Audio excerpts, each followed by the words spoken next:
Hello everyone, I'm very glad that you listened to my story. Please give me a follow and like the video if you enjoyed it.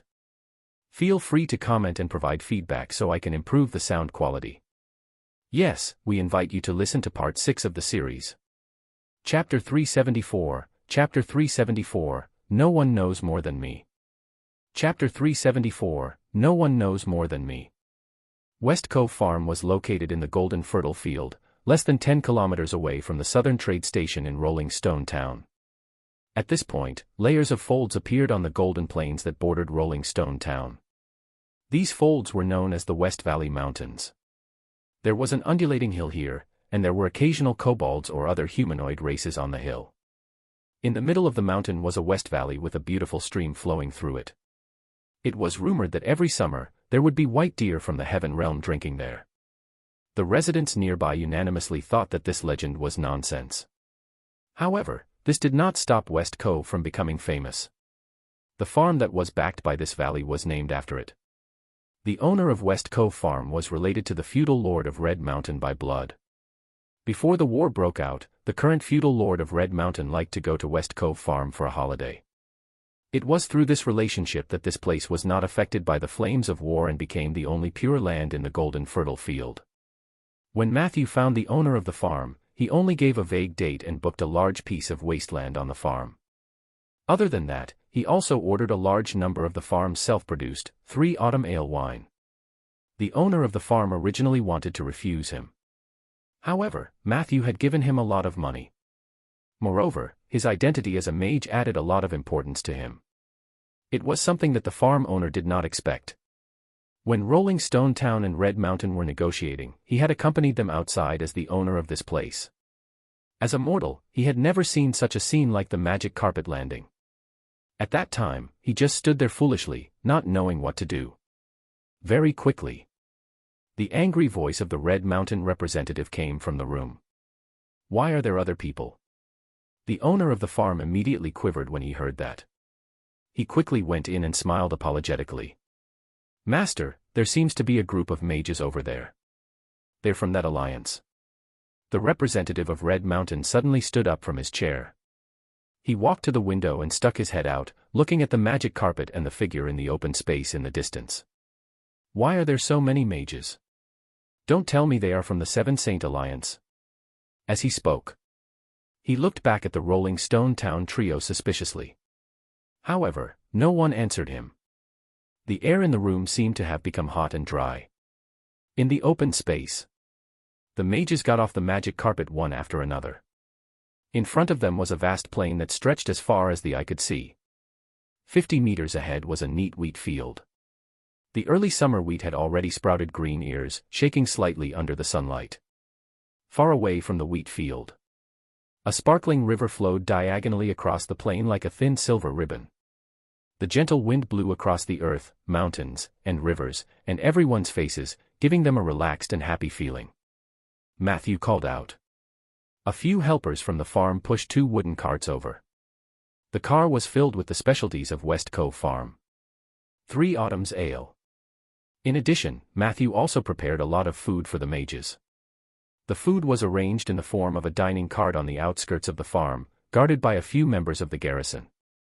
They had come with the 3 representatives from Rolling Stone Town.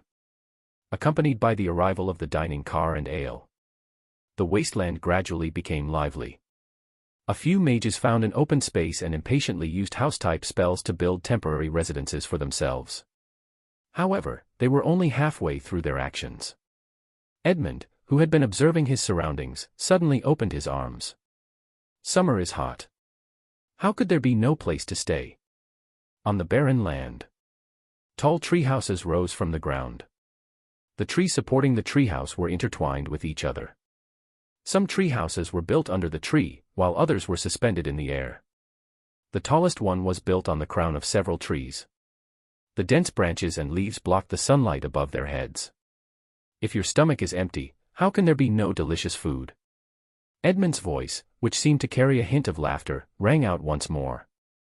A long magic table that seemed to have no end appeared among the mages.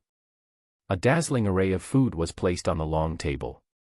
Roast goose, roast duck, roast chicken, roast suckling pig, potato cubes, red bean pie, donut, strawberry, watermelon, berries, chocolate, milk, beer, red wine. Everyone must have worked hard after visiting the project for half a day. Enjoy. Under everyone's impatient gazes, Edmund announced the start of the feast with a smile. What shocked Matthew was, everyone present was clearly a reputable intermediate mage, but as soon as Edmund finished speaking, they pounced on the long magic table like hungry tigers pouncing on their prey. They ate the food on the table without any regard for their image. As for Matthew's dining car, naturally, it was completely ignored.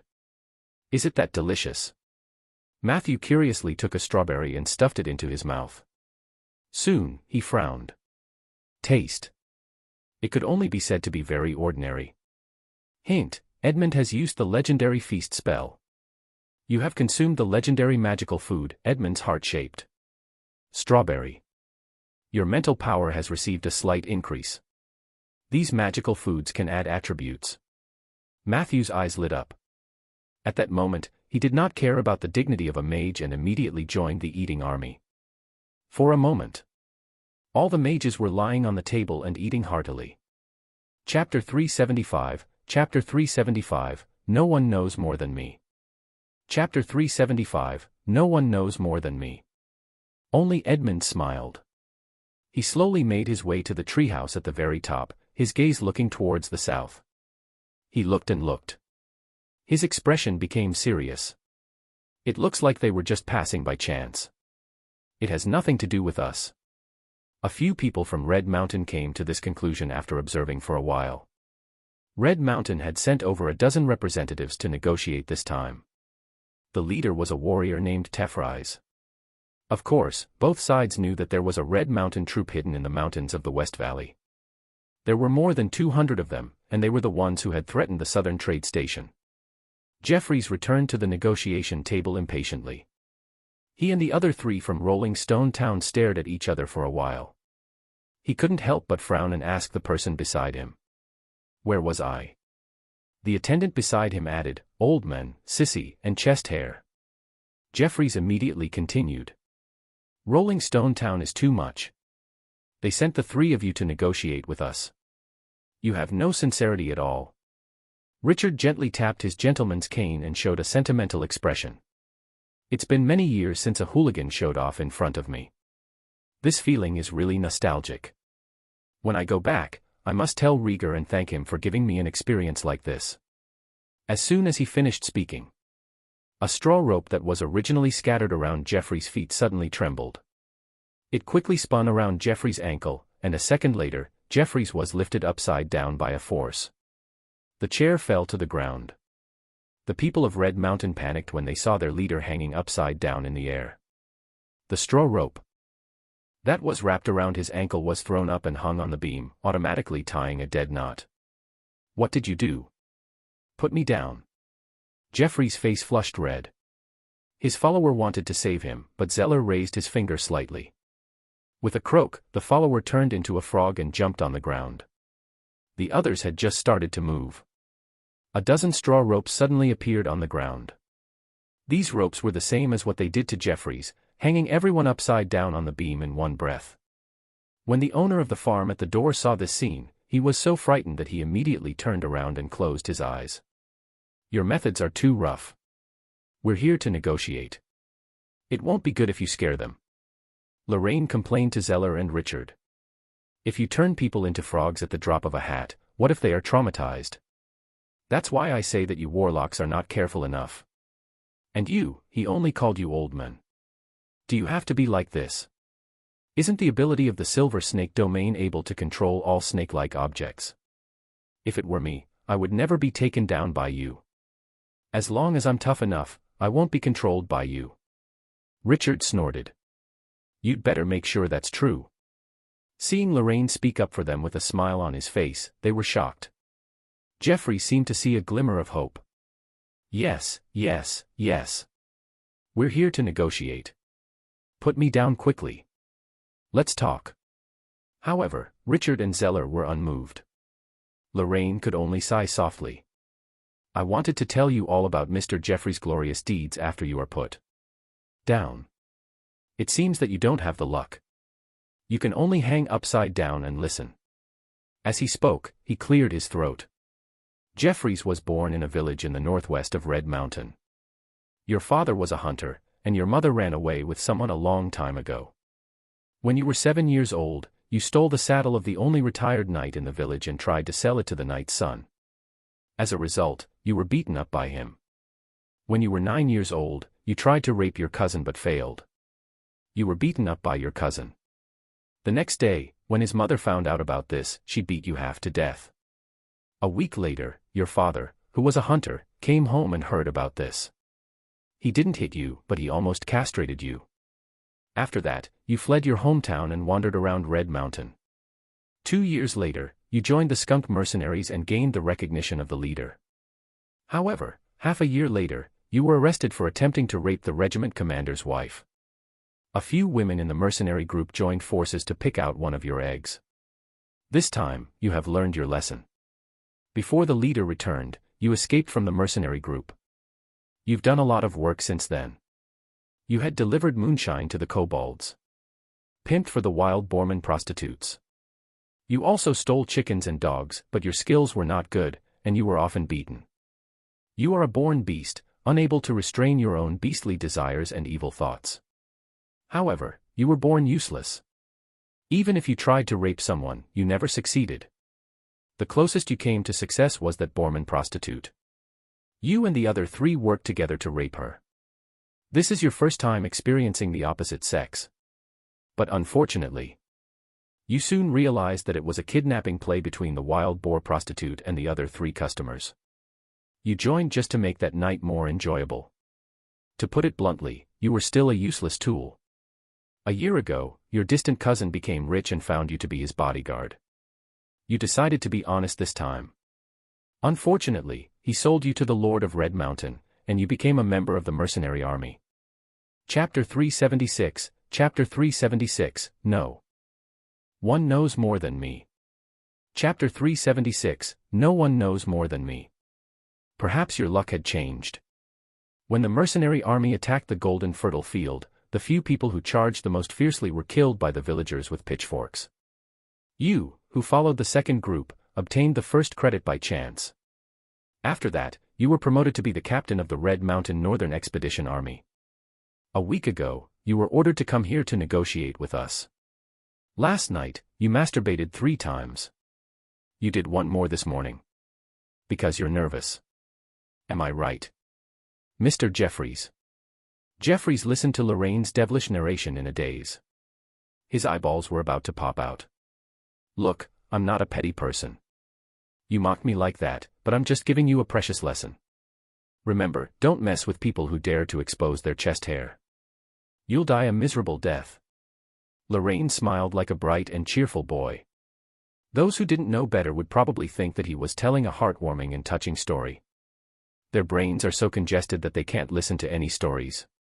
It seems that you're wasting your time. Richard sneered and snapped his fingers. All the ropes were automatically released. Everyone from Red Mountain fell to the ground, wailing and howling. Do characters like you think you are worthy of negotiating with us? Zeller, who had been silent for a long time, finally stood up. He looked into Jeffrey's eyes solemnly. Ask the mage behind you to come out. I know that he is the one in charge of the negotiation. It's really boring to find a few clowns as shields. If you don't appear within an hour, I will dismantle the surveillance magic around here. Rolling Stone Town will regard this signal as a fraud by Red Mountain's alliance. We will reconsider the relationship between the 2 sides and may take all actions, including war. As soon as he finished speaking, Jeffrey's eyes suddenly lit up with red light. A light snort came from inside. I understand, Warlock. Near the farm, in the West Cove, an army was on standby. In the temporary camp, a mage in a gray robe was pacing uneasily. I told you not to provoke Rolling Stone Town, but you didn't listen. After the assassination failed, you came up with the idea of forming an alliance, and you even asked me to negotiate with them. Do you think I can perform better than Jeffries? The person he was complaining about was a man wrapped in red armor. His movements looked very stiff, and his entire person was like a wooden barrel painted red. His voice was so low that it did not sound human. "You must go." The mage said angrily, "Can you say anything else besides that? What's the use of me going?" "That's a silver snake." The wooden bucketman looked at him blankly and asked slowly. "Silver snake? What is it?" The mage was silent. After a moment, he sighed and said, "To be honest, I don't know either, but it sounds like a very powerful character. He's probably a high-level rogue, maybe even tier 5. That bard was able to tell Jeffrey's life story with a single sentence. He looks like a ruthless character. What if both of them are in the 5th tier? Are you sending me to die with Jeffries? I do have some ability, but in the end, I'm only a 4th tier necromancer." After the wooden bucketman heard this, he seemed to think seriously for a while. However, after a moment, he still said in a muffled voice, "You have to go and find out more about Rolling Stone Town. Master said that it doesn't matter what method you use. You must go." It seemed to take a lot of effort for him to say these words, and he never spoke again. The mage kicked the teapot beside him in frustration. He quickly walked to the other side of the camp. A handsome male acolyte followed closely behind him. "Sir Henry, are we really going?" The acolyte's voice was very soft, and he looked very scared. The mage named Henry said helplessly, "Everything we have is given to us by the master of Red Mountain. We have to do whatever he says." The apprentice thought for a moment. "Can we use other methods to find out the background of Rolling Stone Town?" "Oh right, didn't you say that you know someone from the Seven Saint Alliance? Didn't a group of mages from the Seven Saint Alliance coincidentally land at the West Cove farm?" Henry narrowed his eyes. He thought for a while. Suddenly, he clapped his hands excitedly. "You're right. We can use the power of the Alliance to frighten them. It's just a negotiation between two small territories. Even if Ronan's reputation is still there, the Lord of Rolling Stone Town will definitely not use Ronan's favor for such a matter. That would be too wasteful, so we can be sure that those mages just happened to pass by. However, I can go over and get close to them, pretending that I know them. I can even pretend to be a member of the Seven Saint Alliance and then get in touch with those country bumpkins in Rolling Stone Town. That's a good idea. I just need to perfect the details, but it shouldn't be a big problem. I often do this kind of thing. No one knows how to trick others better than me." With that, he hurriedly left the valley with the apprentice.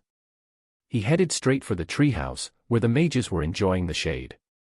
Chapter 377, Chapter 377, Dawn IT Invasion, an inch of Rolling Stone Town.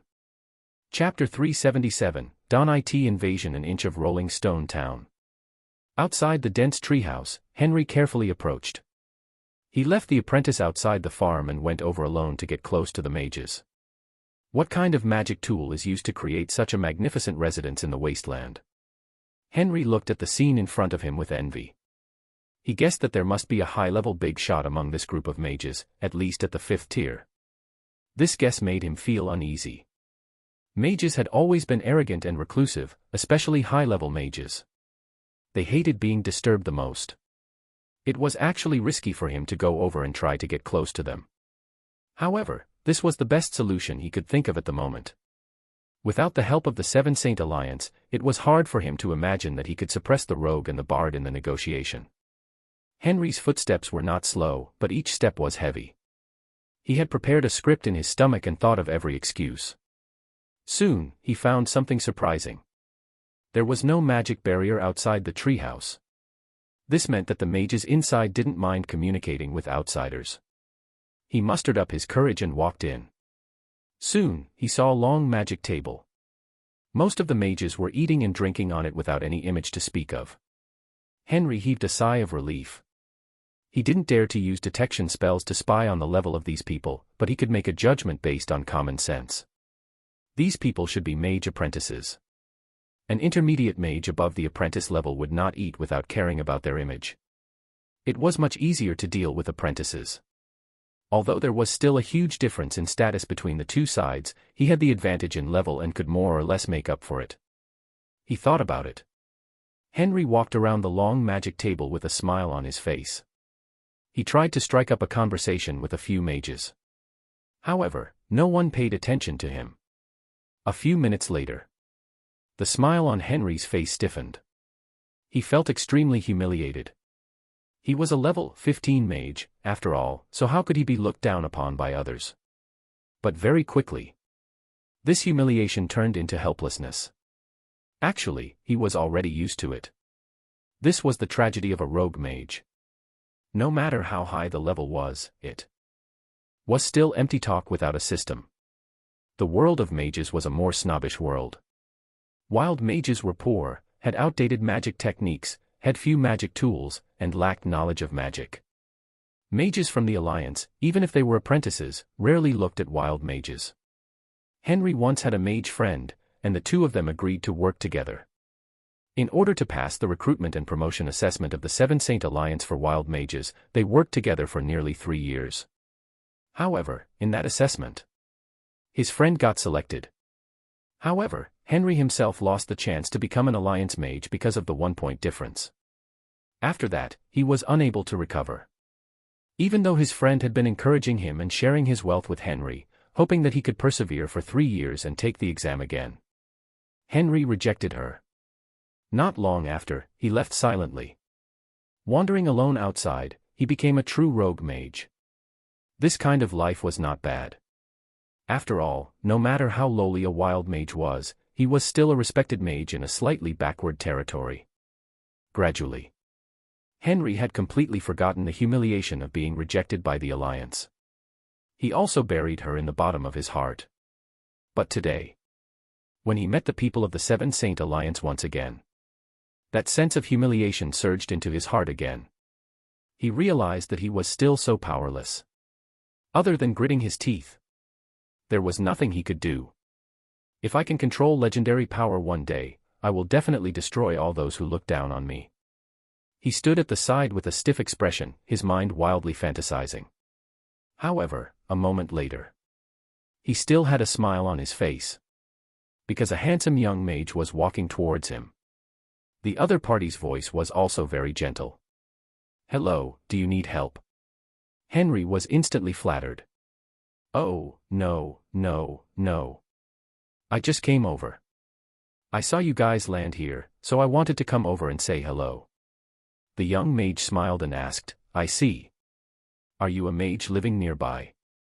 Henry wanted to tell him that he came from the Red Mountain, but when the words were on the tip of his tongue, he suddenly had an idea. "Yes, I'm from Rolling Stone Town. I'm the new magic consultant of Rolling Stone Town. My name is Henry." After saying this, Henry couldn't help but feel smug. He gave himself a thumbs up in his heart. The reason why he changed his words at the last minute was because he suddenly considered that the influence of the great mage Ronan should still be there. This group of people might have a natural affinity with the people of Rolling Stone Town. Anyway, he did not need to let these mages meet the real negotiating team of Rolling Stone Town. In Henry's plan, he only needed to stay here for a while longer and let the people of Rolling Stone Town see that he had come out of the treehouse. As for whether or not he could win the support of the Alliance mages, he had never considered this problem, because it was unrealistic. The status of the two sides was not on the same level. Rolling Stone Town. It seems to be very close, the young mage muttered to himself. Henry chuckled. It's very close, just north. By the way, what's your name? The young mage said straightforwardly, "My name is Matthew." Henry heaved a sigh of relief. Matthew. Never heard of it. According to Red Mountain's intelligence, the most powerful person in Rolling Stone Town was a warlock named Zeller. Next, the Lord of Rolling Stone Town, Rieger, was also unfathomable. Chapter 378, Chapter 378, Don't Invasion an Inch of Rolling Stone Town's Territory. Chapter 378, Don't Invasion an Inch of Rolling Stone Town's Territory. There was also a rumor about a necromancer and a bone dragon, but everyone in Red Mountain thought it was just a rumor. These days, all the necromancers were in Barren City. Even if a bone dragon from Barren City came to Rolling Stone Town, it was impossible for them to stay there for long. Therefore, he had never heard of Matthew's name. Henry was very observant. They chatted casually. He realized that Matthew seemed to have a transcendent status among this group of mages. Previously, he stood there, and no one paid attention to him. But after Matthew came over, almost everyone glanced over from time to time while eating. This meant that Matthew was most likely the leader of this group of apprentice mages. He might be a Tier 5 mage, or he might have many powerful tools in his hands. Otherwise, it would be hard to explain the origin of the magic carpet, the treehouse, and the feast. Henry was both envious and excited. He felt that he had seized the opportunity, so he tried his best to talk to Matthew. Under Henry's deliberate flattery, Matthew was indeed amused by his witty words and laughed out loud. After that, a few mages who had finished their meal came over. However, they all kept a considerable distance from Henry and Matthew. Only when they heard Henry say something funny would they laugh reservedly but not loudly. This scene perfectly matched Henry's guess of Matthew. He decided to stick close to Matthew. He told a few dirty jokes in a row and told some local customs and rural stories about Red Mountain. Of course, these stories were all set in Rolling Stone Town. Matthew listened attentively. He would ask some small questions, and Henry would always answer them cleverly. The relationship between the two of them quickly heated up. They chatted for a while. Henry found an opportunity to ask, "Mr. Matthew, why did you come to this remote place?" Matthew replied, "An outing." "Don't you think the scenery here is very good?" Henry nodded. "It's not bad, but this isn't the most beautiful place. There's a West Valley nearby. The scenery there is truly beautiful." After saying this, he couldn't help but slap himself. Why did he mention West Valley? There was an army of Red Mountain stationed there. What if this group of mages really went there? Wasn't this causing trouble for him? In order to avoid saying too much and considering that it was about time, Henry said, "I just saw that everyone was stopping here, so I especially came to visit. In fact, I still have very important things to do." Matthew was fooled. "What is it? Is it more important than our conversation?" Henry was a little proud, but he still had a regretful expression on his face. Then, he said, "It's not a big deal. I'm just going to participate in a negotiation between mortals. We wild mages have no choice but to participate in the competition between the lords. We are far from being as aloof and free as an alliance mage like you." Matthew thought for a moment. "Do you need me to go with you?" Henry's heart tightened, and he quickly refused. "No need, no need. I don't need to trouble you with this kind of thing. I'll go by myself." Matthew insisted, "Let's go together." Henry saw that it was difficult to refuse his kindness, so he rolled his eyes and said, "All right then." Seeing that Henry had agreed, Matthew smiled and greeted the other mages. "Everyone, I need to go over and participate in the negotiations between mortals. You can do as you please." All the mages immediately said in unison, "Lord Matthew, take care." A few mages said eagerly, "If there's anything we can do for you, please let us know."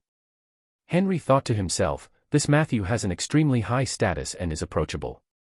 He's a person worth befriending." The two of them left the treehouse and walked into the farm. After walking a few steps, Henry gritted his teeth and asked in a low voice, "Lord Matthew, can I pretend to be a member of the Seven Saint Alliance?" As he spoke, he stuffed a small cloth bag into Matthew's hand. Matthew rubbed it and knew that there were about 100 gold coins inside. He thought for a moment. "Sure, as long as you're on my side." Seeing that Matthew was so easy to talk to, Henry was overjoyed. "Of course, we're on the same side." As he spoke, he excitedly led Matthew to the door of the negotiation venue. When the owner of the farm saw Matthew, he was stunned for a moment, then lowered his head and said nothing. Henry did not notice this. The two of them walked in. The scene in the room was not very elegant. The dozen or so people from Red Mountain were tied to the ground with straw ropes. Jeffries was the most miserable. Lorraine had exposed all the dirty things he had done in the past, and he was now ashamed. He was alone in a corner, holding his head with both hands. At every moment, he seemed to feel the strange gazes of his people.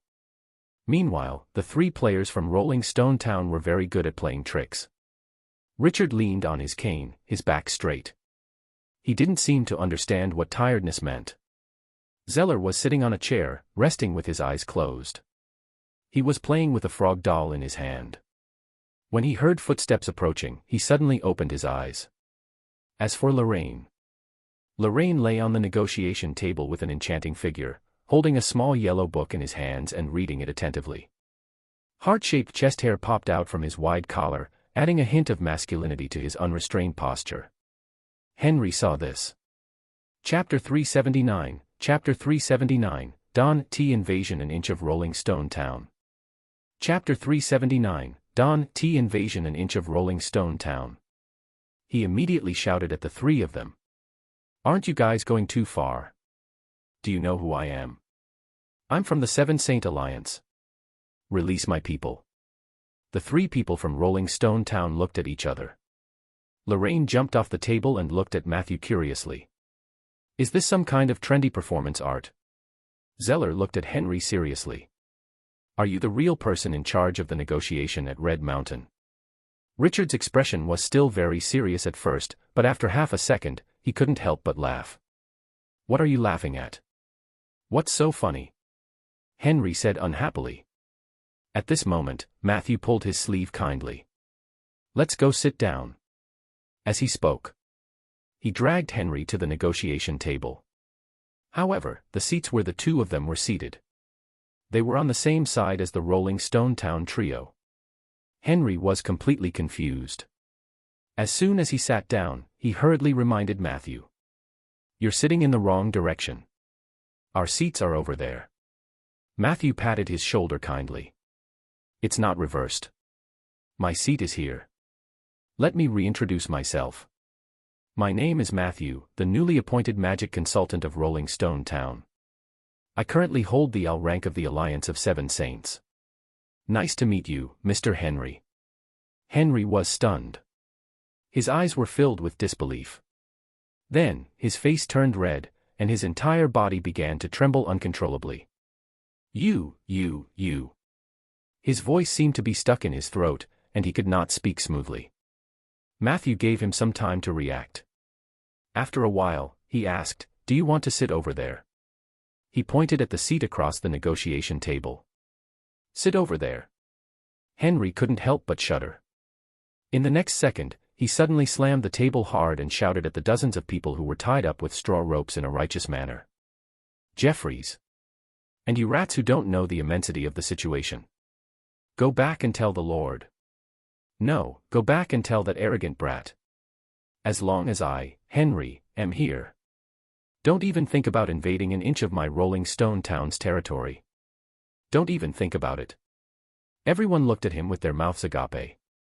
Henry ignored the burning shame on his face and turned around to kowtow.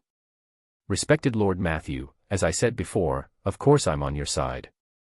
I, Henry, will always be on your side. A few minutes later. Jeffries and the rest of the Red Earth Mountain people were chased out of the West Cove farm. As for Henry, who had switched sides in time, he was left behind. He was currently being interrogated by Zeller, Lorraine, and Richard. Matthew had wanted to participate as well. But soon, he felt bored. Henry's cooperation was too high. Usually, when Rolling Stone Town asked a question, not only would he answer it first, but he would also answer it for more than 10 minutes. As long as it was related to the question, he would explain it clearly and thoroughly. This was a good thing for Rolling Stone Town. But Matthew was a little bored. He had thought that Henry, who was also a necromancer, would resist. He was even prepared to instigate a rebellion among his undead. Who knew that it would end up like this? Forget it. It's a good result. Matthew left the negotiation cabin in boredom. Edmund appeared on his way back to the treehouse. How did it go? His smiling eyes seemed to see through everything. Matthew knew that he might be able to hide his act from others, but Edmund was definitely aware of it. His silence meant that he had acquiesced, and Matthew was very grateful for this. There should be a good result. Thank you for your help, Matthew said sincerely. Edmund waved his hand. It's nothing. The dark clouds of war have already spread across the entire Aether. Regarding this issue, the Alliance has discussed it many times. The final result is that we will not actively interfere with the war between mortals. The mages in the Alliance may participate in the war. Do you understand what I mean? Matthew nodded. Edmund was very clear. As a transcendent existence, the Seven Saint Alliance would not openly side with any territory or city-state in this war. However, the mages in the Alliance could do whatever they wanted. After the 100 cities were sealed off, almost every city-state on this continent had its own mage advisor or mage city lord.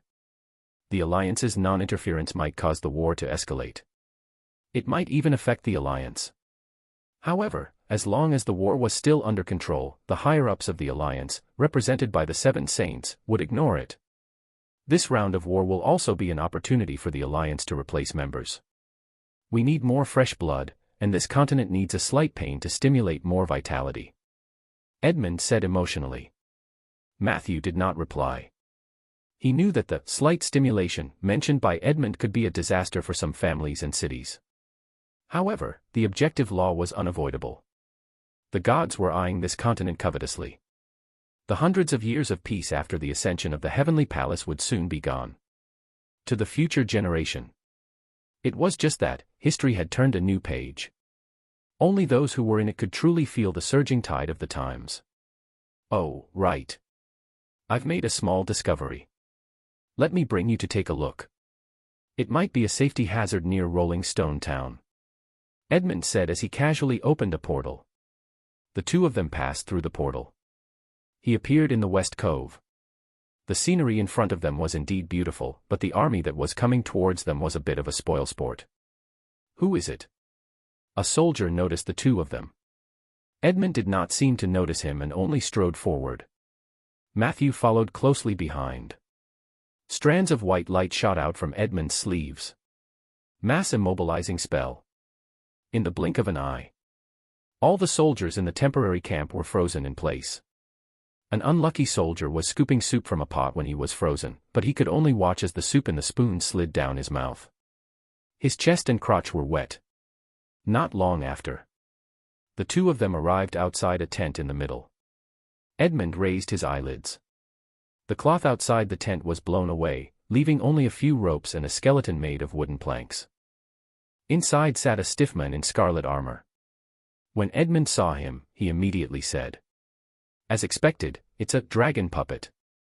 If I'm not wrong, the new Lord of Red Mountain is a red dragon. Chapter 380, The Fairy's Flower Garden. Chapter 380, The Fairy's Flower Garden. Who are you? The wooden bucketman staggered over. As he walked, he drew his sword, and his armor rattled. Edmund took half a step back and smiled at Matthew. You do it. It's not convenient for me to kill him. He is the puppet of the evil dragon. He has lost his life a long time ago.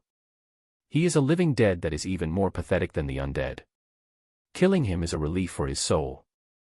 Matthew reacted quickly and raised his hand to cast malicious shape-shifting. However, the white light hit the wooden bucket man's neck. The latter did not move at all. Dragon puppets can share some of the resistance of giant dragons. Their magic resistance is often not low, and transformation spells are not effective on them. Edmund reminded. At this moment, the wooden bucketman had already rushed out of the tent. Matthew didn't hesitate and retreated a few steps. With the support of combat casting, he successfully summoned Astrid's Claw. The giant claw covered in gray spots suddenly slapped toward the face of the dragon puppet. The latter raised his greatsword and slashed down. The greatsword easily split Astrid's claw into two, but the giant claw's forward momentum was not hindered. After bypassing the greatsword, the broken part automatically healed. Puff. Astrid's claw pressed down on the dragon puppet's head and upper body. Buzz. Buzz. Buzz. The negative energy passed through his armor and rubbed against his body. White smoke billowed as if a pot of boiling water had been poured on the snow. Matthew opened his left hand and strode forward. Following his actions, Astrid's claw also pushed the dragon puppet into the tent. Rumble. Matthew pushed the heavy enemy to the mountain wall behind the tent. Tentacles extended out from the surroundings of the huge claw and slapped the dragon puppet's body crazily. The latter struggled frantically. You still have the strength to resist. Matthew raised his right hand and cast Disintegrate, successfully removing the opponent's armor. Then, an ordinary pale hand slapped the dragon puppet's chest. just once. The dragon puppet's body seemed to have been drained of all its strength. He tilted his head, and a turbid yellow liquid suddenly came out of his 5 orifices.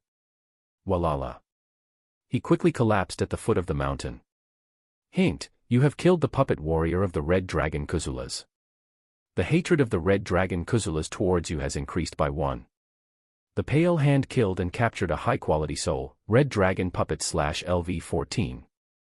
Effect increasing. Attack range, instant death judgment, and lifesteal effect slightly increased. Duration +1 day. Well done. Dragon puppets are living corpses that lack the essence of life, so the instant death judgment is very easy to take effect on them. Your observation skills and reaction speed are stronger than I expected. Edmund praised. Matthew's cheeks were slightly hot. He didn't think too much about it at all.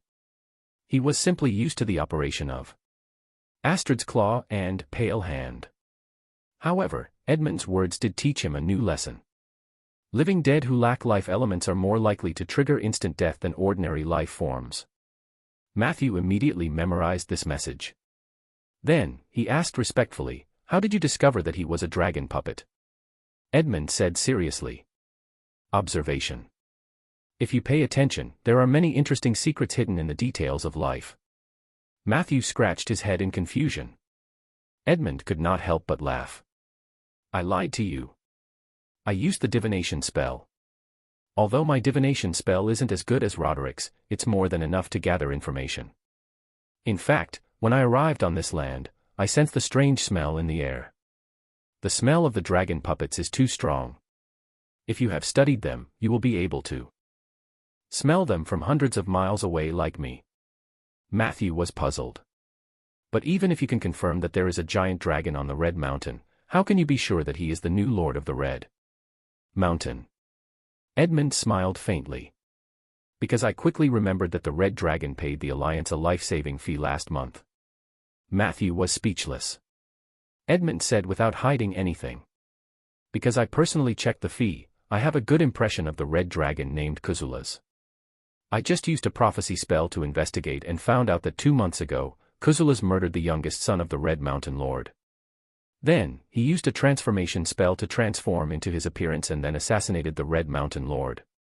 After that, he occupied Red Mountain as the youngest son of the Lord and began to develop his army with great fanfare. Not long after, Red Mountain's army began to threaten the surrounding territories, including your Rolling Stone town. Matthew asked expectantly, "So, do you want to make a move?" Edmund shook his head. I can't even kill his dragon puppet, so why would I go against him? Taking a step back, the participation of the dragons is also part of this round of war.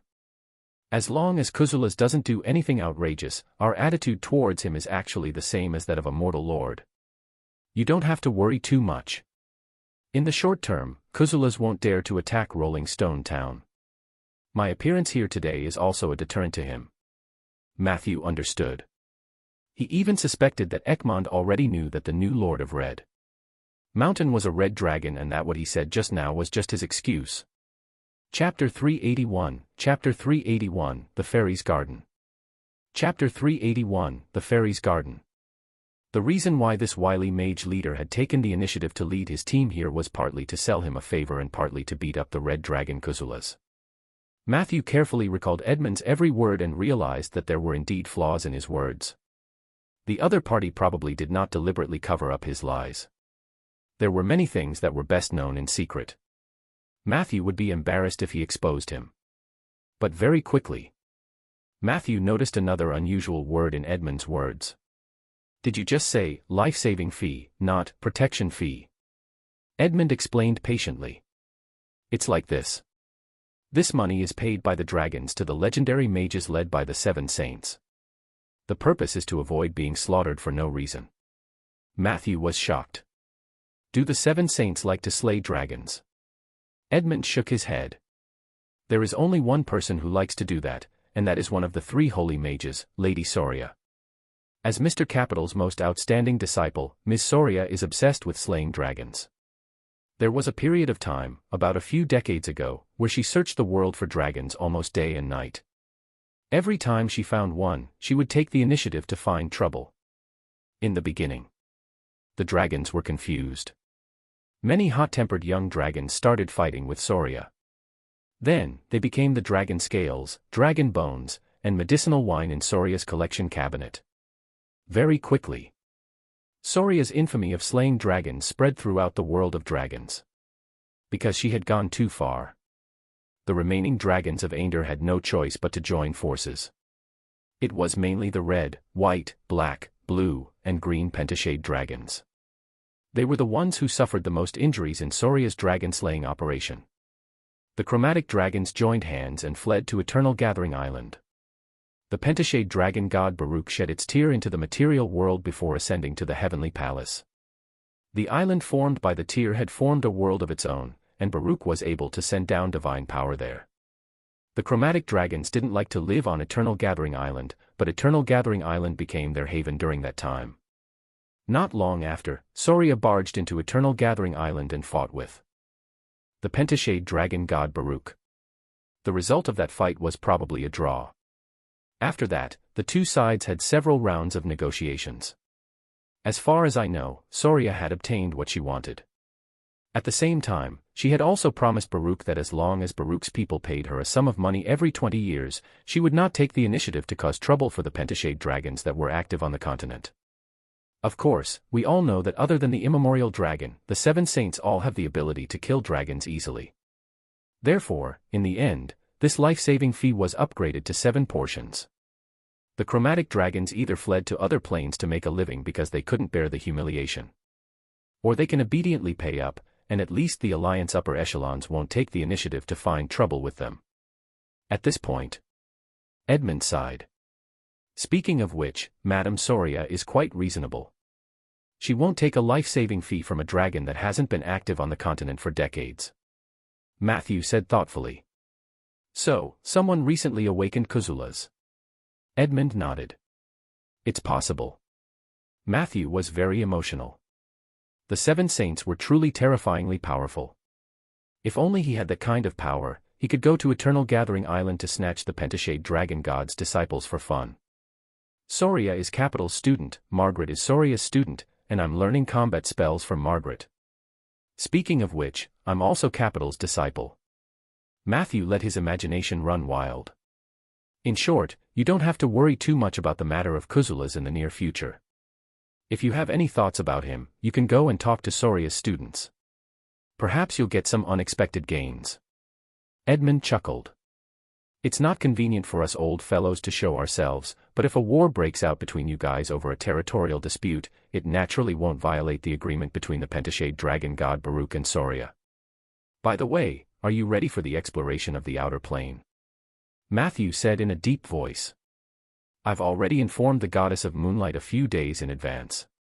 She didn't respond directly, but she probably acquiesced. Edmund thought for a moment. Lady Asha is indeed one of the gods who are relatively friendly to humans. If she is willing to open the moonlight woodlands to us, then I will use a clone to host the exploration of the outer plane for you. This batch of mages will also contribute. However, I have to say this first. All the data, information, and knowledge obtained from this project must be shared with the Alliance. As for the material gains, you can distribute them yourself. Of course, Matthew knew the rules. He did not dare to explore the outer planes in the first place, and this time, with Edmund leading the team, he was more than happy to do so. As for the harvest, no matter how much he took, he would still have a capital gain. Edmund then added. Work is work, but that's not the purpose of this batch of mages for coming here. This morning, I thought you would collect a ticket near the Scar of the Dead or the Umbrella, but you didn't do so. I'm not sure if you have other plans or if you really don't want to take their money, but if you do this, they will be very uneasy. Matthew was speechless. He actually wanted to sell tickets to the Moonlight Woodlands. But since Edmund had said so. Chapter 382, Fairy's Garden. Chapter 382, Fairy's Garden. Matthew asked readily, how much should I charge? Edmund asked. Are you going to give them knowledge points for this emergency project? Matthew shook his head. Previously, he was not clear about the market. No wonder he was called Merciful Matthew. He couldn't be a sucker forever. Then let's just charge everyone 22,000 gold coins. Edmund sincerely suggested. That's more or less what they can afford. It's not to the extent that they'll be severely injured. If it's too little, you'll be looked down upon by others. It's not appropriate to charge too much. You can keep 20,000 of it yourself. Leave the 2,000 to me. Matthew's expression was a little subtle. Edmund looked at him with a half-smile. After you give me the 2,000, I'll give it to Teacher Isabel. Don't forget where your status and wealth came from, child. Matthew was ashamed of his dirty thoughts. His first reaction was that Edmund wanted to swallow this portion of the profits. My apologies, Mr. Edmund. Matthew apologized sincerely. Edmund was practically teaching him the ways of the world in the Alliance step by step, which was actually very rare. Matthew thought carefully. All his resources and wealth came from the L title and the 10,000 knowledge points. All of this was given to him by Isabel. It was obviously inappropriate not to show respect to her after earning money. In the future, every time I earn a sum of money, I have to contribute a portion to her. And I must not forget big shots like Edmund and Margaret. Giving gifts during the holidays is a piece of cake, but the connection might come in handy in the future. Matthew felt that he had learned a lot. However, his soul seemed to have been corrupted a little. This made him feel a little conflicted. Not long after, the effect of the group's immobilizing spell disappeared, and the soldiers rushed over noisily. However, the two of them had already returned to the treehouse through the portal. The treehouse was bustling with activity. Mages were good at finding fun for themselves. Matthew and Edmund glanced at each other, and after confirming that nothing had happened, they left. An hour later, Matthew returned to the West Cove farm. How did the interrogation go? Matthew asked. Lorraine shrugged. He answered my questions faster than the little girl who threw herself at me. Henry revealed an excited smile. Lord Matthew, I'm sincerely loyal. Please give me a chance to be loyal. Matthew stared into his eyes. Then do you know anything about the red dragon Kuzulas? Henry looked confused. I don't know, my lord, he replied. Matthew looked at Zeller. The latter's lie detector was still in effect. Zeller shook his head gently. He's not lying. Matthew pondered for a moment, then told everyone a part of the conversation between him and Edmund. When Richard and Zeller heard that the Lord of Red Mountain was actually a red dragon, they were immediately on guard. Only Lorraine looked interested. He slapped his thigh excitedly. I knew something big was about to happen in Rolling Stone Town. Looks like it has something to do with that red dragon. Matthew looked at Lorraine. Can you find out the origin of that red dragon from your sources? His name is Kuzulas. It is said that he has been sleeping for decades, but for some reason, he has appeared in the Red Mountain recently. Lorraine narrowed his eyes slightly, and his ears started to twitch. Let me try. 10 minutes later.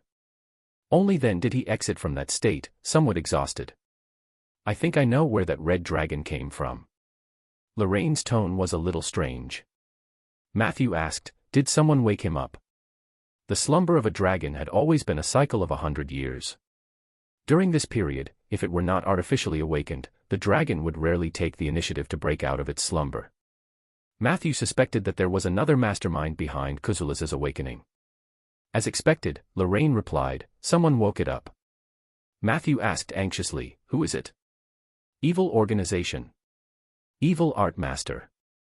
Lorraine said with a strange expression, it's you. Matthew immediately revealed a surprised expression. Me. When did I wake up Kuzulas? Lorraine seemed to be trying to sort out the ins and outs of the matter by singing.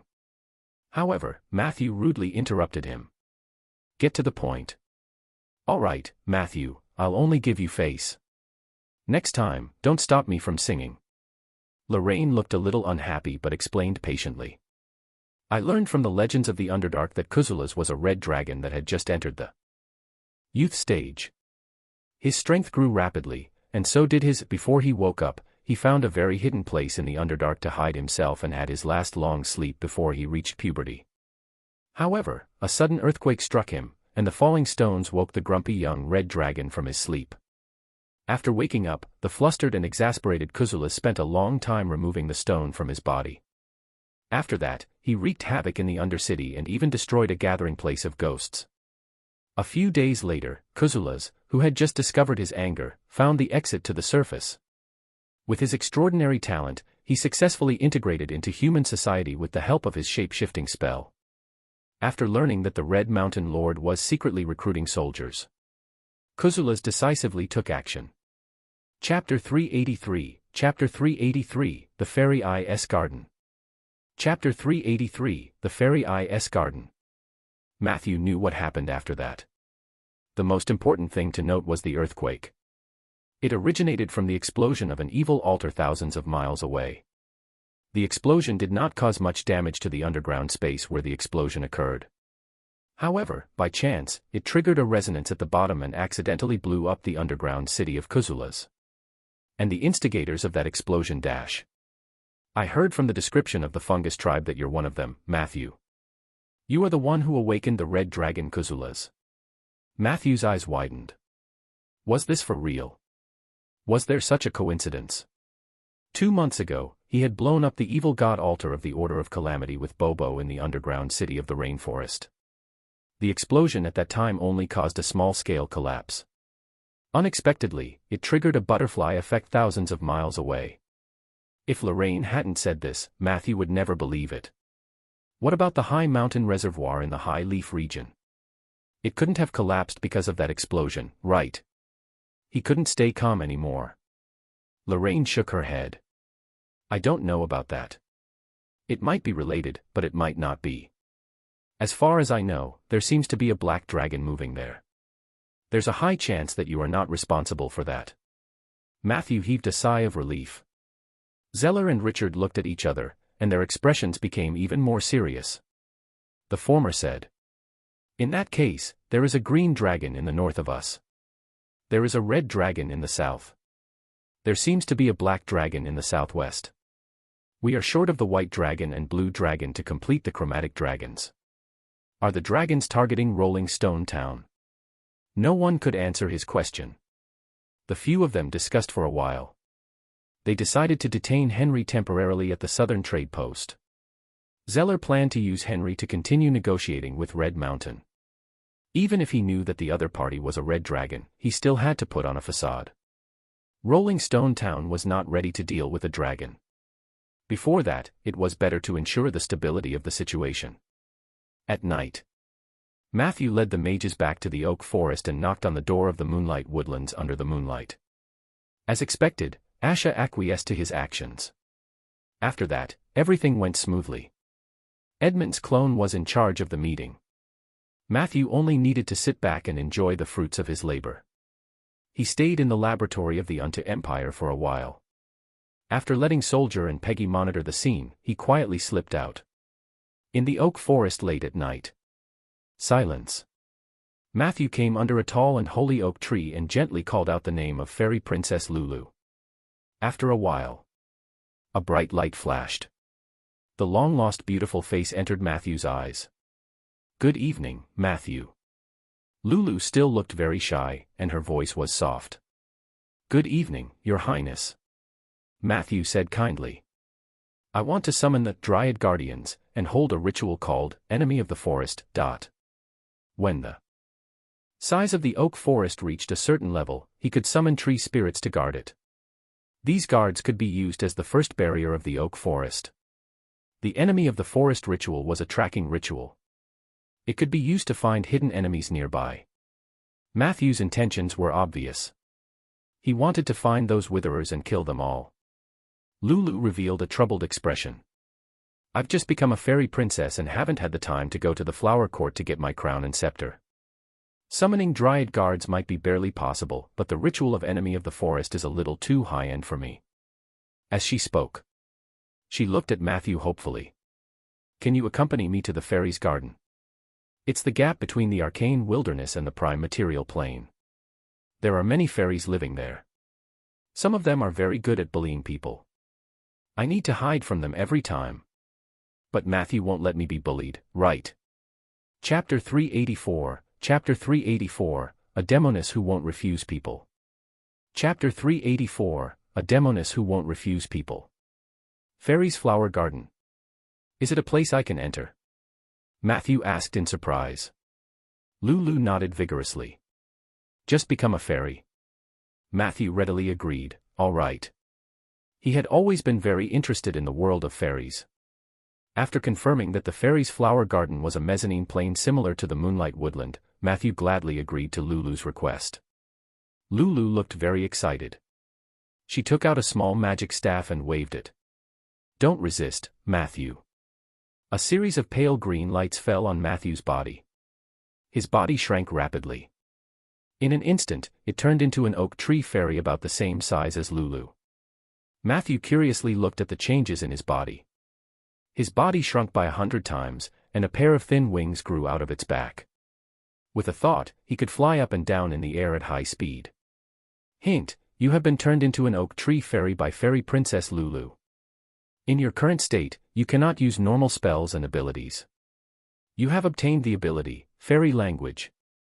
Matthew took a look. Good heavens, most of the magic abilities had turned gray. At a glance, only equalized perception was still lit.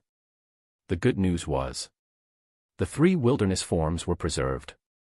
This allowed Matthew to at least have the strength to fight if he encountered an enemy. You've become so small and cute, Matthew. Lulu smiled and leaned over. Her big eyes were bright and happy. After Matthew became smaller, she was obviously much bolder. She first flew around Matthew a few times. Then, she pounced in front of Matthew and rubbed the tip of her nose against Matthew's nose.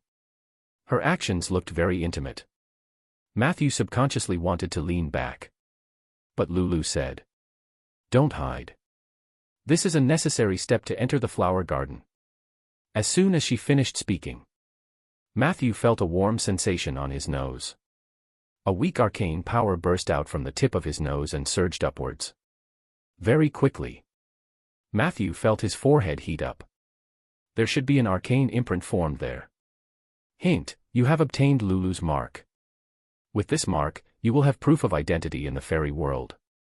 Current identity: Lulu's underling. Let's go. Lulu happily held Matthew's hand, and the two of them quickly flew toward the oak tree. Not long after, they flew through a narrow gap. After the initial darkness, the scenery in front of them suddenly brightened up. Bright sunlight shone down from the dome, filling the lush forest with warmth. This is the fairy's flower court. Matthew looked around curiously. At this moment, a group of chattering voices came from the dark blue grass ahead. Matthew could vaguely see a group of light spots flying up and down in the grass. Here comes Crybaby Lulu. It's Crybaby. Isn't it, the red-nosed queen? What's a red nose?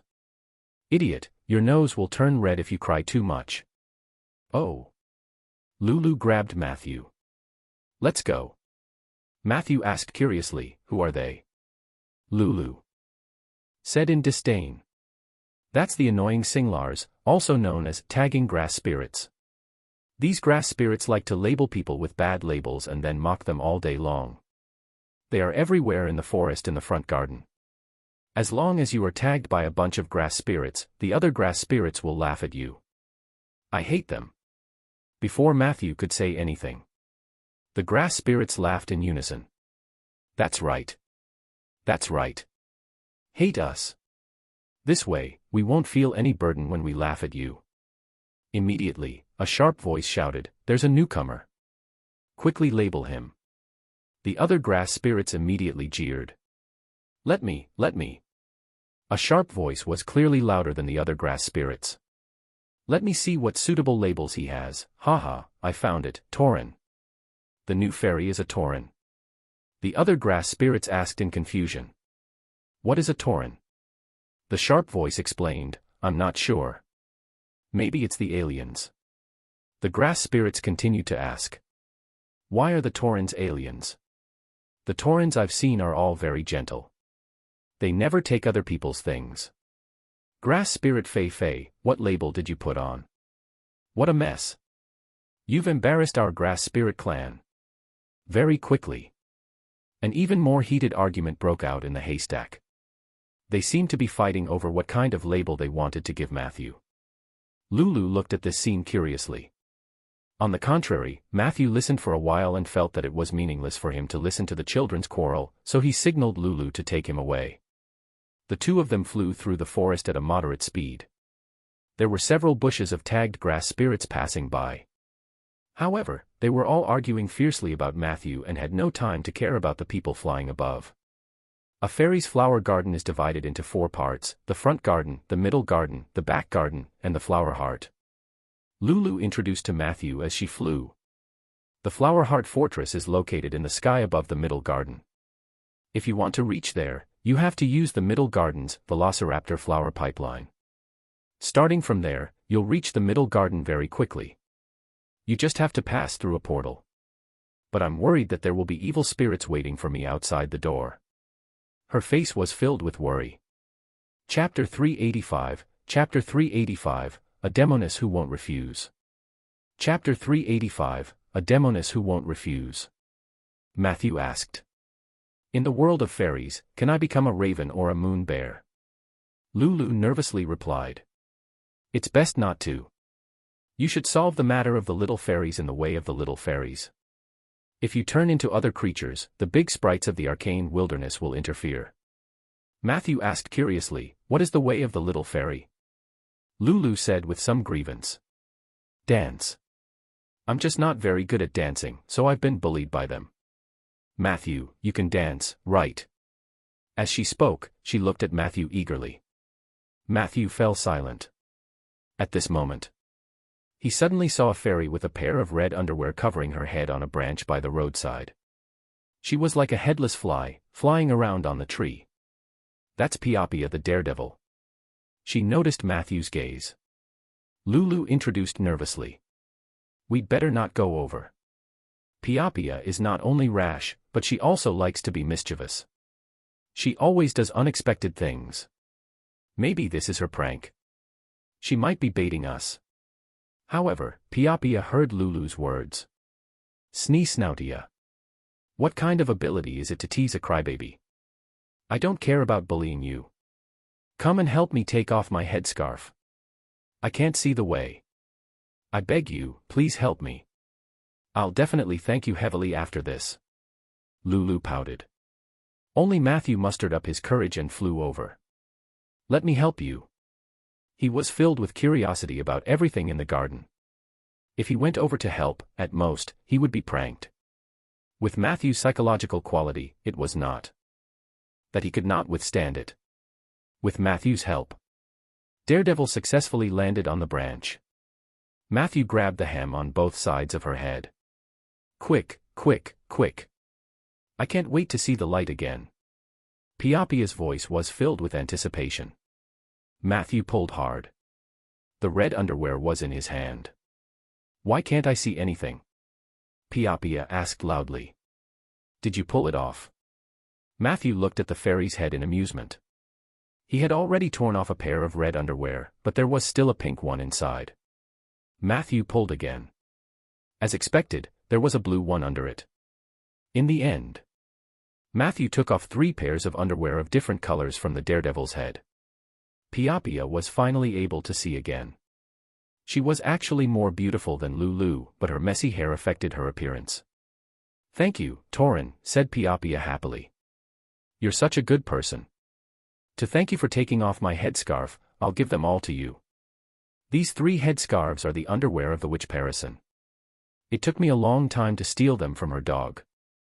Remember, you must put them together with the dead babies in the crucible so that they can be boiled into anti-aging medicine. With that, she made a face at Lulu and flew into the depths of the forest without looking back. What did she just say? A dead infant, an ageless medicine. Did I hear wrongly? Piapia the daredevil looked pure and innocent. But the words that came out of his mouth made Matthew's hair stand on end. Lulu said worriedly. The witch Parison has a bad temper. She will definitely take revenge on whoever stole her things. Hide those pants quickly, and don't let others find out. As for Daredevil, she has always been a blabbermouth. No one knows what she's talking about. Matthew nodded. The two of them continued to fly through the lush forest. Compared to the gloomy moonlight woodlands, the fairy flower garden was far too lively. No matter where they flew, they could hear the grass spirits arguing. Compared to the oak tree domain, this place was filled with a chaotic aura. Matthew saw a naked goblin flying around. When the two of them flew past, she even publicly peed on Lulu. That scene had seriously overturned all of Matthew's fantasies about fairies. Not long after, at the intersection in front of them, a human with a crow head appeared. He held a harpoon in his hand, and the tip of the harpoon was still bleeding. The crowman looked particularly confused. As soon as he saw Matthew and Lulu, he asked anxiously, "Have you seen my wife?" Lulu quickly pulled Matthew and flew around. As she spoke, she gave Matthew a few looks. They circled around the crowman and continued to fly toward the courtyard. The crowman chased after them anxiously and shouted, "If you see my wife, please tell her to come home before dark. I've cooked my son and put him in the pot. I'm just missing her things to make the anti-aging medicine." Matthew shuddered when he heard that. Are all the creatures in the fairy flower court this crazy? He could not help but ask. Lulu thought for a moment. I don't remember the earliest time. At that time, I was just a very, very small flower spirit. At that time, the Ice Empress was in charge of the Flowerheart Fortress. Everything in the flower garden was peaceful. Later, Queen Elsa's whereabouts became unknown, and some of the creatures in the garden became strange. Fortunately, I didn't hear that they hurt anyone. As they spoke, the trees in front of them became more and more sparse. A tall tree wall that could be seen with the naked eye stood in the forest. Chapter 386, Chapter 386, A Demoness Who Doesn't Refuse People. Chapter 386, A Demoness Who Doesn't Refuse People. The tree walls were densely packed with vines, each of which had thorns. Occasionally, there were a few small white flowers. Lulu and Matthew flew along the tree wall for a distance and soon found a door. According to her, they would be able to reach the middle garden through this arched door. At this moment, there was no one near the door. Lulu became nervous. This is bad, this is bad. Logically speaking, there should be guards near the gate. The news of me entering the flower garden must have been leaked by the grass spirits. They must be hiding in the dark now. As long as we walk past them, those evil spirits will swarm over and bully us. The one leading them is the dark banyan fairy Xiang Xiang. She has always been against me, so it's impossible for her to let me enter so openly. Her face was pale. Clearly, Xiang Xiang had left a deep shadow in her heart. Dark banyan fairy. Matthew's heart skipped a beat. Can't you beat her? Lulu said in distress. I'm not good at fighting, nor am I good at dancing. These two are Xiang Xiang's strengths. Every time, she would tease me for a long time before letting me go. I don't dare to go over now. Matthew asked, is there any other way to get through the tree wall? Lulu shook her head. No, the nearest door is still far away. That's the territory of the turtle tyrant. It's even more terrifying than Xiangxianga. The two of them were talking. Suddenly, a large group of fairies flew out from the bushes outside the door. The leading goblin wore black lipstick and had a hot figure among the fairies. It was a spectacular scene when she flew. I found out. Crybaby Lulu, ha ha ha ha ha. Her laughter was very demonic, as if it had the power to infect people. Even Matthew couldn't help but smile when he heard this. A large group of fairies surrounded the two of them. There were also flower guards among them. They held weapons in their hands and looked very proud. Quickly kowtow to Princess Xiang Xiang. One of the guards said to Lulu. When Lulu saw this scene, her body trembled, and she began to wipe her tears. Matthew wanted to say something. Suddenly, a strange thought flashed through his heart. It was a blessing on him that was taking effect. Prompt, Suya's nostalgia is currently in effect. You realize that the dark banyan fairy Xiang Xiang is the soul of nature that resides in the dark banyan stream. She is Suya's subordinate, but she is not a rainforest creature. You have obtained some information about Xiang Xiang. You have learned Xiang Xiang's weakness. Xiang Xiang's weakness, as the noble dark banyan fairy princess, Xiang Xiang is always unable to reject the tough requests of others. In order to make up for this, she always acts tougher than others.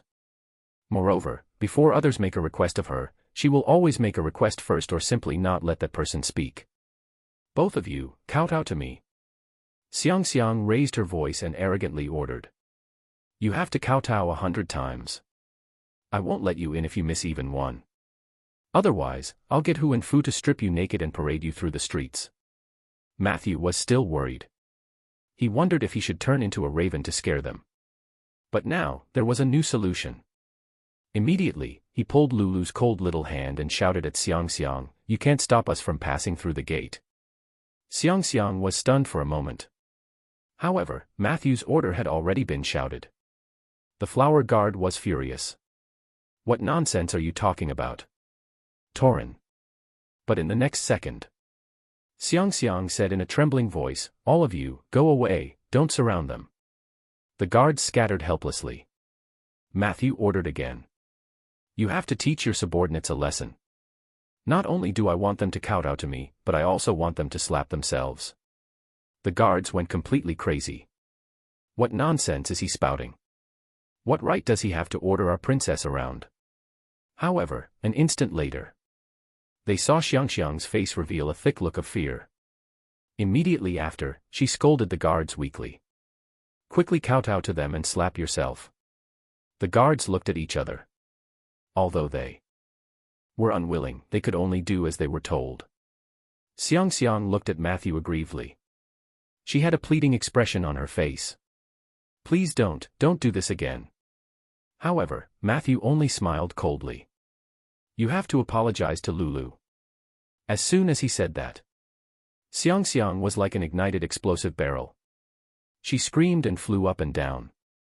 Then, with disheveled hair, he flew in front of Lulu and bowed 3 times in a row. I'm sorry, I was wrong. After apologizing, she immediately screamed and flew towards the door. I won't let you off. Damn Torin. Xiang's fleeing speed was still very fast. In the blink of an eye, she had disappeared into the tree wall. When the other underlings saw this scene, they immediately wailed. Wait for us, Princess Xiang. All of them chased after him with bruises all over their faces. Matthew took the opportunity to fly over the gate with Lulu. They arrived at the central courtyard. How did you do it? Why did Xiang listen to you? Lulu looked at Matthew curiously. Matthew smiled and did not explain. Xiang's weakness was really quite fatal. If he told others about it, she would definitely not be able to survive here. Instead of doing this, it was better for him to grasp her secret. Perhaps it would be useful in the future. Xiang is Suya's subordinate. Suya seems to have a prejudice against the oak tree. Could it be that making things difficult for Lulu is also Suya's intention? In his thoughts, the two of them arrived at a world full of flowers. Compared to the front garden, the colors here were much richer. Colorful exotic flowers and plants filled Matthew's eyes. Lulu brought Matthew through the flowers. After a while, they found a ball of fluid floating between the petals in front of them. The fluid looked yellow, between solid and liquid. Occasionally, some dark particles could be seen inside. Lulu said in surprise. This is wind nectar. We're so lucky. As she spoke, she led Matthew up to lick the nectar. Matthew took a bite and felt refreshed. After eating several balls of wind nectar in a row, he felt that he was in a good mood. He could feel that his soul had become stronger. Hint, you have consumed the wind nectar, and your spiritual power has increased by a small margin. You have learned a new ability, Spiritual Pierce. Spiritual Pierce, you can twist your spiritual power into the shape of a needle and temporarily stimulate the soul of a target within 10 meters. Feeling the benefits of the nectar, Matthew and Lulu ate it all in one go. The two of them continued to fly with their small, heavy stomachs. Not long after, Lulu found a velociraptor flower. It was a magical plant similar to sunflowers. However, at the edge of the flower disc of the velociraptor flower, there would be long flower tubes extending out. These flower tubes usually hung down, soft like tentacles. But as long as someone climbed in, it would become very hard and quickly stand up in the sky. Immediately after, Arcane energy would shoot out of the flower tube and send the creature inside into the sky. They could cover a lot of distance. Matthew got into one of the flower tubes under Lulu's guidance. Not long after, he was sent flying by a powerful force. Everything in the forest quickly became the background. He flew high into the sky. After a few minutes, only then did the rising trend slowly stop. In front of him was a floating fortress decorated with flowers. That's the Snow Queen's flower-heart fortress. Lulu's voice sounded behind him. Let's go, and I'll go find the female priest to get my crown and scepter. The two of them flew along the city wall and into the fortress. There was no one guarding them along the way. The fortress looked a little dilapidated. At a corner of the city wall, the two of them encountered a humanoid creature sweeping the floor. Her face was wrinkled, her head was unusually large, and her torso was as thin as a piece of wood. Hello, Granv. Mav, I ask where the female dryast is. I'm a newly promoted fairy princess. I'm here to retrieve my scepter. Lulu asked nervously. The old lady looked at them coldly. Then have you prepared the anti-aging medicine? Chapter 387, Chapter 387, Twilight Creature, Mad Second Hand. Chapter 387, Twilight Creature, Mad Second Hand. What's an anti-aging medicine? Matthew asked. The humanoid creature waved her broom impatiently. The anti-aging medicine is the anti-aging medicine. Without the anti-aging medicine, you definitely won't get what you want. Also, only one of you can pass through here. The other one has to stay behind and help me sweep the floor. Otherwise, I'll eat you. As she spoke, she bared her teeth at the two of them. Her white teeth and blood-red gums were exposed at the same time, giving people a ferocious and terrifying feeling. Lulu was so scared that she hid behind Matthew. Matthew also slowly retreated a little. He asked in a low voice, "Why can some creatures maintain a huge body size?" Lulu said in a trembling voice, "They used to be the subordinates of the Ice Queen, so they have the privilege to grow bigger. If we grow bigger, we will be captured and sent to the arcane wilderness. It is said that it is a very dangerous place." Seeing the two of them whispering, the humanoid creature growled, "If you don't speak, I'll eat you." As she spoke, she flung the broom away and pretended to pounce. At this moment, a black shadow suddenly flew over from the corner. Matthew looked at it. It was a familiar little fairy. She was waving a huge axe that did not match her body at all. Bang! The giant axe slashed down along the neck of the humanoid creature, instantly cutting a bowl-sized wound there. The humanoid creature's head fell to the ground, and her hands were still scratching in the air. Matthew saw that there was no blood seeping out of her wound. Instead, thin threads were emerging from it. These thin threads were connected to her head as if they were trying to pull it back bit by bit. "Let's go. This monster won't be completely killed." The little fairy threw the axe on the ground and flew away in the direction of the corner. Matthew and Lulu quickly followed. As he escaped from the danger zone, Matthew looked back and saw that the humanoid creature had put her head back together. Then, she picked up the broom and continued sweeping as if everything that had just happened was an illusion. "Thank you, Piapia." In a long corridor, Matthew and Lulu thanked Daredevil for her help. Piapia waved her hand proudly. "You're welcome. All of this is just a piece of cake for Piapia.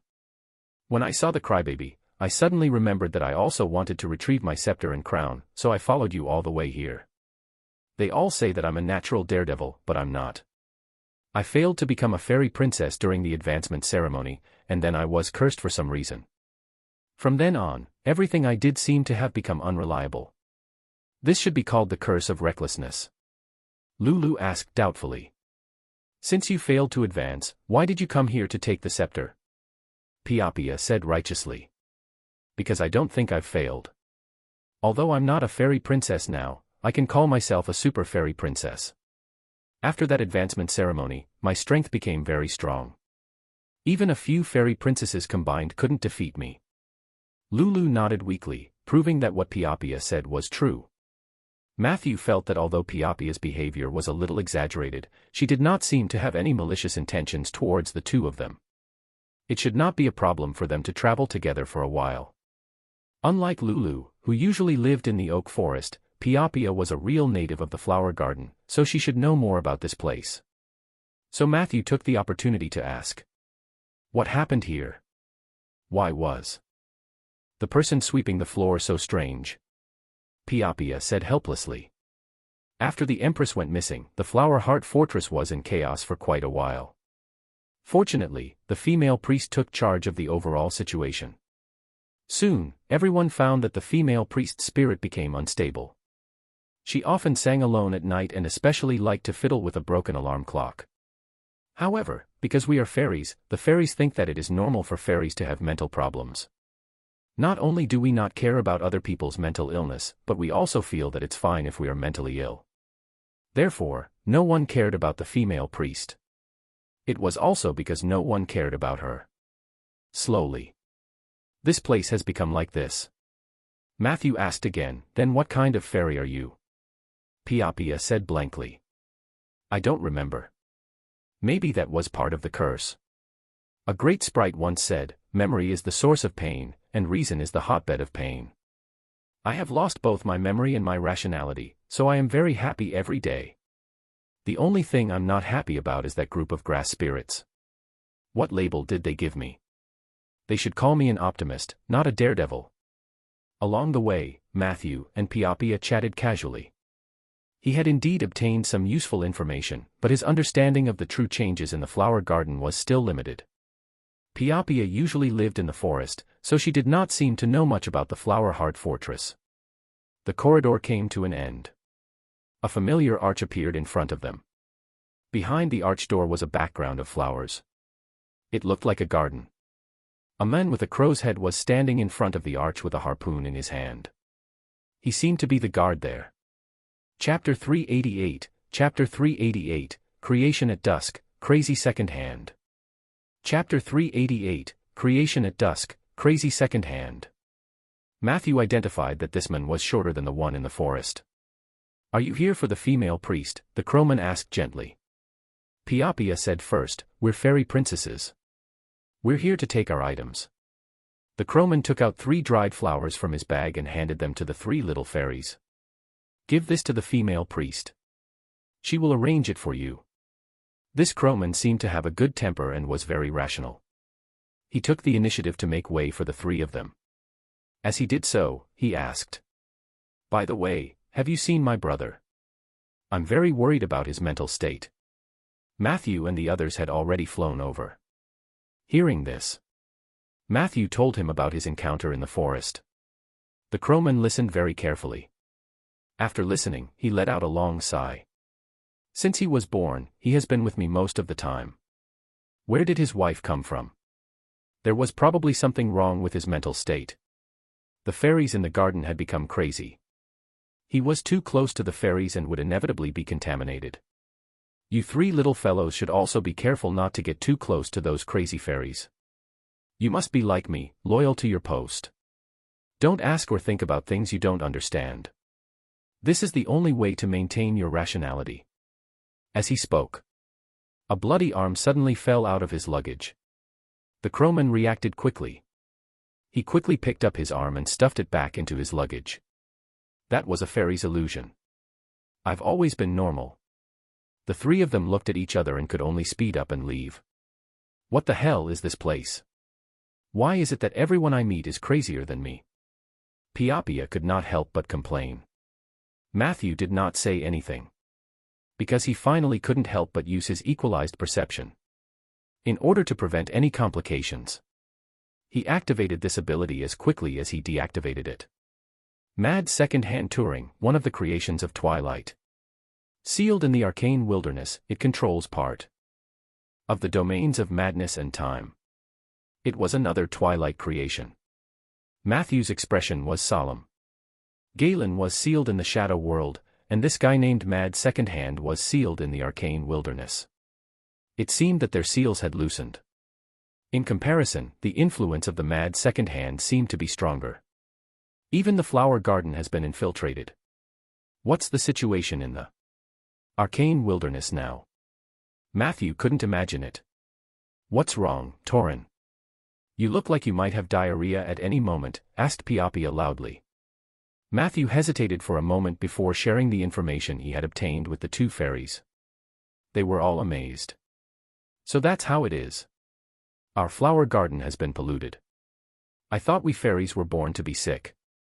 Piapia asked in shock. "This crazy second hand. Is he very powerful?" Matthew nodded. "But I can't describe how powerful he is. He is in charge of the function of madness and time in the arcane wilderness. In the long run, the pollution of the flower garden may become more and more serious." Piapia said seriously, "Then we must think of a way to stop him." She flew 3 circles on the spot and suddenly clapped her hands. "I have an idea. As long as we can become crazier than him, will he be unable to continue polluting us?" Matthew's head hurt a little. "In theory, yes." Piapia suddenly said excitedly. "I have another way, and that is to become the Ice Empress. In the past, when the Ice Queen was around, everyone was fine. This meant that she had a way to resist the contamination of the second hand. Now that the Ice Empress has disappeared, as long as I step forward and replace her, won't Flower Garden be saved?" When Lulu, who had been silent all this time, heard this, she finally said with dissatisfaction. "How would you become the Ice Queen? She's so holy and noble, and you're just a daredevil." Piapia was not discouraged. "When I get the scepter and the crown, I'll leave the flower court and go to the arcane wilderness alone. I'll find those big fairies to bless me. I want to prove that little fairies can also become fairy queens. Ha ha ha, I'm no longer a reckless person. I'm a great existence that's going to become the fairy empress." Lula reminded her. "The arcane wilderness is an outer plane. Danger lurks everywhere there. There are many star beasts that eat humans living there. Even great fairies can't leave their fortresses at will. If a little fairy like you goes there, you'll die very quickly." Piapia was unconcerned. "So what if I die? Anyway, I don't have any memories of the past. I live happily every day. Even if I die in the arcane wilderness, I can still be a happy corpse. Perhaps a few years later, a necromancer traveling in the astral plane will find me. He will resurrect me as a banshee of death. Wow, so cool. That should be a brand new experience. Maybe I can become the queen of banshees." Piapia always looked overjoyed. Matthew was speechless at first. Later on, he admired her attitude. Not long after, the 3 of them arrived at the depths of the garden. They saw a female priest in a white robe talking to a woman in a gray robe on the balcony on the 2nd floor of the garden. Chapter 389, Chapter 389, Creation at Dusk, Crazy Second Hand. Chapter 389, Creation at Dusk, Crazy Second Hand. The gray-robed woman's voice came from the wind. "You have to take care of it. This is your duty. The fairies stole my dog, and I can't even brew the anti-aging potion." At this moment, Piapia actually took the initiative to fly up. "Don't talk nonsense. I'm the only one who stole it. The other fairies didn't steal it. And I stole the underwear from dogs.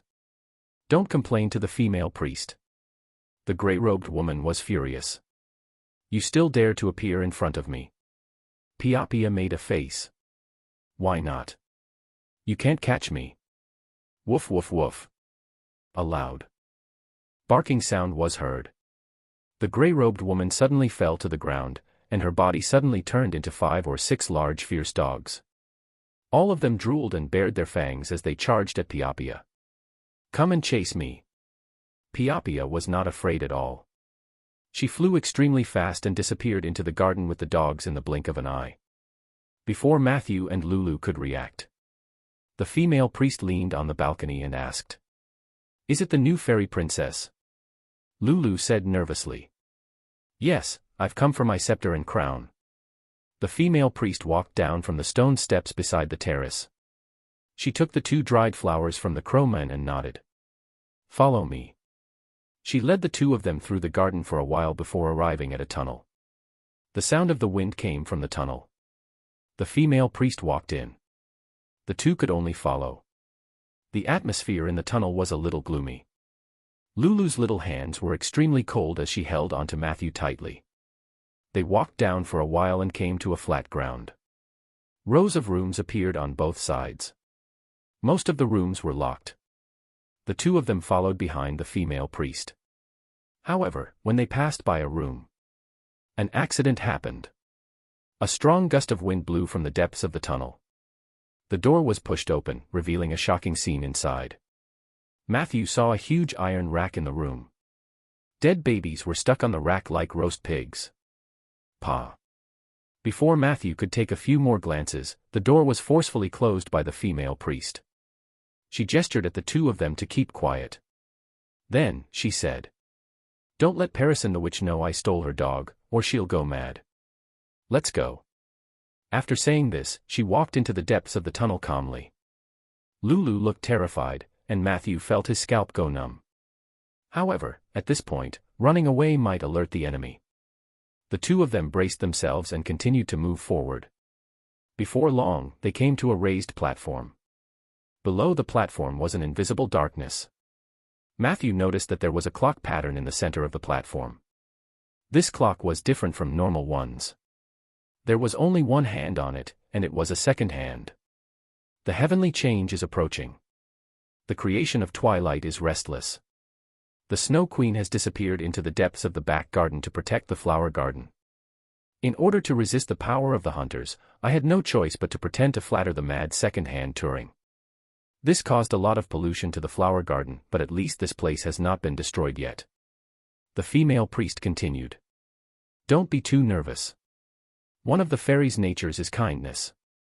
Even if they go crazy, they won't go against their nature. The creatures in the flower garden are all victims, and I'm the only sinner. Take the scepter and crown and leave.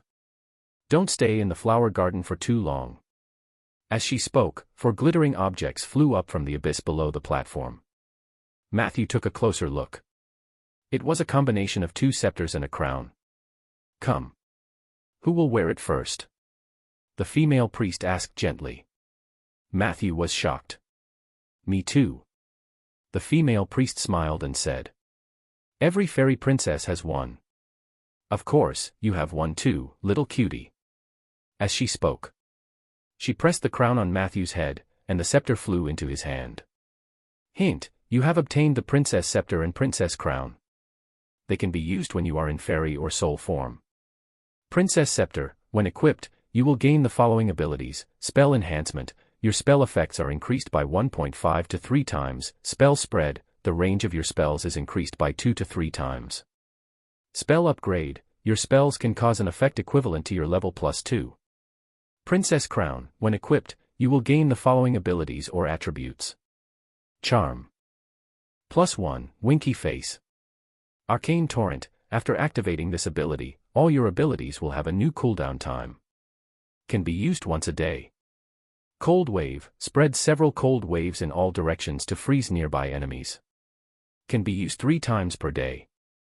These 2 items were actually real. Moreover, it was not contaminated. Matthew felt that it was a little ridiculous. He looked at Lulu, who was also equipped with a princess 2-piece set. Lulu looked at him sourly. Your scepter seems to be a little bigger than mine, Matthew. At this moment, the female priest urged, leave this place quickly. If it's not necessary, don't return to the flower garden. She suddenly and violently chased the 2 of them out. Back in the garden, the confused Matthew and Lulu bumped into the gray-robed woman. She must be Parison the witch. Where's the female priest? Get her out. Parison, the witch, sounded unfriendly. Daredevil said she stole my 5 dogs. Chapter 390, Chapter 390, Creation at Dusk, Crazy Second Hand. Chapter 390, Creation at Dusk, Crazy Second Hand. The female priest's faint voice came from the tunnel. You're mistaken, Parison. I only have 4 dogs here, not 5. Parison charged into the tunnel angrily. Very quickly. The sounds of fighting could be heard from inside. Let's go quickly. There's really something wrong here. Lulu grabbed her small scepter and small crown and flew wildly with Matthew. The 2 of them arrived at the edge of the fortress. Lulu saw a pipe on the ground and said happily, We can hitch a ride. As she spoke, she flew over and lifted the water pipe with some difficulty. Matthew, help me turn the switch. Lulu said loudly. Matthew did as he was told. The next second, a surge of water rushed out of the pipe. The water was so strong that it formed a drizzle nearby. The sun shone down from above. A rainbow spread down from the city wall. Lulu raised the staff in her hand and chanted for a while. The rainbow gradually solidified and became a rainbow bridge that led to the surface. Let's go. The two of them stepped onto the rainbow bridge and slid down rapidly as if they were slipping. A strong wind blew. Matthew felt like he was riding an endless roller coaster. 2 minutes later, they arrived at the end of the rainbow bridge and landed in the forest that belonged to the front garden area. Lulu led Matthew through the forest. Not long after, they returned to the pitch-black rift at the front garden. This was the plain gap that led back to the oak forest. Matthew looked back. Everything in the fairy flower garden was like a dream. It was as if he had experienced a beautiful fairy tale full of metaphor, and he had yet to wake up. At this moment, suddenly, heavy footsteps could be heard not far away. From the other side of the thicket, a huge shadow walked over. Matthew looked over. In the end, he saw a tall, faceless man. The faceless man was dressed in a hunter's style and held a huge double-barreled shotgun in his hand. He saw Matthew and Lulu. The faceless man pointed the black barrel at them without hesitation. Bang! The moment the gunshot rang out, Matthew pushed Lulu into the gap. In the blink of an eye, the two of them appeared safely in the oak forest. What happened to that faceless man just now? Matthew was still in shock. Lulu shook her head. I don't know. I rarely go to the flower garden. It looks like an intruder. No wonder the priestess said that the flower garden was unsafe. The intruders could already walk to the front garden. Matthew suddenly remembered the words of the female priest. She had no choice but to rely on mad second hand to resist the foreign hunters. Is that faceless man one of the hunters? Where did they come from? Matthew's heart was filled with doubts. But now, no one could answer for him. The two of them rested for a while. Matthew suggested that they summon the oak guard the next day. The reason was that Lulu must be tired after what had happened. However, Lulu shook her head. I'm not tired at all. With the scepter and the crown, I will be a real princess. Thank you, Matthew. I'll summon the oak forest guards for you now. As soon as she finished speaking, she began to sing a slow song loudly. She had the princess set in her hands. Lulu was obviously more confident and calm now. Amidst her beautiful singing, Matthew could feel an ancient power awakening. A moment later, the oak tree in front of him, it suddenly moved. At the same time, Rolling Stone Town, 27 Waterpipe Street, the front door of the town's only brothel, Sweetheart Tavern. Lorraine and Eli walked in with their arms around each other's shoulders. But not long after, the two of them hurriedly retreated. I'm sorry, I still can't do it, said Eli, a little bashful. Child, you have to believe me. Matthew entrusted you to me. I can give you the best experience. Lorraine said patiently, do you believe Matthew? Eli nodded without hesitation. Lorraine added, Matthew believes in me too. So you should trust me like you trust Matthew, understand? Relax. Relax. Eli looked hesitant. Must it be like this? Lorraine said disapprovingly, we're just going in for a walk. Nothing will happen. I just want you to broaden your horizons. Eli pointed at the white cat in his arms and asked, I mean, do we have to bring her along to a place like this? Lorraine smiled slyly. Why not? At the end of the day, she's just a cat. Do you think she would suddenly jump out and stop you when you're doing that? Hearing this, the white cat curled up a few times. Then, she buried her head deep into Eli's arms. Chapter 391, Chapter 391, The Oak Guard and the Inn in the Clouds. Chapter 391, The Oak Guard and the Inn in the Clouds. In the oak forest, the ancient power was reviving. Summoning the forest guards was a long and difficult task. The inherent limitations of plant species made it difficult for them to be as active as animals. Matthew's forest was still very young. Under natural circumstances, it would take at least hundreds of years for this forest to produce oak guards. However, the existence of the fairy princess could break this restriction. This was because the power that Lulu was chanting did not come from the flower garden but from an inner plane. Myriad World Forest Ocean. The forest ocean was the birthplace of all plants in the multiverse. The inner plane was a concept that corresponded to the outer plane. Compared to the outer planes that were exposed in the astral plane, the inner planes were undoubtedly more secretive. Entering the forest was a supreme honor for druids, and it was also their lifelong goal. And in the myths and legends of the Enlightenment era, even among the gods, not many were qualified to visit the forest. There were only two people who could do this. One of them became the god of nature, and the other was the god of travelers. Of course, they were all imprisoned in the heavenly palace now. The forest ocean was also the home of all the plants in the world.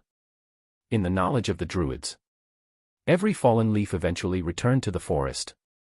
They were just rotting on the surface of the material world. Their souls as plants were summoned by a mysterious force to the forest. All in all, the forest ocean was undoubtedly sacred and mysterious to plants. Spells that could mobilize the power of the forest ocean were extremely rare. Only the fairy princess, who had been reincarnated from the forest ocean, had such power. Matthew had long known that Lulu came from the forest ocean. Because it was difficult for the oak forest to give birth to oak fairies on its own, without the ancestors of the fairies, the light fairies.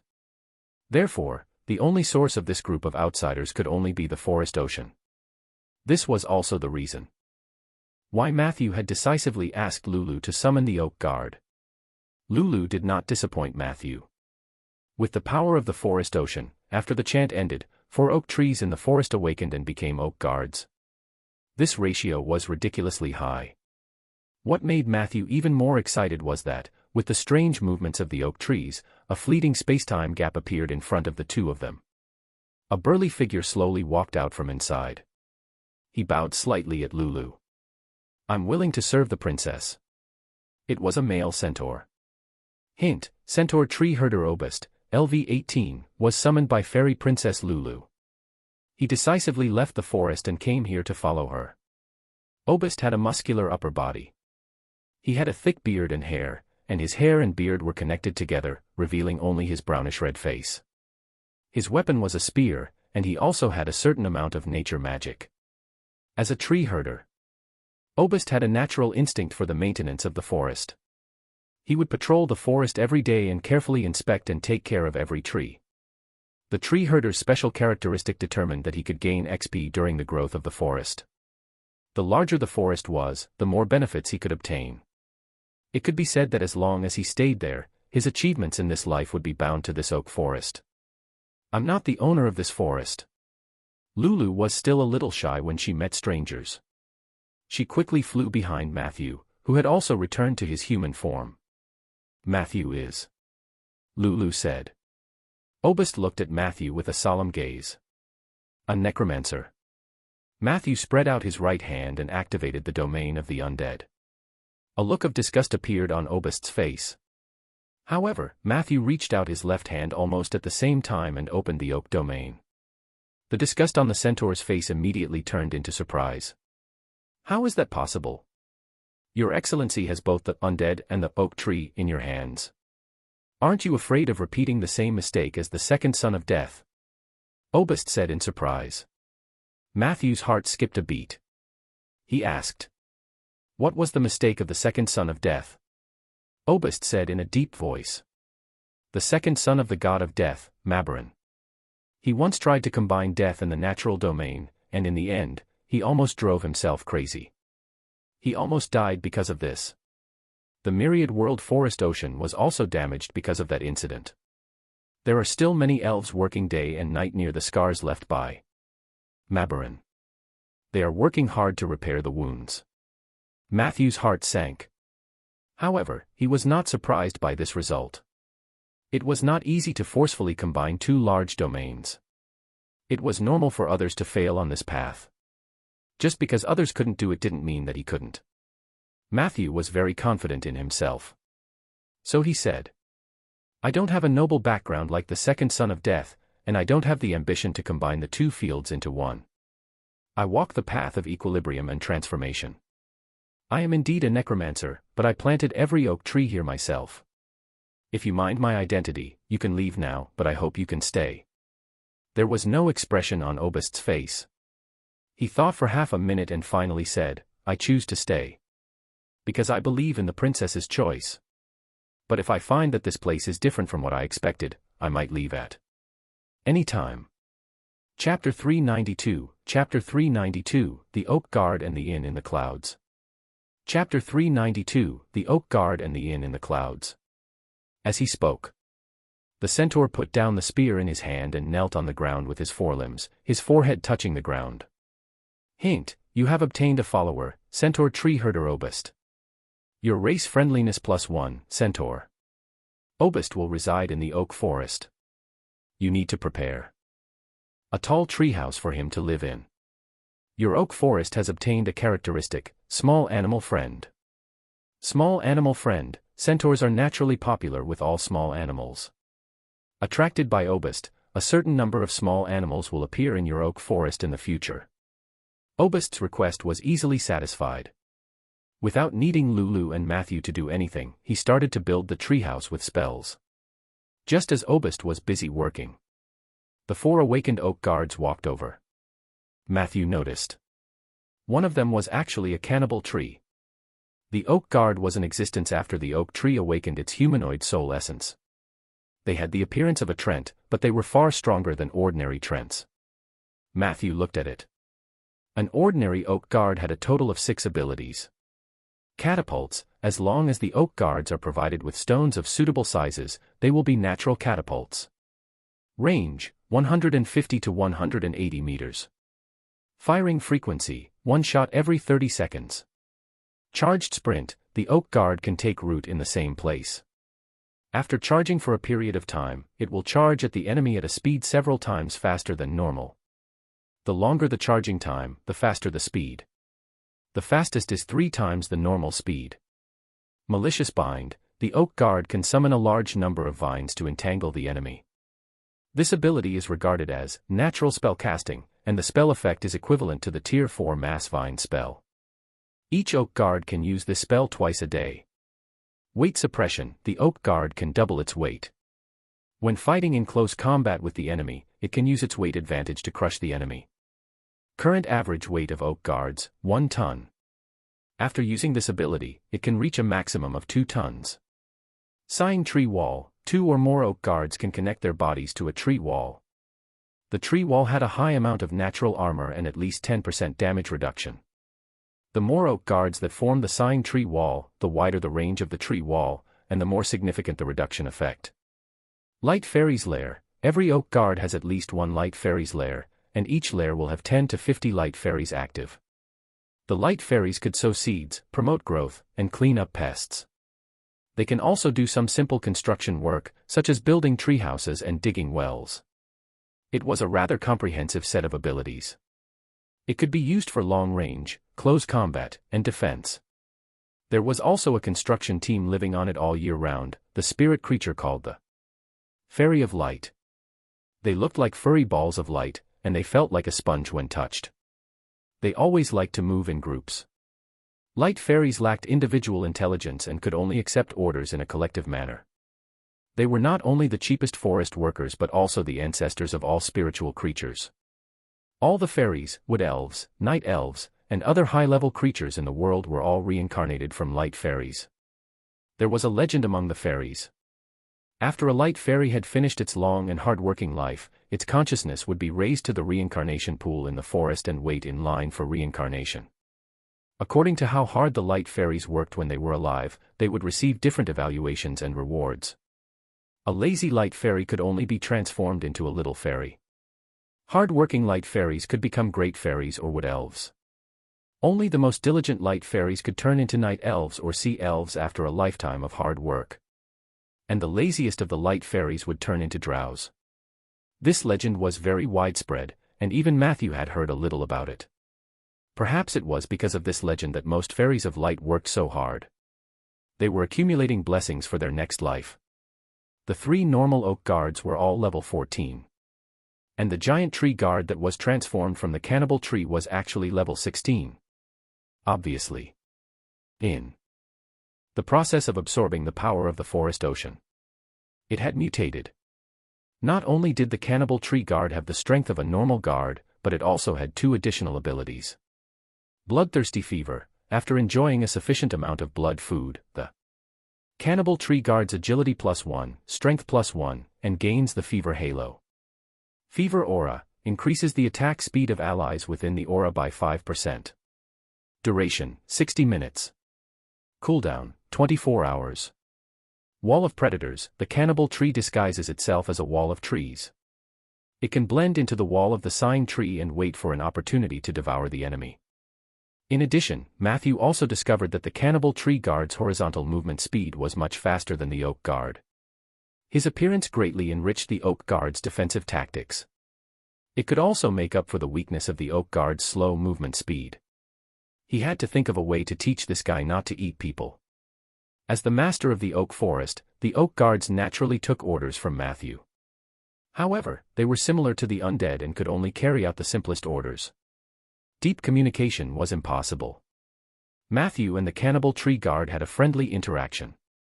Chapter 393, Chapter 393, The Oak Guard and the Inn in the Clouds.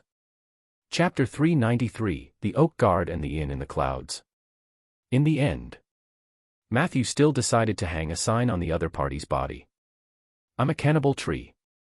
You'll be eaten if you get close. In the future, I have to find out how much he eats and feed him blood regularly. Matthew thought.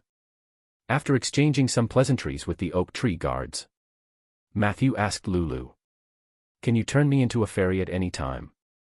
Lulu said, "Only in this oak forest, and the transformation will not last more than 6 hours. My shape-shifting spell is actually just injecting a portion of my own power into you. If you want to unleash the true effects of the scepter and crown, you have to become a real fairy." She clearly saw through Matthew's thoughts. Matthew shook his head regretfully. The attributes of the princess set were too good, but it was a pity that it could only be used in the fairy form. Even Lulu's transformation spell could not fully activate its power. It seemed that he had to master the true transformation spell to become a fairy. Actually, even if I become a fairy, it won't have much effect because I don't have many nature-type spells. On the other hand, the soul form is a little more interesting. I have the characteristic of soul projection, but it's too dangerous. Matthew carefully put away the princess's 2-piece set that he had obtained for free. Then, the two of them began to hold the enemy of the forest ritual. The purpose of this ritual was to communicate with the will of nature and lock onto the enemy that was the greatest threat to this forest. The ceremony itself was not complicated, but it would consume a lot of energy from the host. Matthew was worried that Lulu wouldn't be able to hold on, but Lulu stubbornly said that she could.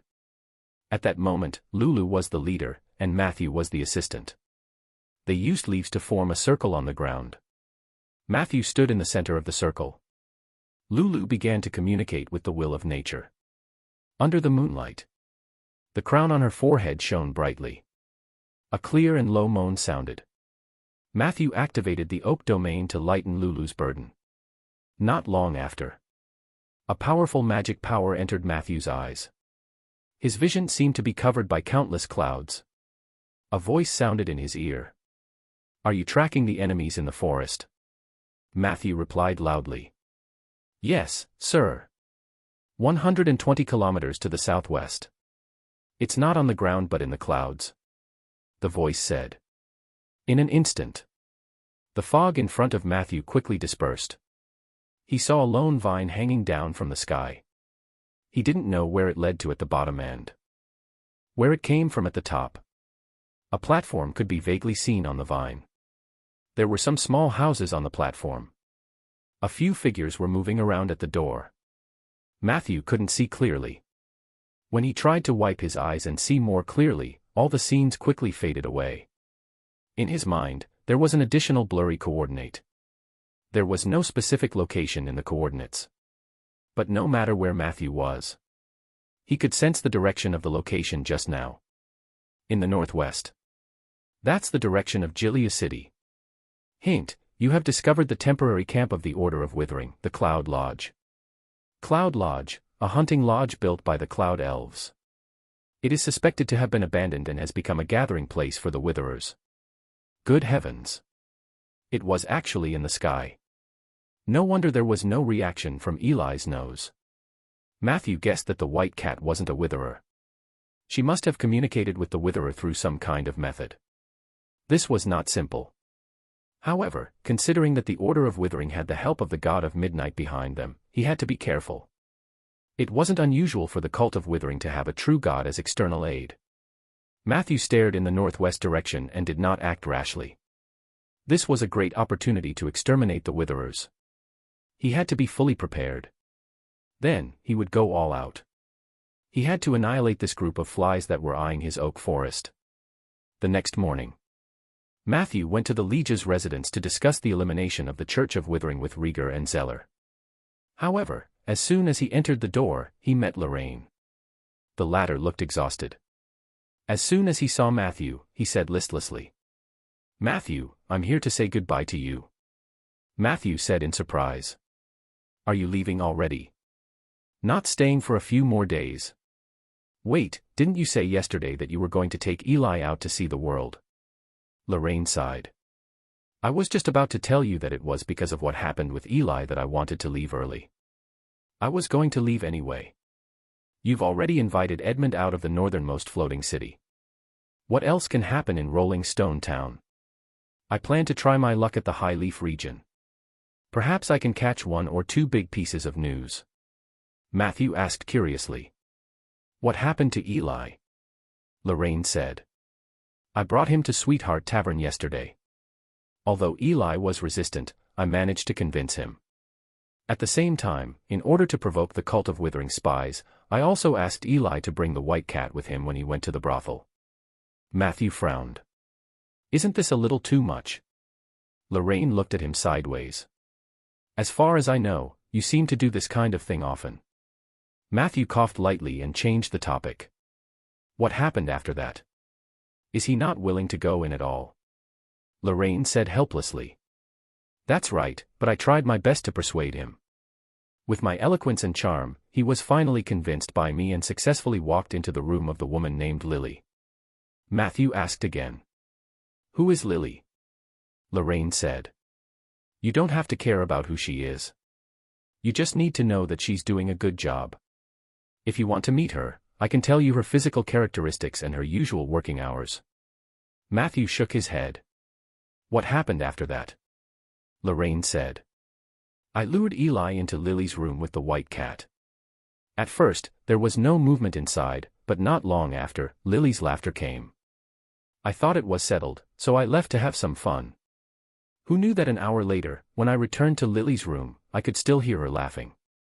I realized that something was wrong and immediately pushed the door open. Guess what I saw? I saw two kittens, one white and one black, jumping around on Lily's bed. They were having a great time fighting. Lily was playing with the cat at the side. She looked extremely happy. So, my judgment of the druids was correct. They are the wildest players. There was clearly a naked beauty beside him, but he had to play with the little female cat all night. If this wasn't a special hobby, what was it? But she can't be in heat with a kitten. She can't do it. At this point, Lorraine sighed. I admit that I was bragging, Matthew. I've never seen a guy like Eli. I thought he was just young and passionate. I didn't expect him to really be crazy. I can't change his mind without hurting him. He seemed to have no interest in any other members of the opposite sex except for the little white cat. I'm afraid you'll have to tell him the truth soon, or he'll sink deeper and deeper. In the end, the one who will be hurt is himself." At this moment, Rieger, who was wearing pajamas, walked over. He was very interested in the topic they were talking about, so he came over and asked, "Who are you guys talking about?" "A teenager who is troubled by love. Tell me quickly. No one knows how to solve the problem of boys like this better than me." Chapter 394, Chapter 394, Soria LS Chant. Chapter 394, Soria LS Chant. Seeing that Rieger had come out of his room and Zeller was working at the table next to him, Matthew told them about the Church of Withering and also introduced the situation of Eli. When Rieger heard this, he revealed an experienced expression. "Oh, infatuated youth, this matter is indeed very difficult to handle. I've seen that white cat. To be honest, she's not bad looking. There's an indescribable charm about her. My suggestion is to find a more energetic substitute for that child named Eli. If his taste is stronger, why don't we try the furless cat from Purgatory? They are more charming and more sexual." Matthew looked at Rieger strangely. "Do you even know how to appreciate beauty?" Zeller interrupted. "Rieger's ex-wife has the lineage of the furless Purgatory cat." Rieger immediately retorted. "She's not my ex-wife. I haven't divorced her yet. And she's not completely hairless." Zeller shrugged. "You're right." Matthew looked at Rieger suspiciously. He felt that letting this guy come up with ideas would only cause trouble. Thus, he told everyone his plan. "I plan to completely eradicate the Church of Withering. After that, I'll settle the emotional dispute between Eli and the little white cat. Lorraine, can you delay your departure for a few days? I need you to keep an eye on them for me and help me look after the forest." Matthew looked at Lorraine. The latter nodded and then revealed a regretful expression. "Matthew, you're clearly only in your 20s. Why do you act like an old father? But then again, it's really his fortune to meet you. If I had a reliable friend like you when I was young, I might not have gone astray." Matthew was completely immune to the high praise he gave. "Stop with the praise. Tell me, what do you want?" Lorraine said cheekily. "Can you help me talk to Edmund and ask him to help me remove the wanted order from the Alliance?" Rieger was shocked. "Are you a wanted criminal of the Seven Saint Alliance?" Lorraine admitted. "More than 10 years ago, I made a mistake and committed a crime. The main reason was that I managed to trick a high-level mage. That mage seemed to be a relative of Edmund, so I accidentally ended up on the wanted list of the Alliance. Fortunately, it had been a long time, and the amount was not large. Almost no one remembered this matter now. However, this matter still bothered me because I couldn't use my identity openly. It's a pity that I always act under an alias." Matthew muttered. "How much money did you swindle?" Lorraine recalled. "Not much, 20,000 to 30,000. Matthew was a little puzzled. 20 to 30,000. It's not enough to be listed on the wanted list, right?" Lorraine blinked. "The main thing is not money, but the people." Matthew reacted quickly. "Did you scam his wife?" Lorraine coughed. "His wife is indeed one of the victims." The office hall instantly fell silent. Matthew stopped asking. He thought for a moment and replied. "I can't guarantee that Lord Edmund will give me this face. My relationship with him is actually very shallow, but I'll try." Lorraine made a heart gesture. "Don't worry. I'll keep an eye on Eli for you. I guarantee that he won't lose his virginity while you're away." Matthew was relieved. With the two legends, Lorraine and Richard, as well as Edmund's doppelganger, Rolling Stone Town and Oak Forest should be safe in the short term. He looked at the other two. "Has the matter in the south been completely resolved?" Zeller replied while writing the document. "Last night, Red Mountain sent over an urgent letter. Their feudal lord issued a declaration of non-aggression to us. To show their sincerity, Red Mountain's army even retreated to the south of the Prancing Horse River. They left nearly 1/3 of the golden fertile land empty. We can eat it or use it as a buffer zone." Matthew nodded. "Kuzula's reaction is really fast." Zeller also said emotionally. "This is the power of the Seven Saint Alliance. We don't even need to use a blade or spear to scare off an ambitious dragon. But we'll have a lot of work to do next. After the news spreads, it's expected that many residents of Golden Fertile Field will defect to Rolling Stone Town, including some small nobles or soldiers who are trying to take revenge on Red Mountain. We have to deal with these people carefully. We can't let them affect the existing order of Rolling Stone Town." Rieger also sighed and said, "Yeah, I'll be busy from now on." Matthew and Zeller glanced at him at the same time. The latter silently raised the Alliance Weekly and covered his face. "Madam Wesley, a cup of coffee." He shouted as if nothing had happened. Zeller suddenly said, "Matthew, I'm still a little worried that you're going to deal with the Church of Withering alone. Take Rieger with you. He's got nothing to do anyway. What do you mean by that? As the Lord of Rolling Stone Town, am I not the most important pillar of support? Without me, this territory would have long been scattered. Zeller just looked at him. Are you going or not? You can choose to take the initiative to go in a dignified manner, or you can choose to go in a less dignified manner after I persuade you. Chapter 395, Chapter 395, Soria's Chant. Chapter 395, Soria's Chant.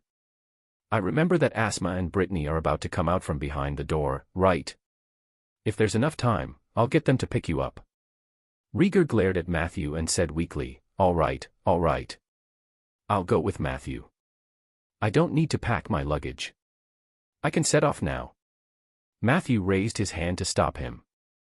Wait, we can't leave yet. Rieger, on the other hand, urged anxiously. There's no time to lose. Matthew looked at the sky outside. Let's leave in the afternoon. I still have classes in the morning. Rieger's expression instantly became somewhat disappointed. At this moment, Zeller suddenly said, speaking of which, do you need me to find a succubus for that young man named Eli? Matthew was surprised. Zeller explained. I heard that men who have been ravaged by succubi find it hard to fall in love with women of other races. Of course, that's just what I heard. Maybe we can try something else. How about finding him another type of hobby? For example, planting trees. Lorraine shook his head.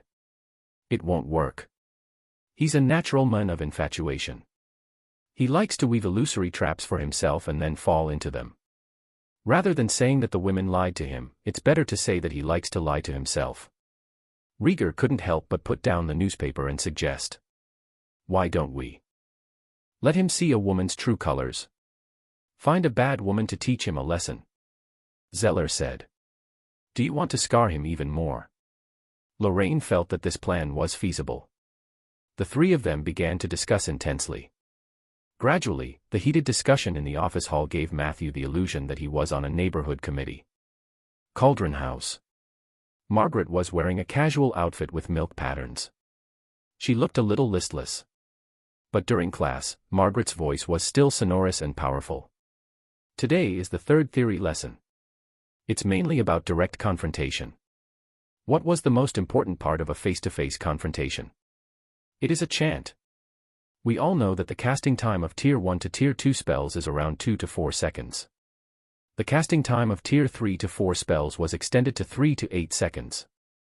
Tier 5 spells generally took 6 to 10 seconds. Legendary level spells were even longer. They could last for half a minute or even a minute. Although it had all kinds of auxiliary casting abilities, such as casting speed, silent casting, instant casting.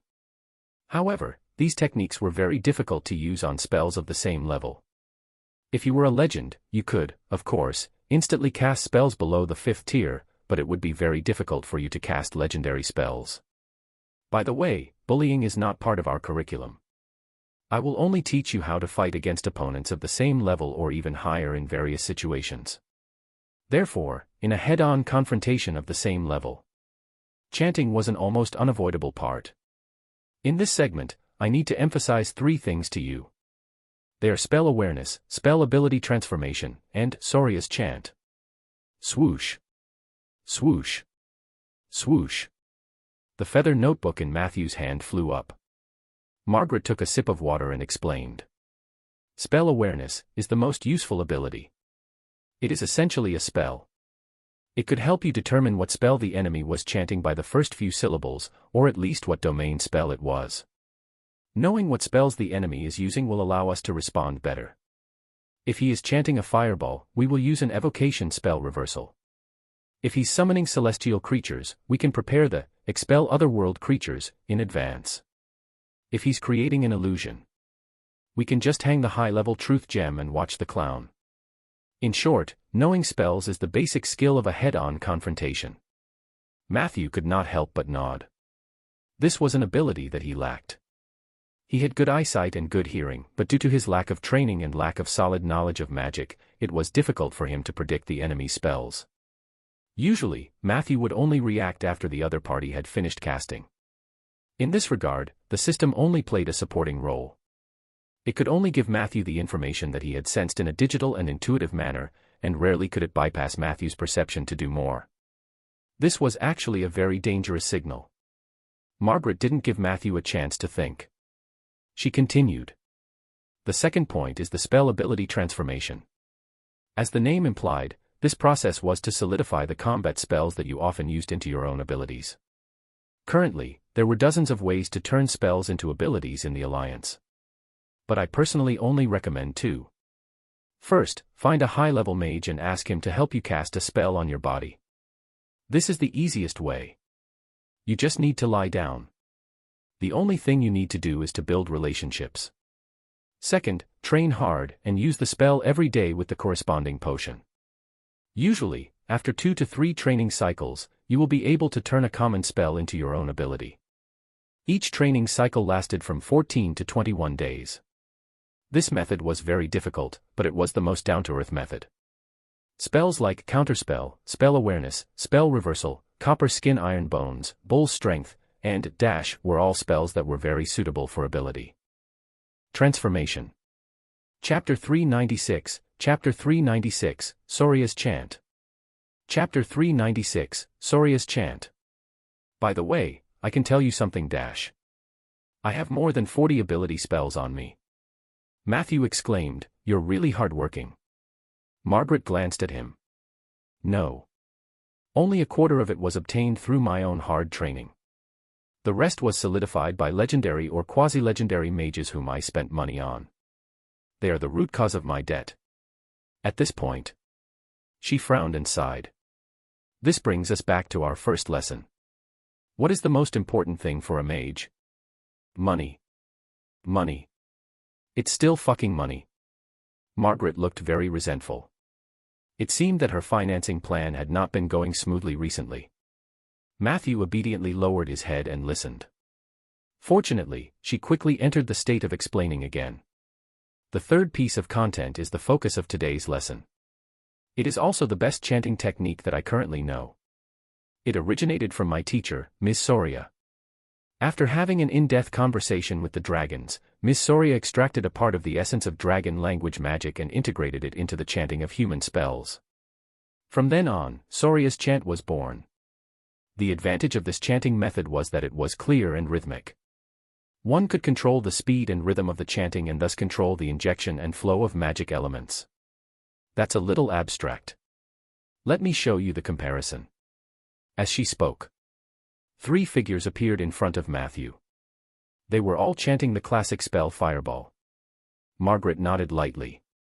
The 3 of them opened their mouths, and 3 different styles of chanting sounded in Matthew's ears, but they were all at full volume. According to Margaret, the first person was a rogue mage who had not gone through the Alliance's training. He was using the most common incantation. Matthew listened to it once. It was indeed not very good. It was a little like a third-rate rapper rapping. The second person was a mage apprentice who had been trained in a professional course. He used the mechanical chant that the Alliance was currently promoting. The speciality of this kind of chanting was that it had no speciality. Throughout the entire recitation, there was no emotional fluctuation at all. It was a little similar to an electronic synthesized voice. The advantage of mechanical chanting was that the specifications were uniform, and the threshold was very low. After becoming a habit, it would be much faster to learn new spells. It was commonly used to train apprentice mages. The third image was Margaret herself. As soon as she opened her mouth, Matthew was shocked. At first, it was a few sopranos singing alone, but soon they fell back. Between the passages, there were clear lines, sometimes like flowing water, sometimes like raging waves. It was a small fireball incantation with a total of 18 syllables and a duration of 3 seconds. Matthew actually heard the feeling of opera. You can see the changes in the magic elements around my body when I chant. Margaret displayed a cross-section diagram of the flow of magic elements. Soria's chanting technique can control the progress of the incantation, control the flow of mana and elements, and thus make a spell more powerful. But if that's all, I wouldn't recommend it to you. Its greatest advantage is that it can interrupt itself through screaming and perform a more advanced technique, spell grafting. As she spoke, She then showed Matthew the scene of her chanting another spell. Note that I was chanting the standard Tier 5 spell, Otherworldly Gate. This spell takes a long time. Even with the help of casting, I still need a full 13 seconds to complete the chant. But in the middle, listen dash. Margaret said as she played the illusion chant. In order to prevent Matthew from being unable to tell, she had specially set the speed to 0.3 timer. Matthew listened attentively and indeed heard a slightly abrupt scream from the other party's chant. Following that syllable, all the magic elements in her body had retreated. This meant that she had interrupted the spell halfway through its recitation. Immediately after, an even more bizarre scene appeared. After the scream, Margaret's chanting continued. Soon, after 8 seconds, she completed the spell. It was just that the spell, Otherworldly Gate, became the 1,000 arrows piercing the heart, that summoned a large number of arrows to physically pierce and throw at the target area. Matthew felt a chill down his spine. If her opponent used spell awareness and determined that she was using the Otherworldly Gate, then the opponent's response would most likely not be able to withstand the 1,000 arrows piercing the heart. Margaret looked at Matthew seriously. You should have realized how powerful this chant is by now, right? Not to mention the spell amplification effect of this kind of chanting. Scream allowed you to interrupt the spell at any time when the casting progress did not exceed 2 out of 3. And, spell grafting, could secretly and under certain conditions change it into another spell. Once you master the Soria incantation, you have grasped the absolute advantage in a head-on confrontation between mages. Now, sing with me. Ah. Matthew subconsciously opened his mouth. Ah. No, look at my mouth. Margaret corrected him. At the same time, pay attention to my chest. When you use Soria's incantation, you must master chest breathing. Come, open your mouth with me dash. Matthew followed her and said. Ah. Margaret pointed at him seriously. Yes and no. Now you're right. No. Half right. Very quickly. The magic classroom was left with the sound of awe. Chapter 397, Chapter 397, Gossip and Crazy Frogman. Chapter 397, Gossip and Crazy Frogman. All right. After a while, Margaret interrupted Matthew. I can tell that you don't have much talent, but you work hard enough. As long as you remember this feeling and go back to practice it repeatedly, you'll have a chance to master the basic practice method of Soria's chanting. If you want to truly get started, you need to persevere and keep practicing. There are no shortcuts in the world of magic. Many places that you think are shortcuts are often traps. And in the process of practice, the most important thing is still the standard way of speaking. If you accidentally forget it, you will need additional lessons to learn it again. Do you understand what I mean? Matthew nodded. Margaret wanted him to pay more. That's all for today's class. Margaret magically took out a small jar and placed it on Matthew's table. Say something now. Matthew opened his mouth. No, my voice. He suddenly realized that his voice was extremely hoarse. This is a normal phenomenon. Practicing Soria's chanting technique will wear out your vocal cords in the early stages. This is because you haven't fully mastered the chest breathing technique. Once you master the essence of it, it will be much better. Therefore, in the early stages of training, you will need the assistance of some magic potions. For example, the lozenges that I made myself. Just one lozenge will restore your throat to its original state.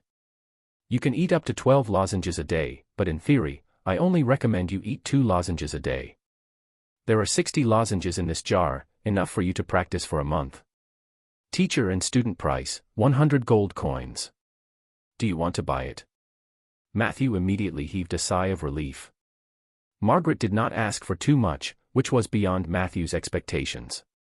However, after thinking about it carefully, she did not seem to have the talent to make money. I'll give you 300 gold coins. Matthew decided to show his goodwill. The other 200 gold coins would be used to deepen his friendship with Margaret. Who knew that Margaret would actually jump up and strongly reject? You want to buy 3 bottles at once. I rubbed these lozenges with my hands one by one. Do you know how much trouble it is to make one? I'll only take 100 gold coins, and I'll only sell you one bottle. Quickly put away the rest of the money. When you finish this bottle, come and buy another bottle from me. Matthew was speechless. He swallowed a lozenge, and the cool taste brushed across his throat. It was as if a small hand was gently scratching his throat. It felt itchy, but it was indescribably pleasant. He took a candy. Matthew's voice returned to normal. Show me the homework from last time, Margaret urged. Matthew obediently took out his homework. The previous topic was dash. If you were this black-robed mage and knew that the enemy was skilled in true transformation and could turn into mosquitoes and fleas, how would you deal with them? Matthew's answer was only a few words. Hide in the water. Margaret was a little displeased. Can your answer be any more perfunctory? Matthew said honestly, but hiding in the water can indeed solve the problem. Mosquitoes and fleas can only stay on the surface of the water for a while at most. Even if they can enter the water, it will be difficult for them to get into my body in the water. Margaret asked, what if they're waiting for you on the shore? Matthew said, I have the underwater breathing potion. As long as the enemy enters the water, I can launch a counterattack at any time. Margaret asked, what if there are no rivers or lakes nearby? Matthew had already considered this question. Water manipulation spell, this is a very simple spell. It can be used to protect my lower body. The only negative effect is that it will make my crotch wet and look a little indecent, but you also said that there is no such thing as dignity in battle. So I think it's acceptable. As for the face, you can refer to the mage who died in your hands. The bubble spell is a very good solution. Margaret widened her eyes. So, was my battle style easily broken by you? Matthew thought for a moment. If I hadn't known about your move beforehand, I'm afraid I would have ended up the same as the black-robed mage. For most people, they would never think of such a different method. All right. I'll consider it as you barely passed. Margaret crossed her arms in front of her chest, looking like an old woman. But you have to understand that the water manipulation and bubble spells have a time limit, and my harassment is endless. The most important thing is that once I master true transformation, the initiative will always be in my hands. Matthew nodded. You're right.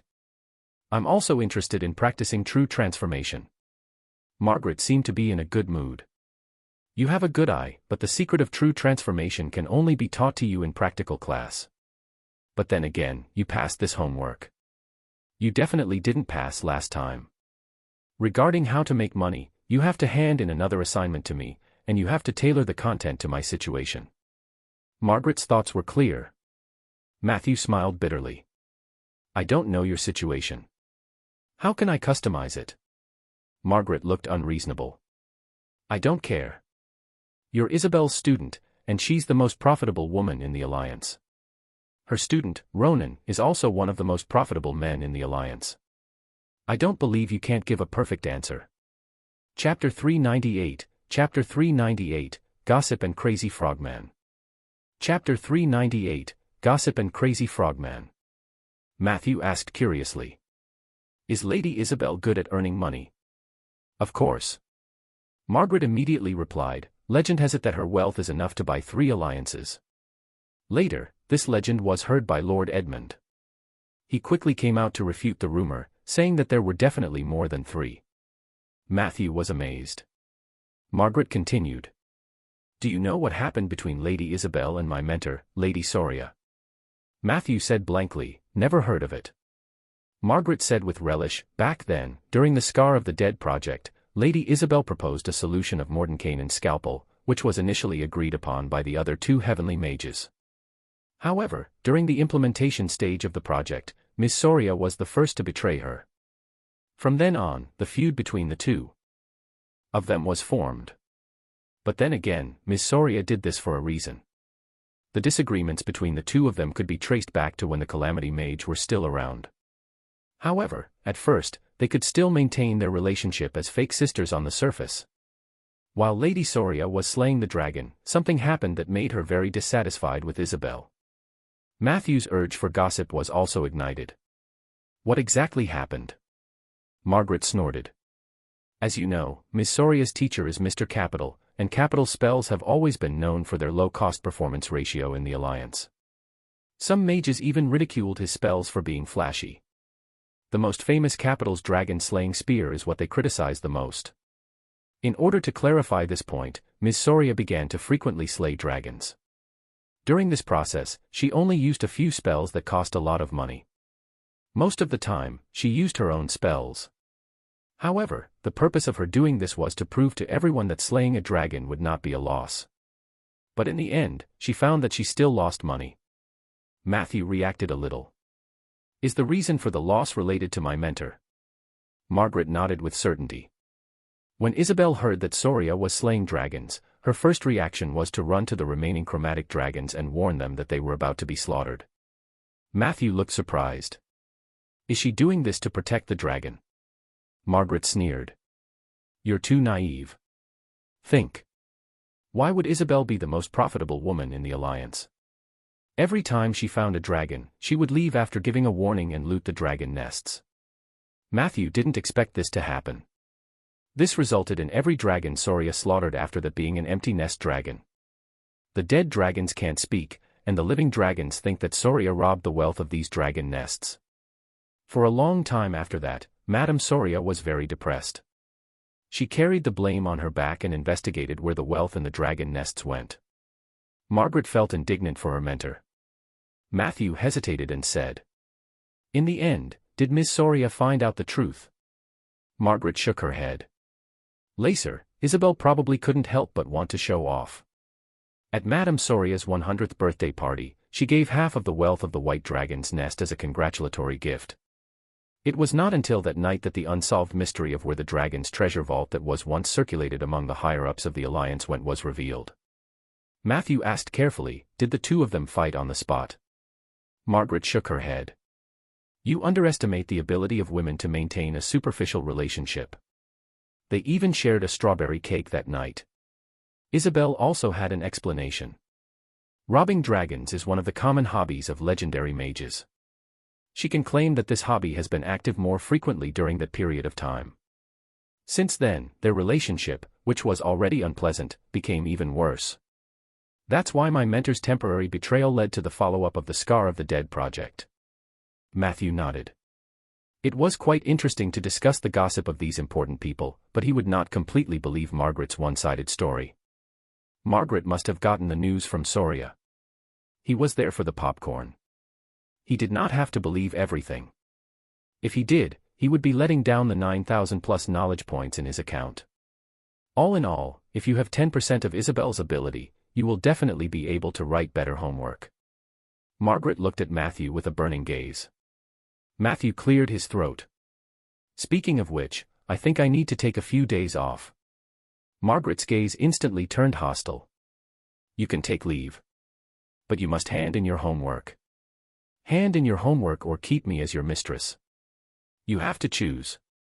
After leaving the Cauldron House, Matthew made another trip to the Liege's residence and informed Rieger that the crusade against the Order of Withering would be postponed until the next morning. He had no choice. He had to correct his pronunciation in chanting as soon as possible while Margaret's voice was still echoing in his mind. Matthew's initial plan for the crash course was to walk his own path firmly and absorb the essence of Margaret's lessons. However, he gradually realized. Chapter 399, Chapter 399, Gossip and Crazy Frogman. Chapter 399, Gossip and Crazy Frogman. What Margaret said was all the essence. And Soria's chanting was the best of the best. He could only accept everything. So that night, Matthew spent most of the night in the cemetery singing Ah. The zombies were so shocked that they stopped gnawing on the tombstones. The next morning, Matthew, who was well prepared, walked into the Liege's residence with a lozenge in his mouth. He bumped into Rieger, who was pouring coffee in his pajamas. I can set off now.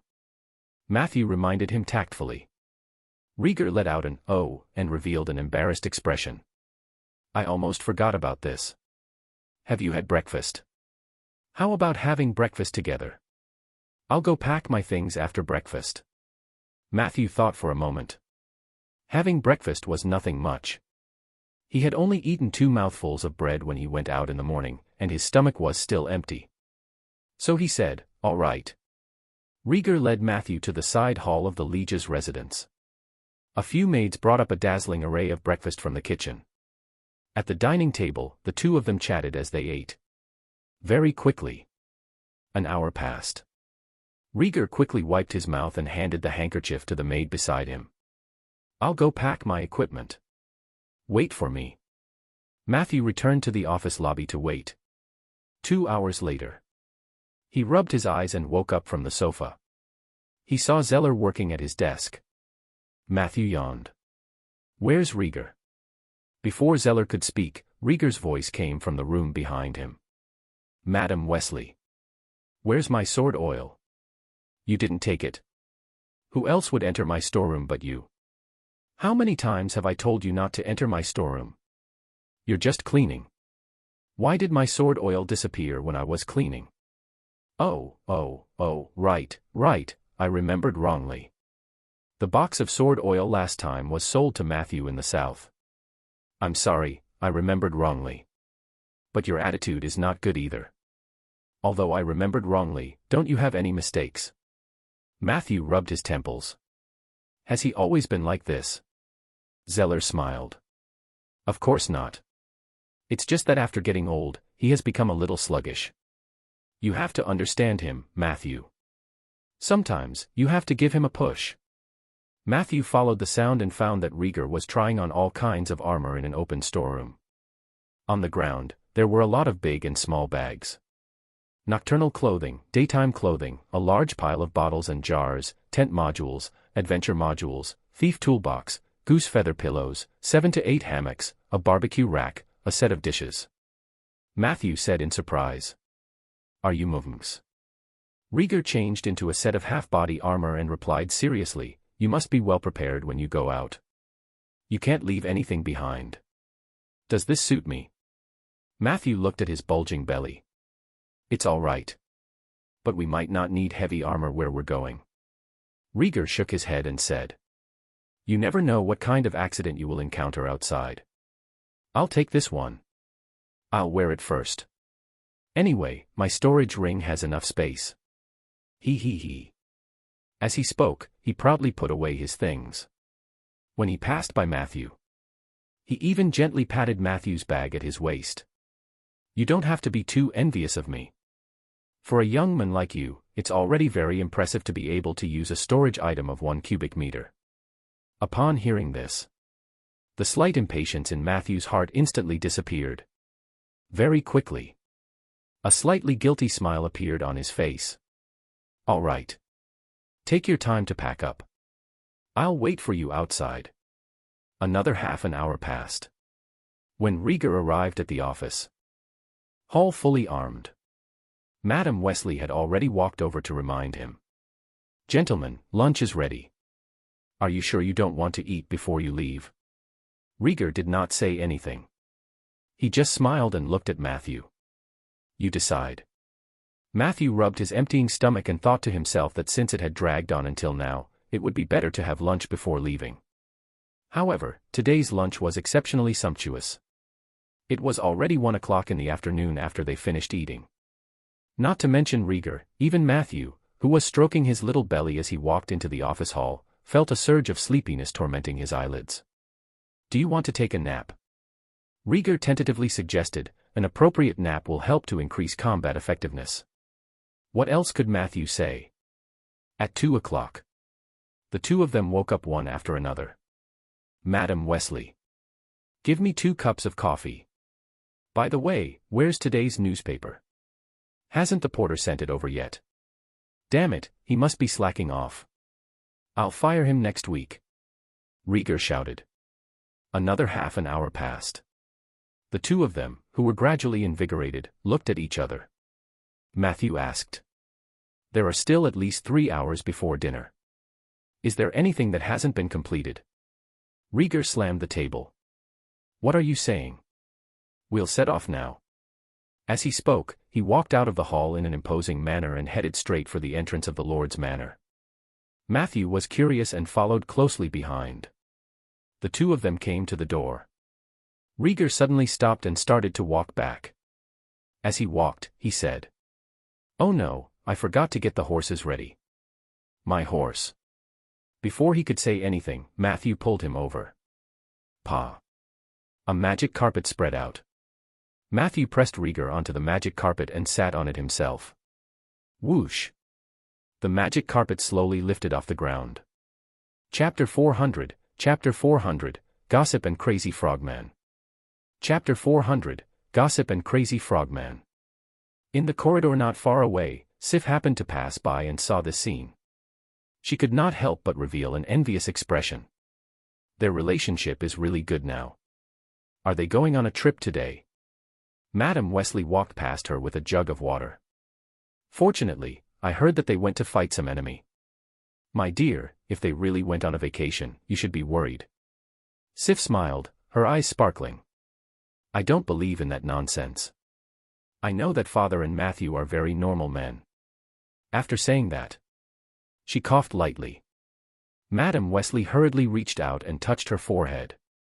So hot. Go back and rest, child. Although the Suki family members always behave strangely during the awakening period, it's rare to see someone like you whose temperature is so high that I can fry eggs on your head. Sif nodded obediently. Will I become a demon? Madam Wesley gently stroked her head.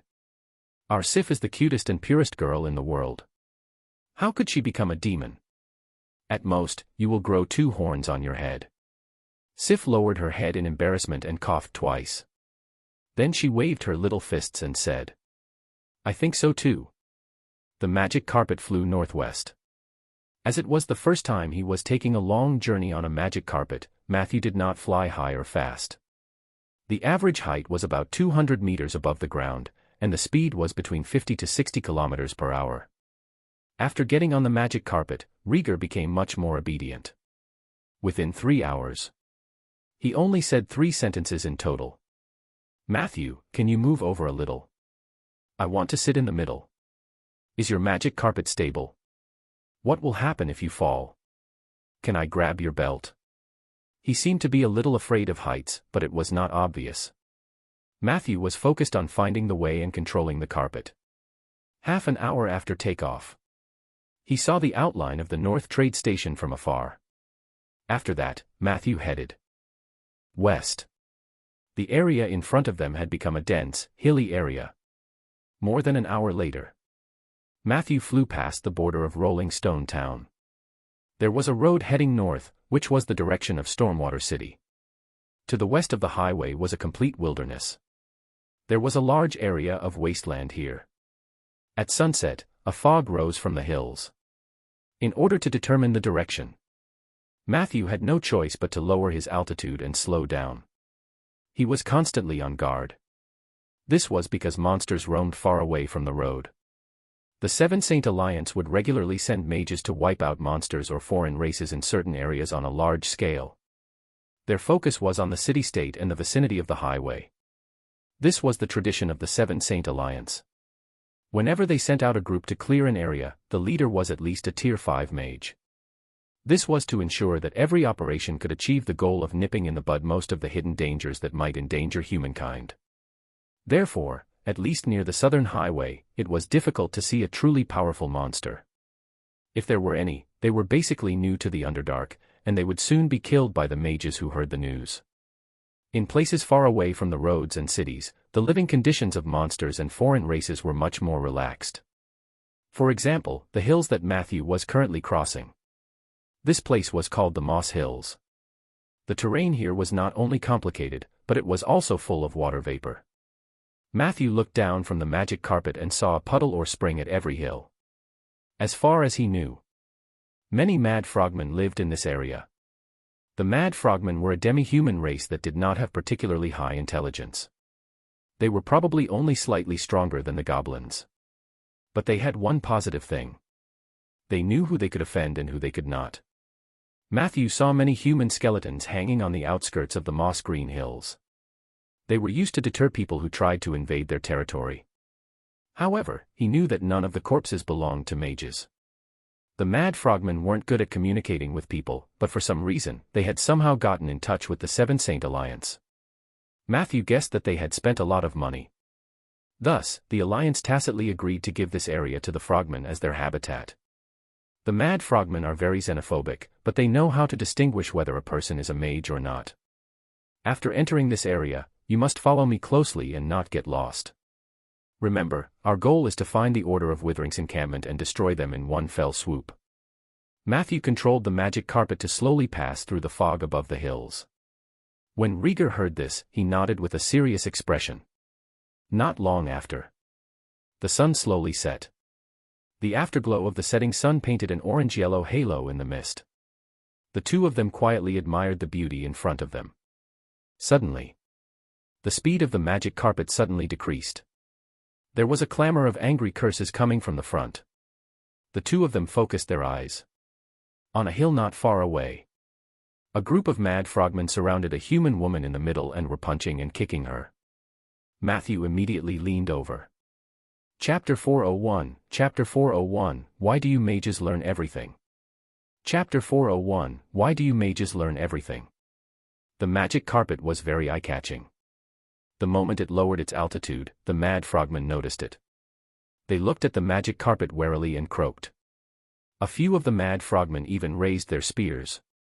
However, they were quickly stopped by another frogman who seemed to be the leader.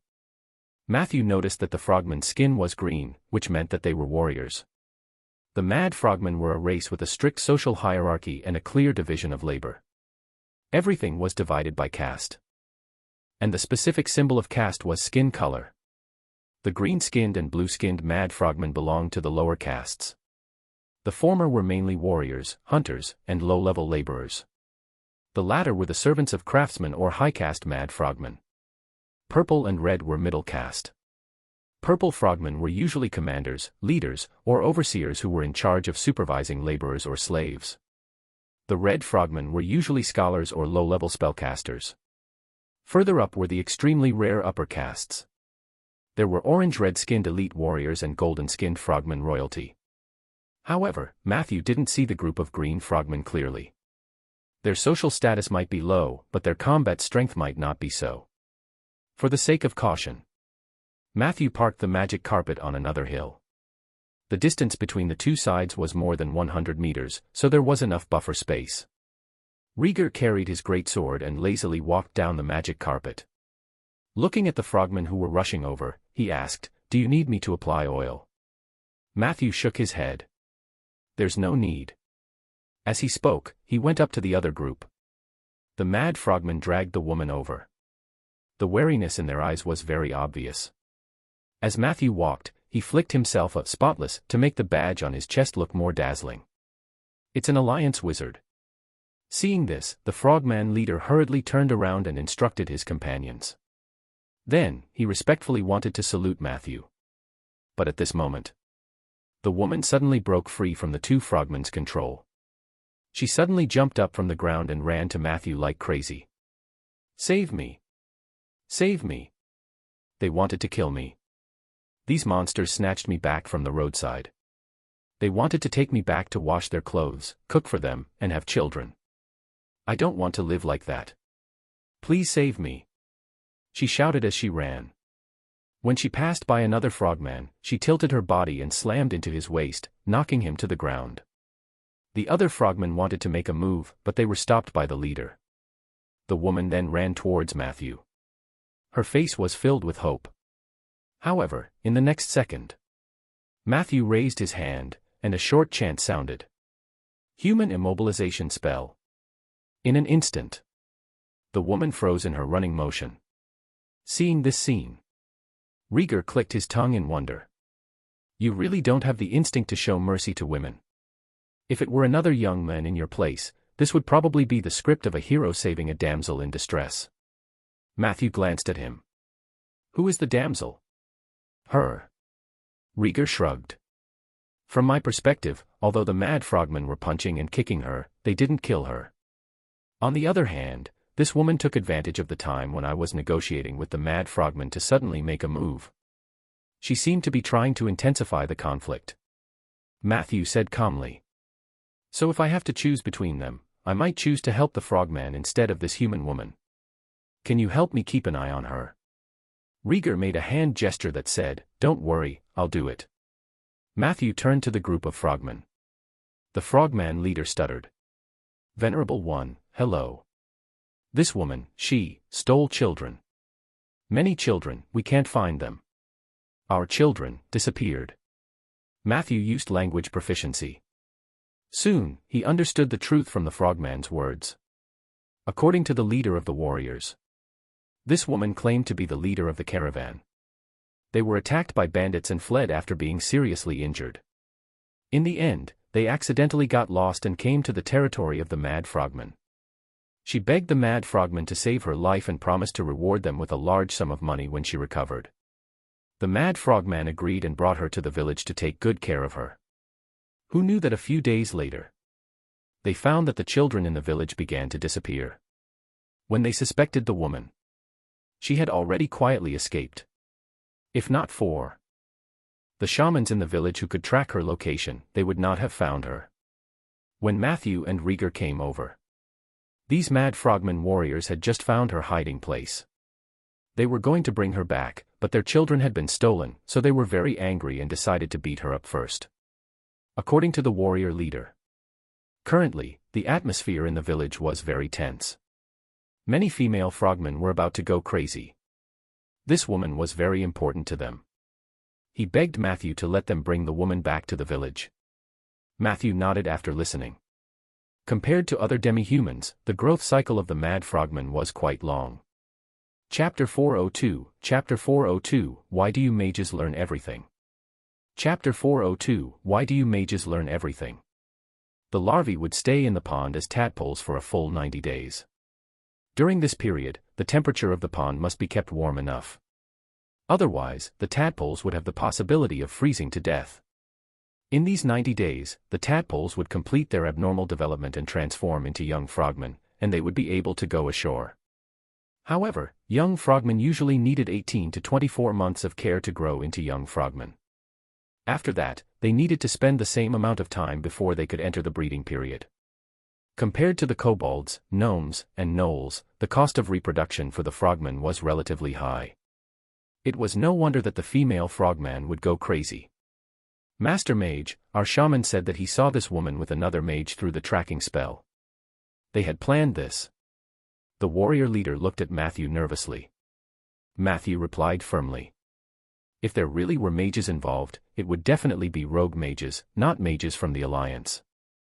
The warrior leader forced out an ugly smile. That's for sure, that's for sure.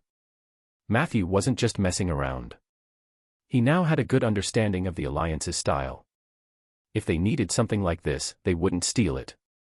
They would directly snatch it. At this moment, the woman's immobilizing spell had worn off. She was firmly suppressed by Rieger and could only shout at the top of her lungs. They're lying. Those monsters are lying. Please don't believe them. They are evil monsters. As for me, we are all humans. We are compatriots. Shouldn't the words of compatriots be more credible? They are deceiving you. Matthew looked at her calmly. I will only give you one chance. Tell me who is lying. You should know that lie detection is a common spell for every mage. By the way, let me introduce myself. I'm a necromancer. If you dare to lie to me, you should know the consequences, right? As he spoke, he snapped his fingers. Soldier slowly emerged from the shadows. The exposed bones made the woman tremble in fear. The mad frogmen were also frightened and started to chatter. Now, answer me. At this moment, in the woman's eyes, Matthew was filled with an evil aura. She could only plead. I'm sorry, sir. I had no choice. I didn't want to do this. It was Master Spencer who instructed me to do this. If I didn't listen to him, he would. The begging stopped abruptly. Rieger took out a rag from somewhere and stuffed it into her mouth. The truth is out. How do you plan to deal with it? He asked. Matthew muttered. Hand her over to the mad frogmen and let them deal with it themselves. The crime of stealing a child is unforgivable to any race. Rieger grabbed the woman and dragged her over without any mercy. Rieger handed the woman to the frogman. The warrior leader looked grateful, and the rest of the frogmen nodded and bowed to the two of them. Matthew asked. Are there any particularly big trees nearby? After entering the moss-green hills, Enemy of the forest's tracking effect was greatly reduced. This did not mean that the effect of the ritual magic had lost its effectiveness, but it was interfered with by another kind of magic power. It was obviously from the Witherers. This was normal. Prophecy and tracking spells were often disturbed by the target. The Witherers didn't necessarily realize that Matthew had targeted them, but as a criminal organization that wasn't welcomed by mainstream society, they would probably update the anti-reconnaissance spells around the camp from time to time. The coordinates in Matthew's mind were becoming more and more blurry. What he could vaguely see was a very rare tree in the hilly area. It was most convenient to ask the natives about this matter. As expected, the warrior leader immediately replied, "Walk in this direction, and after passing through 19 mountains, you will see a very large tree. That is the falling snow tree, also known as the ominous tree. Lord Shaman warned us not to go near there. The wild beasts near the ominous tree are more dangerous than ordinary ones." The tree of falling snow. Matthew felt a little strange and asked about the origin of this name. The warrior leader replied, "That tree has snowflakes all year round. However, those snowflakes are not cold. They are wet and hot. It is very uncomfortable when they fall on the skin. It makes people irritable and makes them want to hug or fight. It might be the Witherer's warning method." Matthew thought that he had found the right direction. However, he asked, "Are there any monsters near the moss-green hills?" The warrior leader thought for a moment. Most of the areas don't have them. At most, there are some mountain wolves and leopards. It was said that there was a chimera living on a high mountain in the north of the hills. However, it usually moved further north. That was the humans' mountain pasture, and there were many sheep for it to eat. Then, there was a monastery on a strange hill in the northwest. The mages of the Alliance had blocked the area with rune wolves, and there were many monks and knights wandering around. Finally, there was the tree of falling snow. There were some monsters nearby. Some are very powerful, some are just average. If you want to go there, you must be careful. Matthew nodded in his heart. What the warrior leader said was basically the same as what he had researched in advance. The monastery was called the Sunset Monastery, and there were some death monks and death knell knights active inside. Chapter 403, Chapter 403, Why do you mages learn everything? Chapter 403, Why do you mages learn everything? That place was similar to the Ghost Granny Castle. It was a place with some problems, but it shouldn't be a big problem. For some reason, the Seven Saint Alliance didn't wipe them out but deliberately left them behind. The two of them bid farewell to the frogmen and rode the magic carpet towards the snowfall tree. Matthew noticed that Rieger seemed to be staring at the frogman, so he asked, "Haven't you seen the mad frogman before?" Rieger shook his head. "How can I not have seen it before? They were considered neighbors of Rolling Stone Town. But we don't interfere with each other. I once looked at some crazy frogmen from afar when I was patrolling the territory, but we couldn't communicate with each other. I'm just observing their body structure and behavior to judge their combat strength. I keep feeling that these guys should be quite strong when they fight." Matthew nodded. The Mad Frogmen are indeed one of the most powerful demi-humans. They have two main characteristics. The first is their berserk. The Mad Frogmen had a unique supernatural power. They could breathe deeply and absorb magic energy, which was similar to a mage's chant. Through this method, they could gather a certain amount of elemental power for themselves, but this elemental power would appear to be similar to chi. Berserk aura gave the Mad Frogmen a melee ability that far surpassed that of ordinary humans. Another characteristic of their bodies is that they have different types of toxins, which is also worthy of attention. As he spoke, Matthew handed over a piece of papyrus. Rieger took a closer look. It was actually a detailed table of the skin color of a mad frogman and the corresponding poison. The surface of a frogman's body will secrete a type of venom. The venom secreted by different skin colors has different effects. This is the homework I did last night. If you're interested, you can take a look. After saying this, Matthew focused on controlling the magic carpet to fly. Flying at a low altitude was actually more difficult. However, considering that he would be too conspicuous if he flew too high, Matthew chose to fly at an altitude of 3 to 5 meters above the ground. Rieger took the paper and read it carefully. Green poison. After the target is poisoned, they cannot move except for climbing and standing jumps. If the target was a flying unit, it would not be able to take off or land. Blue venom, after the target is poisoned, the target will remain screaming until the poison is ineffective. Purple, the poisoned target will be eager to soak himself in mud. He must be in contact with mud and liquid at all times, or he will suffocate. Red, the poisoned target will eat non-stop until all the edible items in the field of vision are eaten. The symptoms will then be alleviated. If there are no edible items in the field of vision, the poisoned target may continue to bite fingers or toes. Gold, after the target is poisoned, they are extremely eager to hug. Orange-red, the target will be charmed after being poisoned and can only communicate in the frogman language. During this period, he would think of himself as a tadpole and instinctively seek help from the frogman's mother. Other colors, it is said that there is a very small chance of producing a rarer supercaste in the mad frogman tribe. The poison effect on their body surface is even more shocking, but as long as you avoid direct contact with their skin or being injured by their weapons, you can basically avoid disaster. You've done a lot of preparation. However, you are still a little weaker than me. As he spoke, he flicked his storage ring. Are we going to look for that tree directly? Don't you want to have dinner or something? Look, it's almost time. Matthew stared straight ahead and casually threw a piece of bread to Rieger. An hour later, a towering tree appeared on a distant hill. What a huge tree!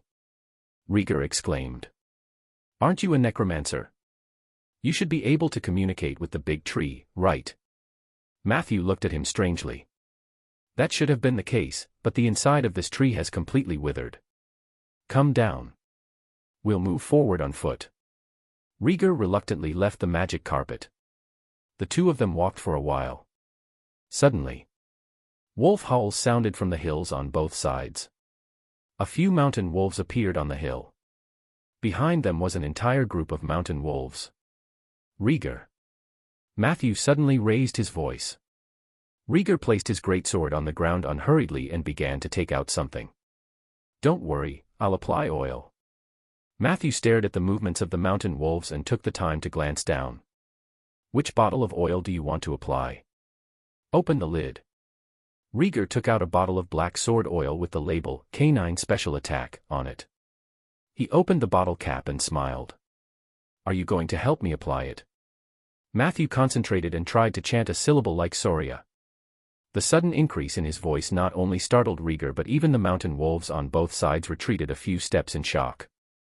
In the next second, magical energy gushed out from the bottle cap. Under Rieger's shocked gaze, the sword oil in the bottle flew out automatically. Under the control of an invisible hand, he finished applying the sword oil in just 2 seconds. Cantrip, quick grease. Are you happy? This is the spell I specially learned for you before I left yesterday. Matthew's lips curled into a smile. Now, go. Rieger waved his shining sword in frustration. He couldn't help but curse. Why do you? Mages learn everything. Matthew summoned Renesm and urged. There are a few mountain wolves attacking from the west. Quickly go to stop them. Rieger could only brace himself and go up. He rushed over like an arrow and waved the big sword in his hand fiercely. Although he did not hit a single one, it scared the mountain wolves quite a bit. Come, come, wolf cubs. Have a taste of your Uncle Rieger's great sword. Although he didn't hit anything, his action immediately attracted the attention of all the mountain wolves. Even the mountain wolf that had appeared on Matthew's right had bypassed him and attacked Rieger. Rieger had obviously noticed this scene. He could not help but complain to Matthew. Not good, Matthew. Don't you think our team lacks a meat shield? Then, he noticed that Matthew was staring at him with a strange gaze. What do you think Zeller sent you here for? Speaking of, it was strange. The mountain wolves had completely ignored Matthew's existence. They were all drawn to Rieger. They attacked Rieger from all directions. Come on, Matthew. Rieger waved his sword vigorously and finally cut down a few mountain wolves. It had to be said that his weapon was really excellent. With the sword oil, he cut down the mountain wolves as if he were cutting tofu. With a swing of his sword, he cut them in half. Matthew ordered Soldier to stand by and let Renesm attack with all her might. He observed the situation and realized that although Rieger was crying for help, he was actually able to deal with the mountain wolves with ease. Thus, Matthew quietly stuffed the stats increasing scroll back into his pocket. He planned to use his own spells to assist Rieger. However, at this moment, suddenly, snowflakes began to fall from the sky. A nauseating rotten smell irritated Matthew's nose and mouth. Warning, you are about to step into the ritual field of the Order of Withering Winter of all things. Chapter 404, Chapter 404, No one is more concerned about the living than a necromancer. Chapter 404, No one is more concerned about the living than a necromancer. The snowflakes did not drift to Matthew's side of the mountain. However, the smell of decay and destruction still made him feel uncomfortable. Matthew glanced at it. The snowflakes were indeed falling from the sky above the tree. However, the sky above the treetops was covered in dust, and with the fog unique to the Moss Hills, it was impossible to see anything clearly in the air. Retracting his attention, Matthew quickly cast 2 spells in the direction of Rieger. Frost Path, Withering Grip. 2 debuff spells, 1 blue and 1 gray, were cast. They accurately enveloped the mountain wolves near Rieger, and the speed of these monsters instantly decreased by more than half. Seeing this, Rieger immediately switched from defense to offense. The greatsword in his hand spun like a windmill. Matthew gave the order, and Soldier also went into interception mode. The 2 blades in his hands flew around and accurately cut off wolf heads one after another. The natural armor of the mountain wolf was not high. This allowed the sword dancer to display his huge advantage against the fragile opponent. In less than 10 seconds, the mountain wolves around Rieger were all killed by Soldier. At the same time, Matthew also noticed Rieger's fighting style. His sword technique was the kind that was critical-based. Once one was cut by him, one would have to worry about one's own life. However, this sword technique did not seem to be very effective against agile enemies. Most of the mountain wolves were killed by Soldier. At most, Rieger was just a taunt. Being able to attract monsters stably is also a good talent. He thought about it. Matthew suddenly noticed that there were a few wolves among the wolf pack. They were circling in his direction. The other mountain wolves were still stubbornly harassing Rieger.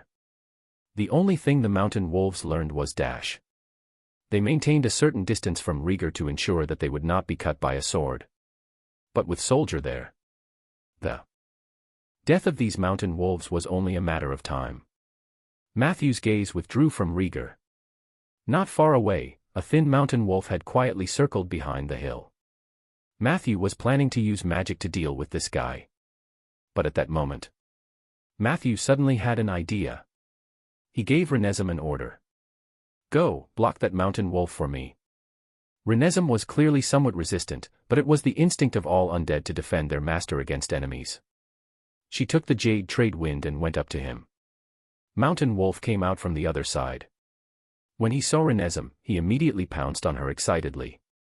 When the Mountain Wolf attacked, the distance between the 2 sides was less than 3 meters. However, in that instant, Renesm EM'd back 3 times in a row. She displayed an unbelievable explosive power and instantly pulled away by about 9 meters. Pa! Renesm raised her hand and shot an arrow. The white arrow pierced through the air and into the confused mountain wolf's skull. The tip of the arrow pierced through his chest. The mountain wolf fell to the ground. But very quickly, another 2 mountain wolves attacked her. Renesm instinctively wanted to shoot, but Matthew's devil-like order came again. Go up. Block them. A bitter emotion came from the undead contract. However, Renesm still did as she was told. She took the initiative to rush forward to attract the enemy's attention. The 2 mountain wolves were immediately confused by her actions and went up to her. They were still about 3 meters away. Renesm suddenly exerted her strength and jumped back like lightning. This time, she actually drew her bow while jumping back. Whoosh! The first time she landed, the first arrow was shot. Puff! The second arrow fired when she landed the second time on the ground. The 2 arrows pierced through the mountain wolf's skull with great accuracy. Matthew could feel Renesm's smug emotions from the contract. Hint: Renesm's keyword, reject melee, is in effect. She used continuous backward jump. She used the basic skill, rapid shots. After successfully avoiding 2 melee attacks, Renesme's keyword, reject melee, has been strengthened. Reject melee, Gray, your summoned creature refuses any form of melee combat. Once she encounters an enemy, she will try her best to escape. New addition, the probability of Renesme escaping has been slightly increased. She's so agile that even the mountain wolves can't catch up. Matthew was surprised by Renesme's terrifying escape ability, but he was also a little proud of himself for realizing the feasibility of the Gray keyword, reject melee.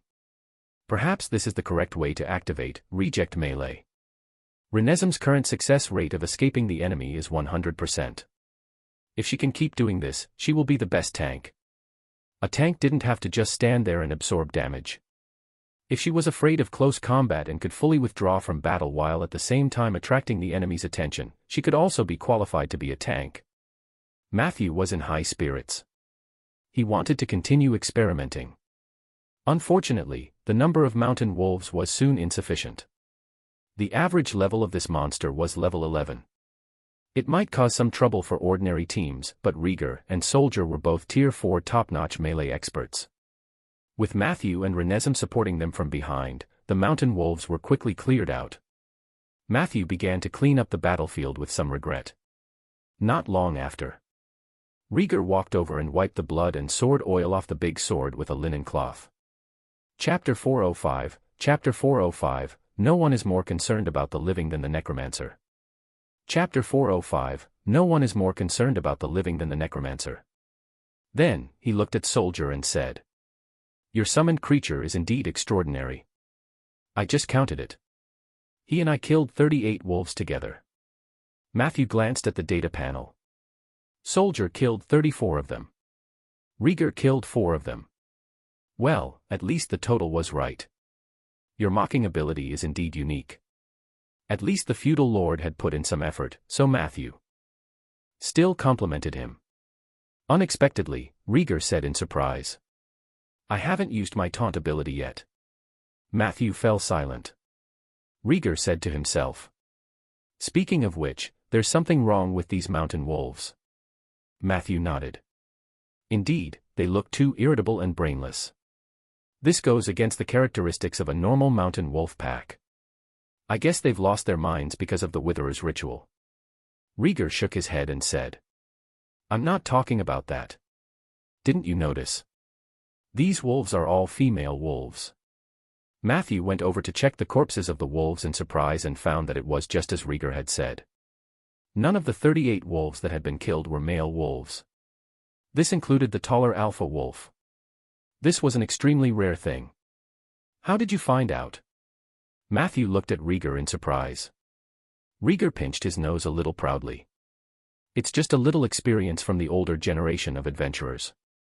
You still have a lot to learn, kid. Matthew pursed his lips. He was thinking about where the Witherers had taken the male wolves. Should we continue? A moment later, Rieger looked at the snowflakes not far away with a serious expression. Matthew muttered, We're about to enter the Witherers' territory. I plan to summon some of my underlings first. The snow near the ominous tree is too heavy. Perhaps it will stop a little later. Rieger reminded. Then we must get rid of these corpses as soon as possible. Otherwise, their blood might attract more monsters. Matthew shook his head. There's no need. If it can attract more monsters, it'll be a good thing for me. Then I can summon more undead. Rieger was stunned for a moment, and then he sighed with emotion. Necromancers are really evil. Do you have another set of criteria for living beings? Matthew smiled. Oh, we love living beings. Haven't you heard of the joke about necromancers? No one cared more about the living than necromancers. If all the men and women in the world agreed to never have children, then the first person to object must be a necromancer. Rieger wanted to laugh instinctively, but he felt that it would be against his character, so he cursed, Damn necromancer. Then, he held back his laughter. Matthew began to summon the undead. The corpse materials could be obtained locally, and Matthew also carried the necessary casting materials with him. However, he fell into deep thought as to which type of undead he should summon. In Matthew's opinion, the two low-level undead summoning methods that he had mastered so far had flaws.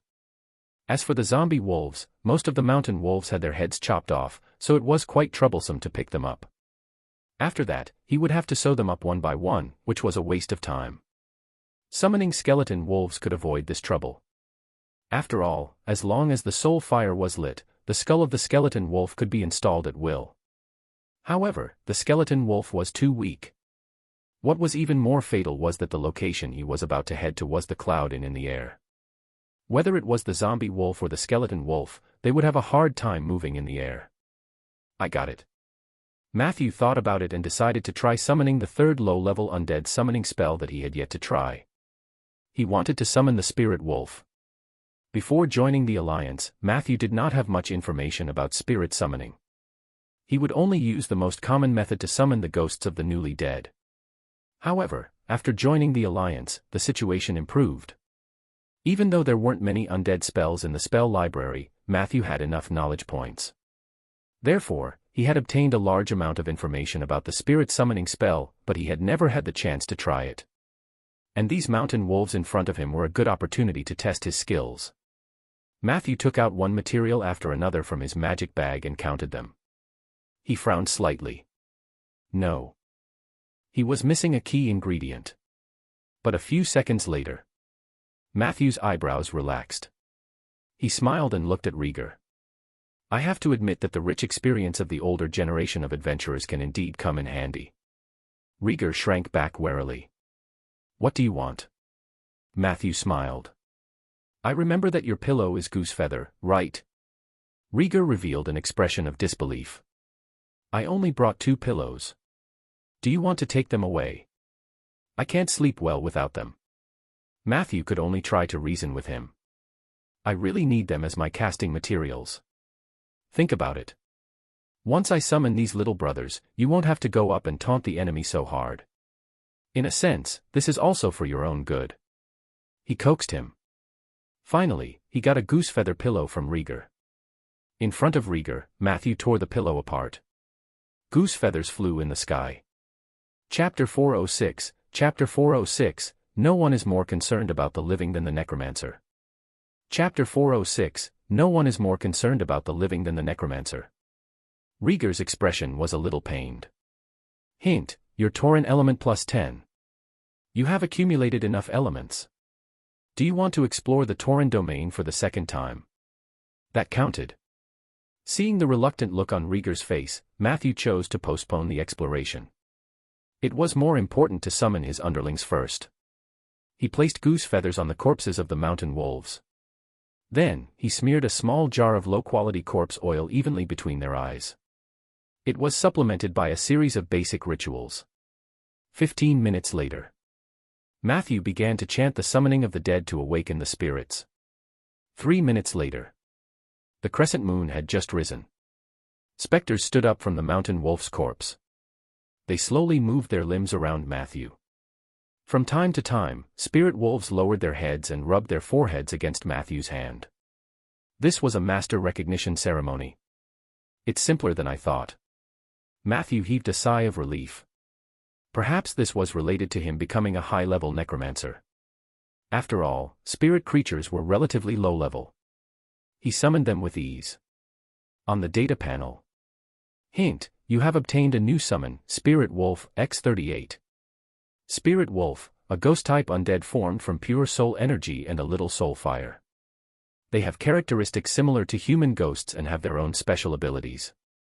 Special characteristic, Air Step. Every spirit wolf has a permanent levitation spell on their body, allowing them to walk in the air as if they were walking on flat ground, but they can't fly for long periods of time. In other words, their flight was closer to gliding. Ability 1, Tear. Ghost wolf pounces on the target and tears the target apart with its claws, causing a lot of physical damage.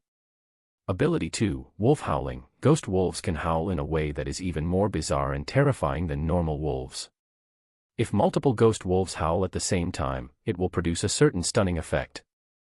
Group Ability, Harassment. When a group of spirit wolves move together, they will automatically grasp the tactics of mutual interference, mutual cover to harass the enemy. Group Ability, Gale. When a group of spirit wolves move together, they can release a gale to cover themselves and confuse others. In addition, the alpha wolf of the spirit wolf pack gained an additional ability. Group ability, single blade. When a group of spirit wolves harass the enemy with their group ability, the leading spirit wolf can attack the enemy from another angle. At this time, he will receive an attack bonus and his ambush will become extremely threatening. After looking at the attributes, Matthew knew that his judgment was correct. The spirit wolf was undoubtedly the most suitable undead unit for this battle. There were not many undead that could fly, and more than half of them were of the specter type. Considering that he would have to deal with various situations in the future, he even planned to bring these spirit wolves back to the cemetery to give them a place to live. The master recognition ceremony was coming to an end. The spirit wolves cheered and jumped around Matthew like docile dogs. Matthew opened the undying domain to see if there were any surprises. In the next moment, as expected, the undead summoning spirit wolf had a reaction. Hint: your spirit wolves have received the blessing of the undying domain, the Pale Fong. Pale Fong, you can choose 3 ghost wolves to become the Pale Fong. The Pale Fong will share the attributes of your Pale Hand. Current Pale Hand attributes: 1. Attack range, 9.2 meters. Attacks carry instant death. Attacks have a lifesteal effect. Remaining time, 3 days and 14 hours. This was indeed a small surprise. Matthew then designated the Alpha Wolf and the other 2 Spirit Wolves with strong soul fire as his Pale Fong. This was like a lottery in a chaotic battle. The biggest weakness of the Hand of Paleness was the low frequency of instant death. However, with the 3 wolves taking turns, the probability was greatly increased. Most importantly, controlling the Pale Fong to bite people was much safer than Matthew using the Pale Hand himself. After dealing with the underlings, the 2 of them continued to set off. The snow kept falling near the big tree. Rieger took out a big black umbrella from his storage ring. The 2 of them walked in the wilderness at night with the umbrella. They were surrounded by thick fog and snowflakes. Other than the sound of snowflakes falling on the ground, there was only silence. The light was getting dimmer. Fortunately, Rieger had natural night vision. Matthew did not light the fire and followed him closely. The 2 of them successfully arrived at the foot of the giant tree. There was not much snow here. Rieger kept the black umbrella. The 2 of them walked around the tree and did not find anything special. Matthew only felt that he was standing in front of a dead object. The green leaves on the branches were fake like plastic, and their insides had been hollowed out by the withering power. He flew to the top of the tree on a magic carpet to check and found that there were no vines hanging from it. A few minutes later, Matthew, who found nothing, used his equalized perception. In an instant, the energy field within a radius of several miles entered Matthew's eyes. I found it. The entrance is actually underground. Matthew led Rieger to the back of the tree. 10 steps away from the tree, he found a staircase that led underground.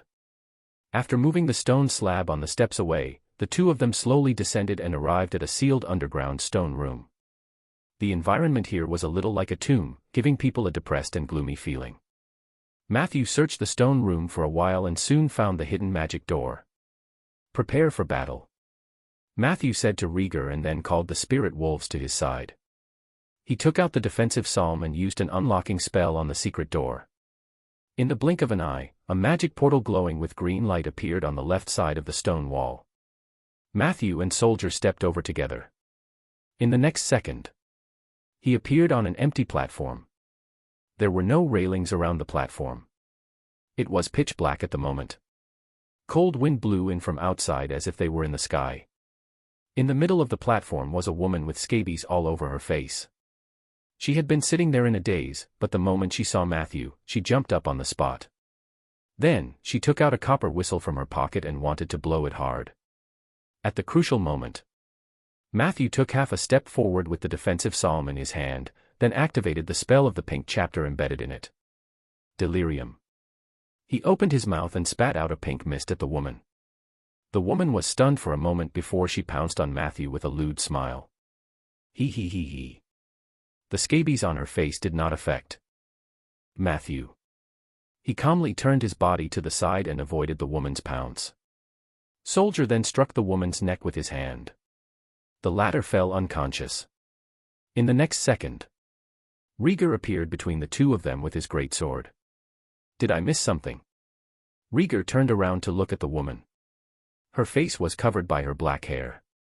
She was lying on the ground, and it was obvious that she had a good figure. It's nothing. I just took care of a sentry. To avoid alerting the enemy, I planned to tie her up first and then cover her mouth. Matthew didn't know if there was a connection between the witherers to tell when one of them had died. However, to be safe, it was better not to kill her first. Rieger's interest was piqued. Give me the rope. I have to show you the binding techniques of the older generation of adventurers. Let me tell you, there are 18 methods of binding. However, before he could finish his sentence, Soldier had already tied her up tightly and stuffed a rag into her mouth.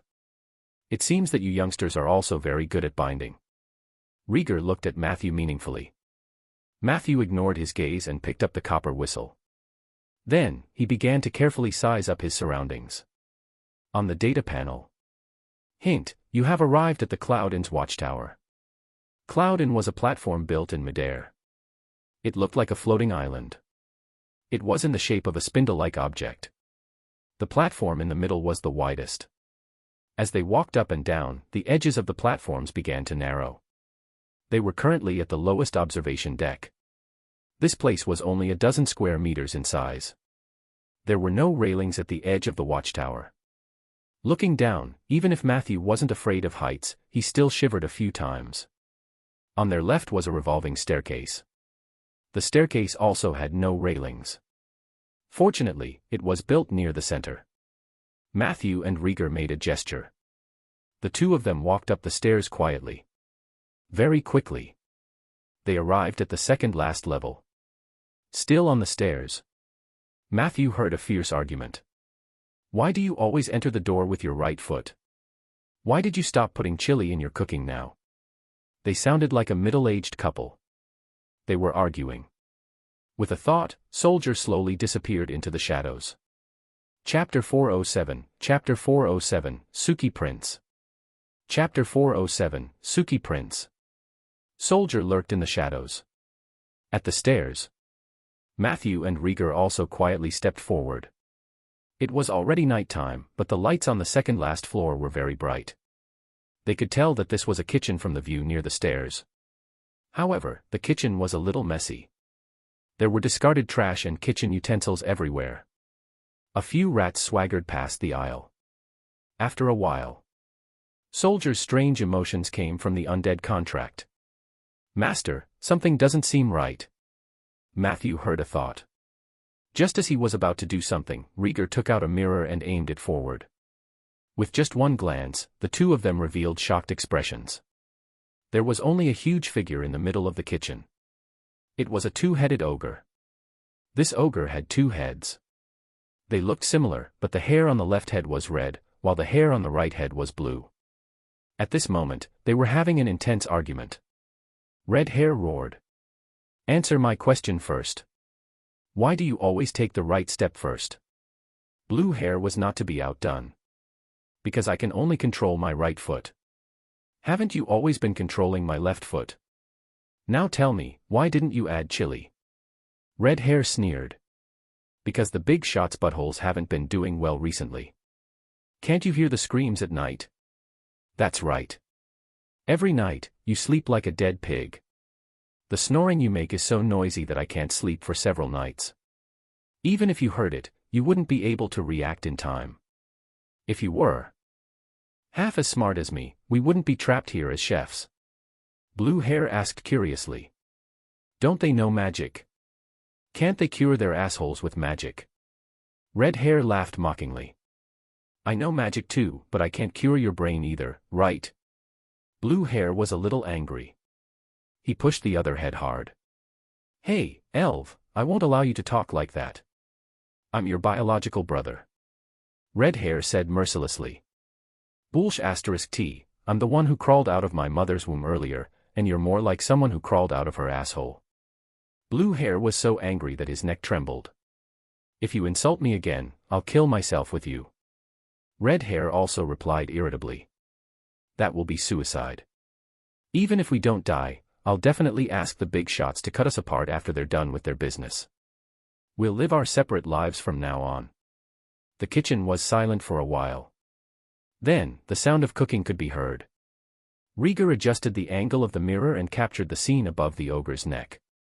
Blue Hair said slowly, "Elv, will you leave me behind after we are cut open?" Red Hair answered without hesitation, "Don't be silly, Gazar. How can you live without me? Before our mother passed away, I promised to take good care of you." Blue Hair was touched. "Oh, you're so nice, Elv. I'll propose to you when we're apart." Who knew that Elv's face would suddenly turn stern? "Don't even think about." Gazar shrunk his head in embarrassment. Elv said gently, "Proposing is such a romantic thing.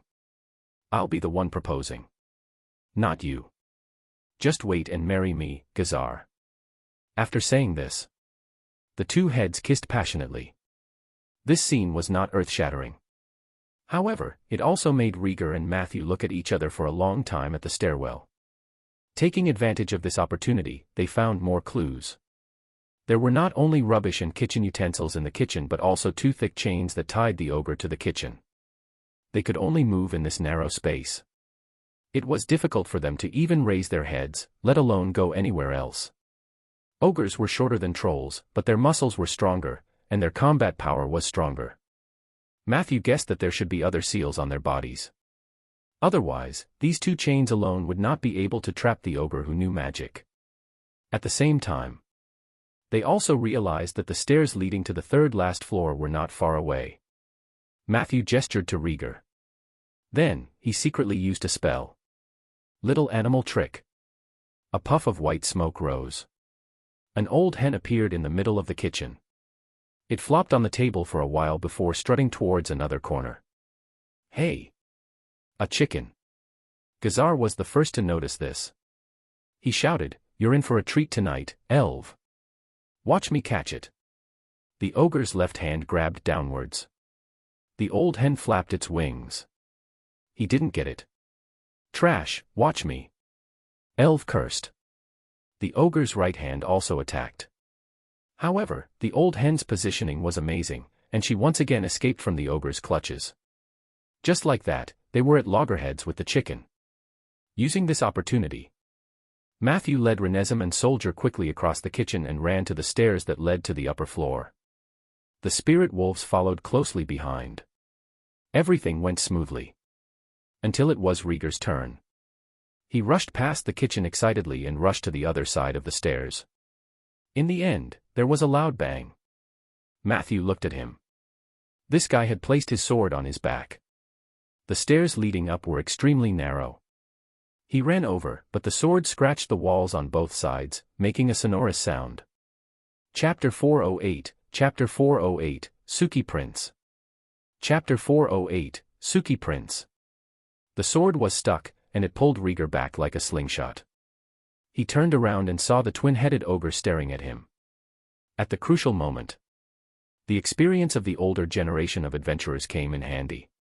Rieger easily took 2 steps forward and grabbed a piece of cheese on the table as if he were familiar with it. Ignoring the mold on it, he stuffed it into his mouth. "Is dinner ready?" "I'm starving." The twin-headed ogre waved his hand angrily.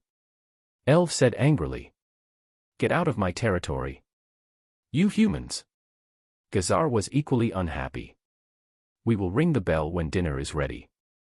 Are you hungry ghosts? Also, keep your hands and feet clean. I left that piece of cheese for Elv. Put it down." Rieger was instantly overjoyed. He made a relaxed gesture and put the cheese on the chopping board. Well, I hope I hear the bell soon." With that, he calmly adjusted his sword to a 90-degree angle and quickly walked up the stairs. "Hey, where's my chicken? Damn it, it must have been stolen by that man. I can tell at a glance that he's a thief." The twin-headed ogre's cursing came from the kitchen. In the corridor, Rieger made an apologetic gesture at Matthew. Matthew waved his hand, indicating for him to be careful. The two of them continued to move forward. This flight of stairs was much longer than before. They were surrounded by the pitch-black night sky, and the strong winds in the high sky made their skin hurt. They were about to reach the third last level. Another voice came from above. "Have you prepared everything that Lord Spencer wanted? I'll go down and take a look at the situation in the kitchen if you're ready. That ogre is dawdling every day. I have to report to Lady Quina and ask him to change the chef." The sound was getting closer and closer, and the two sides were about to collide at the corner. Rieger's face tensed up. He had just picked up his sword when Matthew swaggered up the stairs. Curious, he followed and saw two more bodies on the ground. On the landing of the stairs, the heads of the two ratfolk and soldiers' arms were still warm. "Throw the corpse down," Matthew ordered. It was indeed much more convenient to destroy the corpse on this platform. Soldier did as he was told. Matthew took the opportunity to look around.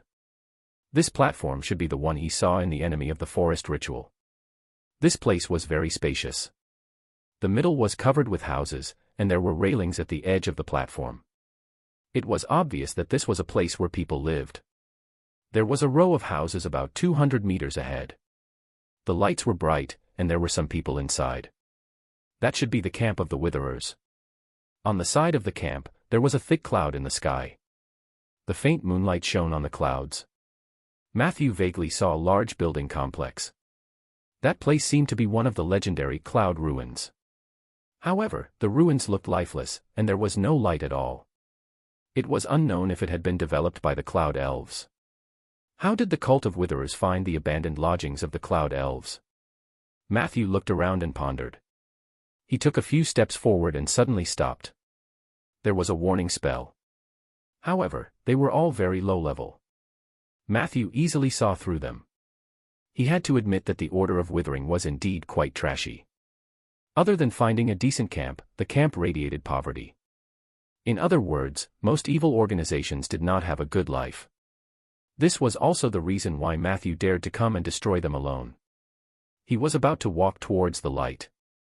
However, at this moment, Rieger suddenly patted his shoulder. "I have an important discovery." Matthew turned around and reminded him. "It's best not to joke around at a time like this."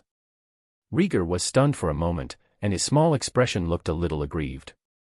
"I'm not joking. Do you still remember the conversation we heard from the two ratfolk?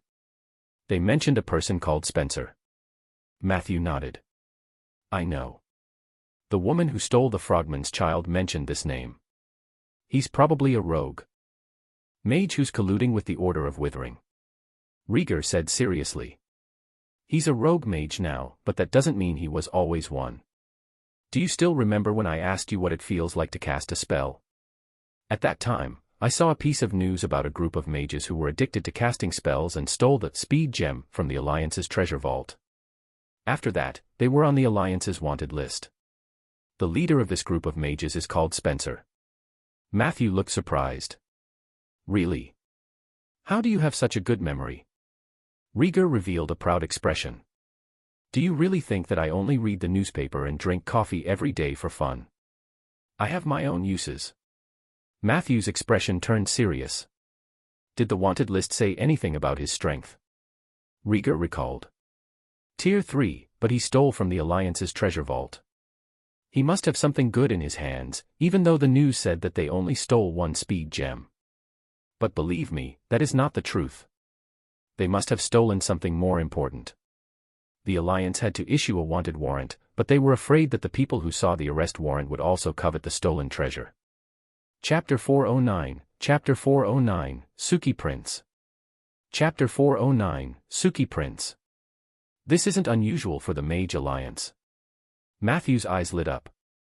The other party's analysis was impeccable. He didn't expect Rieger to be so meticulous.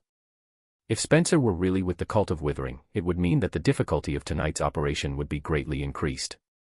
Before the Witherers were destroyed, Matthew had to deal with that mage in advance. It's impossible for mages to live in such a poor place like these Witherers. He will live on a higher level, but if we continue to go deeper, the possibility of being discovered will be higher. The two of them found a hidden corner. Matthew voiced his thoughts. Rieger muttered.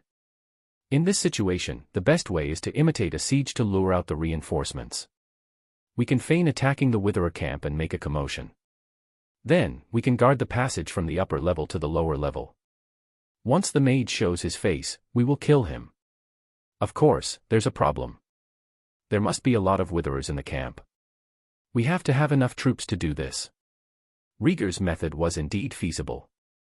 At the very least, it was more feasible than continuing to explore upwards and being noticed. Although Soldier could eliminate some traps, Matthew wasn't absolutely confident that they could go on as stealthy as before if they were facing a mage from the Alliance. However, if he were to summon the minions of the cemetery here, it would cause too much of a commotion, and he would probably be interrupted very quickly.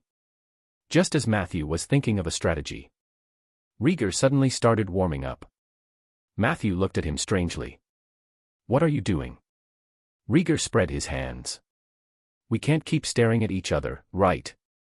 Why do you think Zeller sent me here? These witherers are after the forest in my territory. As the Lord, I will protect the property of every citizen. It is reasonable for me to kill them. Besides, I have to show you young people what I'm capable of. I'll let you see the true ability of the older generation of adventurers." As he spoke, he dragged his sword and strode toward the witherers' camp. "Keep an eye on the direction of the passage. Leave all the witherers in the camp to me," Rieger said domineeringly. "One more thing, I can't fly. If I accidentally rush outside during the battle, remember to pull me back." In the next second, his body was burning with dark green flames. The half-body armor on his body fused with his skin in the flames. Creak!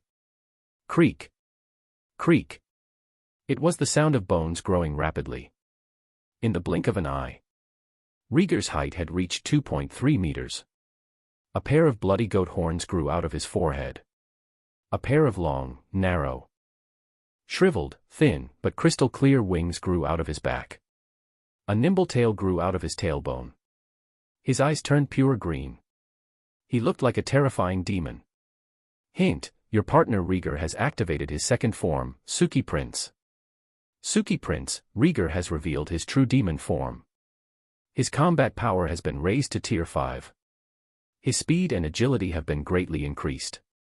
He has obtained the ability to control flames and a 500% taunt bonus. Come, rats. Tonight, you shall sleep here forever, never to awaken again. Rieger ignored the magic traps at the edge of the camp. A sword chi suddenly shot out from the sword. In an instant, it overturned the roofs of the dozens of withered treehouses. "Who are you?" Black shadows suddenly appeared in the room. Their bodies were filled with the aura of corruption and depravity. Looking at Rieger's image, they were all bewildered. "Where did you come from? Why are you attacking us?" Rieger slashed his sword. "I am your father." In an instant, all the witherers were enraged. They dodged the great sword one after another and lay down on the ground. Some turned into bats, some turned into hyenas, some turned into lizards, and some turned into leopards. They nimbly surrounded Rieger in the center. They launched a steady stream of attacks. On the other side of the platform, Matthew put on the invisibility ring. He ordered the spirit wolves and Renesm to support Rieger. He and Soldier were guarding the passage leading upstairs. Very quickly, an intense bell rang. Someone rushed down the stairs. Soldier raised his hand and slashed down. He instantly beheaded him. Prompt: your summoned creature, Soldier, has killed a witherer. The second follow-up mission, Main Plot 1, Maintaining is also very important, has new contents. Annihilate the witherers. The witherers are nature's greatest enemy. Kill them, and you will receive a reward from the nature domain. For every witherer you kill, you will receive 10 strengthening EXP. Every 20 experience points can be used to strengthen an oak tree or an oak guard. Chapter 410, Chapter 410, Can I Touch Your Horn? Chapter 410, Can I Touch Your Horn? The long-awaited mission was updated. Matthew's eyelids twitched. He forcefully resisted the urge to rush over and snatch the kill from Rieger. The battle strategy had already been formulated, and he had to strictly execute it. Although with his and Rieger's strength, there was a high chance that they could crush the enemies there, they could not relax. Since Spencer was there, there was a possibility that they would fail. Matthew quickly ordered Soldier to reinforce Rieger. He did not hide the specific instructions. Kill every witherer with your own hands. Don't let Rieger steal the kill. Not only that. The spirit wolves and Renesmee also joined the battle. Matthew continued to be responsible for the implementation of the ambush strategy. He wore an invisibility ring and guarded the position of the stairs. The sounds of fighting on the platform grew louder and louder. Very quickly. Footsteps could be heard from the corridor. Another group of witherers rushed over. Matthew chose to endure. He calmly observed the situation of the battle. Rieger seemed to be able to handle it at the moment. Not long after. There were light footsteps on the stairs again. A woman with only a few black leaves on her body appeared. There was a strong smell of decay on her body. Matthew's pupils constricted. He recognized this woman. When the Order of Calamity raided the Oak Forest, Matthew had seen her near the Underground Coalition army, but she had retreated with the Silver Frost Brotherhood, and he had not seen her since. Eli had mentioned this woman before. Her name was Quina, and she was the leader of the Witherers in the south. Matthew wanted to kill her. Like the other Witherers, Quina quickly walked past the stairs. Matthew held his breath. Just as he was about to make a move, he heard footsteps on the stairs again. What happened? Why is it so noisy in the middle of the night? Quina, I'm warning you. If you don't restrain your subordinates, I'll have to reconsider working with the Order of Withering. A pale-faced man walked down the steps. He was wearing a luxurious and exquisite robe and had several rings on his hand. As expected, he was Spencer, who had stolen the speed gem from the Alliance's treasure vault. Spencer looked very weak. When he went down the stairs, his thighs were trembling. Quina turned around and frowned. Just as she was about to say something, her expression changed.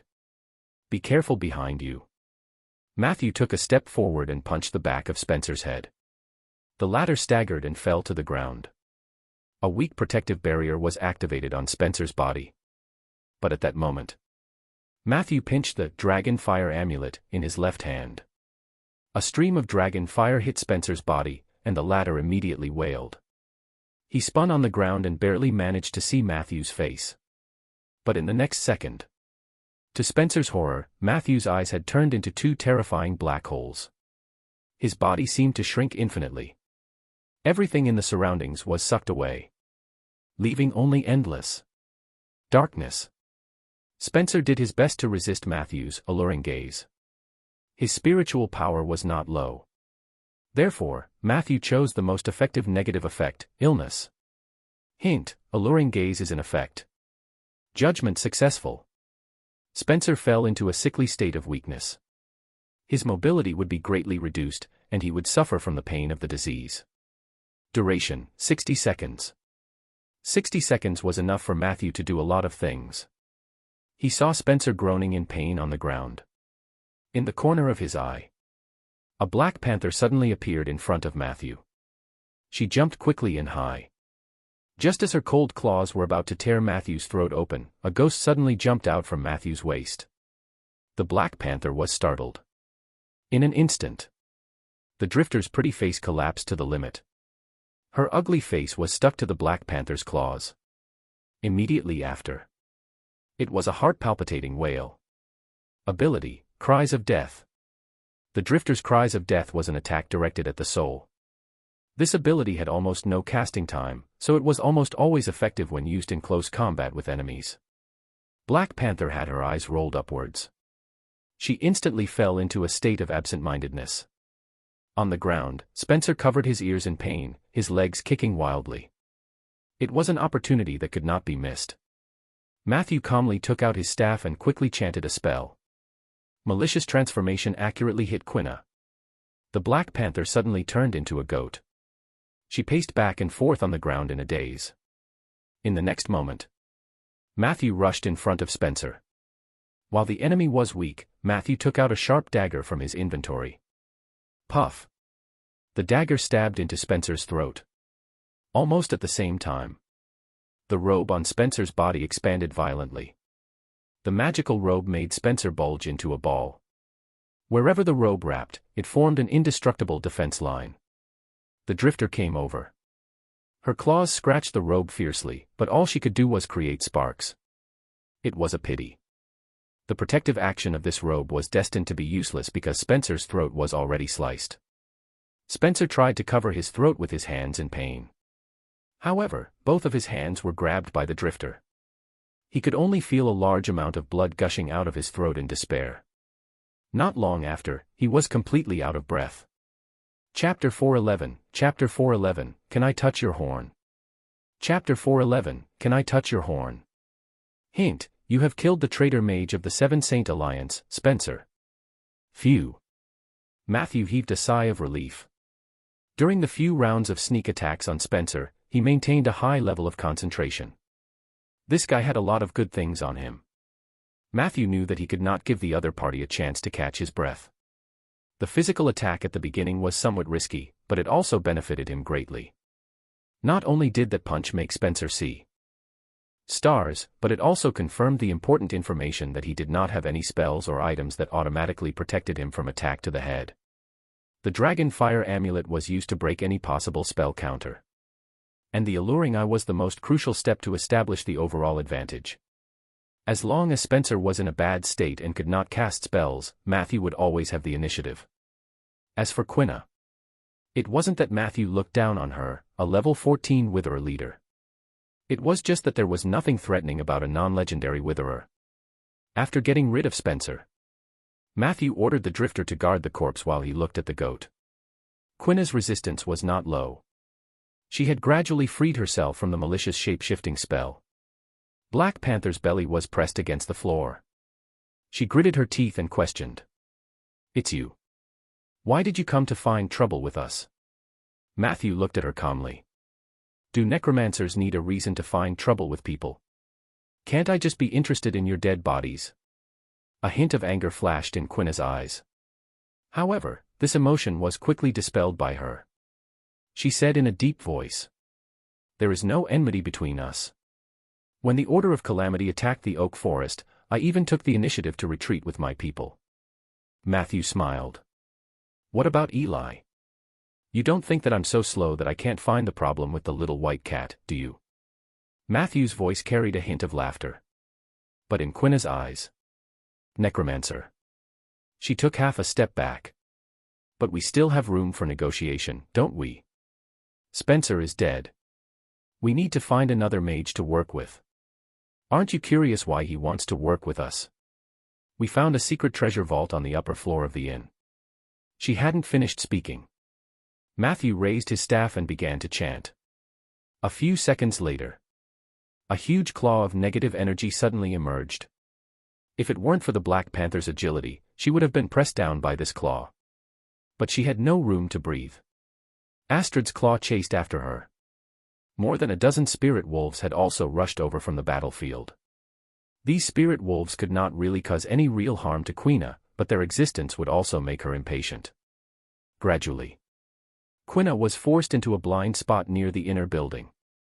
Matthew calmly controlled Astrid's claw to pressure her step by step. During this time, he also cast several negative energy spells to weaken her attributes. The space for the Black Panther to move around was getting smaller and smaller, and her movements were getting slower and slower. Finally, after dodging another one of Astrid's claws, she suddenly returned to her human form and tore off the few leaves on her chest. What was terrifying was that those leaves did not cover the breasts of an ordinary woman. Instead, there were two terrifying holes with dense black holes. Just a glance, Matthew felt dizzy. It was as if an evil force had invaded his space of consciousness. Very quickly, he heard Quina's prayers. "Mother, please grant me, cough, cough, cough." The prayers were interrupted by intermittent coughs. Matthew opened his eyes. Looking at the cough magic staff in his hand, he quietly heaved a sigh of relief. Finally, his prediction succeeded once. The moment Quina tore the leaf, he felt that something was wrong. He immediately took out the cough staff and used it when Quina was not paying attention. Fortunately, he cast it in time. Matthew could vaguely sense that Quina's chanting would not be very long. He was able to use the cough staff to successfully interrupt it, partly because he had been inspired by Margaret and had made great progress in observation and prediction. On the other hand, there was also a bit of luck. Hint, You have used the cough staff to interrupt the prayer ritual between Quina and the evil queen, Babasha. Cough, cough, cough. Quina coughed violently, her eyes filled with disbelief. However, in the face of the surging Astrid claws, she could only clench her teeth and sit on the ground, turning into a huge, bloated sludge monster. Puff. Astrid's claw hit the sludge monster. The latter did not move. The sludge monster's body was emitting a strong smell of decay, which was 100 times more stinky than when Quina was in her human form. Matthew knew. These sludge monsters had extremely high negative energy resistance, and it was difficult for his spells to cause direct damage to them. Therefore, he took a look at the battlefield. He found that Rieger was struggling to follow behind Soldier, trying to snatch the kill, but he failed repeatedly. Matthew took a few steps back and shouted, "Rieger, I need your help with the greatsword." Rieger complained. "Why do you keep needing my help? Please, can't you see that I'm very busy?" That being said, he still ran over hurriedly and slashed out a cross-shaped sword chi at the clumsy sludge monster. The surging blood cross brought with it the flames from purgatory as it ruthlessly scraped against the sludge monster's body. Chapter 412, Chapter 412, Can I Touch Your Horn? Chapter 412, Can I Touch Your Horn? The latter's huge body could not help but fall back. Rieger's sword chi was unexpectedly strong. The sludge monster was dragged more than 20 meters away by the sword chi, almost reaching the edge of the platform. In the next second, Quina undid the sludge monster transformation in pain. She ran 2 steps to the side with difficulty, but the blood flowing from her lower abdomen made her movements no longer agile. Gritting her teeth, she took 2 steps toward the railing and stomped on it, cursing. "I will come back. I will come back and cut you into pieces. I will come back and take away your oak forest and your Eli." As soon as she finished speaking, she jumped into the air outside the platform and fell rapidly. A few seconds later, her body turned into a zombie bird with feathers stuck together. The zombie bird flew in the sky for a while. Her heart was filled with hatred. But at this moment, she suddenly felt that there was something wrong with the airflow around her. She was clearly flying downwards. Mtne ana, tneal current up ana aoun semia to rap aruna na ana was pulling her backwards. No, no, no. Quina seemed to have thought of something. She cancelled her zombie bird transformation in fear and wanted to fall faster in her human form. Whoosh! A huge creature suddenly flew across the sky. The winged dragon wind god's claws mercilessly tore open Quina's chest. Its iron hook-like mouth clamped down on Quina's neck and twisted to the right.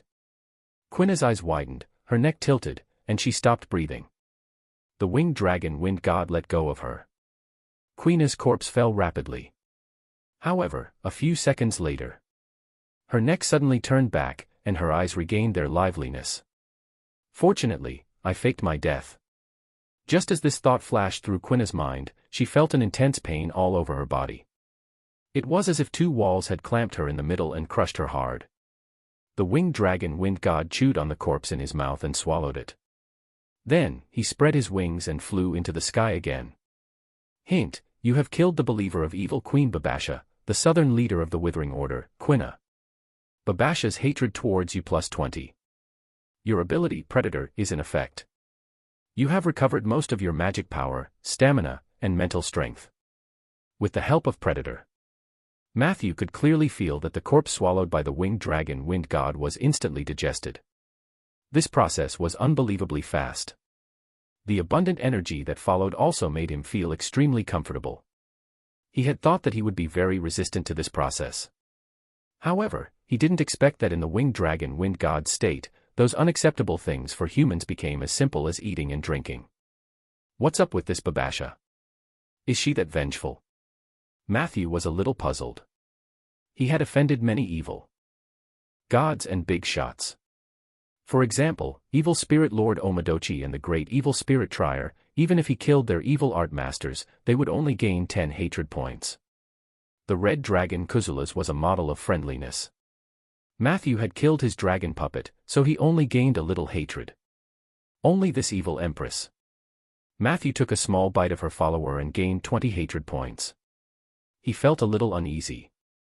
Matthew had heard Weichi introduce evil Queen Babasha before. This was a god from another world and did not belong to the Ander continent.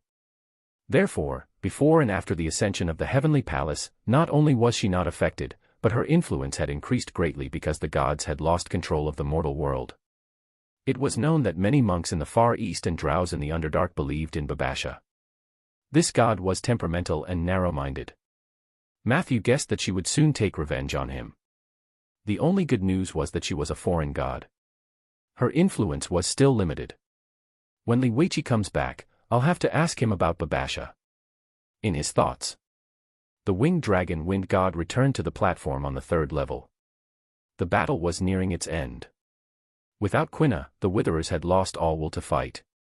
Even Rieger's time-tested taunting ability could not keep them there. Soldier started killing. Matthew also attacked with his winged dragon wind god form. Only Rieger clumsily tried to steal the kills. Unfortunately, after half a day, he didn't get a single one. A moment later, there was only a pile of corpses left on the platform. Under Matthew's strict surveillance, not a single Witherer escaped. After the Witherers died, many parts of their corpses were rapidly decaying into a semi-liquid state of pus. Abandoned by nature and turned to hate nature, they could never return to the embrace of nature. Even for necromancers, these corpses lacked value. Matthew returned to his human form and walked to Rieger's side.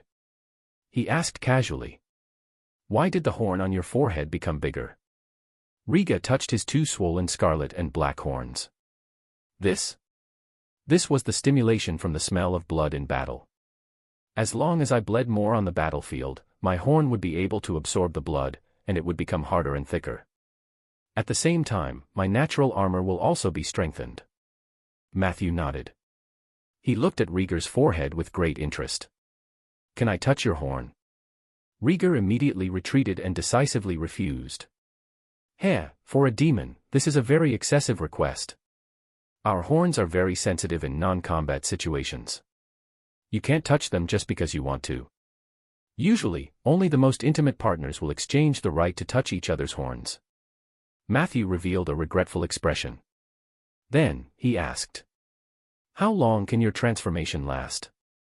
Rieger replied unhappily, "Why are you asking such private questions? I can only tell you that when the time is up, I will change back on my own." However, just as he finished speaking, his body quickly shrank and returned to its normal form. Exhaustion was written all over Rieger's face. Matthew silently estimated the time and comforted him. 10 minutes. That's a long time. After that, it was time to happily clean up the battlefield. The Witherers were generally poor. There was nothing to pack. Therefore, Matthew left it to Soldier to pick up the leftovers. The two of them came to the corpse of the Alliance mage, Spencer. He had a lot of good things on him. Matthew casually searched the body and had already obtained 5 or 6 good items from it. But immediately after, an exciting scene happened. Matthew flipped over Spencer's corpse and found 3 gray light balls behind him. Dimensional pouch. This thing could only be created when a spellcaster with a high-level storage item died unexpectedly. Everyone knew that the things in the storage space were basically bound to the original owner. After the original owner died, most of the things in the storage space were lost in the void. However, a small portion of them appeared next to his corpse in the form of loot.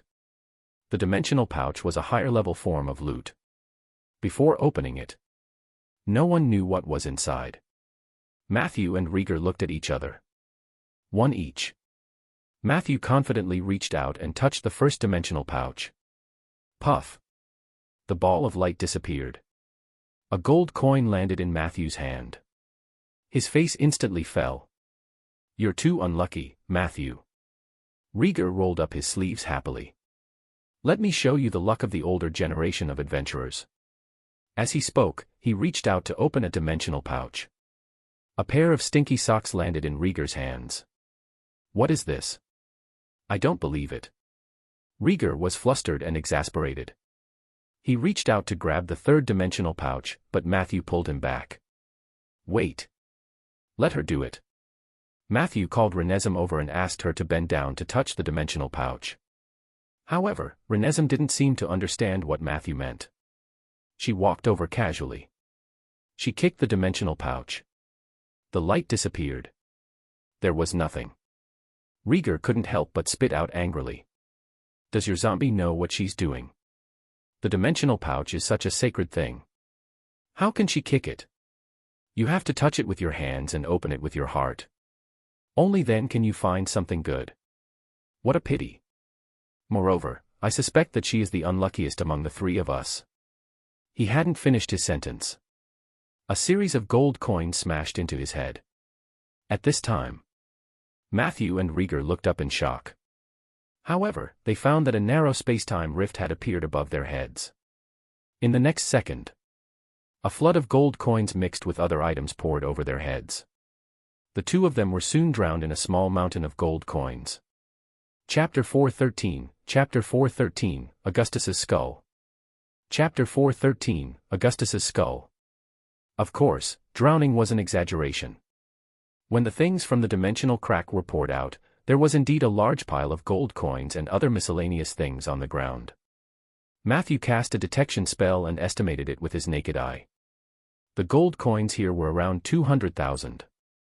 The gold coins were all small gold coins issued by the Alliance. These gold coins were not very heavy. In fact, only the surface layer was gold mixed with other metals, and the inside was hollow.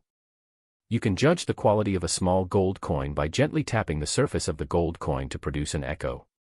In theory, the value of these small gold coins should be much lower than the normal pure gold coins.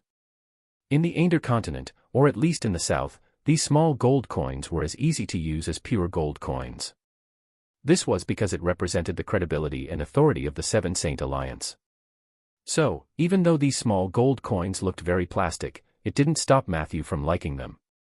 The only regret was that he and Rieger would each take half. He thought about it. Matthew's heart felt like it was bleeding. Unknowingly, the gaze he gave Rieger became unfriendly. However, Rieger did not notice this at all.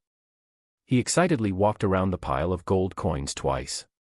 Then, he raised a handful of gold coins and scattered them on the ground. Rieger said happily to Matthew, "Let me take back to what I just said. This zombie lady is simply our lucky girl. If there's a similar thing next time, please make sure to let her take action. It just so happens that Sif's coming-of-age ceremony is coming up soon. This money can be her pocket money. After all, her father obtained it through a difficult adventure. This gift must be especially meaningful to her." Hearing this, Matthew's eyes suddenly softened. He didn't mean anything else. She felt that this kind of father-daughter relationship was very warm.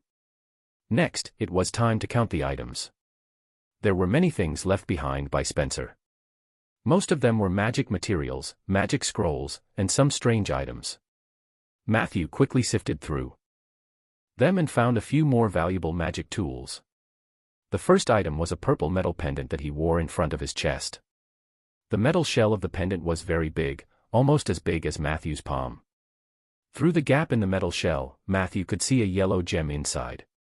Obviously, this gem was the speed gem that Spencer had stolen from the Alliance's secret vault. It was said that it could break the daily casting limit and quickly refresh the cooldown time, allowing a mage to cast a large number of spells within a day. Of course, there was a price to pay. According to the news that Rieger had read, Spencer and the others had already become addicted to spellcasting.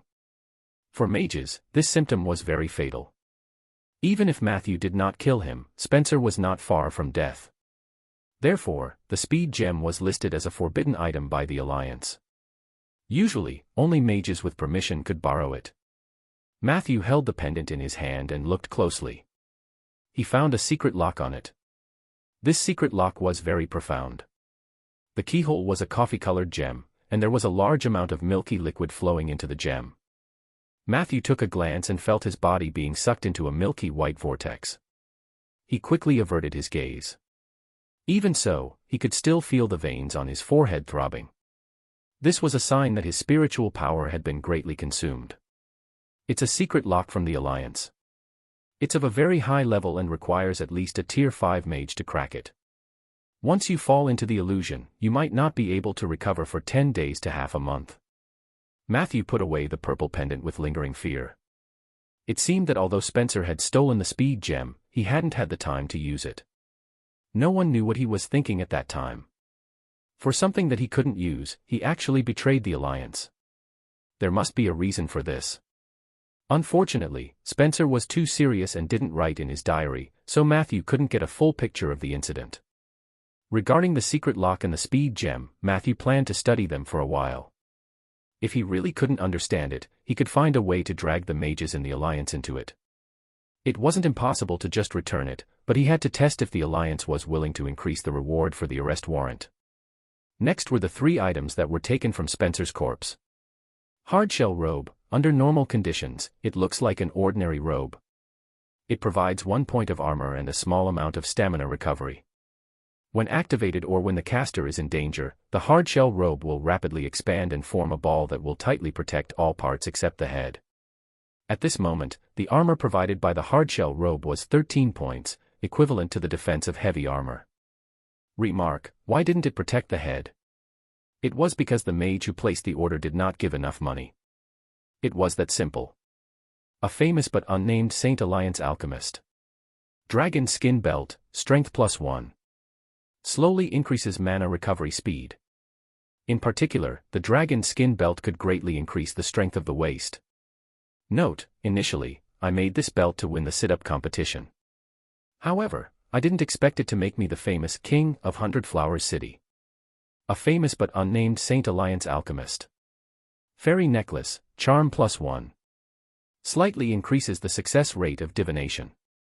Chapter 414, The Skull of Augustus. Chapter 414, The Skull of Augustus. When you wear this necklace, your mood will easily become extremely optimistic. You feel that your wishes will come true. This kind of optimism would infect the people around you to a certain extent, making you more charming. Remark: it's suitable for people in desperate situations. For example, the current me: I lost all my money from gambling a few days ago. After wearing this necklace, I immediately became optimistic. Therefore, I found a necromancer and sold my corpse. I used the deposit to enter the casino again. This time, I will definitely make a comeback. Definitely. Unknown. These 3 pieces of magic equipment had their own unique attributes. Although the hardshell magic robe could not protect the head, the armor that was as high as 13 points and its lightness were enough to make many warriors cry silently. Wearing it, he only needed to add magic armor above his neck. Needless to say, the dragon skin belt was a tool worth wearing without thinking. Only the fairy necklace made Matthew frown. Although the increase in charm and the increase in the success rate of divination spells were also excellent, too optimistic emotions could often lead to failure. He categorized the necklace as an item that may be useful under certain circumstances, and then threw it into the backup slot of the magical bag. Compared to its attributes, Matthew was more curious about the alchemist who left the note. To be able to create 3 magic tools of this level at the same time, the alchemist's level was naturally not to be underestimated. Judging from the tone of the note, the dragon skin belt and the fairy necklace were for his own use, but now they were in Spencer's hands. Matthew guessed that his ending would not be good. Among all the magic tools, Matthew was excited about a crystal-clear skull. It was also the most valuable thing on Spencer. Augustus's skull, Necromancer's exclusive weapon / tier 5 casting medium. After the great Necromancer Augustus became a lich, he refined his head into a weapon. After a long period of tempering, this weapon lost a lot of its spirituality, but it was still a Necromancer's weapon. Basic effect: every 30 seconds, you can control the skull of Augustus to fire a ball of undead fire or a negative energy missile at a target within 30 meters, no consumption. Attributes: intelligence +1, perception +1, spell chanting speed below legendary +100%. Enchantment dash. Wrath of the Undead. The effects of necromancy spells have been greatly increased. Double casting: when you cast negative energy-related spells, there is a 50% chance of double casting. 3. Lich's Soul: a small amount of Augustus's soul is sealed in this head. You can ask him 3 questions every week, but he may not answer you directly. 4.1000 Miles of Ice, legendary spell / tier reduction. You can activate the legendary spell, 1000 Miles of Ice, once a month. The casting time is reduced to 6 seconds. Due to the lack of spirituality, the effect of the spell was reduced to Tier 5. 5.1 Feed. Passive effect: you can feed food into the skull of Augustus. Different food will bring different passive effects. During this time, it will circle around your body, blocking a small amount of projectiles for you and providing you with different buffs. Usage requirement: Tier 4 Necromancer or a Tier 3 Necromancer who has mastered the relevant magical domain. Usage method: harmonization. Without a doubt, this was a top-grade weapon for necromancers. It could perfectly replace a magic staff or a spell book. Matthew had longed for such a weapon for too long. He had seen similar items in the Alliance store, but they were all ridiculously expensive. As a non-consumable magic weapon, even if it was a Tier 5 weapon, its price was still more expensive than the legendary consumable items that Matthew had seen. Matthew even guessed that the skull of Augustus was the main reason why the Alliance wanted Spencer. He could feel a strong aura of necromancy from the head. Regretfully, the current Matthew was not qualified to coordinate with the skull of Augustus. He was only a Tier 3, and he had yet to master the field of necromancy. It was strange. It was reasonable to say that Matthew often used necromancy, so he must have accumulated a lot of related elements, but he had never mastered the domain of necromancy. On the contrary, he had entered the domain of the transformation quite easily. This inevitably made Matthew suspicious. Could it be Rieger's problem? Unfortunately, this guess could not be tested. After all, Rieger was still alive and well. He couldn't possibly be thinking about how to turn him into a dark warrior right now, right? That would be too inhumane. At that moment, the two of them quickly divided the spoils. Rieger still had the demeanor of a lord. He claimed that he did not contribute much and only asked for half of the gold coins. He did not touch anything else. Matthew, on the other hand, fully displayed his temperament. Not only did he put Spencer's corpse into a body bag for Renesm to carry, but he also picked out some useful witherer corpses. After that, the two of them checked the situation on the platform again. After confirming that they had not missed anything, they walked up the stairs. As Matthew had seen earlier, the inn in the clouds was spindle-shaped, and the third last floor was the middle floor. Chapter 4:15, Chapter 4:15, The Skull of Augustus. Chapter 4:15, The Skull of Augustus. Further up was a slightly narrower platform. The only difference was that there were some dead trees planted there. Their shape was very similar to the ominous tree below. Matthew guessed that this was a witherer ritual. These should be the few trees that were relatively strong when they were alive. He could feel the dilapidated aura from these trees, even if he stayed beside them. He also seemed to feel that his life was draining faster. This was the origin of the winter of all things ritual ground. Through this ritual, the witherer used the hot and humid snowflakes as a medium to spread the power of withering, restlessness, and destruction. They instigated all life to self-destruct and wither rapidly, absorbing the power of nature to maintain and even increase their own strength. All things would eventually wither. The witherers would encourage others to wither sooner, but as the spokespeople, the witherers would wither later than others. This was the order of withering's doctrine. Matthew and Rieger quickly destroyed the trees there. The ritual was broken. Hint: you have destroyed the witherer's ritual field, winter of all things. You have received an additional 100 strengthening EXP. Destruction is always simpler than creation and maintenance. He felt the collapse of the ritual ground. Matthew was rather emotional. The buildings on this floor were exactly the same as the ones below. Other than the camp built by the witherers, there were also treehouses or mud buildings left behind by the cloud elves. These buildings were far from being beautiful, but they were closely arranged on the platform in the air, giving off an independent beauty. In the end, the two of them arrived at the highest level. There was a sharp tree tower here. To the east of the tree tower was a huge tent. There were spell traps beside the tent. They should be Spencer's things. Matthew and Soldier spent a lot of effort to open a path in the trap. They walked into the tent. A hammock came into view, and the space behind the hammock was isolated. One could vaguely hear the sound of crying inside. Rieger stepped forward and opened the curtain. The room was filled with animal cages, and more than 30 frogman babies were crying uneasily inside. There was also an experiment table in the middle. Beside the experiment table were two corpses of young frogmen. On the board was a heart that had been cut open. There was also an experiment diary with a purple cover. Matthew frowned and opened the experiment log. There were not many words in it, so he took a few glances. I heard that before the ascension of the heavenly palace, the mad frogmen were the spawns of a god who controlled the time domain. Therefore, the royal family of the mad frogmen had a lifespan comparable to that of the wood elves. Unlike other races, the royal blood of the mad frogmen was evenly spread on every young frogman. In the process of growing up, they might awaken the royal bloodline and become an upper-class caste with golden skin. The above information came from the Alliance Library. I think it's all. Bullsh *T, today, I cut out 3 young ones. Even in their hearts, I didn't find a drop of royal blood. It can be seen that the Alliance itself is a bunch of Bullsh *T. Working with the Witherer is really stupid. These people were poor and smelly. I wouldn't have taken a character like Quina even if she had thrown herself at me before. However, after leaving the Alliance, such opportunities became rare. I must seize every opportunity to vent.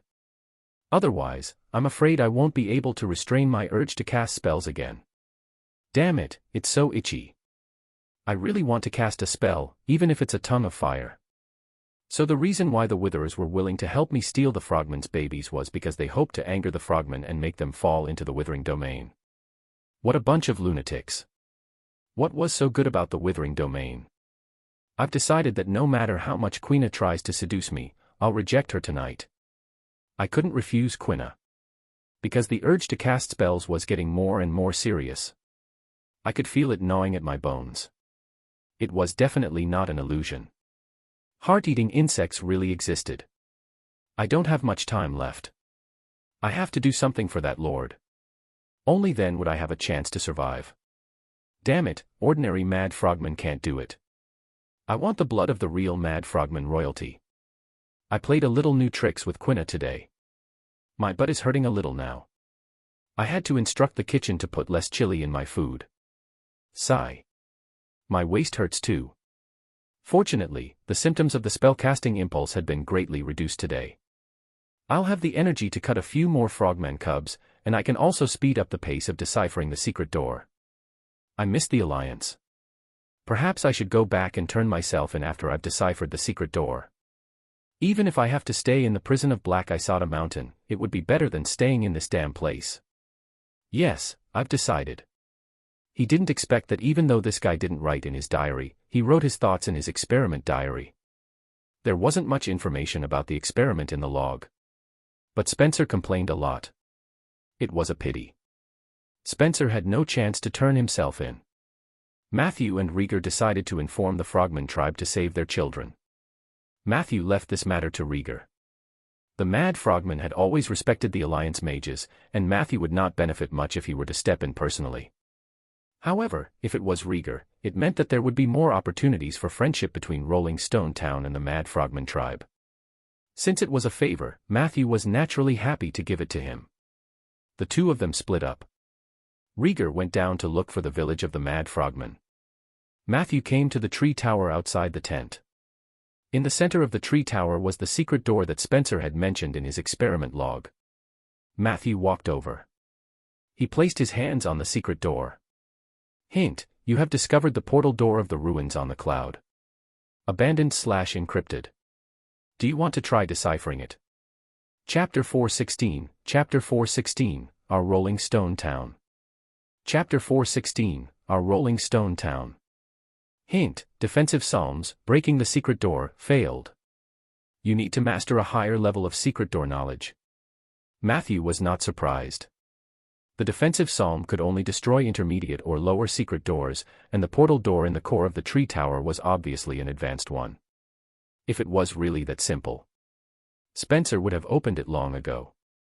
What puzzled him was that the cloud ruins were clearly not far from the inn in the cloud, and the cloud elves had always been known for their powerful flying abilities. Why did they have to build a portal? Unless they couldn't enter the cloud ruin through normal means. Matthew felt that this deduction was more plausible. At the same time, he was also filled with fear and respect for the space behind the portal. If it was really as Quina said, and there was a secret treasure vault behind it, why would the cloud elves give it up? It wasn't hard to tell from the way Lorraine was arrested in Marshwater City that the technological strength of the Cloud Elves had already reached a terrifying level. If they could deal with the Sky Giants and Cyber Dragons, they must be a powerful force.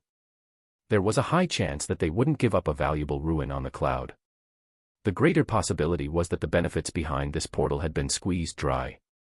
Those who opened the door later might not get anything and might even be in danger. No matter what. If he wanted to explore the ruins on the clouds, he had to do his homework and make preparations. There should be relevant information in the Alliance. Although the Cloud Elves are very powerful, they are still a subordinate force that nominally obeys the management of the Seven Saint Alliance. It would be best if I could get to know a few Cloud Elves and ask for more detailed information. Matthew was not controlled by greed.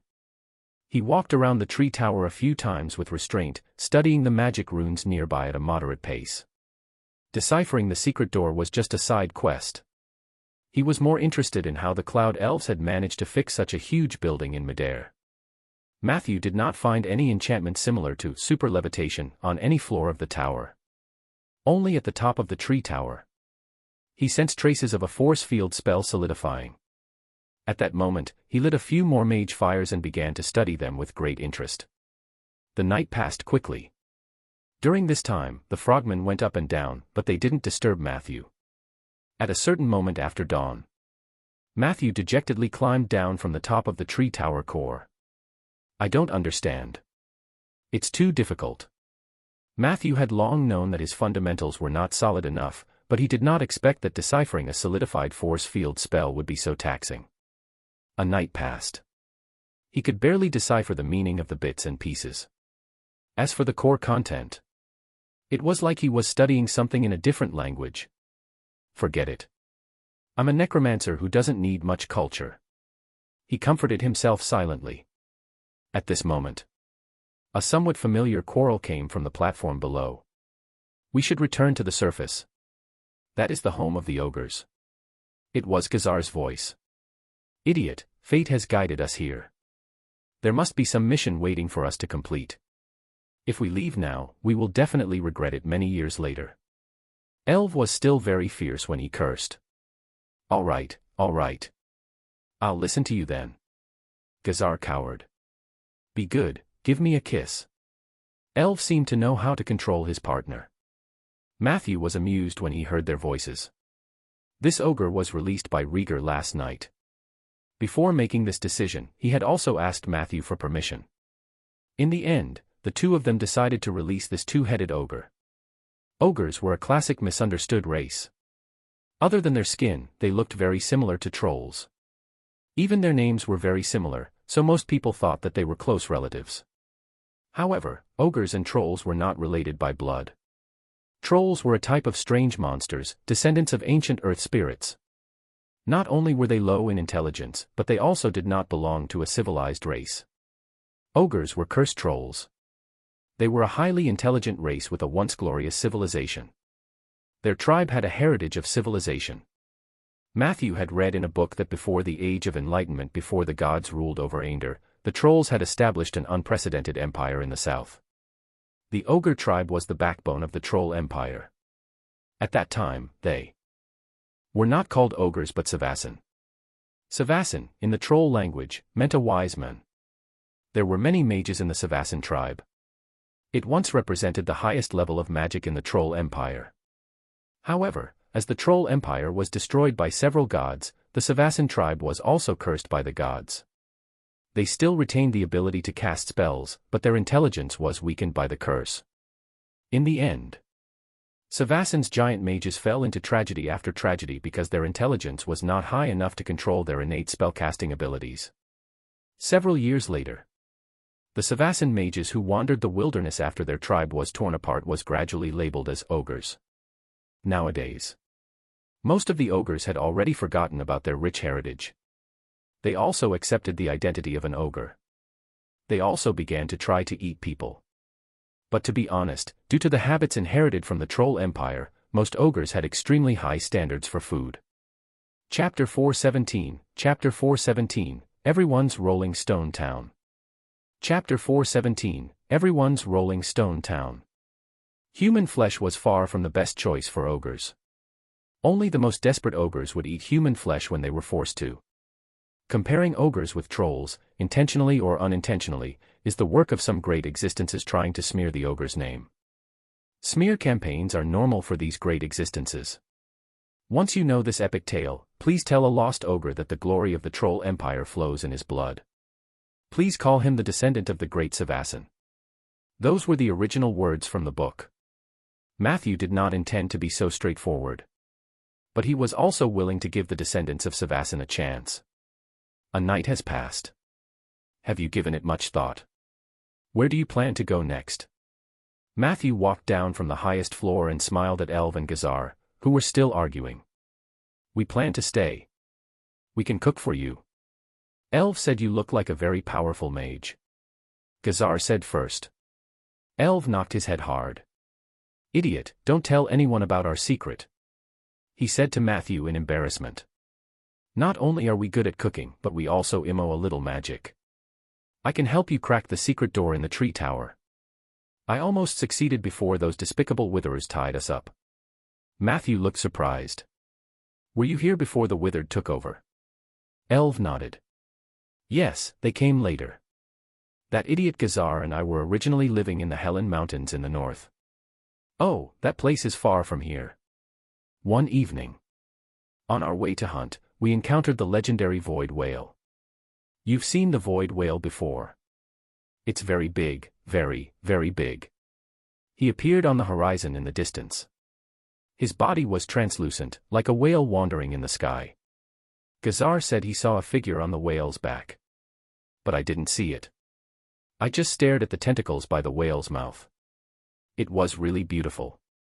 I thought that if I could cut a few of them down, they might be the most delicious ingredient in the world. However, we fell asleep as we watched. When we wake up, we felt cold all over and found ourselves lying on a cloud, which was actually a block of ice. At that time, there were many clouds around us. Some clouds were empty, and if one stepped on them, one would fall through and die. Some of the clouds were solid blocks of ice. There were also some clouds that were frozen, but they shattered when stepped on.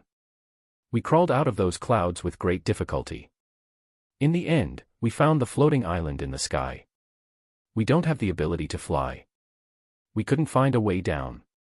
We could only look around for an opportunity to escape. Finally, I found the tree tower. The secret door at the core of the tree tower looked familiar to me. It seemed to overlap with the memories in my bloodline. I tried to decipher it and found that it was working. However, Gazar's brain capacity was a burden to me. I was not efficient enough. I had only deciphered half of it when that group of witherers rushed up. They were very rude and wanted to kill us. Fortunately, I had an idea and said that I was a chef. Only then did they let us go and tied us up in the lower level to cook for them every day. However, what those big shots didn't know was that I was much smarter than them. I thought that the human mage would be able to decipher the secret door very quickly, but who knew that after so many days, there would be no progress at all. He. If it were me, I would be able to decipher all the contents of the secret door in 15 days at most. Elv showed off proudly. At this moment, Gazar bumped into him. Didn't we agree to whisper these things to each other? Why did you tell him? Elv was stunned. Soon after, he was furious and said, Gazar, keep your head away from me. I can feel the blood from your brain tainting my intelligence. Damn it, I actually told him all my secrets. This is all your fault. Gazar was also furious. Scold me again, and I'll kill myself. Go. You can jump from the side. Let's see if you have the guts. The two of them started arguing again. Matthew was seriously thinking about the information Elv mentioned. In fact, he was also very curious about why the ogre would appear in the sky. However, Elv's answer surprised him. Matthew had heard of the legend of the void whale, but he wasn't very clear about it. He only knew that it was one of the ghost stories that the residents in the north-central part of the continent would occasionally mention. It was said that at dusk in summer, when you stood on the endless plains, you might see the legendary void whale. It seemed to be a huge creature from the void. It had a huge body like a whale, but it also soared in the sky like a bird, wandering above the horizon. In the people of northern Ainder, the meaning of the void whale was extremely divisive. Some people thought that he would bring luck to the witnesses. There were also people who thought that he was a sign of disaster. Matthew didn't have much relevant knowledge. He only vaguely thought that if what Elf said was true, then the power of the void whale brought the ogres into the sky. Chapter 418, Chapter 418, Our Rolling Stone Town. Chapter 418, Our Rolling Stone Town. They were placed at the edge of the ruins on the cloud. This meant that the void whale was most likely related to the cloud ruins. And the formation of the ruins on the cloud was related to a certain transmigrator senior. For a moment, Matthew's imagination ran wild. In the end, Matthew agreed to let Elv and Gazar stay, and he planned to let the 3 spirit wolves stay with them permanently. He didn't have any expectations for Elv's magic level. In his opinion, this could be the descendants of Savassan exaggerating to show their value. After pacifying the ogre, the sky was almost bright. Not long after, Rieger walked up with a tired face and told Matthew that the incident with Mad Frogman had been settled. The Wild Frogman village was very grateful for their help and intended to reach a preliminary friendly agreement with Rolling Stone Town. This was more or less good news. The two of them stood at the edge of the platform. The sun was shining brightly. Other than the ruins on the clouds, there were not many clouds. The sunlight on the platform was a little harsh, and it hurt his skin. However, looking down from here, the villages and wastelands of the southern land could be vaguely seen. The wind slapped Matthew's face. He took a deep breath. The sky and clouds in front of him gave people a feeling of relief. Try this. Rieger handed over a monocular. Matthew knew that it was a magic item the moment he held it in his hand, and it was not cheap. Even the edges were made of heavy adamantine. Curious, he stuck his left eye on it and adjusted the lens barrel slightly, looking toward the southwest. In the next second, he made a sound of surprise. In the lens barrel, a very clear view of mountains and rivers appeared. Matthew adjusted his position slightly. Not long after, he saw a tall mountain with a huge waterfall falling from it. Not far from the foot of the mountain, the town on the plain was dotted with houses. That was the town of the High Leaf Territory. Matthew quickly realized how extraordinary this telescope was. He zoomed in as much as he could. It was almost like a satellite map where the entire house could be seen, and he could barely distinguish the flow of people. However, just as he was watching with relish, a pitch-black light flashed through the lens. Matthew hurriedly caught up with it with the lens. In the next second, the shadow of a black dragon flew over the High Leaf Territory. However, the dragon's head was facing a direction. It was facing the east. That was the direction of Rolling Stone Town. Rieger. I saw a dragon. Matthew's voice was full of seriousness. Don't worry. Look to the south and north, Rieger said. Matthew did as instructed. Soon, he saw the golden fertile fields in the south and Giliu City in the north. Similar scenes were happening in both directions. He saw the shadow of a red dragon in the south of the golden fertile field. In the direction of Giliu City and Jade Court, there was the shadow of a green dragon. Just like the black dragon, the heads of these two dragons were facing Rolling Stone Town. What's going on? Matthew put down the binoculars and asked seriously. Don't be nervous. The direction of the dragon head doesn't mean anything. This treasure is just reminding us of the possible threats nearby. Rieger took the binoculars. Even though he said that his expression was not relaxed. This is a strategic treasure.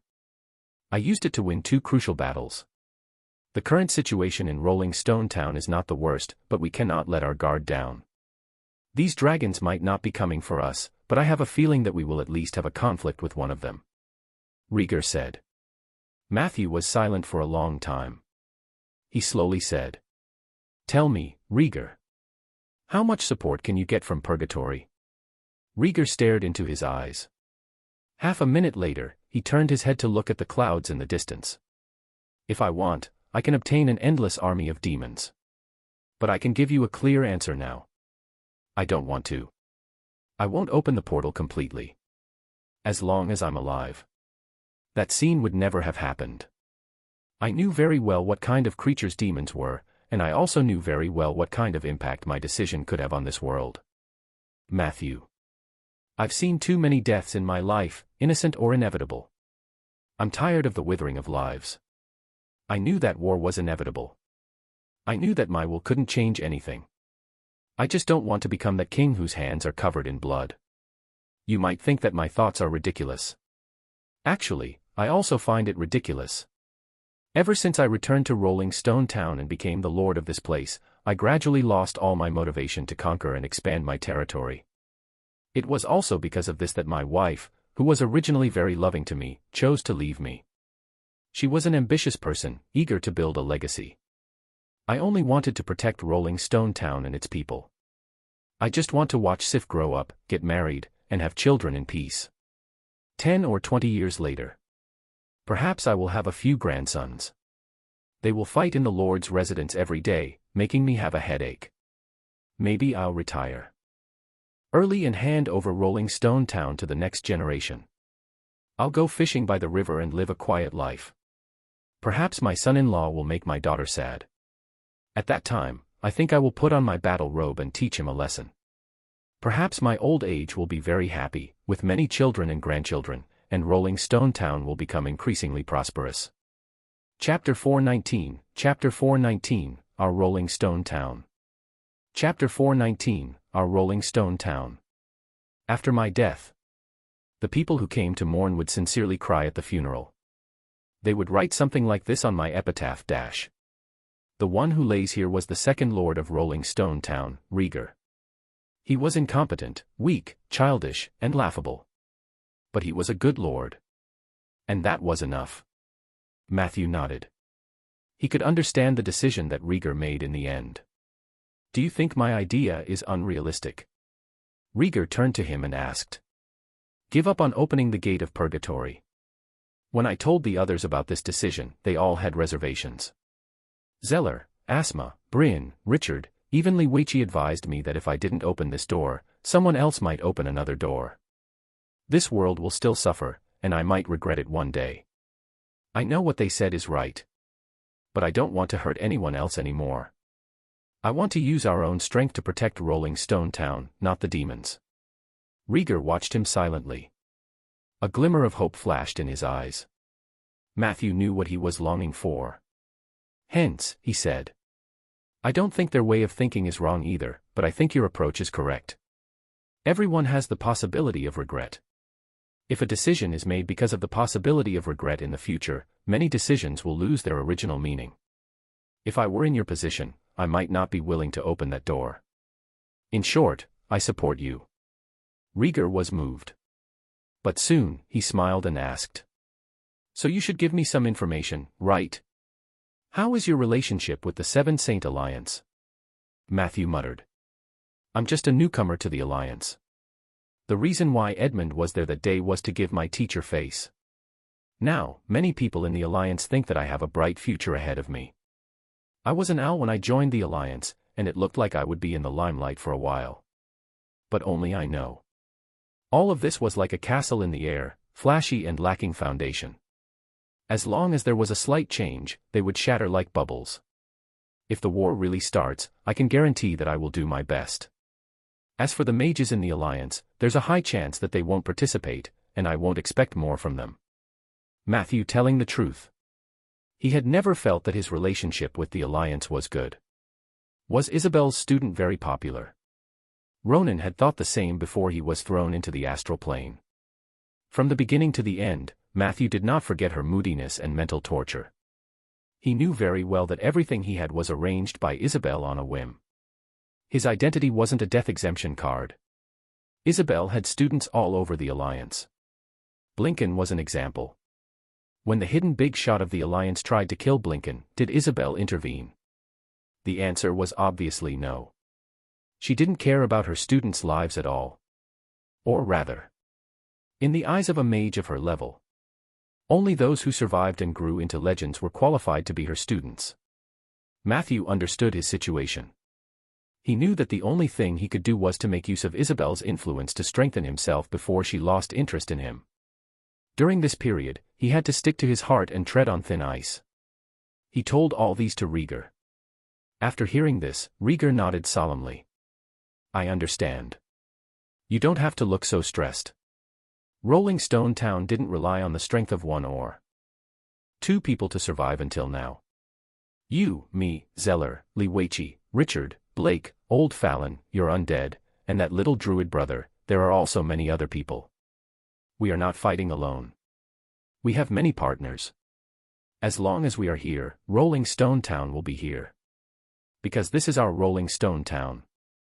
I believe you think so too. As he spoke, he stretched out his right hand generously and laughed straightforwardly. Well then, it's nice to officially meet you, the necromancer who likes to plant trees. Matthew smacked him hard.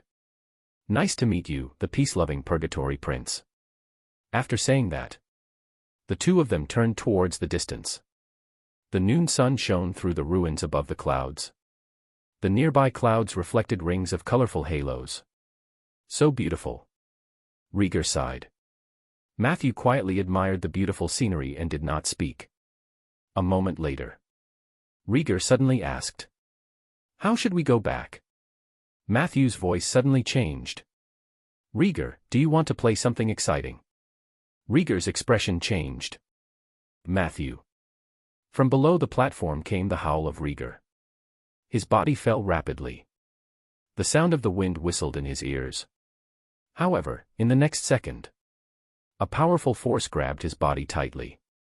The winged dragon wind god controlled the air current and flew a distance with Rieger, whose hair was all over his face. Immediately after, he suddenly threw the frightened Rieger onto his back. After that, he quickly headed toward Rolling Stone Town. Not long after, the winged dragon lowered its altitude.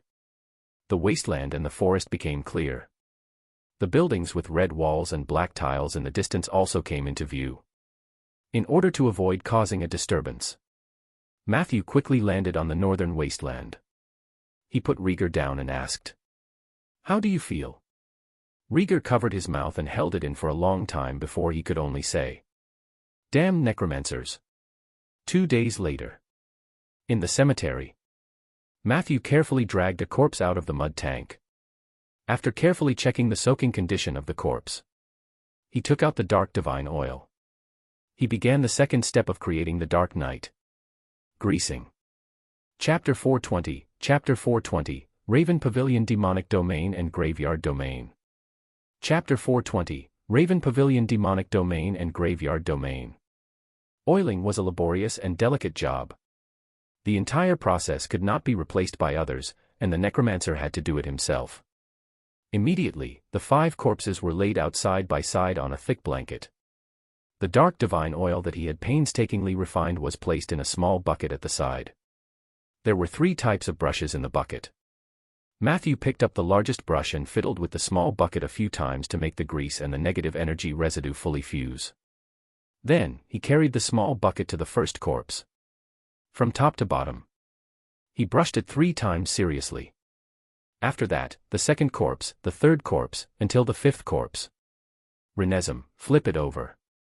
Matthew dipped the brush into the oil barrel and ordered Miss Zombie to help. Renesm was drooling as she turned the corpse over. Matthew walked to the front and used the same method to roughly brush the back of the 5 corpses. Dark divine oil with a hint of dark green soaked the surface of the corpse. The clothes and skin of the corpse softened at the same time. Occasionally, death serum would come out from under the skin, making sizzling sounds. At this moment, the dark warrior was no longer as stinky as before.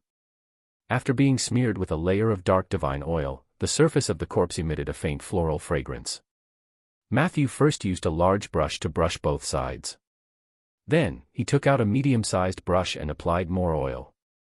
This step was the most tiring. Not only did he have to take care of every part of the body, he even had to stuff some oil into the mouth and anus.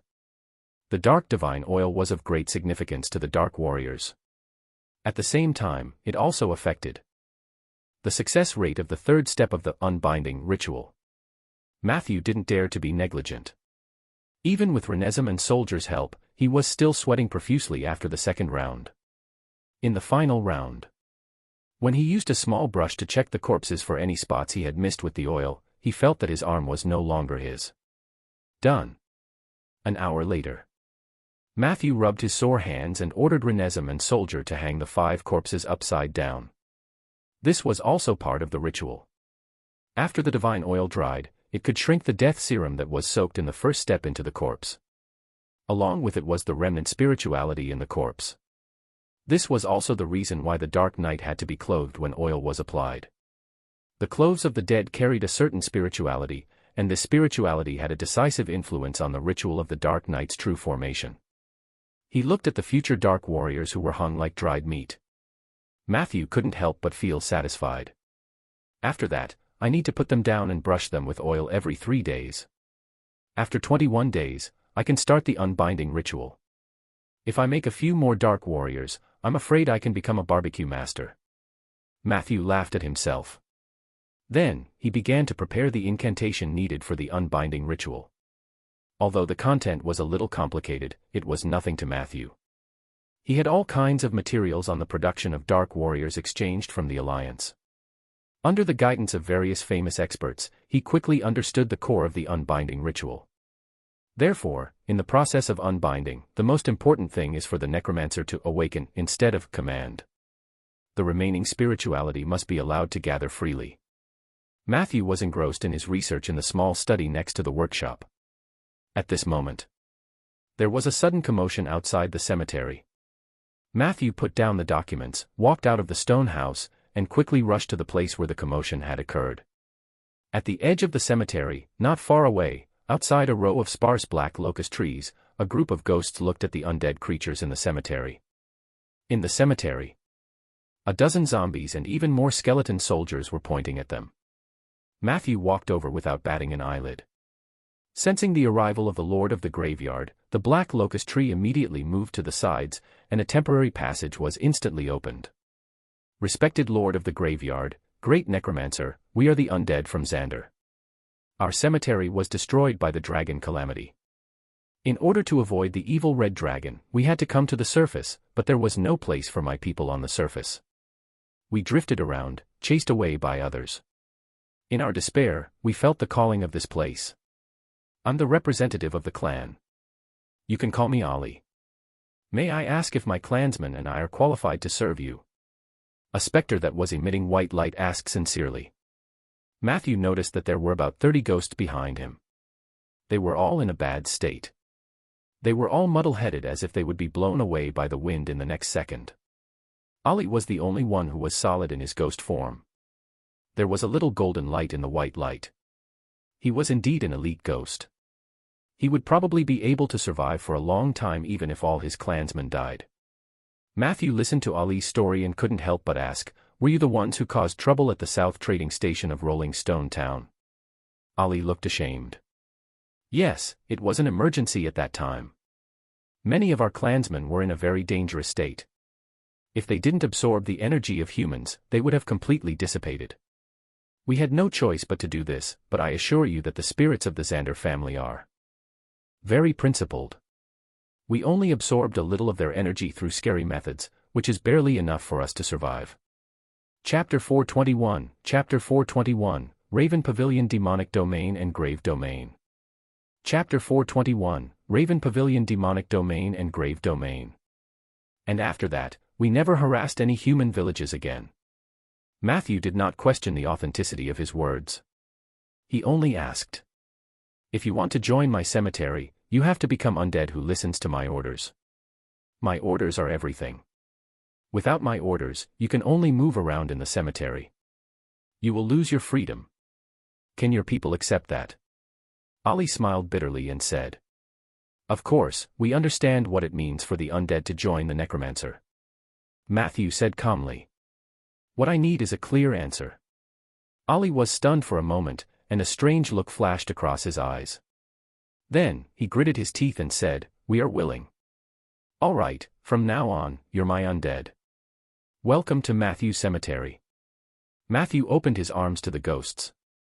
The temporary passageway was completely opened. The ghosts flew into the cemetery hungrily, enjoying the long-lost nourishment of negative energy. Matthew didn't waste too much time with the ghosts. He used the power of the ritual field to make these ghosts a part of the ritual. In this way, in name, these ghosts were residents of the cemetery and not the undead summoned by Matthew. He could use his identity as the owner of the cemetery to order them around, and he could also save on his summon limit. This was the benefit of building a cemetery. After the ghost condition had stabilized, Matthew led them to the ghost district and settled them down. Before the arrival of Xander's ghosts, there was already a ground of Lovell Estirit wolves living here. The wolves were monitoring them. Matthew believed that even if these ghosts had second thoughts, they wouldn't be able to do anything. Hint: a group of ghosts wandering in the wilderness have been attracted by the ritual ground cemetery and the negative energy road sign. They desire to live in the cemetery and are willing to serve the owner of the cemetery. You've given these ghosts a new home. Your ritual field, cemetery, has gathered 3 types of low-level undead: skeleton soldiers, zombies, and ghosts. The number of undead has met the requirements for advancement. You can increase the strategic level of the cemetery by building additional undead buildings. In addition, different undead buildings will provide different functions. Current cemetery strategy level, LVI.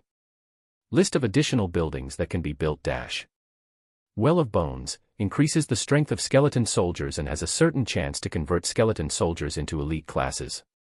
Coffin of Nirvana, increases the strength of the Silvermoon zombie and has a certain chance of transforming the Silvermoon zombie into an elite class. Evil Wind Path, increase the strength of the Spectre and has a certain chance of transforming the Spectre into an elite class. Matthew was not surprised by this.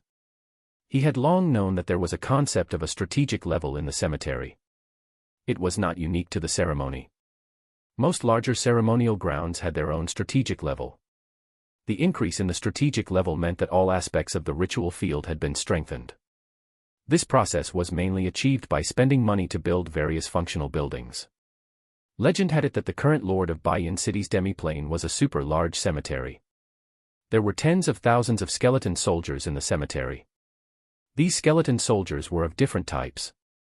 There were archers, stone throwers, shield wielders, and rare skeleton mages. Of course, these classes were not created out of thin air. Instead, it was transformed through various additional buildings that were augmented with the power of the ritual field. However, Matthew had no plans to build additional buildings at the moment. On the one hand, it was really expensive. On the other hand, he felt that the time had not come yet. But if I have time, it's not impossible to build 1 or 2 buildings. It was definitely unrealistic to expect the undead who wandered around the cemetery all day to level up by themselves. For example, the skeleton soldiers. Soldier clearly had the ability to train his own kind, but under his training, the skeleton soldier's abilities did not improve. However, the frequency of their hips twisting was getting higher and higher. Recently, Matthew had been walking through the cemetery, and the number of skeleton soldiers walking with twerking hips had increased sharply. This made Matthew deeply worried about the future of the cemetery. After settling the Spectre down, he placed the construction of the additional building in his schedule. Matthew went to the stone area and continued to make tombstones. SN1NWAR worked very hard. Matthew had not been there for a few days, and the place was already filled with stones. He let Renesm and a few other zombies carry the stone tablet while he quickly wrote negative energy runes on it. Very quickly, a tombstone was produced. Compared to applying oil, the production of tombstones was much more effortless. Matthew rested occasionally. Most of the time, he was working hard. Time slowly passed. More and more tombstones appeared in the empty space at the side. During this process, Matthew also entered a mysterious state. Gradually, he felt the pen in his hand become lighter and lighter. Suddenly, Matthew jolted awake and found himself in a pitch-black space.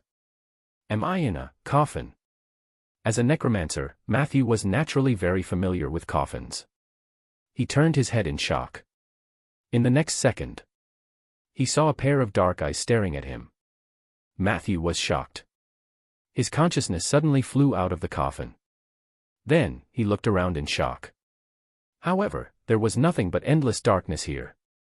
Matthew felt around and found that the space was extremely narrow. Other than a coffin in the middle, there were cold stone walls everywhere. Chapter 422, Chapter 422, Raven Pavilion Demonic Domain and Grave Domain. Chapter 422, Raven Pavilion Demonic Domain and Grave Domain. This is a tomb. Matthew was a little nervous. He lowered his head and looked at the coffin. For some reason, he could actually see the situation inside through the coffin. The dead man in the coffin also turned his head and looked at Matthew. The two of them looked at each other for a while. Then, they asked in surprise at the same time. "Can you see me?" The person in the coffin was wearing luxurious clothes. His physical condition was close to that of a zombie, but he was also different from a zombie. He had obviously retained a lot of moisture and looked more like a living person, but Matthew was sure that he was a corpse. Looking at him, Matthew felt a little scared for some reason. He asked groggily, "Why are you here?" The dead man was stunned. "This is my coffin and tomb. I should be the one asking you that. Why did you barge into my coffin?" After being asked this question, Matthew sobered up a little. He looked around blankly and muttered to himself. "Yeah, why am I here? Wasn't I making tombstones?" Brother Deadman looked at him and suddenly said sympathetically, "You're probably dead too." Matthew immediately retorted, "I'm definitely not dead."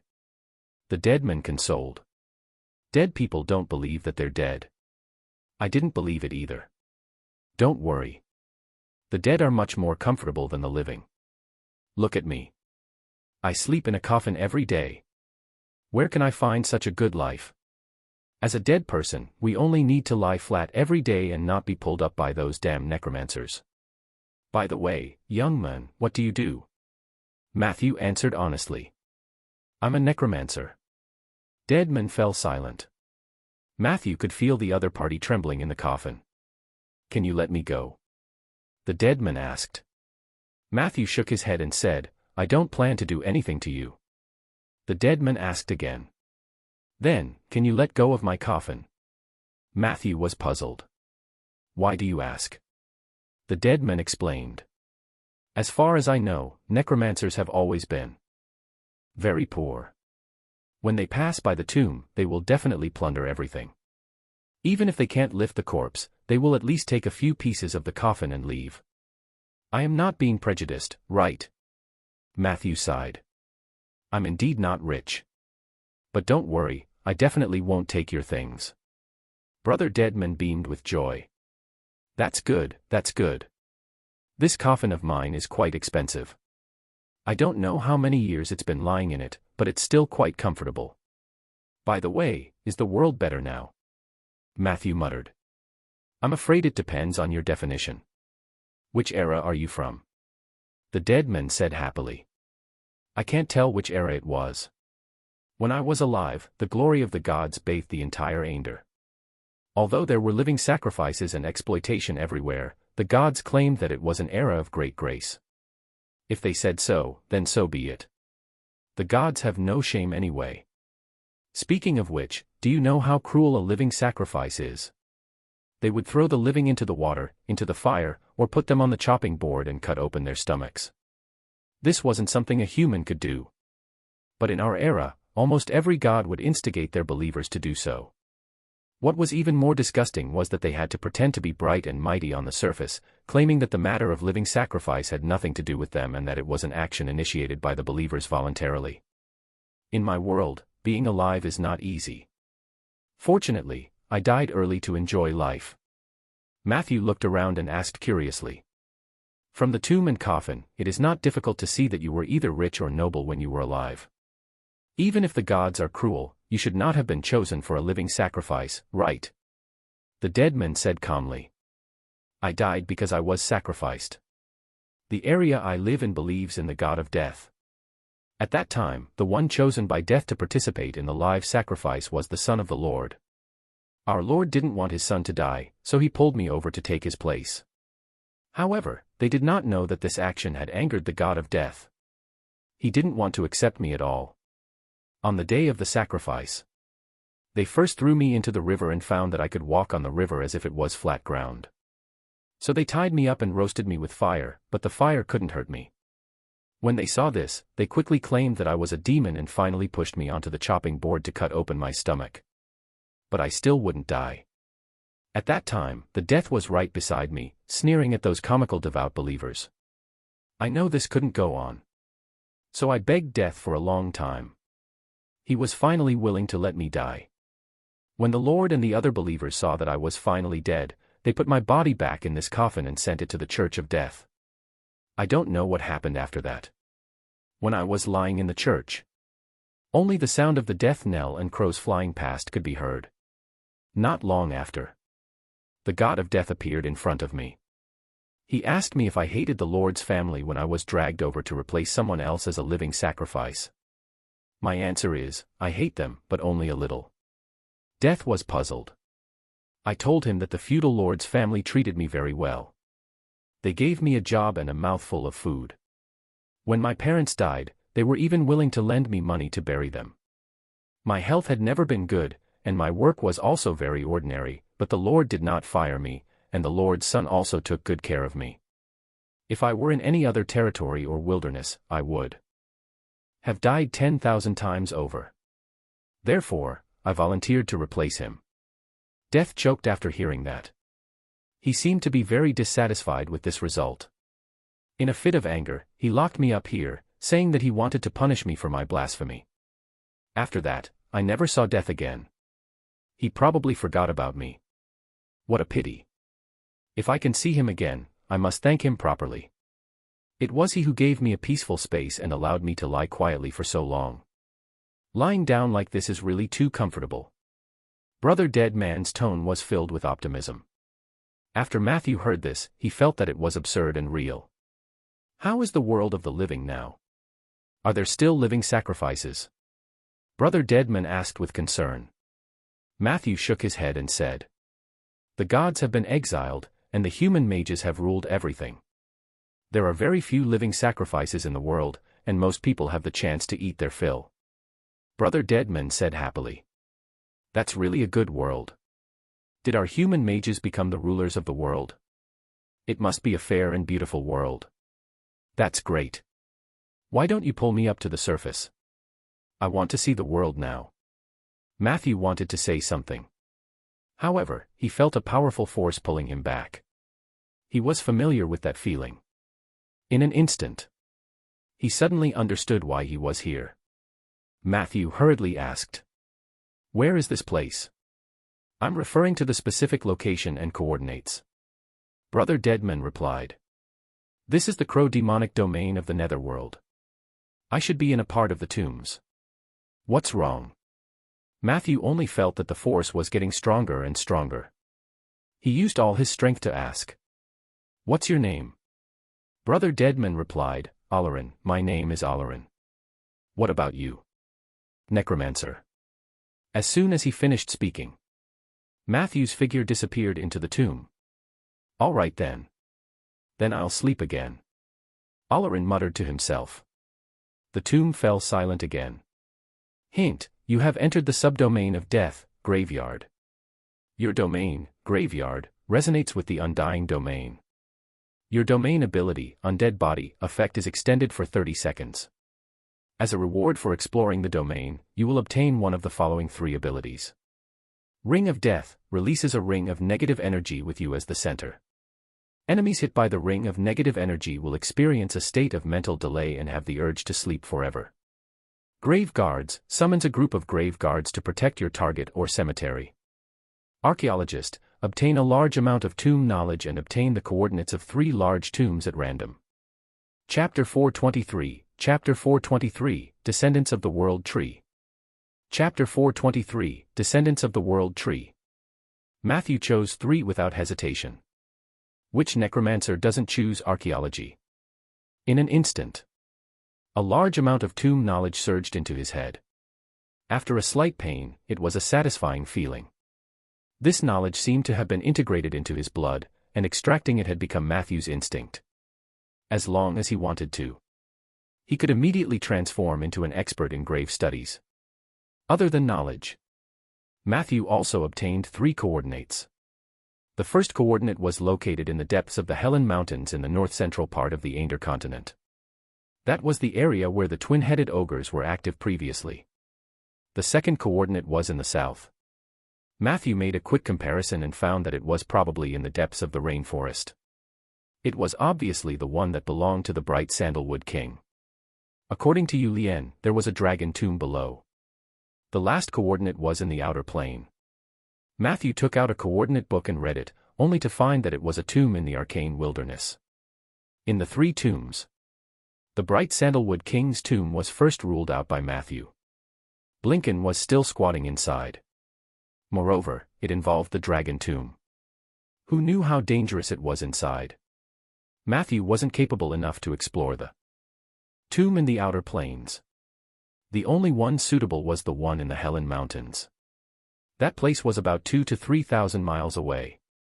A map suddenly appeared in Matthew's mind. He could set off from Rolling Stone Town and headed north, passing by Gilead City. He would pass by the current royal city of the Wood Elves, the Jade Court, and the former royal city, the Court of Fallen Leaves. Then, he would pass through the decaying highlands and the Lake of the Dead. After that came the 800-mile-long plateau corridor. After that, he would reach the most famous Cold Mountain Pass that connected the north and south of the continent. After passing through Cold Mountain Pass's pass, the Helen Mountains, one of the central mountains, would appear in his field of vision. It's quite a long way to travel normally, but there's a legendary Mage's Mage Tower from the Alliance near the Cold Mountain Pass, so I should be able to get there by teleportation. The premise is that I have to ask for the permission of the legendary mage. Matthew rubbed his temples and felt a little regretful. The location of the tomb was too far away. In the short term, there seemed to be no possibility of him using archaeology. If only it were in the south. However, he thought about it carefully. He was very clear about the situation in the south. There had never been a powerful city-state or regime. The possibility of a great tomb appearing in history was extremely low. However, the situation in the north was different. The north had not established a true human country. Due to the constant harassment of the barbarians, the cities in the north were under greater pressure. Under such circumstances, it was said that there had been several city-states that rose and fell in the history of the north. They already had the basic form of a country. The only thing missing was a formal declaration. A state like this was one of the necessary conditions for the appearance of the Great Tomb. Therefore, it was indeed more reasonable for the tomb to appear in the north than in the south. Hint: Graveyard Domain. You have obtained a permanent status of peer perception. Peer perception: you are extremely sensitive to the sense of your peers. When necromancers, archaeologists, and grave robbers appear within 10 kilometers of you, you will automatically sense their location and refresh their coordinates every 6 hours. This keyword was not bad. Although it was aimed at a specific group of people, the 24-hour free automatic radar was still very useful. The only thing that made Matthew unhappy was that. Why are grave robbers my peers? I haven't even robbed a single grave. It could be seen that the judgment of the graveyard domain was somewhat unintelligent. He came back to his senses. Matthew tidied up the tombstones in the stone area. The gravestone was a good thing. At present, the tombstones were not saturated yet. When the cemetery did not lack tombstones for the undead, he planned to make a large number of them and store them in the warehouse. Zombies had a high demand for tombstones, and one tombstone might not even be enough for one person, especially the mutated tombstone zombie. Matthew had noticed that it was carrying 2 tombstones on its back last time. One of them was given by Matthew, and the other was naturally snatched by the zombie from others. The skeletons had lower requirements, but 3 to 5 skeletons sharing a tombstone was the limit. The above 2 types of tombstones were temporarily provided by Matthew for free. Spectres were different. They also needed tombstones, but they had to exchange them for them through their own labor. After all, Matthew had to observe their loyalty for a period of time. For example, the elite spectre called Ollie was definitely not someone who would submit to others easily. When he introduced the Xander ghost family to him, his tone was full of pride. Of course, this was not a good thing for Matthew. What he needed was a group of undead subordinates who were completely obedient and some intelligent undead who were filled with nostalgia for his NNCT. Matthew had originally planned to let the Drifter take Ali's position and become the boss of the ghost area. However, the Drifter was shy by nature and refused to leave Matthew's luggage no matter what. In the end, Matthew could only let the little wolves guard it day and night. He left the stone area. Matthew felt his back ache. After applying oil for half a day and making tombstones for half a day, even if he had a potion to replenish his strength, he was a little unable to hold on. Even so, he still walked around the cemetery as usual. Although the cemetery is big, it's still a little empty. Many buildings have the foundation to start construction, but it's a pity that I lack construction workers. Chapter 424, Chapter 424, Descendant of the World Tree. Chapter 424, Descendant of the World Tree. Matthew felt helpless. No matter what kind of undead, they were not suitable for delicate construction work. Once again, he imagined how wonderful it would be if he had a Duergar construction team. Apart from the construction team. For the first time, Matthew began to think about something. Did he need to find an assistant? A successful mage would never lack assistants and apprentices. The latter could do some repetitive and mechanical work for mages. This way, he could greatly free himself and invest his time in more meaningful things. Necromancer Henry was actually a good candidate. However, he had rebelled from Red Mountain, and Matthew was not sure about his loyalty. For safety reasons, he had been arranged by the 3 leaders of Rolling Stone Town to stay at the South Trade Station. On the surface, he had been asked to monitor the situation at Red Mountain, but in fact, others had been sent to monitor Henry. Henry was probably aware of this. He had been very active recently. However, Matthew still needed more time to test him. Perhaps it's not impossible to recruit 2 apprentices from the Alliance. Although I can't give them too many gold coins, I can still give them knowledge points. What kind of acolyte could satisfy all his needs? Matthew fell into deep thought. At night, Matthew's figure appeared in the oak forest. The moonlight was very bright tonight. From afar, he saw the centaur Obist patrolling the south. Obist was very serious. He had to personally inspect every oak tree to ensure that it was not harmed by this guy was also very arrogant. Matthew rarely saw him, and considering that he spent most of his time patrolling the oak forest, Matthew suspected that Obist was hiding from him. Matthew was also very clear that Obist stayed behind for Lulu, but the other party's action had gone a little overboard. Forget it. It's okay to be a little arrogant. Eli was also very arrogant in the beginning. After exchanging a glance with Matthew, the centaur's figure quickly disappeared into the forest. Matthew didn't argue with him. Instead, he went to the oak guards. The oak guard had 2 modes, one was the oak tree, and the other was the guard. The former was the regular oak tree form. During this period, the oak guard would accumulate a large amount of power. The latter was close to the form of a Trent. Maintaining the form of a Trent required a lot of energy, and the stronger the oak guard, the more so. Therefore, they usually only appeared in the forest in the form of an oak. After killing the Order of Withering, Matthew had 440 strengthening EXP, enough to strengthen an oak tree or an oak guard 22 times. He planned to follow his previous decision and choose an oak guard to invest in. Matthew directly ruled out the cannibal tree. Matthew already had many powerful undead under him. For the oak guard, his requirements were defense and stability above all else.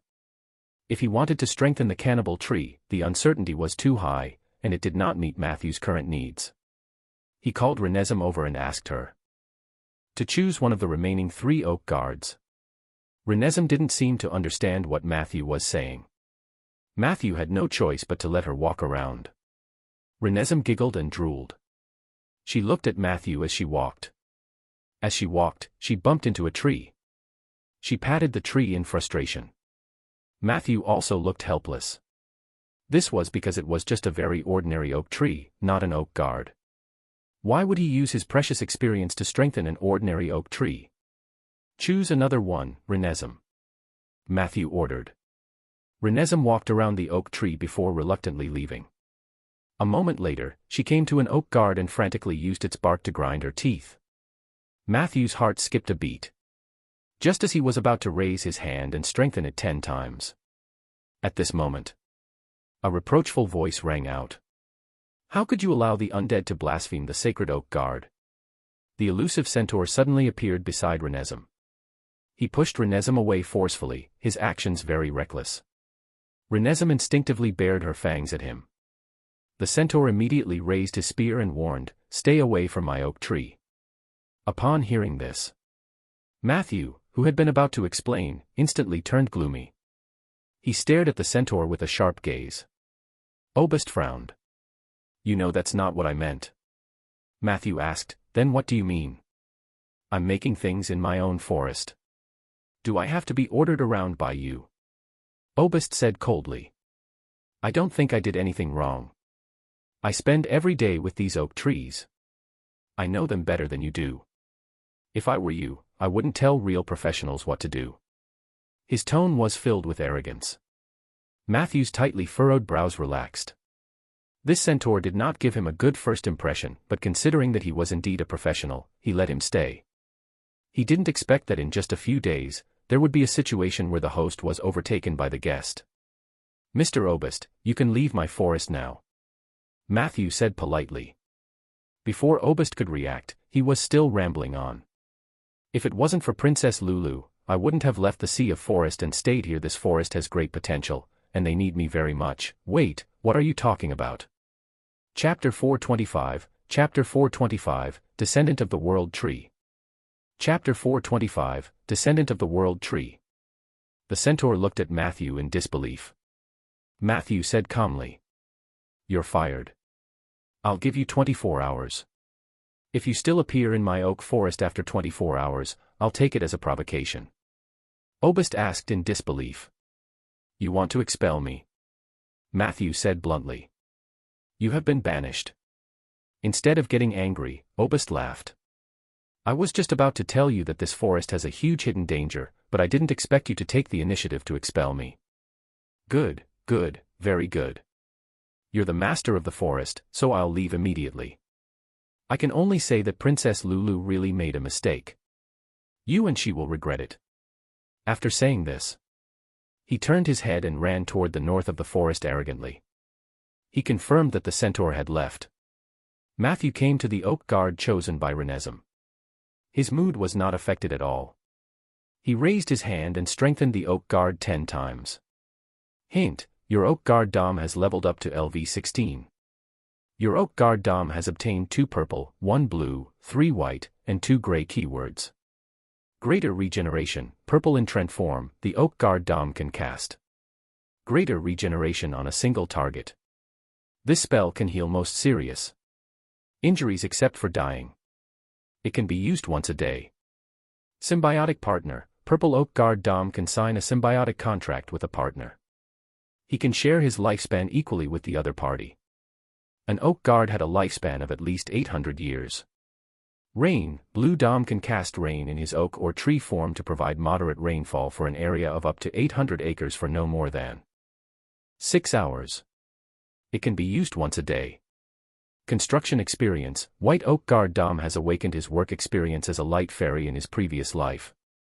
He is very good at sustainable logging and building houses. He also has unique experience in the construction and maintenance of natural wonders. First-class eloquence, white Dom has the first-class eloquence of the oak guard. He is proficient in human common language, fairy language, elven language, high elf language, sea of forest language, and other languages. He can accurately express his intentions.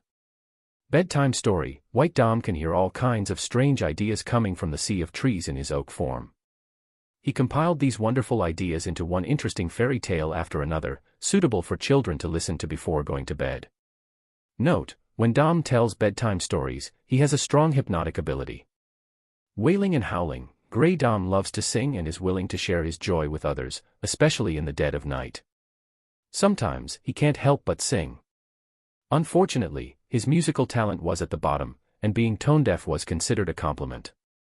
Therefore, Dom's voice was a terrible noise pollution to most races. Love mathematics, Grey Dom loves mathematics.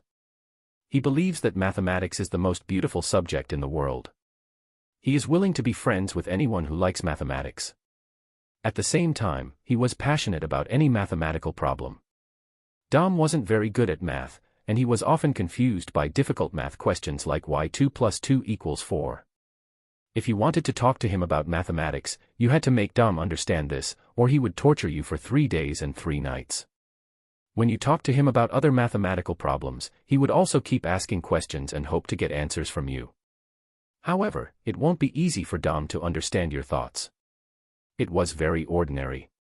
Matthew rubbed his chin. After this wave of enhancement, other than the solid increase in level and the 2 keywords in purple that were quite useful, the rest was very ordinary. As for the 2 gray ones, he was too lazy to even complain anymore. The Oak Guard's intelligence was generally not very high. Falling in love with mathematics was really a kind of suffering. As for singing in the middle of the night, this problem was not difficult to solve. When the time came, he would just throw a silence barrier beside him. Are you sure you chose him? Matthew looked at Renesm. Miss Zombie looked at him innocently. So Matthew prepared to continue strengthening. However, in the next second. Hint, the number of enhancements has reached the maximum value. Note, each Oak Guard can be strengthened up to 10 times in a year. There was actually a restriction. Matthew wanted to complain even more. However, on second thought, when he was enhancing the undead, it was clearly stated that it was an infinite enhancement. Compared to the undead, the characteristics of plants were more stable, so it was understandable that there were strengthening restrictions. However, this was equivalent to forcing Matthew to spread his investment. He thought about it and decided to give the remaining 10 times to another Oak Guard. Who should he give the 2 extra chances to? Matthew's gaze wandered aimlessly in the forest. Suddenly, he noticed the oak tree that Renesm crashed into first. Should I try strengthening the oak tree? He had extra strengthening instances, anyway. Matthew didn't have any psychological burden using it. He fired at the oak tree. Prompt, enhancement successful. Your oak tree has obtained the golden keyword, Descendant of the World Tree.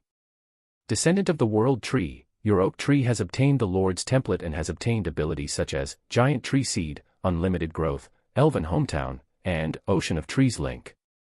The Sea of Trees has also blessed it with a name, Bogard. Giant Tree Seed, your oak Bogard is about to grow to more than 300 meters. Unlimited Growth, Bogard theoretically has the ability to grow indefinitely. Elven Hometown, there is not only a nest of fairies of light above Bogard, but there is also a Green Eye. The Green Eye has a low probability of becoming the birthplace of wood elves. It was estimated that in the next 100 years, a new batch of wood elves would be born above Bogard. Sea of Tree Link, Bogard has tremendous HP and great influence. Its crown covers every corner of the oak forest in an invisible way. Bogard will bear half of the damage inflicted on the oak trees. In an instant, the oak tree began to rise violently from the ground. In the darkness, it grew taller and taller. It was as if there was no end. The huge tree crown hung down in all directions. This scene came so suddenly. Even Matthew was shocked. Fortunately, it's nighttime. If this scene suddenly happened during the day, the residents would be scared out of their wits. Fortunately, no one saw it. Matthew thought to himself. At this moment, a crack suddenly appeared under the moonlight. A white-robed mage walked out with a large magic carpet. Edmund was stunned when he saw the tree. He probably thought that he had gone the wrong way. Until the next second. He noticed Matthew from the corner of his eye and walked over in surprise. Looks like I've encountered something extraordinary. Edmund looked at Matthew with a playful look. Behind him, the mages sitting on the magic carpet raised their heads and looked at the giant tree that was still growing. Many people were amazed. Chapter 426, Chapter 426, I heard you earned a large sum of money. Chapter 426, I heard you earned a large sum of money. Faced with Edmund's curious gaze, Matthew could only try to trick him. There's a problem. I have this tree. It's mutated. He could not say that he had strengthened an ordinary oak tree into a descendant of the world tree. That would be crazy. Edmund's expression was very calm. It's understandable. Plant mutations are very common in nature. I've studied this topic before. Most plants will more or less mutate when they encounter magic. However, it's much rarer for plants to grow as big as yours. Then, he whispered into Matthew's ear. Don't let Teacher Isabel know. She once wanted a seed of the world tree, but the Sea of Trees rejected her. Since then, she has never been nice to the Druid Church. Matthew knew that his nonsense could not be hidden from the big boss, Edmund, so he could only reveal an embarrassed smile. The mages on the magic carpet could not hear their conversation. They saw Edmund and Matthew acting intimately and whispering to each other, and their gazes towards Matthew became even more reverent. Edmund was very understanding. He did not continue to ask, but handed 2 bulging bags to Matthew. The Moonlight Woodlands project ends here. I've brought them to explore the outer space that you've discovered. We've indeed obtained some materials and information. They're placed in the second bag. You can check them at any time. In addition, I'll submit a copy of the information to the Alliance's records. If you have any questions, you can compare them. Frankly speaking, these things are not of much value. The Unto Empire's psionic research is very backward, far inferior to the Giza people. There are some psionic gadgets in the laboratory, and the most valuable one is a psionic power generator. You can take a look for yourself later. However, my suggestion is that it's best not to invest too much energy into psionic abilities. That's not a domain that a mage should be immersed in. Matthew nodded repeatedly. Recently, he also felt that his energy and time were not enough. This was not unrelated to his greedy thinking of wanting to learn something from everything he saw.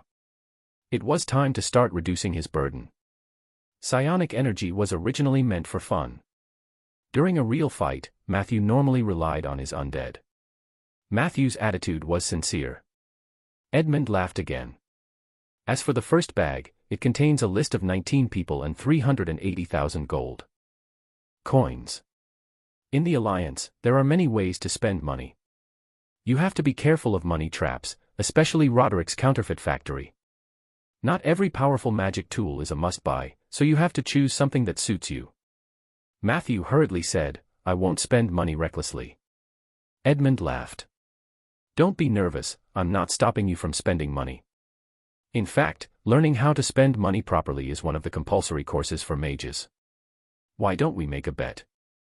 I think you'll spend all the money in the bag in 3 days. Do you think you can last longer? Matthew was stunned. That's impossible. I've never been extravagant with my money. Edmund said confidently. Then let's make a symbolic bet of 1 gold coin. How about it? Matthew immediately agreed. Of course. Then, I'll be leaving first. I wish you a happy spending in advance. Edmund waved at Matthew.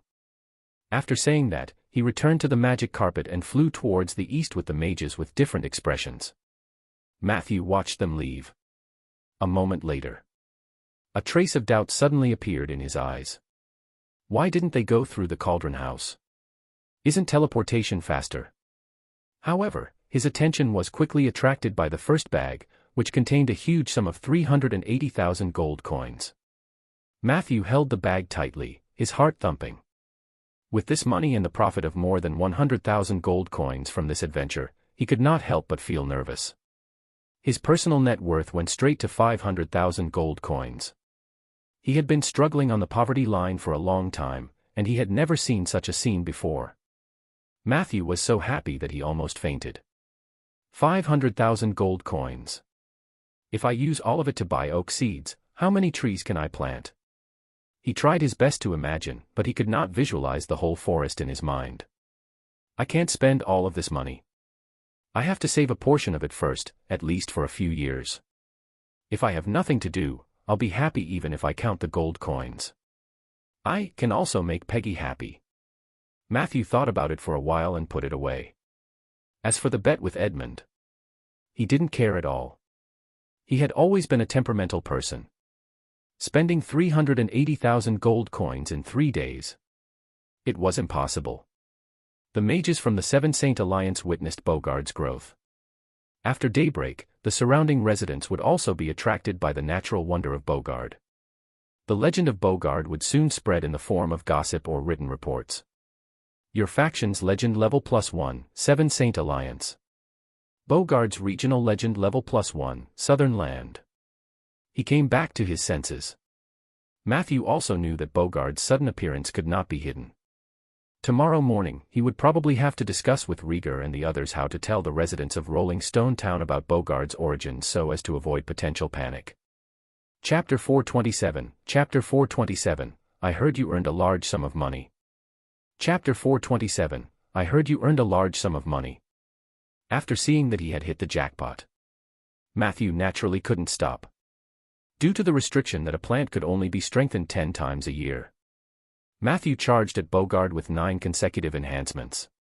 Hint: as a descendant of the World Tree, Bogard needs more strengthening power to obtain keywords. Enhancement successful. Your Oak Bogard has obtained the following 3 keywords. Sunlight sharing, blue. When sunlight shines on the crown of Bogard's tree, only a small portion of it will remain in Bogard's body. The remaining sunlight would penetrate the green leaves and reach the space under the canopy. Bogard could freely adjust the proportion of sunlight distribution after satisfying his own needs. He could even make the sun shine 100% under the original shade of the trees. He was happy to share the gift of the sun with the other trees. Power of the Sea of Trees, Purple Bogard will further communicate with the Sea of Trees. He will directly absorb a part of the elements and nutrients from the Sea of Trees. This action will greatly reduce the pressure on the land to support Bogard. At the same time, the power of the Sea of Trees emitted from Bogard's body would promote the growth of other plants. Your forest will have a greater chance of receiving blessings from the Sea of Trees. Nature's child, Grey Bogard is the symbol of the World Tree in the south. As his reputation spreads, he may attract some nature lovers to come and make a pilgrimage. However, the possibility of being attacked by evil creatures such as witherers, sorcerers, evil children, abyssal creatures, outer evil spirits, and the descendants of twilight creatures will also be greatly increased. Nature's child was actually gray. It could be seen that fame was useless. In most cases, it was a burden. But Matthew didn't really care. He often dealt with witherers and evil art masters, so it didn't matter if there were more. After all, necromancers would occasionally lack materials. Sunlight sharing and power of the Sea of Trees were quite useful. Matthew was worried that Bogard's appearance would encroach on the growth space of other oak trees.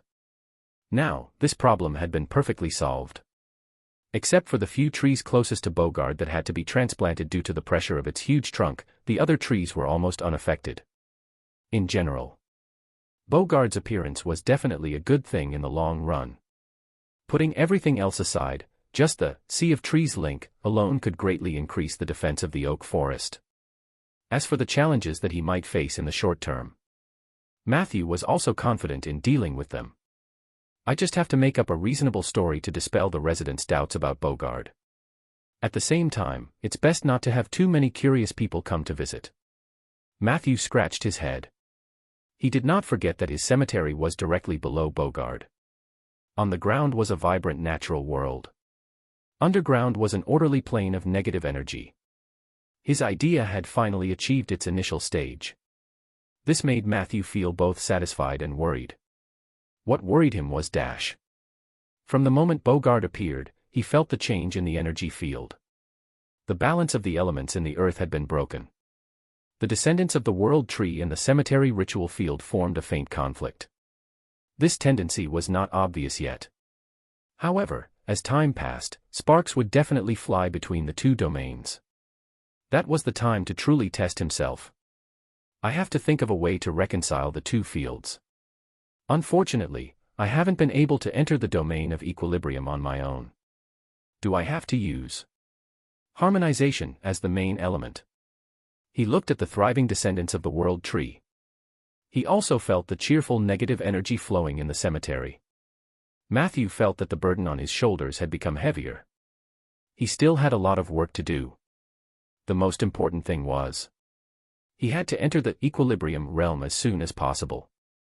Just as Matthew was planning for the future, a tall and furtive shadow suddenly appeared beside him. Matthew asked in surprise, "Peggy, what are you doing?" The Tauren skeleton said nervously, "I'm looking for you, Matthew. Let's talk in the cemetery. I'm afraid the trees have ears." Matthew followed her to the cemetery. As the owner of the cemetery, he sealed off the ritual ground and asked Peggy in amusement, "Tell me, what is it?" Peggy said seriously, "The white-robed mage you were talking to earlier, he's very strange." Matthew was stunned. "Do you mean Edmund?" Peggy nodded. "The night before yesterday, When I was investigating the local customs of Rolling Stone Town, I happened to see that white-robed man sneaking out of Ronan's house. There's no one at Ronan's house. You know that, right? He must have gone to steal something. He keeps smiling at you, but I don't think he's a good person. Matthew frowned. Ronan's house had indeed been unoccupied for a long time. Ever since he was locked up in the astral plane, Matthew was the only resident left in the Mage District. Logically speaking, there was no reason for Edmund to visit Ronan's house. If what Peggy saw was true. Matthew's expression changed quickly for a few rounds. In the next moment, he returned to normal and smiled at Peggy. If that white-robed mage is here to give us money, is he a good person or a bad person? Peggy crossed her arms in front of her chest, looking like she wouldn't accept any bribes.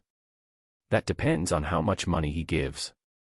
Chapter 428, Chapter 428, I heard you earned a large sum of money. Chapter 428, I heard you earned a large sum of money. Matthew smiled and said. He gave me 10,000 gold coins.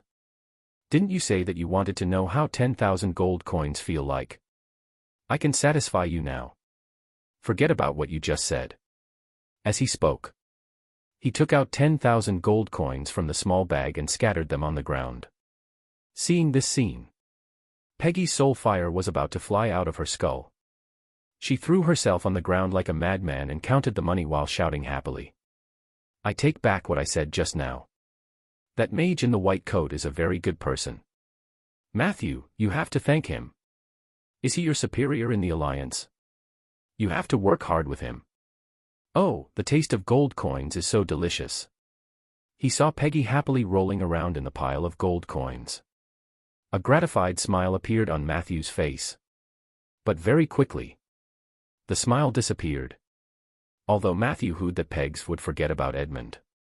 But he could not forget it. He thought about it.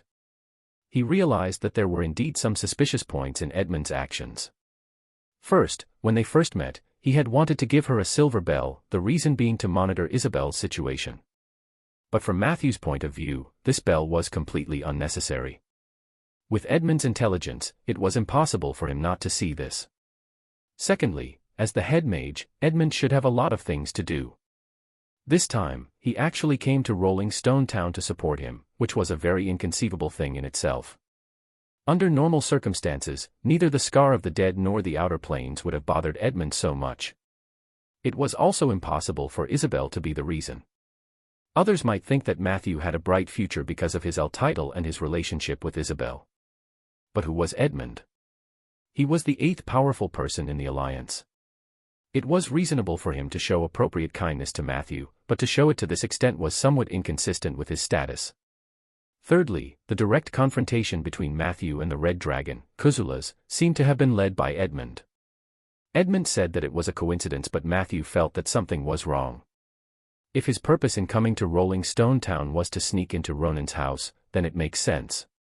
Coming over to support me is just a pretense. Matthew's head began to hurt. He had not forgotten. There was also someone in the Alliance who was suspected to be the mastermind behind Blinken's work. If that person was Edmund. Matthew didn't dare to think about it anymore. The deeper he understood the Alliance, the more he felt that the Seven Saints weren't clean. There was no reason for Edmund to be an exception. Legendary mages were very busy, and there must be a deeper logic behind their every action. Perhaps Edmund's love for gossip is just a persona he deliberately created. Their real purpose is to gather information and achieve some unspeakable goal. Once he accepted the fact that Edmund was the mastermind behind the scenes, Matthew found that many things had become reasonable. This guess made him nervous. But very quickly, Matthew let out a long sigh. Even if Blinken is Edmund's spy, even if Edmund came here to steal something from Ronan, there is no irreconcilable conflict between us. He still gave me a lot of positive suggestions and pointers, and the kindness he released was most likely not fake. This means that I still have a certain value to him. He had value. He would be able to survive. Besides, Blinken was still alive, and Isabel was still in favor of him. Even if Edmund wanted to kill everyone who knew about him, Matthew's turn wouldn't come so soon. There's nothing I can do. He's a legendary mage, Matthew smiled bitterly and rubbed his aching temples. Not far away. The zombies lined up in an orderly manner to drink the spring water. Soldier led the skeletons, but their crotches were obviously twisted too much. Peggy was still rolling around in the gold coins. The cemetery was quiet and peaceful. However, Matthew missed the days when the great mage Ronan was still around. North of the oak forest. The centaur Obist looked at the towering tree with a complicated gaze. He did not understand why such a natural wonder would appear in the oak forest right after he left. That was the descendant of the world tree. His heart was filled with frustration. He had planned to leave this place and head north to find a forest that was more suitable for him to live in. But this time, his forehoofs could barely move. But I can't go back anymore. How can I still have the face to go back after what I said to him? Obist turned his head. The pride of the centaur did not allow him to bow down to the necromancer. He used all his strength to run north. After running for a few minutes, he only managed to run a dozen meters. A moment later, Obist couldn't help but turn back to look at the towering tree. At this moment, a green spatial rift appeared in front of him. Obist was no stranger to this. It was a portal from the sea of trees. Very quickly, a light fairy that was larger than its kind jumped out. Good evening, Obist. Little Pineapple says hello to you on behalf of everyone. According to our previous agreement, I came to see how you were doing. Everyone's current situation isn't too good. After the failure of the internal conflict, we lost the recognition of the sea of trees. It's difficult to move there. We have to find a new home to have a chance to reproduce. The other pioneers didn't bring back any good news. Looks like this mission has fallen on my shoulders. I believe in you, Obist. You've always been the best of the centaurs. I believe that you will be able to lead us to a new home. The light fairy called Little Pineapple rattled on and on. Suddenly, it saw the world tree rising from the ground. Little Pineapple said happily, "Oh my God, you found the descendant of the world tree." However, he could feel Little Pineapple's wild joy. He couldn't bear to tell it the cruel truth. "You're really our hero. Will this be our new home?" Little Pineapple asked hopefully. Obist opened his mouth, but he could only brace himself and reply, "It should be. I'm still trying my best." Little Pineapple said excitedly, "I knew it. I'm the lucky Little Pineapple. I can't wait to tell everyone the news. Good luck, Obist. When you settle down, everyone will come to you." As it spoke, it happily disappeared into the crack. Only Obist was left standing there foolishly, looking at the huge tree that soared into the sky. His gaze became determined. The next day, in the magic classroom of the Cauldron House. After the last theory class, Matthew and Margaret were talking. The relationship between Blinken and Edmund. "Why are you suddenly asking this?" Margaret asked in surprise. Matthew revealed a gossipy smile. "I heard some very interesting rumors. I just want to verify if they're true." Margaret snorted. "It's true. There was a period of time when the two of them were together every day. Edmund regarded Blinken as his sweetheart and summoned him from time to time, so I didn't even have the chance to see my boyfriend. So I turned him into my ex-boyfriend. However, sometime before Blinken defected, their relationship seemed to have deteriorated drastically. Someone heard Sir Edmund, who never cursed, loudly cursing Blinken in the laboratory. However, nothing seemed to have happened between the two of them after that. It didn't take long for Blinken to leave. Why was someone who never cursed suddenly cursing loudly? Matthew had an idea in his heart and did not ask any more. He wanted to change the topic. However, at the next moment, Margaret asked excitedly, "I heard that you made a lot of money recently. Someone is looking for you." Matthew immediately said warily, "No investments, no loans." Margaret snorted coldly. "I knew you were a miser, but don't worry, the person looking for you isn't me. It's my mentor, one of the 3 holy mages of the Alliance, Lady Soria.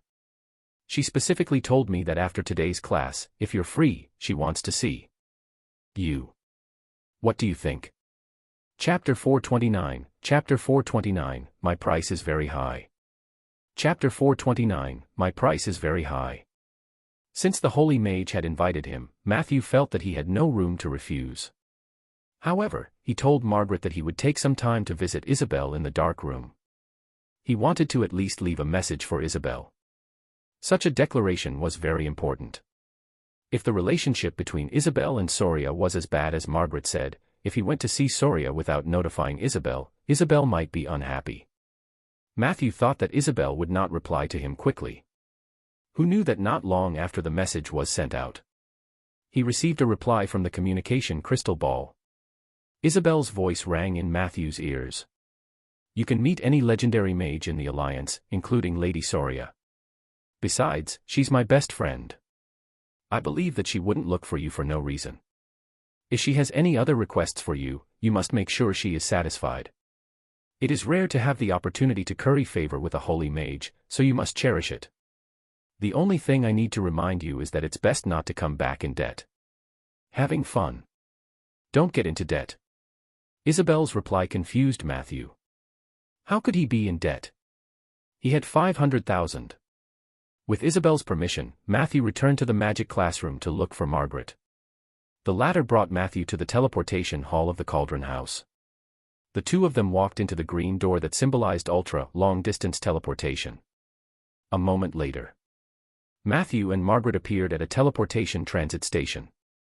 This was a square in the secondary plane. There were teleportation channels in all directions. There were not many mages coming and going, and only a few mechanical dwarfs were collecting fees. 2 people to the Crystal Palace. Margaret waved her little hand, and 2 golden magic bills were thrown into the hands of a mechanical dwarf.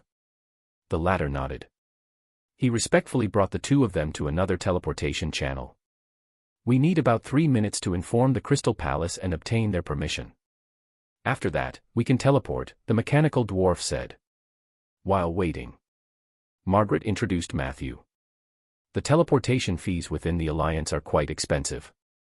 Under normal circumstances, I would rather fly by myself than use the teleportation array. However, don't worry today. My teacher will cover the cost of the return trip. You can experience the teleportation for 100 gold coins for free. Matthew asked. What's so special about 100 gold coins teleportation? Margaret thought for a moment. It's very fast. As they spoke, the teleportation door was ready. The 2 of them stepped through it, and a strange feeling suddenly passed. Immediately after, a beautiful scene appeared in front of Matthew. He found himself in the sky. Everything visible to the naked eye was floating in the air. He saw a huge pink ball of light. At the center of the ball of light was a crystal-like palace. It stood in the air, shining brightly under the sunlight. The ball of light floated in the sky. Matthew turned around and found that the sun seemed to be behind him, but the sunlight it emitted did not seem very hot. Inside the ball of light, other than the crystal palace, there were beautiful bricks fixed in the air. These bricks were colorful and beautiful. It was like an embellishment in a fairy tale world. Matthew floated in the air. He felt as if he had lost the burden of gravity and only needed a support point. He could fly far away. Welcome to the Crystal Palace. Try kicking the brick behind you. Margaret smiled at him. Matthew kicked the green brick behind him. Immediately after, his body shot out in another direction like a rocket.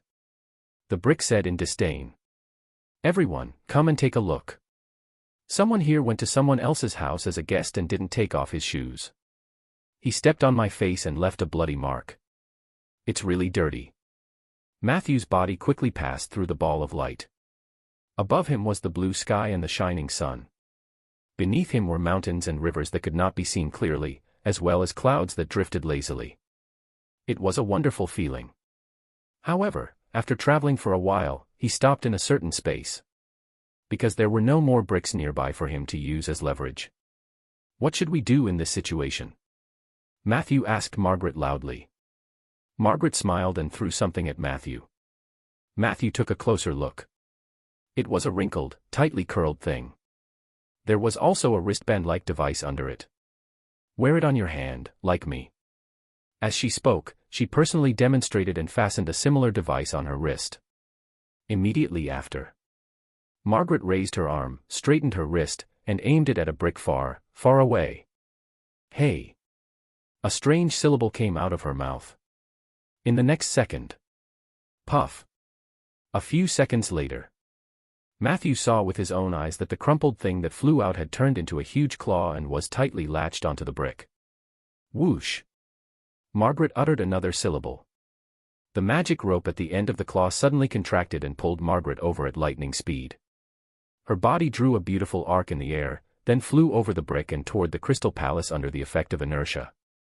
Chapter 430, My price is very high. Chapter 430, My price is very high.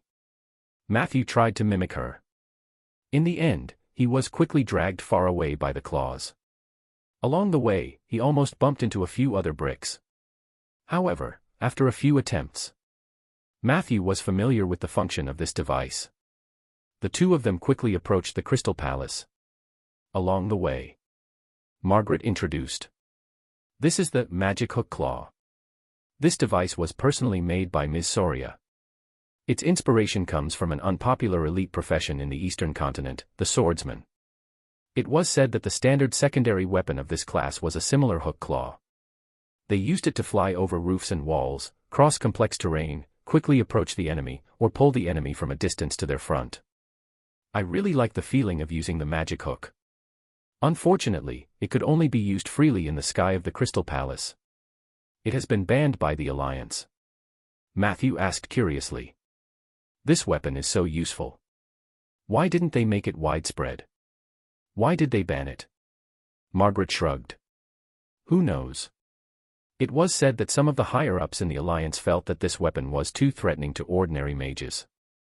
If it was obtained by other professionals, it was very likely that it would pose an unprecedented threat to mages of the same level. In order to nip this possibility in the bud, they had banned countless new weapons. But then again, the raw material of the magic hook was the astral anemone, which was very expensive, causing the production cost of the magic hook to remain high. Even without the weapons ban, I'm afraid it'll be difficult to promote it. If you like this weapon too, you should play with it a few more times now. As she spoke, she deliberately avoided the crystal palace in the center and flew around. Matthew didn't say anything and just followed Margaret silently. The magic hook was indeed very fun, and it could also affect the current combat mode between mages. However, Matthew didn't think it was to the point of listing it as a prohibited weapon. Once magic hook claws flooded the area, the mages would definitely develop defensive hook claws or targeted defensive spells. They just had to be careful. A mage's strength lay in their wisdom, not a specific weapon. 10 minutes later, Margaret finally had enough fun. She brought Matthew to the ground outside the Crystal Palace. As soon as her feet touched the ground, Matthew felt the existence of gravity again. He quickly approached the palace. Not long after, Matthew noticed something unusual. This palace had no door. In the places where there should be doors, Matthew only found neat cracks. He could indeed see the interior of the castle through the crack. However, the crack was too narrow. Perhaps only ants could barely crawl over. Move sideways against the wall, aim at the crack, stand straight, and don't resist. Margaret took out her staff and pointed it at Matthew. Hint, your companion Margaret has used the spell, Seize the Opportunity, on you. Your body width has been reduced to 1 centimeter. At that moment, Matthew seemed to have turned into a paperman. He felt that he had no one to rely on. All parts of his body were moving forward and backwards like waves. Fortunately, he listened to Margaret's instructions and pressed his body against the wall. The spell had just taken effect. His shoulder and a part of his head were inserted into the crack. So that's how you came in. Matthew was amazed by this unprecedented experience. He transformed into a paperman and squirmed in the crack for a while before successfully passing through the thick city wall and arriving at the palace that was filled with crystals. All the decorations in the palace were magnificent and beautiful. The decoration style and items were extremely luxurious. The magnificence of this place dazzled Matthew. After entering the palace, the two of them returned to normal. They walked into the castle and met many cute kittens along the way. Some of the cats were flipping their bellies, some were sleeping, and some were standing on high ground, silently observing the outsiders. They passed through 2 side halls. Matthew came to a long corridor with warm colors. At this moment, a fat brown cat jumped down from the railing. "Is this Mr. Matthew?" Fat cat asked seriously. "It's me," Matthew replied. "Come with me. Miss Soria is waiting for you in reception room number 3. Fat cat said. Margaret exclaimed. "The 3rd reception room. It seems that teacher values you very much. Only future big clients or mages that she thinks have great potential are qualified to meet her in the 3rd reception room. Good luck, Matthew." Fat cat turned around and looked at her. "Miss Margaret, speaking of which, you should be paying this month's interest, right? You've already been in arrears for 3 months. If this continues, it'll be very difficult for me," Margaret said miserably. "Don't be like this, Audie. If you force me again, I'll have to sell myself," Audie said impolitely. "You've been saying this since last year, but you haven't paid much interest yet. Does this mean that your body size doesn't meet the aesthetic standards of most humans?" Margaret said angrily. "What nonsense are you talking about? I just don't have the sincerity to sell myself," Audie said coldly. "See, I knew you didn't plan on paying back the money at all. I'll report this to Miss Soria." Chapter 431, My price is very high. Chapter 431, My price is very high. Margaret rushed over and hugged it. "Audie, my good Audie, please give me a few more months, okay?" As she spoke, she rubbed her chest against it. Audie said expressionlessly. "I'm a female cat. Put me down, Margaret." Margaret was so angry that her shoulders were shaking. "This matter has nothing to do with me. You should know that. Even if I don't say anything, Miss Soria will know everything. Since you intend to renege on your debt, then be prepared to suffer Miss Soria's anger. You are her student, so you should know better than me what that means. Good luck, Margaret. I'll give you a phrase that I often hear from Madame Soria.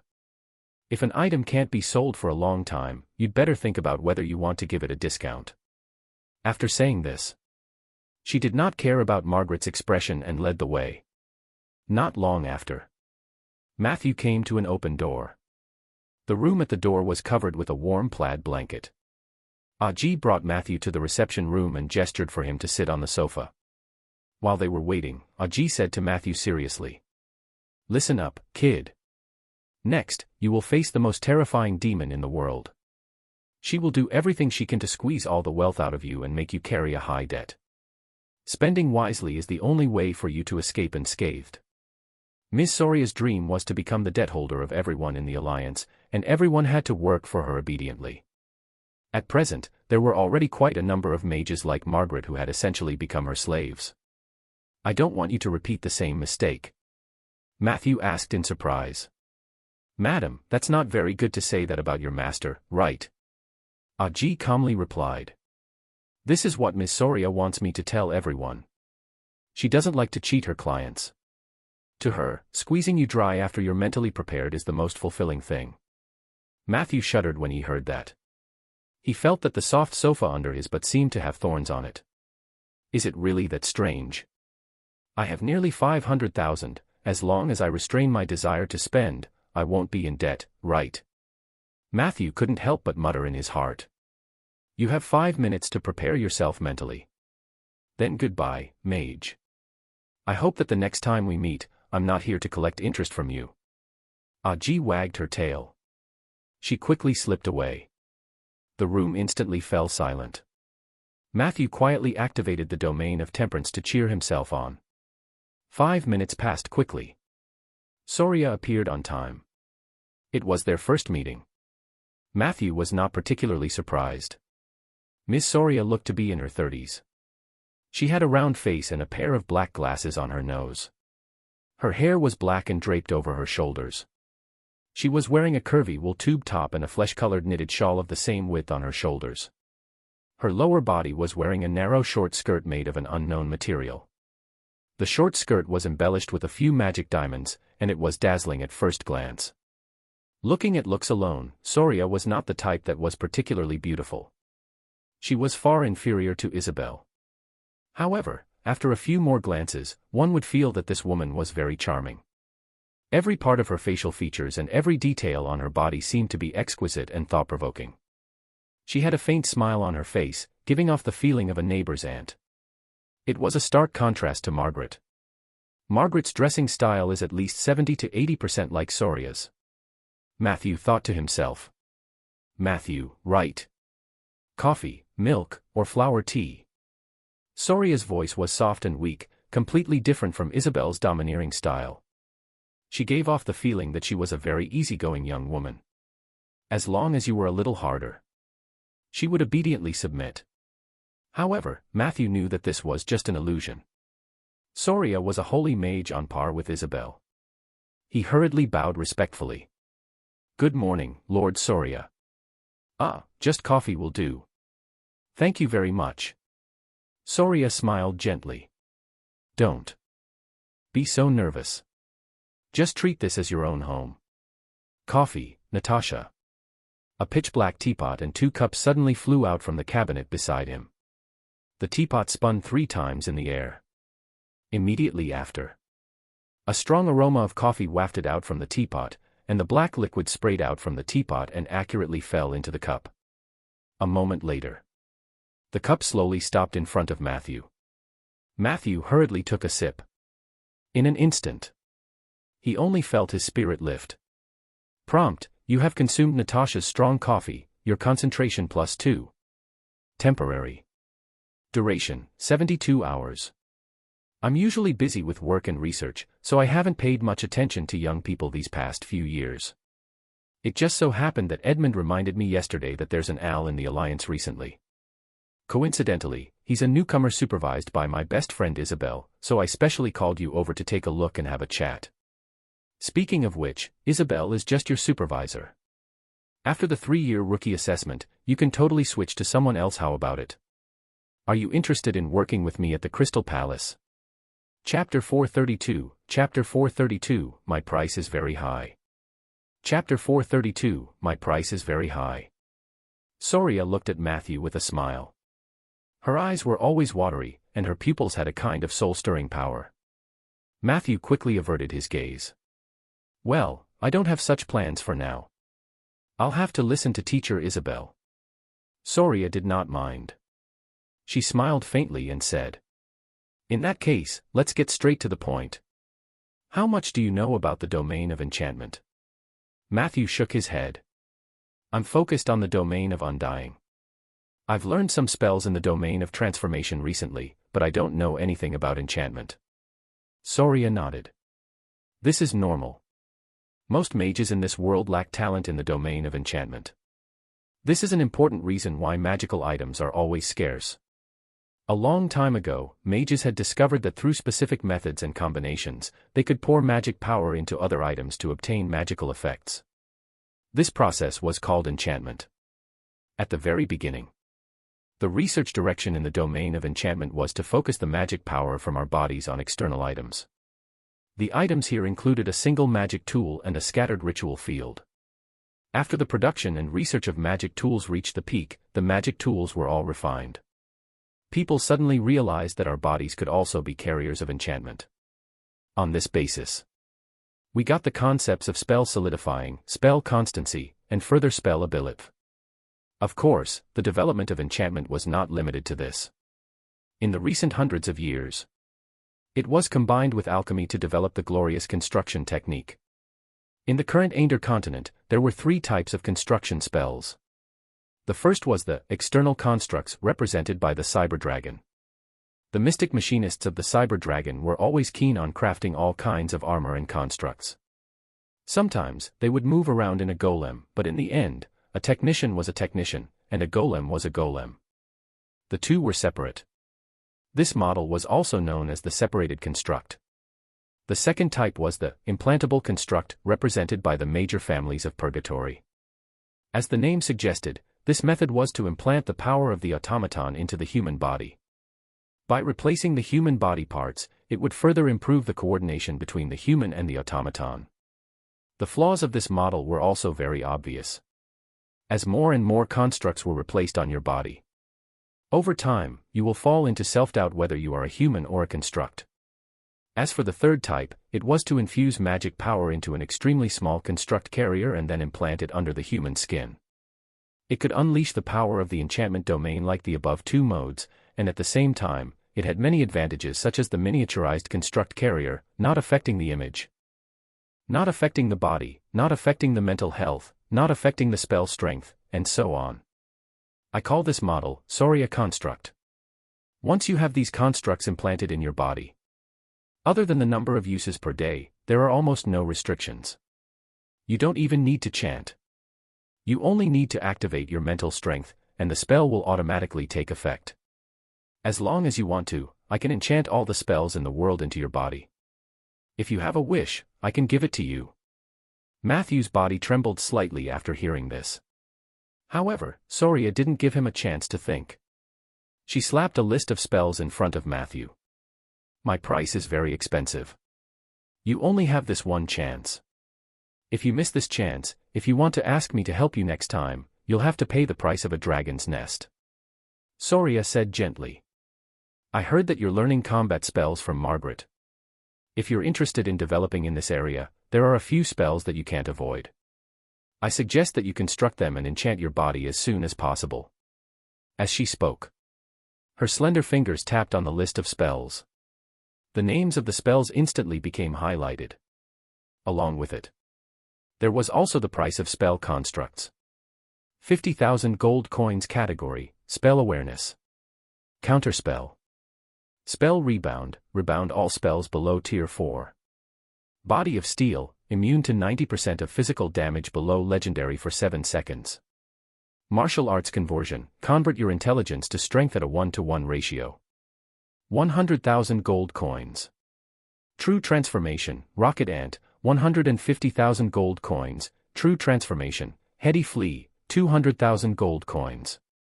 Chen's drunken fist 200,000 gold coins. Legendary spell, Roderick's divination 200,000 gold coins. Legendary spell.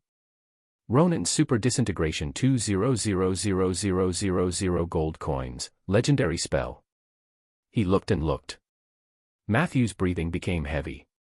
Chapter 433, Chapter 433, Do you want to borrow money from me? Chapter 433, Do you want to borrow money from me? After seeing the details on the list, Matthew immediately understood that this was Soria's plot. It was placed in front of him. It was not a consumption trap. Moreover, it was a pie that fell from the sky. It was just that this pie was too big, and there were too many of them. If he forcefully ate it in one go, he would easily die from stuffing himself. Spell construction. This was an opportunity that every mage dreamed of. Just like Margaret had introduced earlier, if one wanted to solidify a certain spell into a construction through conventional training, they had to pay a very high price. The first was the time cost. A training cycle was 14 to 24 days, and it usually took 2 to 3 training cycles to see results. In other words, it would take at least a month to reach the initial goal. A month might sound fast, but that was if the person trained day and night non-stop. The caster had to drain his magic power and mental strength to repeatedly cast the same spell. This would also cause a great loss of a person's will and mental strength. Next was the cost of materials. Training required a specific potion to be effective. The most important one was a potion that could break the daily casting limit. Take spell awareness as an example. The material cost of this spell was about 25,000 gold coins. Compared to Soria construction spell, the price was only half. Third, due to the excessive spell casting one would have to do daily, there was a certain probability that the caster would contract spellcasting addiction. The cost of follow-up treatment for this illness was very high, and there was no special treatment method within the Alliance. Therefore, there was usually a period of time between each training cycle, which indirectly increased the time cost. However, this method was already a manifestation of the great progress of the magic civilization.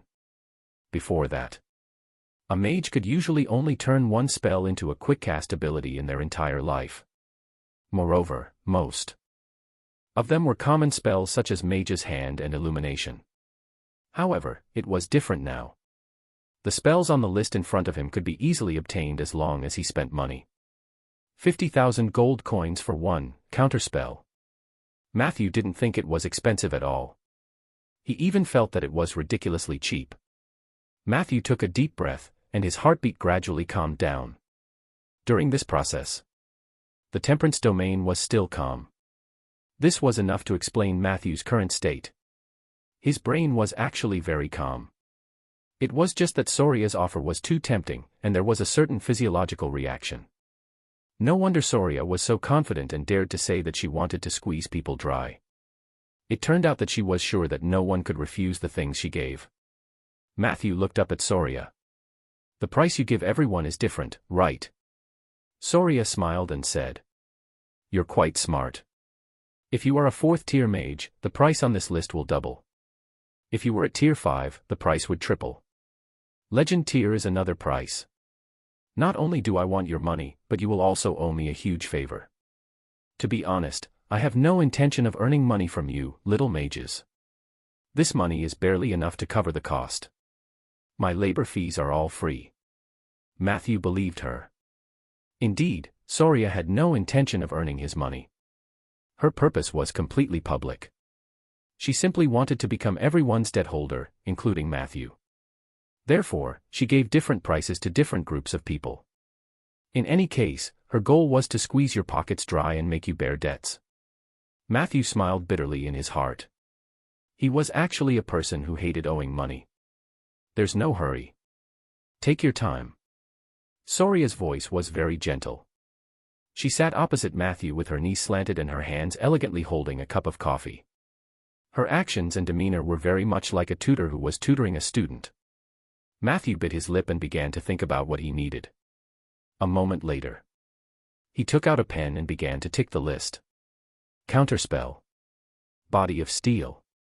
Spell void barrier, with yourself as the center, create a spherical space with a radius of 18 meters.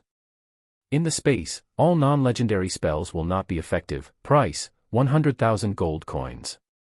Spell upgrade, all spells cast by you, except summoning and prophecy, will be upgraded by 1 tier. Price, 100,000 gold coins. Instant cast, when casting a spell of the same tier, the effect of the spell will appear at the same time as your chant.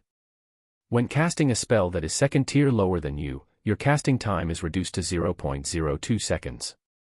Price, 100,000 gold coins. Teleportation door, you can open a teleportation door within your field of vision.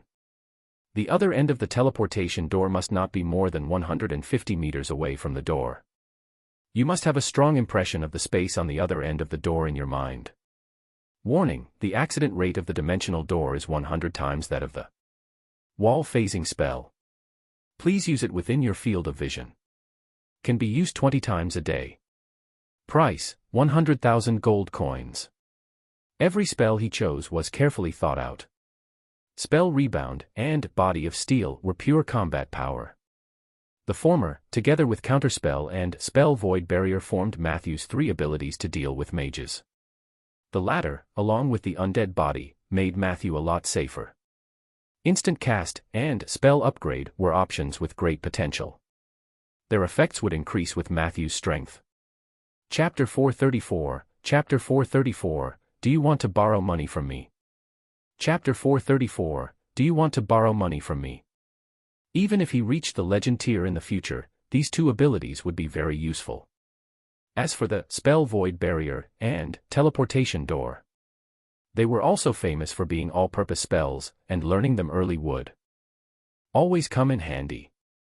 With this set of combat spells as a foundation, Matthew only needed to build up his foundation a little.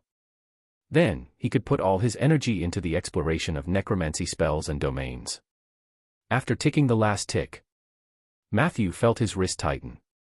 He glanced at the list of spells again, his eyes slightly reluctant to part. However, Matthew still restrained the urge to continue ticking. Spending was a bottomless pit. He didn't want to work for others for the rest of his life.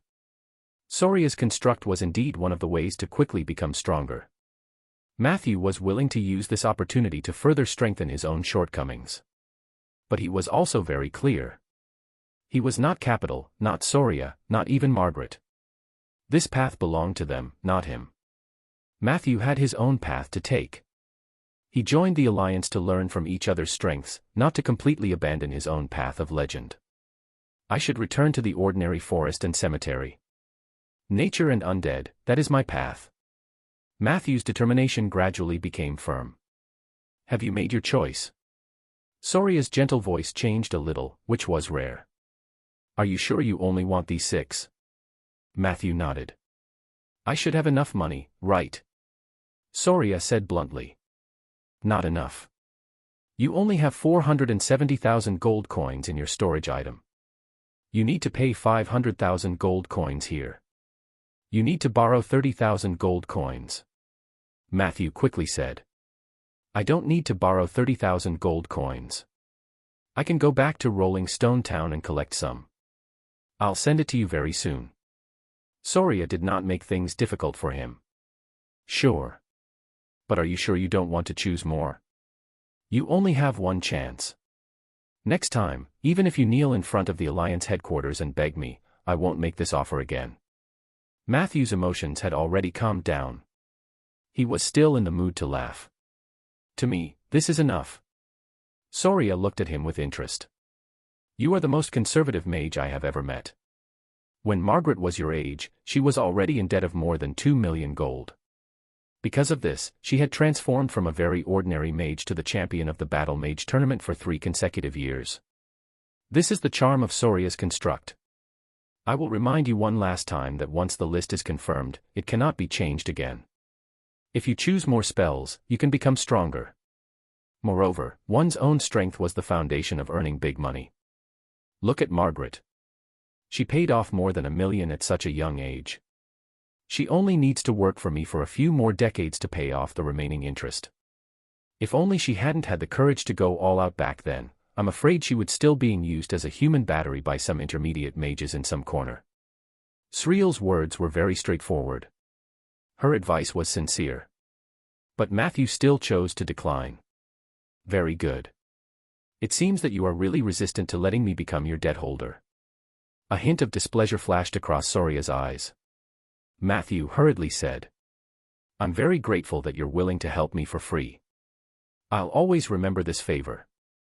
As long as you need me, I won't dare to refuse.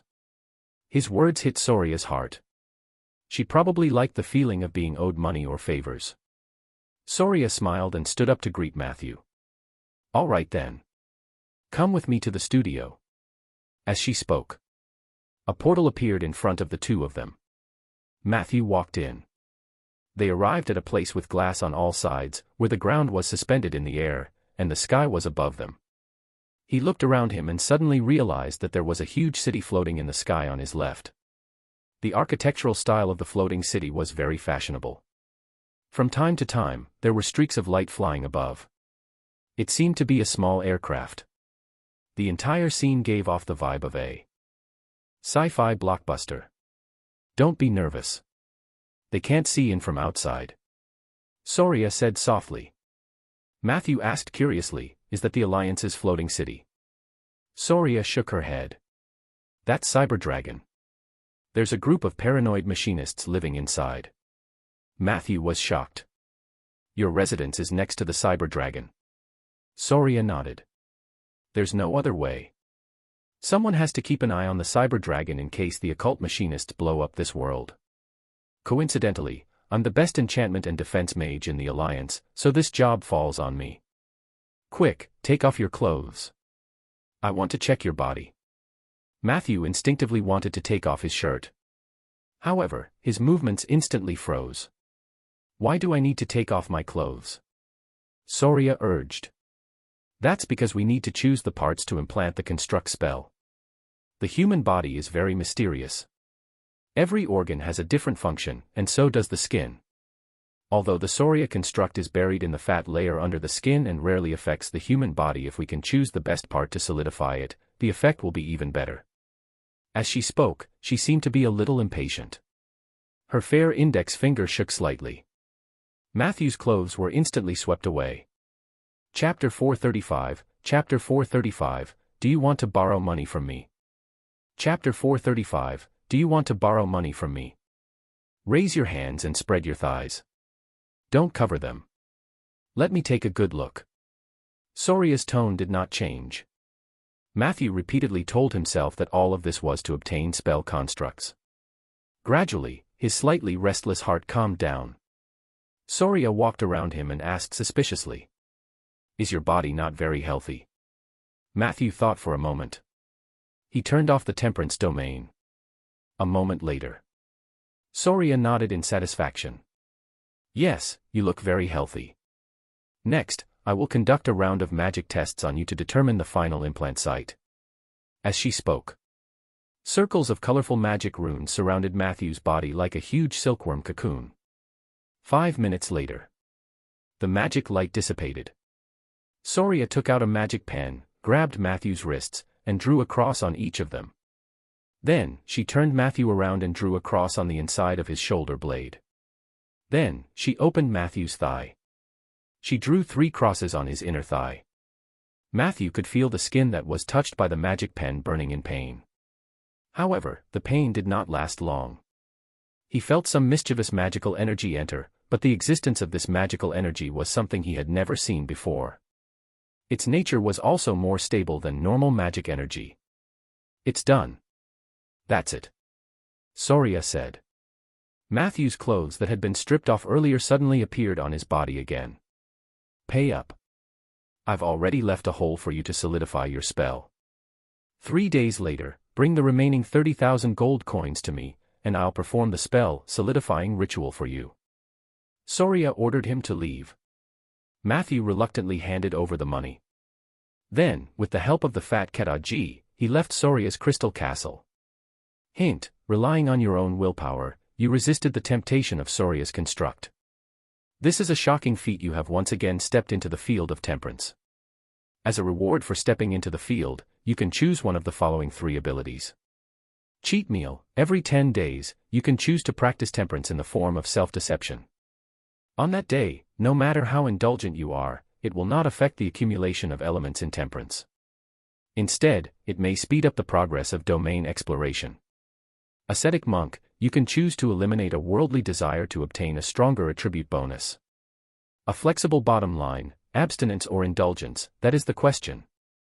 After obtaining this ability, you will have an extremely low chance of getting involved in the domain of indulgence. Is spending 500,000 a day considered a success in temperance? Matthew was a little surprised. He looked at the 3 abilities. First of all, he had to eliminate the ascetic monk. Li Weiqi probably wouldn't even choose this. He was hesitating between cheat meal and a flexible bottom line. In the end, he chose the former. Matthew was very confident in his talent in developing the domain.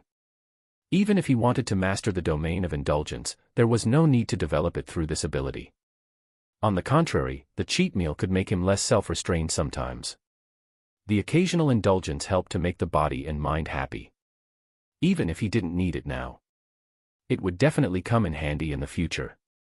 Soon after, the second exploration of the temperance domain also gave Matthew a permanent status. Absolute focus: your focus is permanently +1. The explanation was simple. The effect was very powerful. All of Matthew's focus buffs were temporary. Absolute focus was too good for a mage.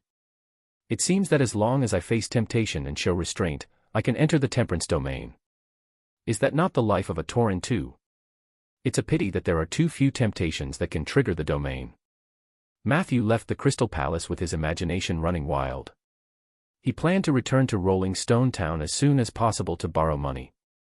However, in the teleportation hall of the Cauldron House, Matthew was surprised to bump into Edmund and another old mage with a kind face and a slightly unfocused gaze. When Edmund saw Matthew, he smiled. "Are you back from Soria's place?" Matthew nodded. Edmund immediately looked at the old mage with a gloating expression. "I told you that you were too slow." Soria had his eyes on this kid for a long time and specially arranged for Margaret to be his teacher. That's why she took advantage of the situation and got ahead of him without leaving a trace. The old mage shook his head and sighed. Indeed, no one in the Alliance knows how to earn money better than those 2 women. Here, I thought I was fast enough. Edmund smiled and introduced to Matthew. This is the Guardian of the North, Mr. Roderick.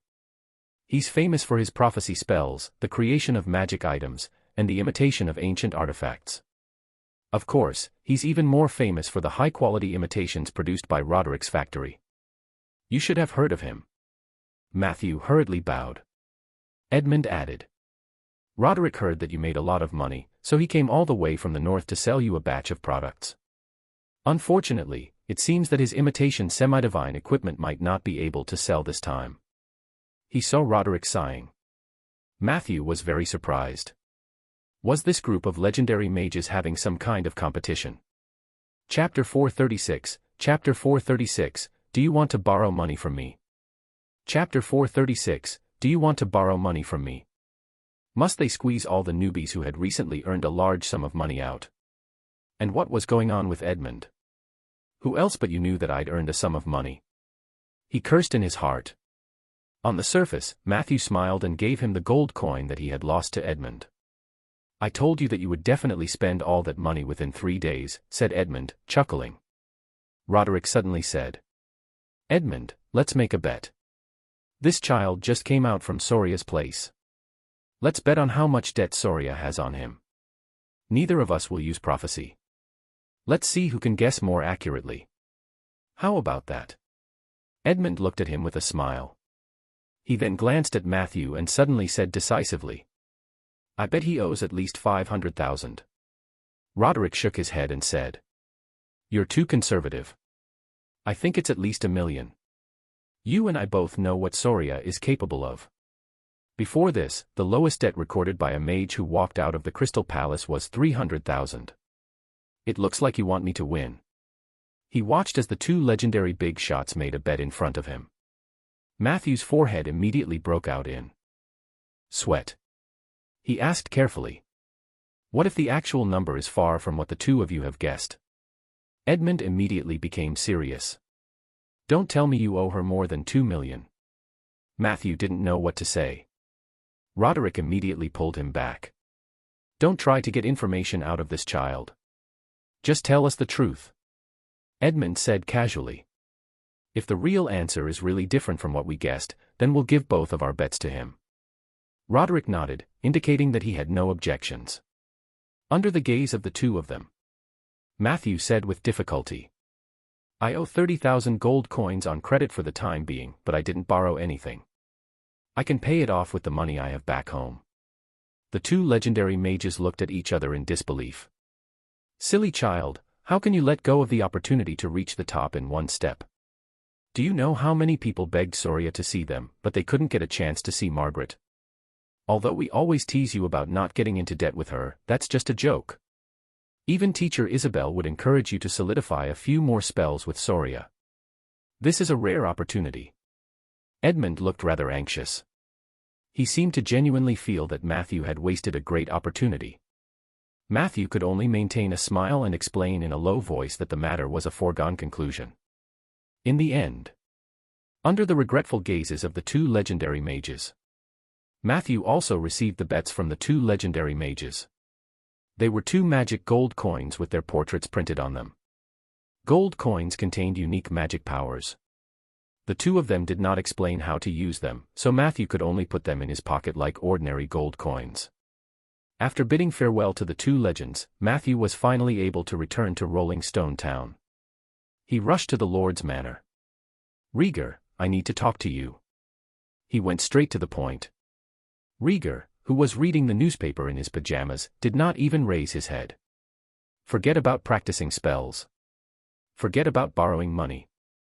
I need 30,000 gold coins. It's urgent. Matthew said. Seeing his serious attitude, Rieger did not joke. He only frowned and said, Didn't you just get a sum of money a few days ago? You spent it all so quickly.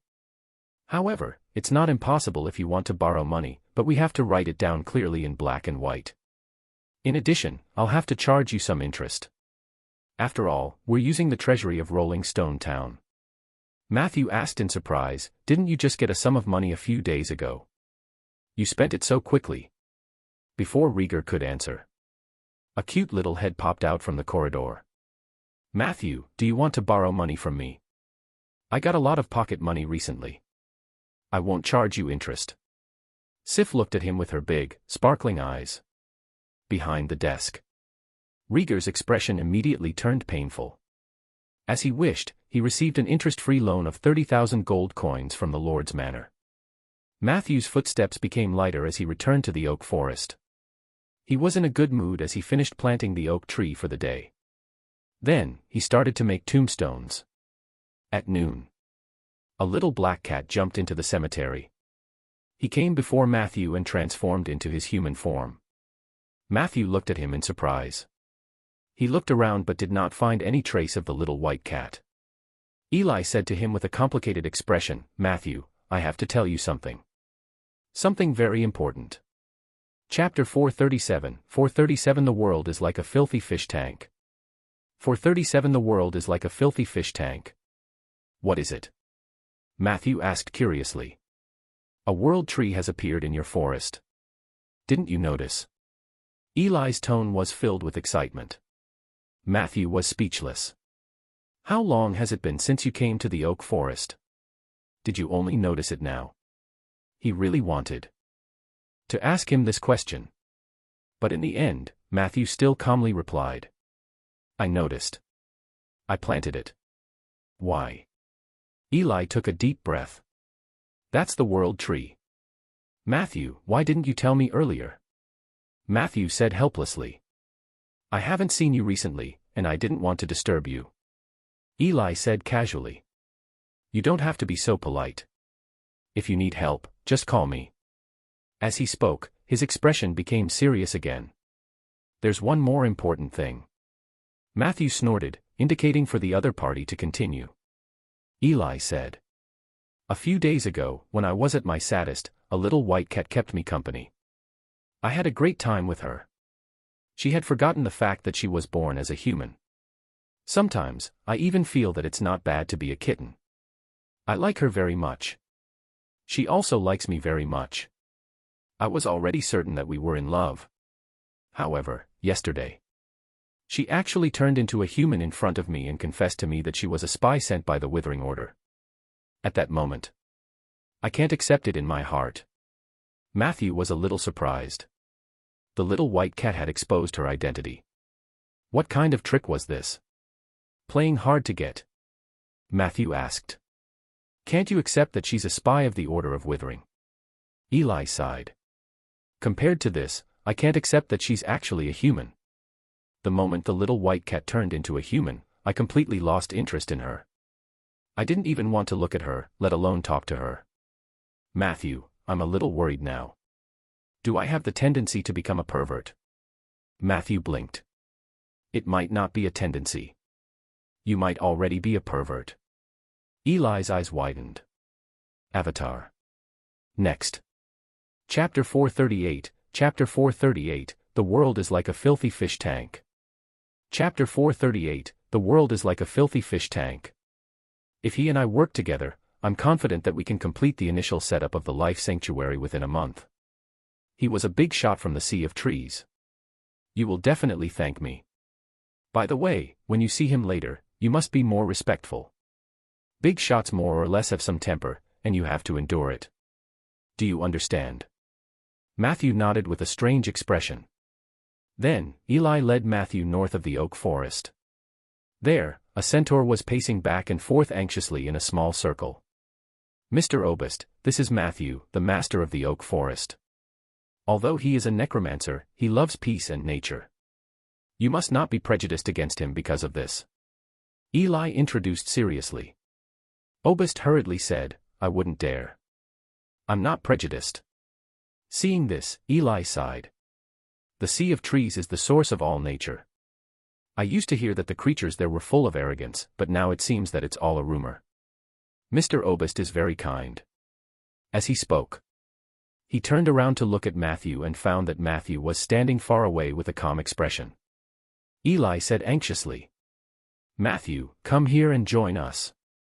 However, at this moment, 4 consecutive sounds of kneeling came from behind him. Eli turned around and saw that all 4 of Obist's legs were kneeling on the ground. Mr. Obist, what happened to you? Eli was shocked. Obist buried his head deeply. Greetings, Lord Matthew. Eli rushed forward to help him up, but he found that he couldn't move him. He turned around and complained, Matthew, why are you still standing there? It's rude. Obist hurriedly pulled Eli and said, It's okay, it's okay. Big shots more or less have a temper. I can endure it. Eli stared blankly at Obist's guilty expression and then realized that there seemed to be a story between the two of them.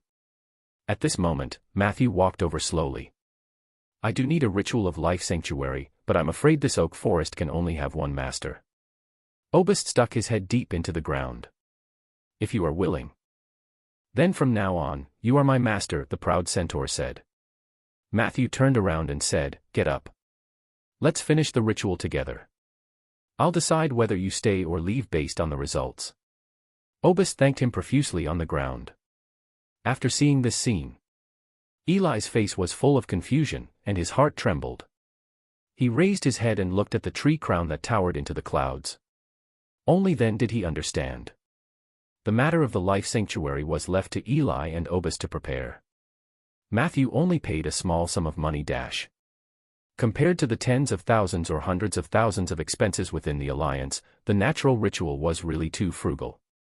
When Eli carefully mentioned that the life sanctuary might cost a few hundred gold coins, Matthew almost thought that he heard wrongly. But that was the truth.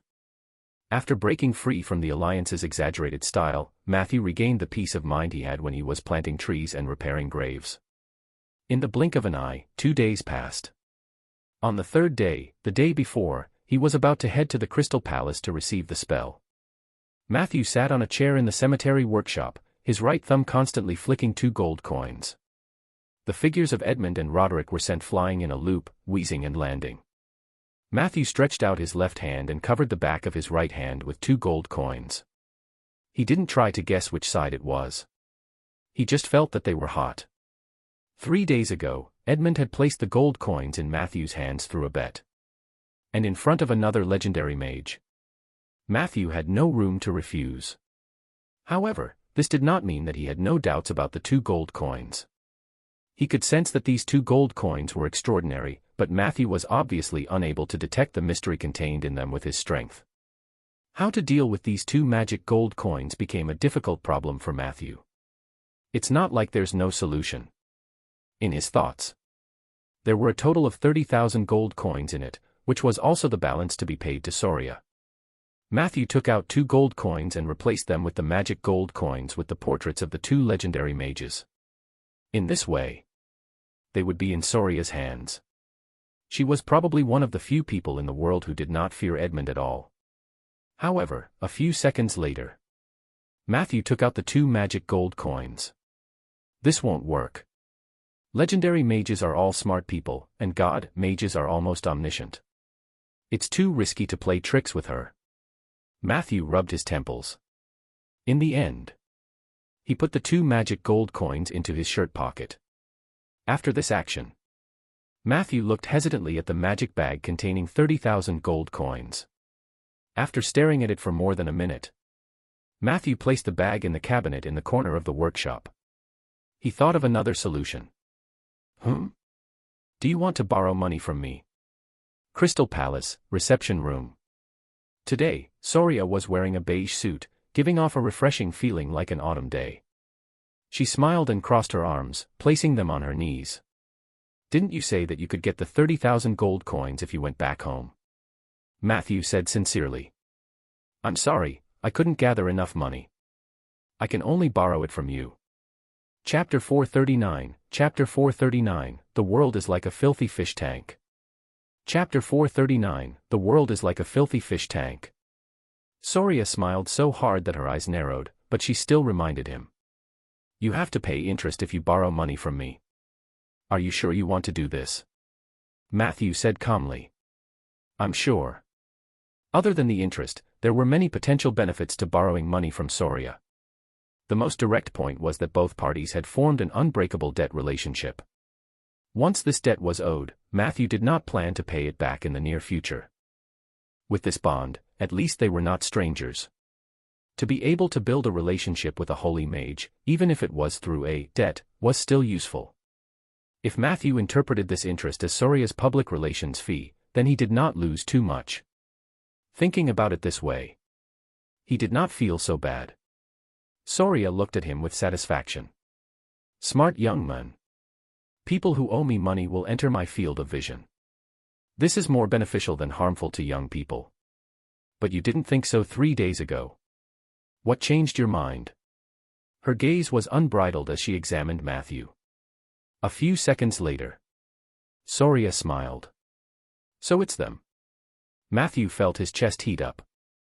The 2 magic gold coins flew out of his pocket and landed in Soria's hands. Edmund and Roderick. Soria snorted. I can understand your concerns. You're too cautious, kid. Even the beloved head mage is someone you suspect. Matthew quickly denied, no. No. But your suspicions are correct. Edmund is indeed not a good person. Soria tapped on one of the gold coins, and the latter turned into a golden voucher with a bang. There's a voucher hidden in the magic gold coin that Roderick gave you. You can use it at any magic tool shop produced by Roderick's factory. When you buy more than 500,000, you'll get a 50,000 discount. This old man is still as stingy as ever. She then flicked Edmund's gold coin, which immediately turned into a dark green gemstone.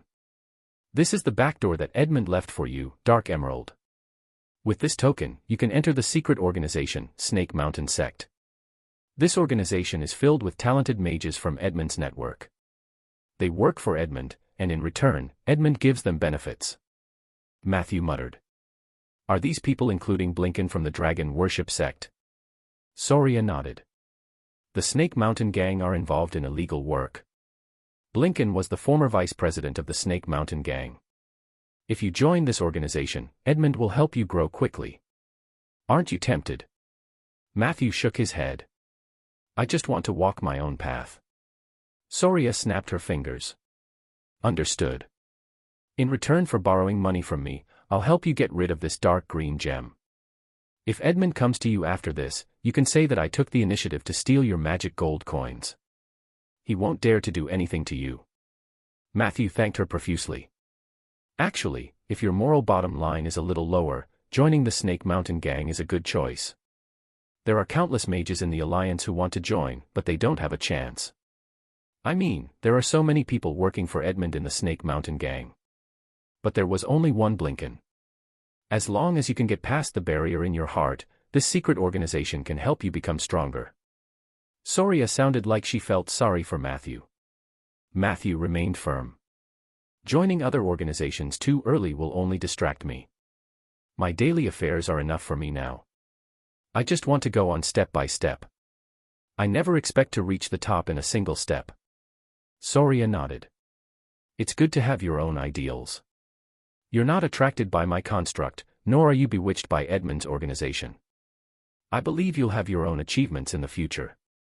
However, there is no need for you to be too hostile towards Edmund. He is not as bad as you think. All right, I admit that I know he has done a lot of bad things, but I don't think he's completely bad. Edmund's existence is the epitome of this alliance. For money, for power, for knowledge, mages would do anything. This is also the reason why many forbidden experiments could not be banned within the alliance. Morality is a luxury for mages. Only when a mage was strong enough would they have enough time to pity mortals. For example, me. I don't agree with their actions, but I can understand them. After all, not everyone can rely on legitimate business to make a living like me. Now that I say this, you might think that the alliance is horrible. However, every time the world was in trouble, it was the group of horrid mages in the alliance who stepped forward and held on bitterly. Take Edmund as an example. As far as I know, he instigated Blinken to defect and used the Dragon Worship Sect's name to collect forbidden materials like Dragon Mountain Ash. He was also involved in several cases of human trafficking. All of this was to support his bullsh *T spell research. It was inhumane. It might even be a heinous crime. However, 49 years ago, when Star Beast Aurora invaded the Ainder continent and broke through the plane barrier, it was also Edmund who guarded the front line. That battle in the astral plane was extremely tragic. A large number of mages died in the battle. Edmund himself was also severely injured. His chest had been torn apart by the astral beast's tail, and his heart had been completely crushed. He had yet to recover. At that time, even the legendary restoration spell almost failed to save him. Even after defeating Dorora, the remnant power of the astral beast still troubled Edmund's nerves. It was said that he had completely lost the ability to sleep. He hadn't slept for 49 years. His soul had even been permanently injured by the star beast. But on that day 49 years ago, what happened on this continent? The ice storm had been blowing on the northern ice field for several months. There were several torrential rains on the southern coast. No one knew what the astral beast's success in breaking through the plane barrier meant to the Ander continent. All we know is, after the ascension of the heavenly palace, many mages died in battles against the outer worlds every year. Astral world, abyss, evil spirits, purgatory. There are too many monsters eyeing our world. The world is still peaceful, isn't it? Matthew was speechless for a long time. Soria looked at him with sparkling eyes. I'm telling you this not to tell you how great Ekmond is or how great the mages are. Before the ascension of the heavenly palace, the gods had also paid a lot to protect this world. It's just that this responsibility is now in our hands. No matter how strong you are, it is still insignificant in this world. The only thing we can do is to find our place and do our best. This world is like a dirty fish tank. We're like fish in a tank. If you dislike the dirty water flow, you can choose to stay out of it. If you have no bottom line, then joining them is par for the course. However, if you were really ambitious and wanted to jump onto the water to take a look, you would be able to do so. Then you must put in all your effort, learn to distinguish the path ahead in the dirty water and accumulate strength. Only then would you be able to see the fish tank in its entirety one day. At that time, you might even want to change the water in the fish tank. And if you want to do this, do you know what you need? Matthew said seriously, please advise me. Money. Money. Everything is about money. Soria snapped her fingers and stood up happily. Let's go to the workshop. Take off your clothes first. Chapter 440, The Dark Life Contract and the Second Tauren. Chapter 440, The Dark Life Contract and the Second Tauren. Half a day later, Matthew walked out of Soria's crystal palace. His body did not seem to have changed at all. Only he knew. Under the skin of his left and right wrists and the gap between his shoulder blades, 3 barely noticeable spell carriers were implanted. The 3 spell carriers were only the size of a thumb. They had already merged with Matthew's skin. There was no trace of them from the outside, not even a bruise. With Soria's help, Matthew's spiritual power synchronization with the spell carrier was also very smooth. When he walked out of Soria's office, he could already use these 3 spells freely. The 3 spells were Spell Rebound, Steel Body, and Teleportation Door. On the square outside the palace, Matthew couldn't help but act like he was pulling a door open. It was common knowledge that one could strengthen the conditioned reflex of mental commands through coordinated movements. Many mages would do this when opening a portal. This did not mean that this action was necessary, but it was just to make it easier to awaken the relevant memories. The magic energy was instantly mobilized. A portal appeared in front of him. The other end of the portal was 100 meters away from the square. The field of vision there was wide and unobstructed, so it was the best place to practice the teleportation door. Matthew happily shuttled back and forth between the 2 doors. The teleportation door was actually a classic, all-purpose spell. It could be used not only to escape but also for other purposes. Matthew's teleportation door lasted for 80 seconds. During this period, he could travel freely. If he threw eggs, rocks, fireballs, or water jets into the portal, these things would also be thrown out from the other side. Matthew had purchased a teleportation door development guide from the spell library. It listed more than 300 ways to play with the teleportation door. Other than the usual insidious ways of casting spells, preparing traps behind the door, and releasing teammates through the random door. What left the deepest impression on Matthew was the author's way of using the door to invoke immunity. According to research, the 0.02 seconds that the teleportation door used to teleport people was considered invincible. A skilled mage could use this invincibility time to repeatedly block the enemy's attacks. The most basic usage was to enter the portal and then close the door immediately when the enemy entered the portal. During this process, the two sides would not meet. If one was good at doing this, one could toy with the enemy freely. When the enemy started to attack your teleportation door in a fit of anger, the mage could use the enemy as a live target. Of course, the author also stated in the guide that the teleportation door was essentially a means of escape. If one relied on their skills to show off, there was also the risk of sudden death. Through this guide, Matthew deeply felt the mage's selfless research spirit. At the end of the guide, there were some interesting bits about the research of the teleportation door. The most interesting one was this. In order to thoroughly understand the mechanism of the dimensional door, the author, Martin, recruited 2 volunteers, a man and a woman, to stand on both sides of the teleportation door. There was a black wall between the man and woman, so they couldn't see each other. Martin ordered them to kiss passionately through the portal.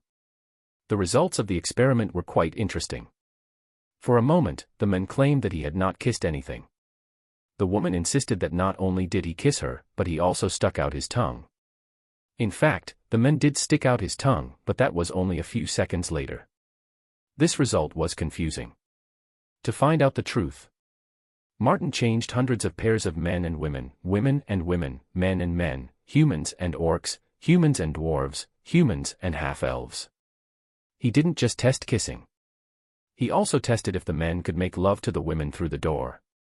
With the support of tens of thousands of experimental data, Martin finally found the truth behind this delay phenomenon. That was, the time near the portal would be slightly distorted when living creatures entered. The degree of time distortion depended on the mass of the object entering the portal. This experiment further verified the relationship between space, time, and mass. Martin himself wrote at the end of the case. And the research result that I'm most satisfied with is that I discovered that can effectively extend the period of orgasm through the portal. Matthew was dumbfounded after reading it. After reading through the entire manual, he suddenly realized that Lorraine's magical spell book might not be that crazy. Because Matthew finally realized Lorraine's whimsical ideas were just a common occurrence for mages. They really did it. And it was far more outrageous than Lorraine had imagined. In the future, I have to buy more information about the experimental process. I can't underestimate the creativity of the mages in this world. Matthew thought to himself. Other than the teleportation door, Body of Steel and Spell Rebound could be used 10 times and 5 times per day, respectively. Matthew was already quite satisfied with this number of times. He was a mage, and Body of Steel made him immune to physical damage. If he exhausted 10 usages in a day, he would have died anyway. It was the same for Spell Rebound. As for the remaining 3 spells, they would need to be implanted half a month later. Chapter 441, Chapter 441, The Dark Life Contract and the Second Tauren. Chapter 441, The Dark Life Contract and the Second Tauren. Soria told him that this was for the sake of his bodv. Because it was Matthew's first time being enchanted by a spell, his body needed some time to adapt. If he solidified too much at once, it might cause his body to reject it. Therefore, she divided the 6 spells into 2 groups. Matthew had no objections to this. In order to make it easier for him to come over next time, Soria also gave him a level 3 VIP card for the Crystal Palace. With this card, he could take the Alliance teleportation gate to the Crystal Palace twice a month for free, no matter how far it is. He returned to the Cauldron House. Matthew had asked David to send a message to Margaret, saying that he would not be able to attend classes for a month because he needed to solidify the spells.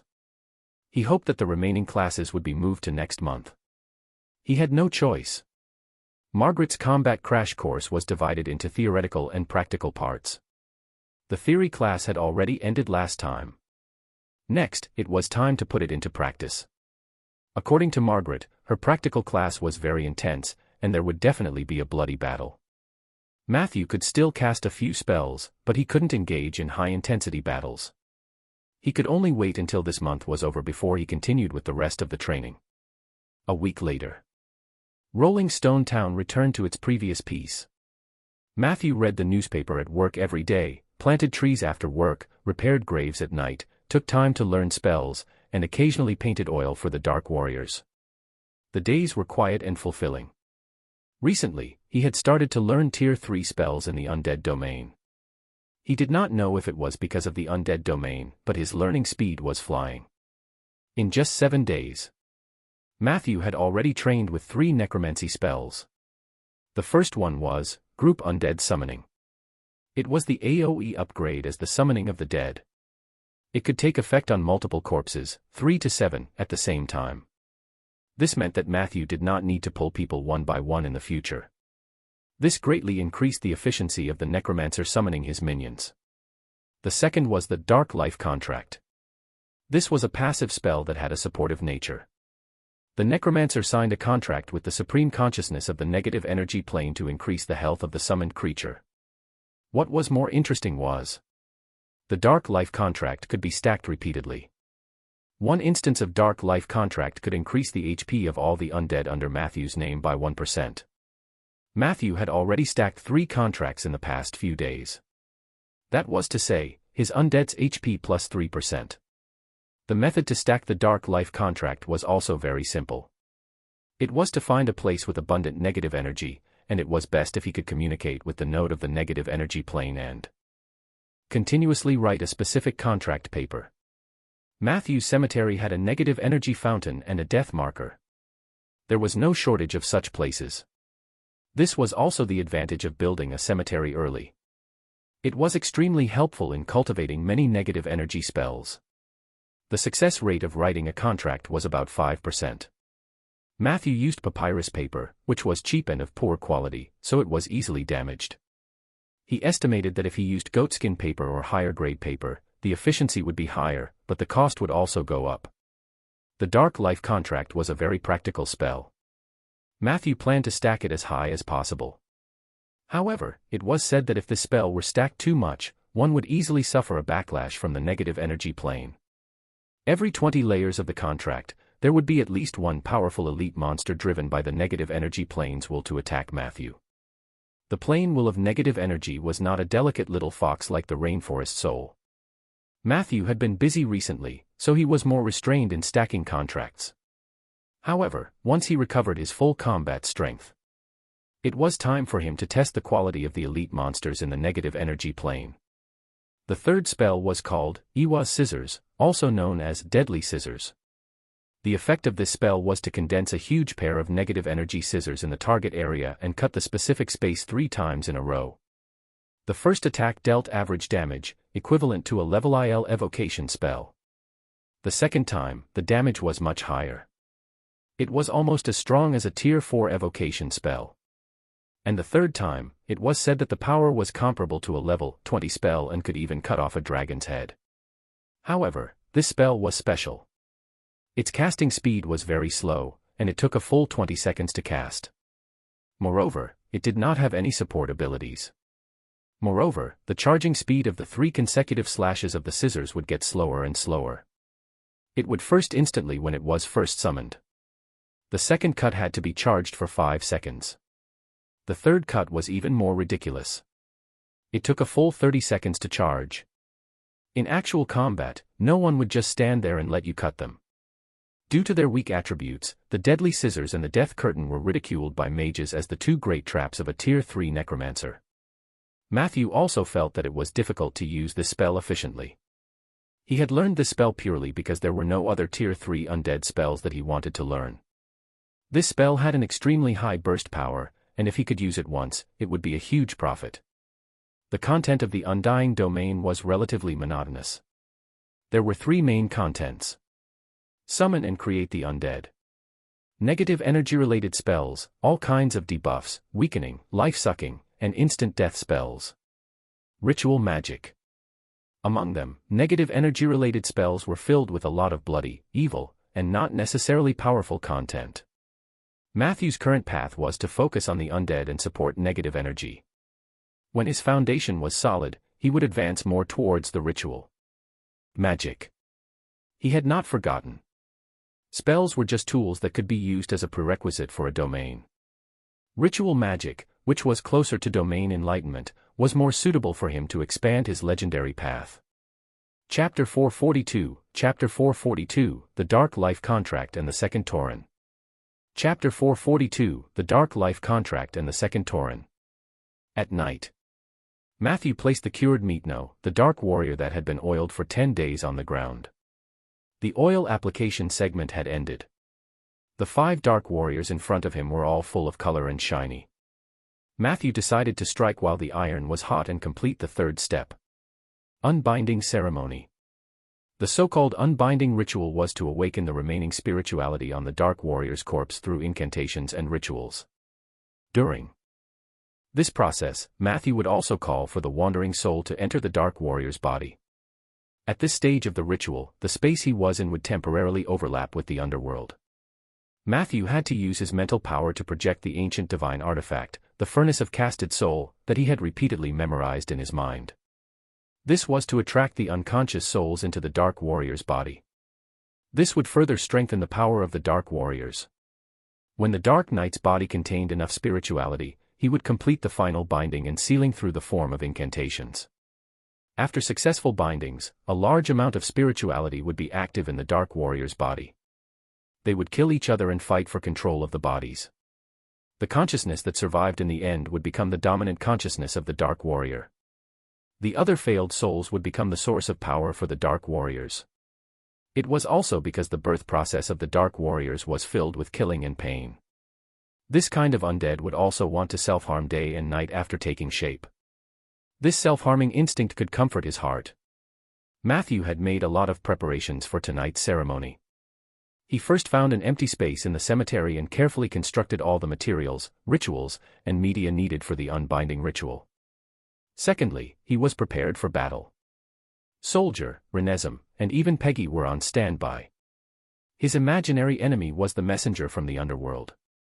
The process of creating dark warriors would slightly violate the authority of the underworld. Although no one wanted the souls scattered in the world, sometimes, these small officials in the underworld could not bear to see the necromancers pick up things they did not want. Usually, the underworld messenger's level would not exceed level 16. Matthew's formation should be dealt with calmly. Other than that, he was still holding Ursul's reprimand in his hand.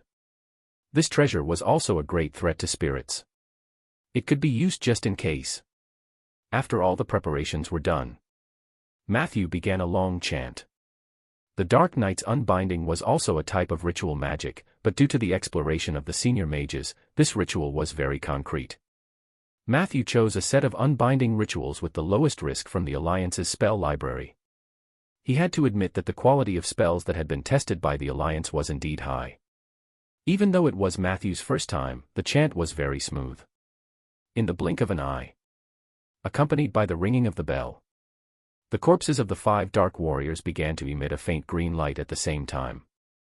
This green light was even more dazzling after being covered with the strong color potion that he had prepared in advance. This step would make it easier for the necromancer to judge the situation of the gathering of the spirit souls. When a dark warrior glowed green, it was almost time to wrap things up. The wind from the underground cave blew across the cemetery. The bell rang. Matthew was nervous. He was constantly paying attention to the changes in his surroundings. As time passed, the soul-casted furnace that he had projected also began to slowly dissipate. Half an hour later, even the last dark warrior was green and shiny. Matthew suddenly began to chant a sealing spell. Another 3 minutes passed. The magic array under his feet slowly dissipated. All the media and materials were also sublimated into powder. Unbinding successful. Matthew looked at the 5 black warriors full of spirituality, his eyes filled with surprise. Did I actually succeed just like that? No one from the underworld came to disturb us. Matthew found it hard to believe. However, this kind of smooth sailing was exactly what he had hoped for. Not long after, he settled the dark warriors down. When the final spirituality was determined, he could use the incantation ritual to strengthen their spirituality and ability. The final recognition was just a matter of course.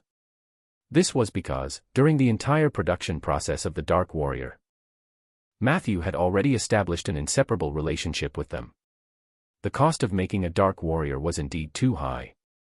This included not only the cost of time and materials but also the cost of emotions and energy. Taking away the necromancer's summoned creature was probably worse than killing him. Thinking of this, Matthew could not help but consider inciting other people's undead to defect. He muttered to himself and opened the Tauren domain.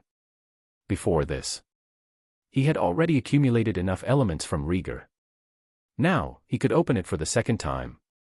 Hint: you are in the process of opening up the Tauren territory. Please choose the direction of exploration. Horizontal development, obtaining more elements, getting involved in more intersecting domains. Vertical development, select a certain element to explore deeper. Matthew thought for a moment. In a small domain like the Tauren, it was better to take the small but refined route. Blind expansion was not desirable. If it expanded to other messy domains, it would lose its purity. Thus, he chose to explore vertically and plunder the elements. Creation successful. As the creator of the Tauren territory, you will obtain 2 of the following 3 abilities. Strengthened instigation, your innate spellcasting ability instigation has been strengthened, the effect has been increased too. When you successfully instigate an undying to defect, if there are other undying of the same type around him, you will randomly instigate another one to defect. This enhancement cannot be stacked with consecutive instigation. Hunting mark, you can mark a certain type of creature as your prey. For the next 72 hours, as long as this type of creature is within 300 meters of you, it will appear in your field of vision and be highlighted. Snatch, when you steal or rob, you will receive additional attribute authentication. Every time you steal or rob successfully, you will receive a large amount of XP. If I continue to dig deeper into the plunder domain, will I really develop towards the evil side? Moreover, plundering and hunting seem to have some overlapping elements. Matthew thought thoughtfully. If he chose 2 out of the 3 abilities above, he would undoubtedly rule out Snatch. Strengthened instigation was not bad. Hunting mark was quite useful. Snatch was okay, but he was not someone who liked to steal from others. He had completed his domain creation. Matthew got up and stretched his muscles. The cemetery was very lively at night. Recently, not only did the skeleton soldiers dance the hip twist every day, but this trend was gradually spreading to the zombies. Matthew passed by a zombie carrying a tombstone.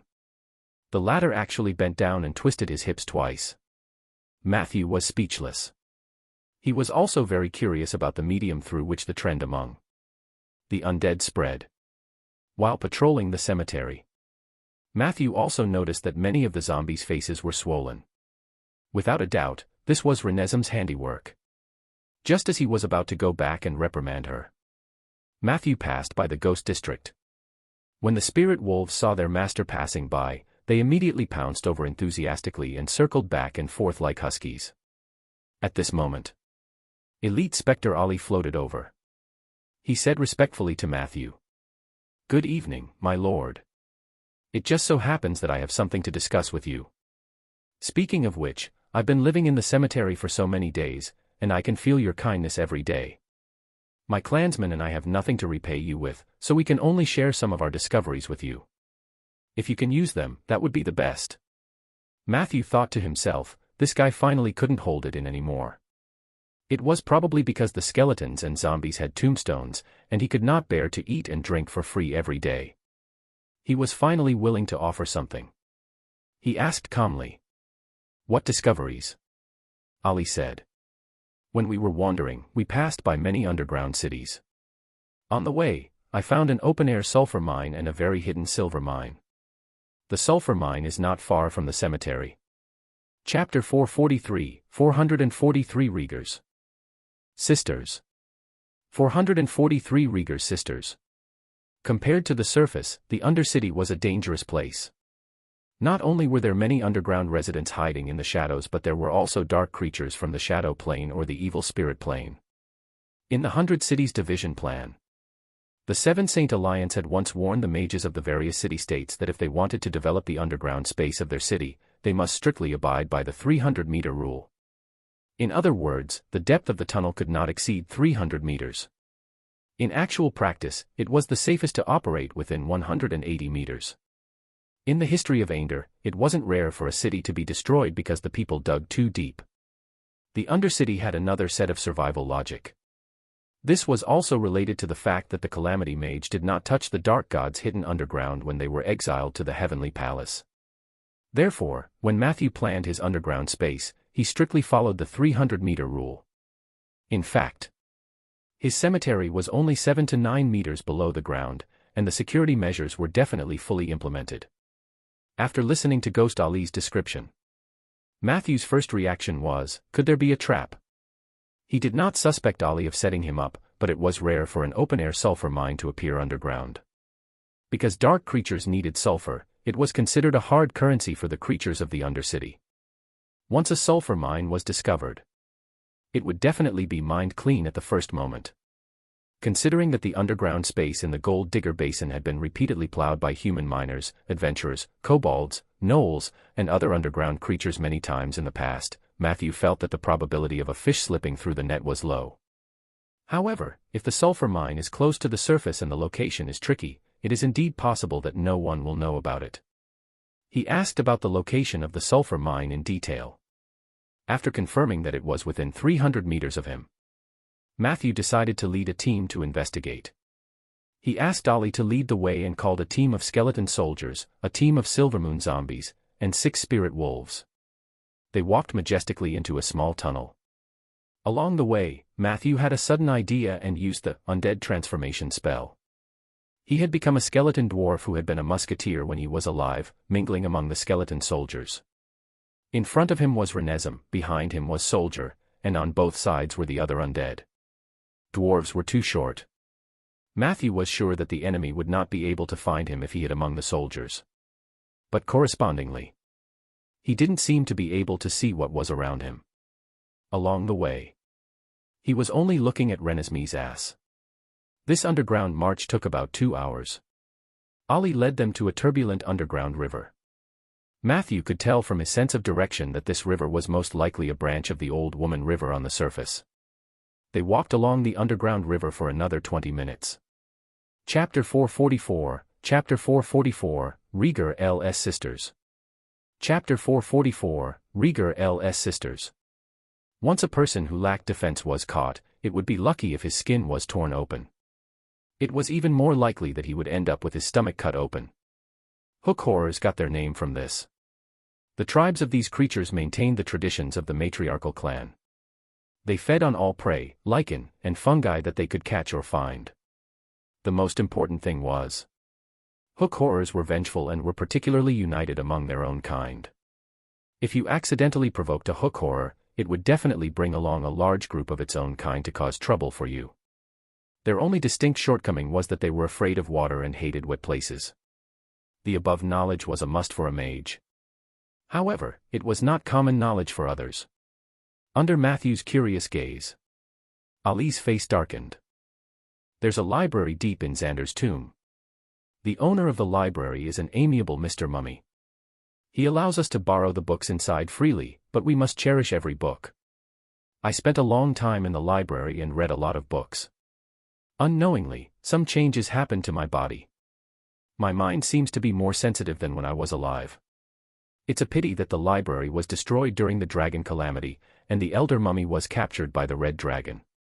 Matthew nodded. Ali was generally very sensible, at least more sensible than the centaur. Matthew surveyed the area for half a night. After leaving behind 2 spirit wolves as sentries, he returned to the cemetery. He was definitely going to develop this sulfur mine, but he still had to discuss with Rieger and the others how to do it. Matthew had never had the habit of hogging everything to himself. The next morning, Matthew left the cemetery after waking up and returned to his home in town. He planned to take some saplings from the greenhouse first, then go to the Lord's manor. However, he had just reached the door of his house when he saw someone poking his head around his window. Matthew coughed. "Jeff." The man quivered and turned around nervously. "Thank God, I found you." Traveling merchant Jeff, whom he hadn't seen for a long time, said excitedly, "If I didn't run into you here, I would have gone to the oak forest in the east to try my luck. However, as soon as I came back, I heard that the forest there was very strange. There was a cannibal tree that towered into the clouds. I saw that tree. It's really tall. You planted it, right? That is so cool. Matthew looked at Jeff quickly. He realized that his clothes, accessories, and backpack had all been replaced with expensive items that were several grades higher than before. Matthew corrected him. That's the world tree, not the cannibal tree. Where have you been all this time? Jeff chuckled. I'm sorry, Matthew. I can't say. In short, I'm lucky. I'm completely rich. I am no longer a poor boy who is despised and suspected by others.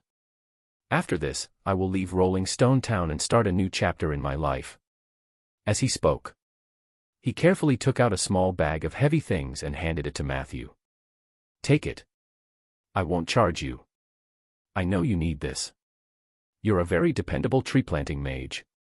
Jeff said proudly, you don't have to thank me too much. You helped me back then, so this can be considered a return gift. L saying liis. He patted his clothes as if he was relieved of a burden, then waved at Matthew. Then, goodbye, Matthew. Matthew stopped him. Are you sure you're fine? Without looking back, Jeff strode forward. When you're no longer poor, how can you not be fine? Matthew couldn't help but cast evil detection on him. However, the spell didn't react until Jeff disappeared. He quietly opened the bag. A golden light emerged from within. Hint, you have obtained a small bag of holy oak seed, natural wonder. Matthew suddenly looked up. He turned into a raven and tried to catch up with Jeff, wanting to ask him where the seeds came from. However, what was surprising was that Jeff had completely disappeared from the empty streets of the Mage District. Could this guy have joined some criminal organization? But he promised me that he wouldn't do that again. Furthermore, from the looks of it, he doesn't look guilty. Could it be that he was deceived? Or is someone trying to trick me through him? But is there a need to use something as valuable as the holy oak tree seed as bait? He walked all the way to the Lord's manor. Matthew was thinking about this matter. During the routine morning meeting, Matthew was the first to tell the two of them about his discovery of the sulfur mine. After a brief discussion between Rieger and Zeller, they formulated a framework for the development of the sulfur mine. At the same time, Matthew also took the opportunity to propose that the prisoners in the prison be officially brought to his cemetery. He had already prepared a dungeon area and a labor reform workshop for them. The discovery of the sulfur mine could use in the labor transformation workshop. Sulfur, which was the main material of the blazing glue, would be refined in the cemetery, along with other materials provided by the Rolling Stone Chamber of Commerce. The arsonists would be required to produce a steady stream of blazing glue and fiery dragon oil in Matthew's cemetery. These two items were very popular no matter where they were. Moreover, Matthew recognized the arsonist's skills. Rieger welcomed this plan with both hands. He had long been annoyed by this group of people who wasted his town's resources. Chapter 445, Rieger's Sisters.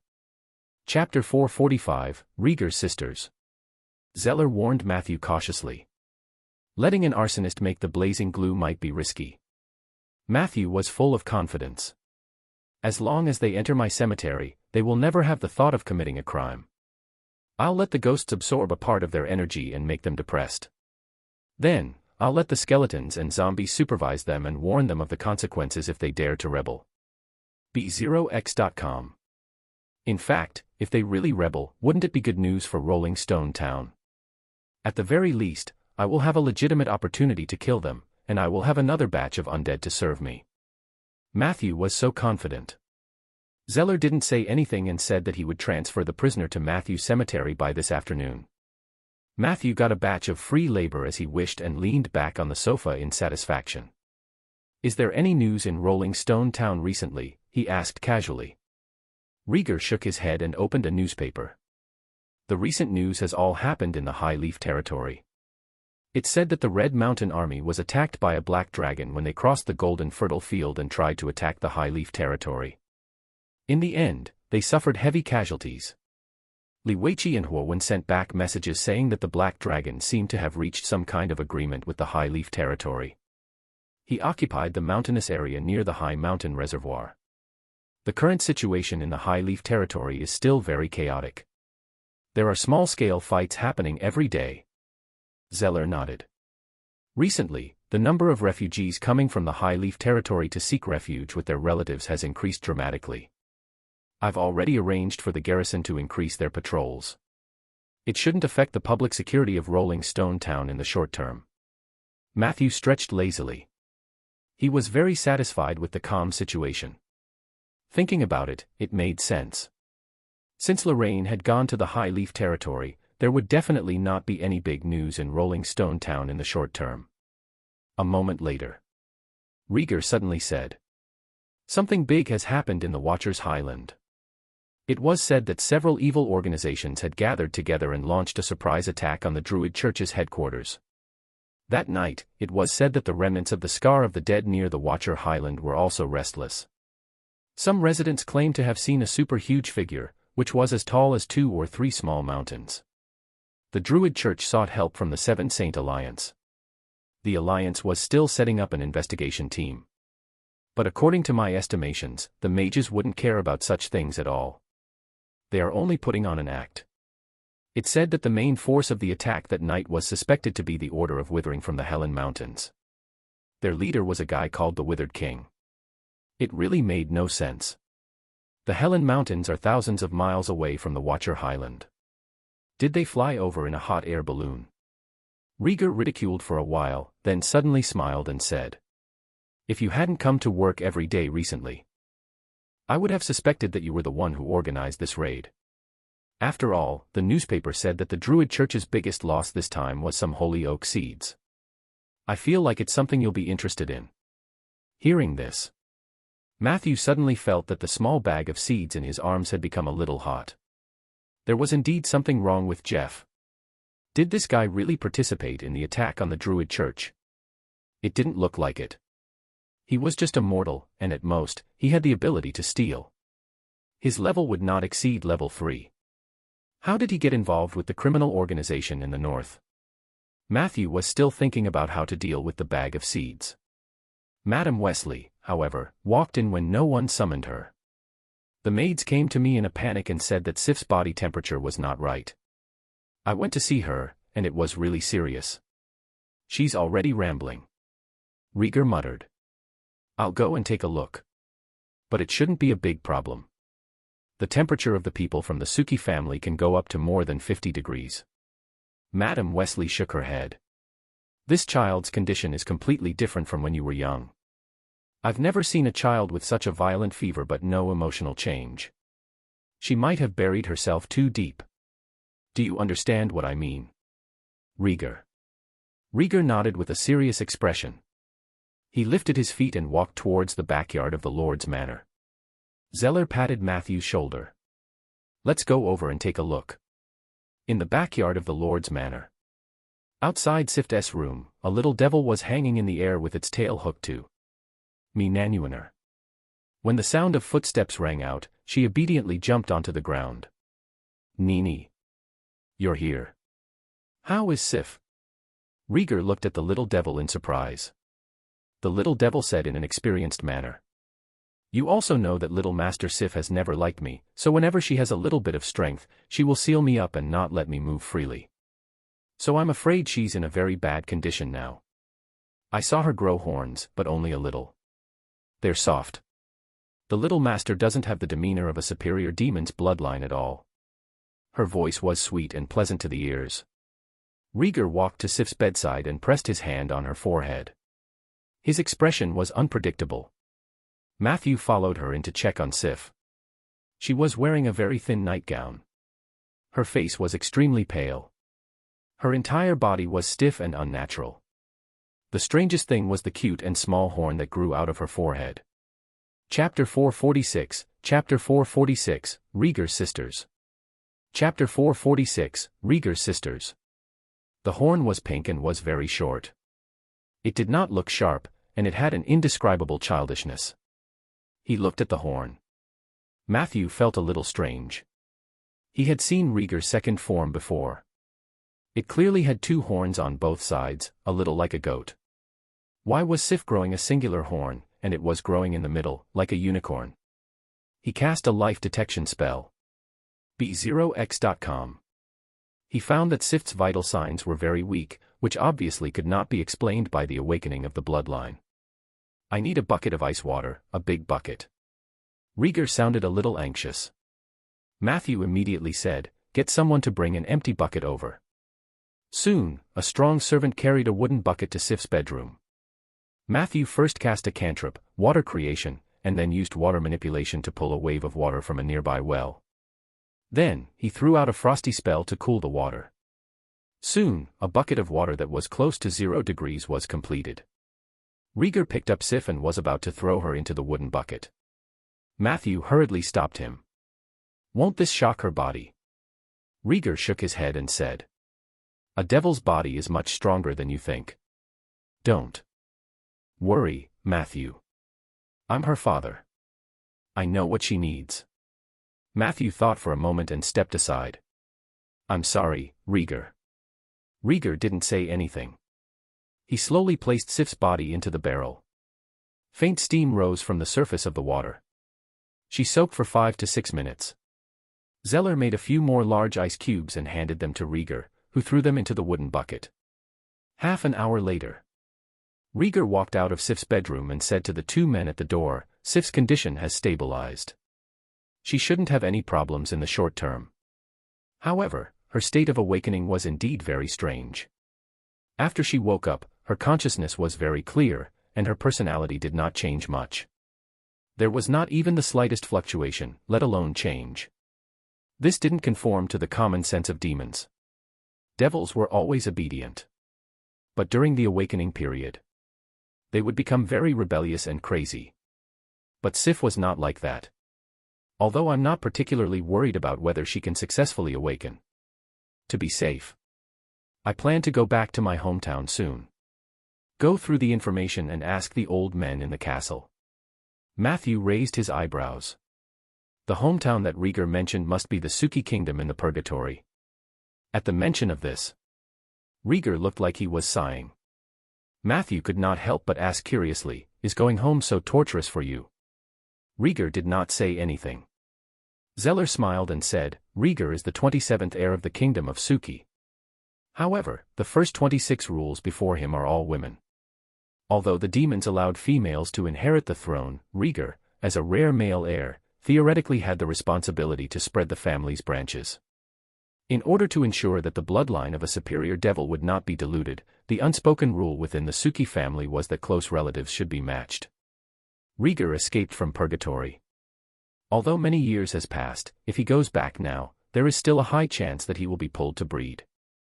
Moreover, the breeding target might be a higher-ranking heir. They will be Rieger's sisters. After hearing this, Rieger corrected him seriously, and my aunts. Matthew secretly clicked his tongue after listening. Unfortunately, he could not help Sif with her awakening. He could only silently pray for her. He wished Rieger a smooth journey in purgatory. In the afternoon, Matthew had just returned to the oak forest. An ecstatic voice was heard. Success, success. We did it, Matthew.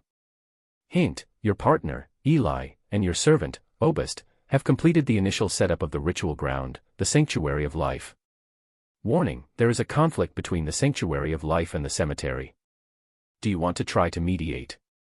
Chapter 447, Chapter 447, The Realm of the Human and the Dark Priest. Chapter 447, The Realm of the Human and the Dark Priest. Deep in the oak forest. For stones engraved with the emblems of wind, earth, water, and fire surrounded a tall oak tree in the center. At this moment, the oak tree was emitting white light from top to bottom. Its crown was more luscious than other oak trees. B0x.com. A holy aura spread from its body.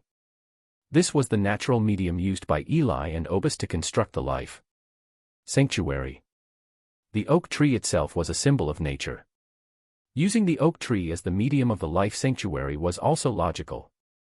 Similar to the fountain in the cemetery that communicated with the negative energy plane, this oak tree also bore the burden of communicating with the natural domain. The life essence would flow into the earth where the oak forest was. The flowers and trees that could coexist with the oak forest would also appear in the forest, one after another. Matthew could already foresee the scene of his oak forest becoming full of vitality, with birds chirping and flowers fragrant. But now wasn't the time to be immersed in the wonderful atmosphere of the life sanctuary. Matthew quickly walked past Eli and the centaur. He entered the sanctuary and pressed his hands on the natural medium. He turned around and said, "Remove your control of the ritual and give it to me." Eli had no objections. "It is already yours. I activated it with the oak domain." His oak domain came from Matthew. This allowed Matthew to take over smoothly and enter immediately. Obist stood silently at the side, looking as if he had something to tell him. The distance is too close.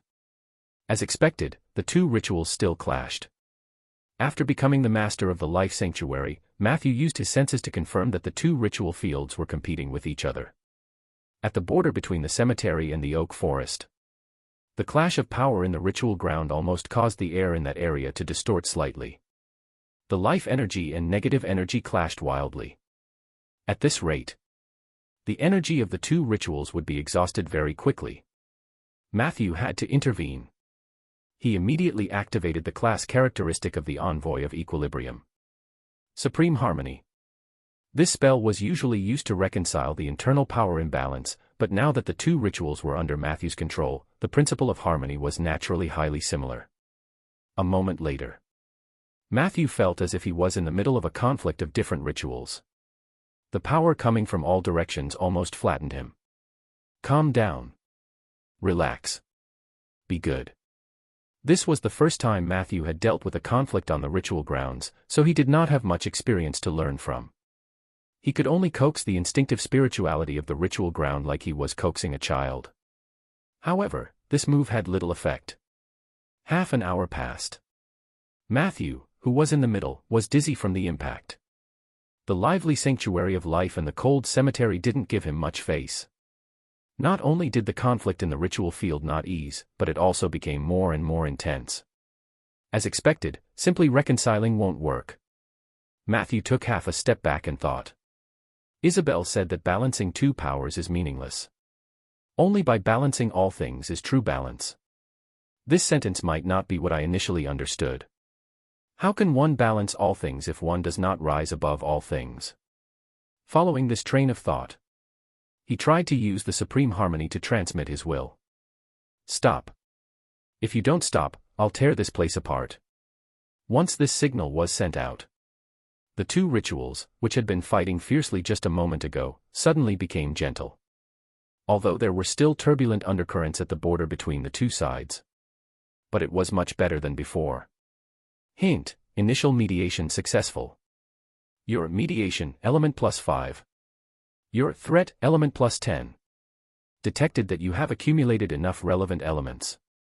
Do you wish to enter the equilibrium domain with mediation or threat?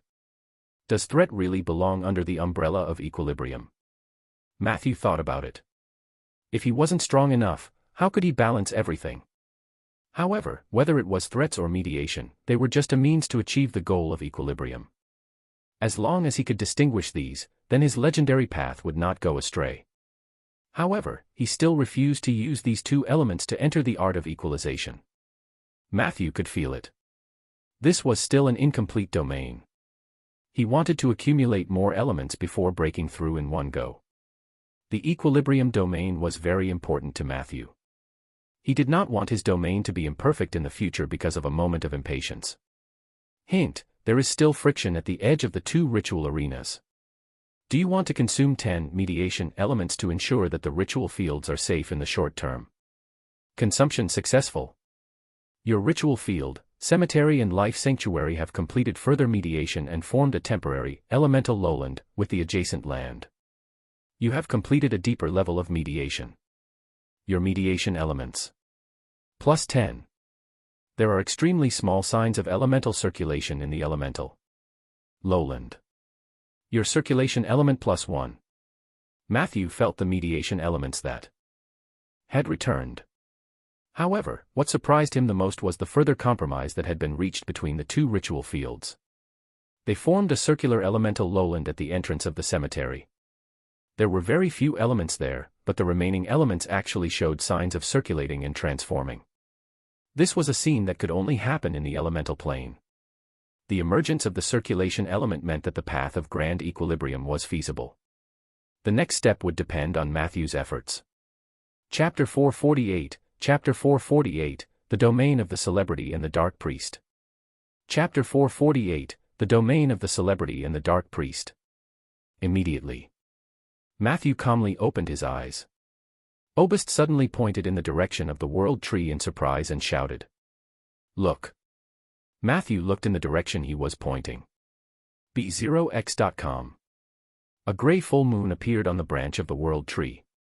The full moon was exactly the same as the one Matthew saw in the negative energy plane. It was like an accessory hanging on the branch of the world tree. It didn't look out of place at all. At the same time, a howling wind came from the entrance of the cemetery.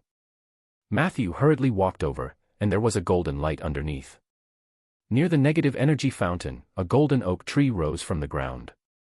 Its body was shining, illuminating the underground space. At that moment, Matthew felt the undying and the oak tree domains in his body tremble slightly. Hint: the resonance and fluctuations of the ritual field and the domain have created two phenomena, the nether moon and the golden tree. The phenomena will be noted by the following people. R1, the farm area and the residents who were active nearby. L. A bard with a perception of 18 and above, and living in the south. Spellcasters who were proficient in prophecy. Your friend, Dusk Chanter, Lorraine, intercepted this phenomenon and used ability, spread the news. This was because there had not been any major incidents recently. The news of your phenomenon spread rapidly.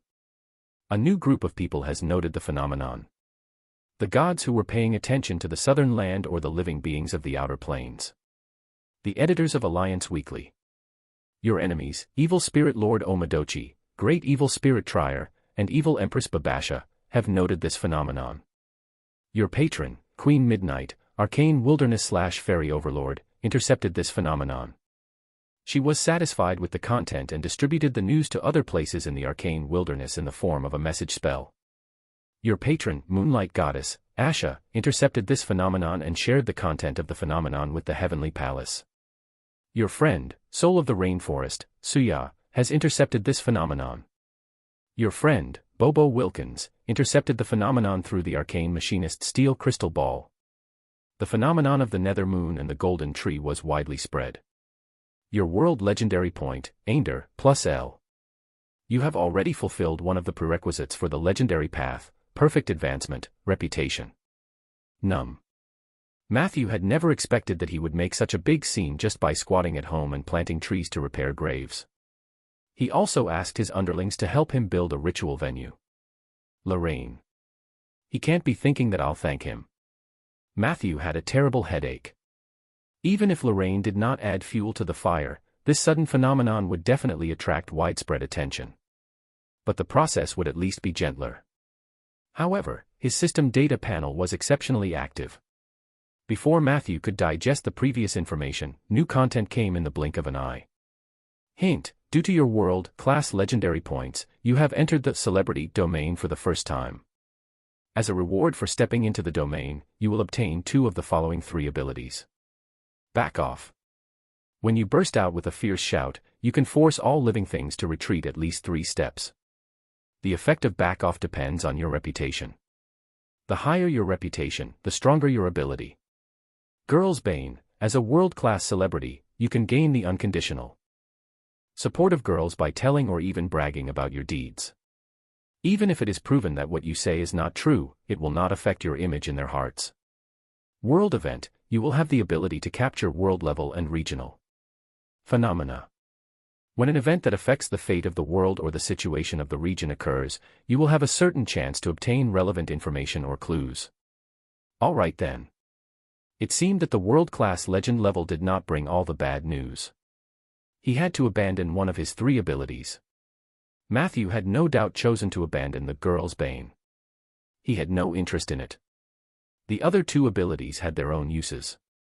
The former was a very useful defensive ability that could be used to push away people who were charging at him. Compared to defensive spells, Back Off was based on sound.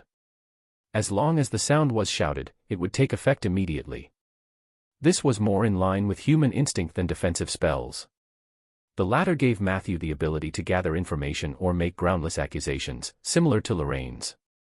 Of course, his ability was definitely much weaker than Lorraine's. After all, this was a beginner domain ability, and the bard was a professional. Other than the two domain abilities, the celebrity domain also gave Matthew a permanent status. Celebrity effect: as a world-class celebrity, you will receive higher bonuses in negotiation, bluffing, intimidation, and other related fields. This ability could make it easier for Matthew to persuade, deceive, and even scare his enemies. Reputation was very effective in buffing daily skills. When Matthew came back to his senses, Eli and Obist were still immersed in their shock. Fortunately, Nether Moon on the World Tree and the Golden Tree in the cemetery had disappeared. Otherwise, if this phenomenon stayed there all day long, Matthew really had to find a place to hide. In the following period of time, he couldn't be more low-key if he tried. Other than planting trees and repairing graves, he did not even touch the ritual ground. Chapter 449, Chapter 449, The Realm of the Celebrity and the Dark Priest. Chapter 449, The Realm of the Celebrity and the Dark Priest. He spent most of his time in the cemetery. Occasionally, he would go out for a walk. He also went to check if the arsonists who had just moved into the dungeon were doing well, if they were eating well, and if they were seriously making blazing glue. In the blink of an eye, it was already early June. The disturbance caused by the phenomenon was not as big as Matthew had imagined. B0x.com. In the past few days, there were some busybodies outside the oak forest who came to watch the show. However, they were all chased away by the mighty and tall Eli and Obist. Rumors were spreading. Rieger told him that the phenomenon had been reported in the Alliance Weekly. However, the residents of Rolling Stone Town were not so enthusiastic about it. Perhaps it was because the legend of the cannibal tree was too deeply rooted in people's hearts. All in all, this matter seemed to have passed just like that. Matthew deduced that they were only concerned about the Nether Moon and the Golden Tree. He was a footnote. Big things happened every day in this world. Perhaps these people would pay attention to other things the next day. The fact that Rolling Stone Town was still peaceful was proof of this. Thinking of this, Matthew finally calmed down. Another 2 days passed. Not only did the 5 Dark Warriors complete the unbinding, but Matthew, who stayed in the cemetery every day, also took the time to complete the incantation ceremony. That afternoon, Matthew planned to carry out the final master recognition ceremony for them. Actually, the master recognition ceremony was the simplest. Throughout the entire production process of the Dark Warriors, he and the undead had already accumulated a deep tacit understanding. The master recognition ceremony only allowed them to deeply remember all the characteristics of Matthew's body through dripping blood, signing a contract, and burning their hair and nails. The entire ceremony was completed in one go. In less than 30 minutes, the 5 Dark Warriors knelt on one knee in front of Matthew. The spirituality in their bodies awakened one by one. He looked at the strong, Dark Warriors. Matthew was deeply comforted. He began to check the attributes and abilities of the Dark Warriors one by one. The first thing he looked at was naturally the Dark Warrior that had been transformed from a Draken swordsman. Dark Priest, Draken/Dark Warrior/LV15. Normal attack method: Dark Sphere. A magic sphere containing negative energy is condensed in the right hand and then shot at the target. Ability list. Powerful Resurrection. When the Dark Priest is completely destroyed, he will have a chance to be reborn. After rebirth, his HP will be restored to 50%, Immortal Holy Spring effect. Dark Leader, Elite Undead. During the process of creating the Dark Warriors, due to an accident of spiritual integration, the Dark Priest who awakened in advance transformed the 3 other Dragon Blood Warriors into his Servants of Darkness. The Servants of Darkness had a template similar to that of the Dark Priests. Their normal attacks were dark magic spheres, and they were good at spells and group spells. They also had a certain amount of close combat ability, but they were not trustworthy. The Dark Priest could turn more Dark Warriors into Servants of Darkness, up to a maximum of 10.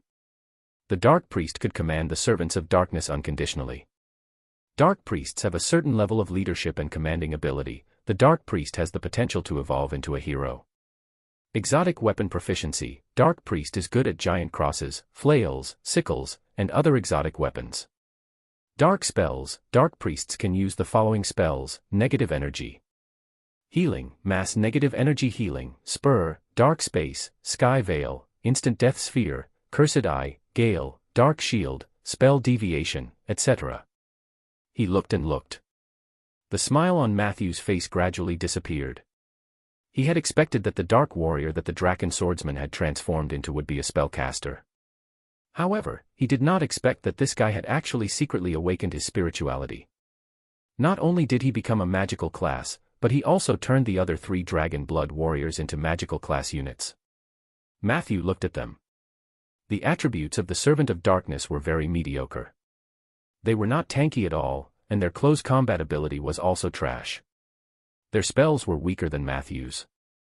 The only advantage was that their spells were free. As long as they had enough negative energy, there was no daily casting limit. In addition, when more than 3 Servants of Darkness gathered together under the leadership of the Dark Priest, they gained the ability to cast 2 group spells. The 2 group spells were Dark Matrix and Short Distance Teleportation. The Dark Matrix was a powerful spell similar to a ritual field. It was mainly used to seal, weaken, contain, and imprison enemies. The Short Distance Teleportation spell was even more useful. It could teleport up to 30 kilometers. It was a spell with a certain strategic significance. In fact, Matthew's obsession with the meat shield aside, the combination of a Dark Priest and 3 Servants of Darkness was quite good, not to mention that the former had the potential to evolve into a hero. But I just want a harbor that can shelter me from the wind and rain. Is it really that difficult? Matthew had a bad feeling. He walked towards the last Dark Warrior. He was transformed from a wild boar warrior. This guy couldn't be a mage, right? Dark Berserker, Wild Boarman / Dark Warrior / level 14. Normal attack method, waving an axe, please equip the corresponding weapon. Ability list. Innate Berserk, passive, Dark Berserker's defense is reduced to 0 and receives 200% physical damage bonus. Alright then. Indeed, he was not a spellcaster. However, he was a fragile berserker with high attack and 0 defense. Matthew was not interested in reading the rest of the content. He looked at the Dark Warriors around him with some disappointment. They all looked at Matthew innocently or blankly. Matthew thought for a moment. He felt relieved. Maybe I really don't have the fate to have a tank. In that case, let me be the strongest tank in the team. He wondered if he should learn a few passive spells of necromancy or defense. The effects of these spells were far inferior to the products of spell abilities. But it was better than nothing. Just as Matthew was thinking about this matter, the negative energy beacon that had never shown any signs of activity since it was set up suddenly showed signs of activity. In an instant, a dimensional rift from the negative energy plane appeared near the target. A voice covered in heavy armor and green flames appeared in front of Matthew. Hint, your negative energy beacon has been activated. Argus, the shield of the strange mountain, LV-17, from the negative energy plane, has been summoned by the beacon. But to gain Argus loyalty, you must pass his test. In the next second, Argus placed the huge bone shield on the ground and hooked his finger at Matthew. He said in a hoarse voice, "Come. Hit me head on." Chapter 450, Matthew's Mount. Chapter 450, Matthew's Mount. Matthew had never heard of such a strange request. Hence, he agreed. Then, with a thought. In an instant, the undead creatures in the cemetery swarmed forward. Some of the skeletons and zombies hugged Argus' legs, and some pressed on his feet. Some attacked from the front, and others from the back. B0x.com. The ghosts floated above Argus' body, howling crazily and greedily absorbing his energy. Meanwhile, the Dark Priest led his 3 servants and slowly began to chant a group spell. Dark Matrix. Their chants were hoarse and strange. They did not come from their throats but from the vibrations of their souls. A few seconds later, the space around Argus was enveloped by a huge ball of darkness. He could not help but feel his knees go soft, and he knelt on one knee. Wait. No, it's like this. Argus said with difficulty. If you do this, you won't get my approval. You have to use your own strength to defeat me. Only then can you convince me. Matthew looked at him in confusion. They are part of my own strength. Don't tell me you didn't take the summoned creatures into account when you calculated the combat power of the Necromancer. Argus thought for a moment. Yes. Matthew said matter-of-factly, then, you're wrong. They are part of me. However, Argus still shook his head. In the next moment, his body suddenly burst out with a piercing black light. Immediately after, all the low-level undead retreated at the same time. An empty space appeared beside him. Other than the dark priest's chanting that was not interrupted, the other undead's movements were forced to stop. You have to show me your strength. Argus stood up. Matthew narrowed his eyes. He ordered the dark priest to stop the chanting of the dark matrix. Matthew pondered and looked at Argus. You mean, you want to see the power of my body? But I'm a necromancer. How do you plan to measure it? Argus said blankly, I don't know. I'm not smart. But you must show me. Got it. It seemed like he was a stubborn person. However, this kind of baby was Matthew's favorite. He was meaty and did not like to use his brain. When they fought, he would be the one to charge forward. Matthew thought for a moment and asked.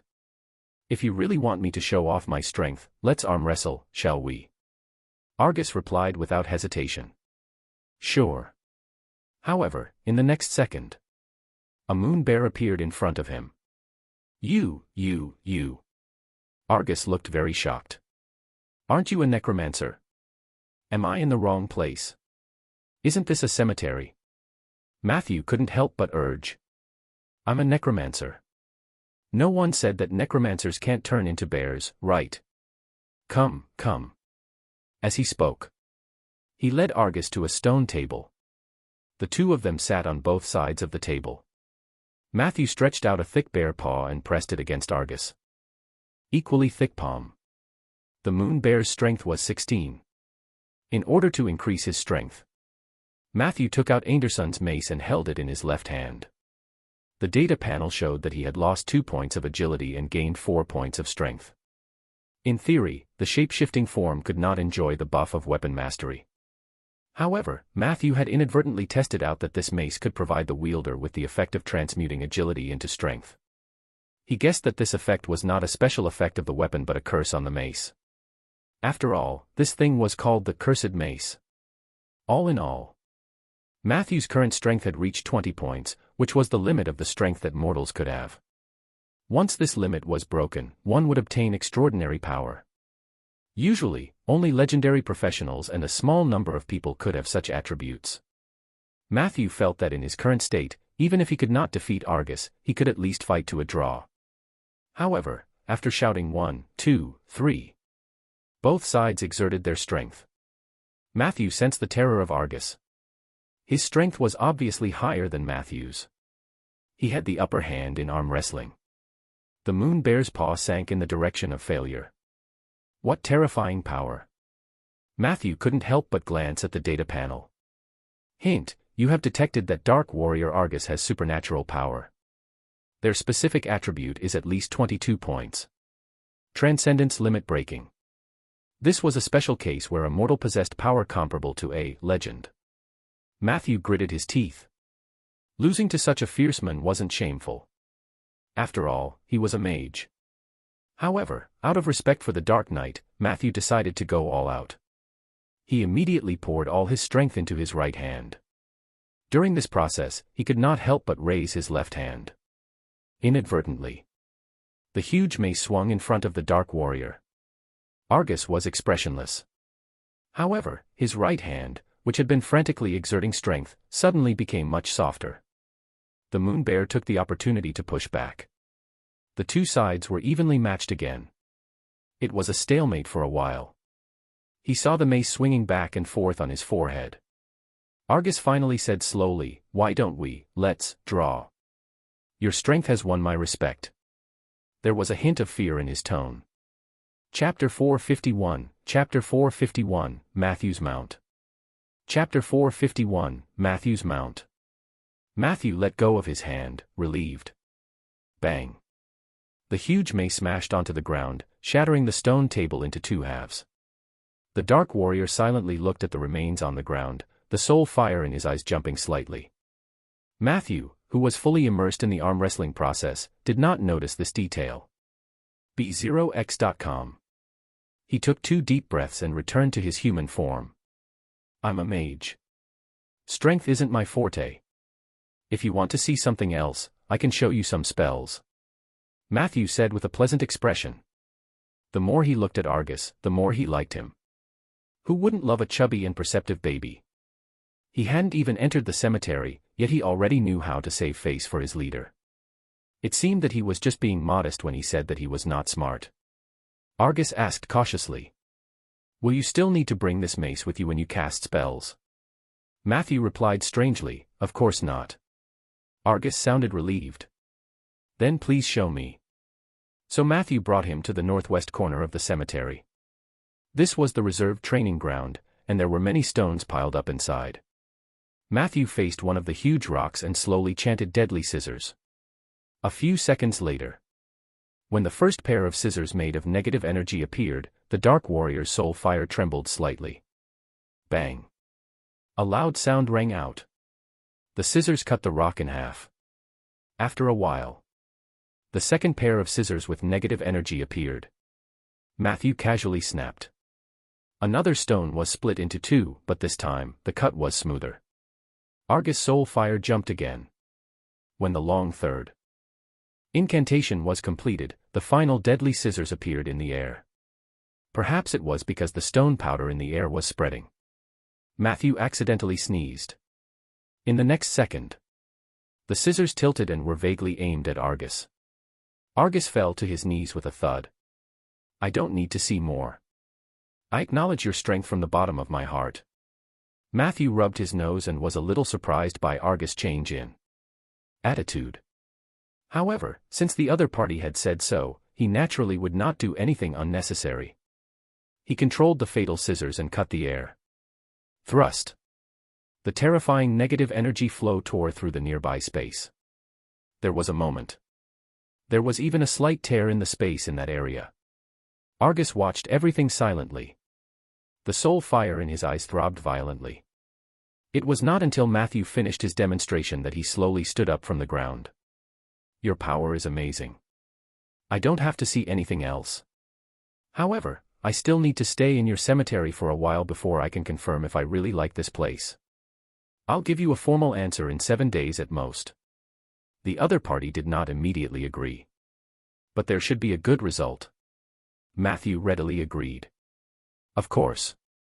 I'm planning to draw some elites from the zombies, skeletons, and ghosts. Together with the Dark Warriors, we'll form a powerful army.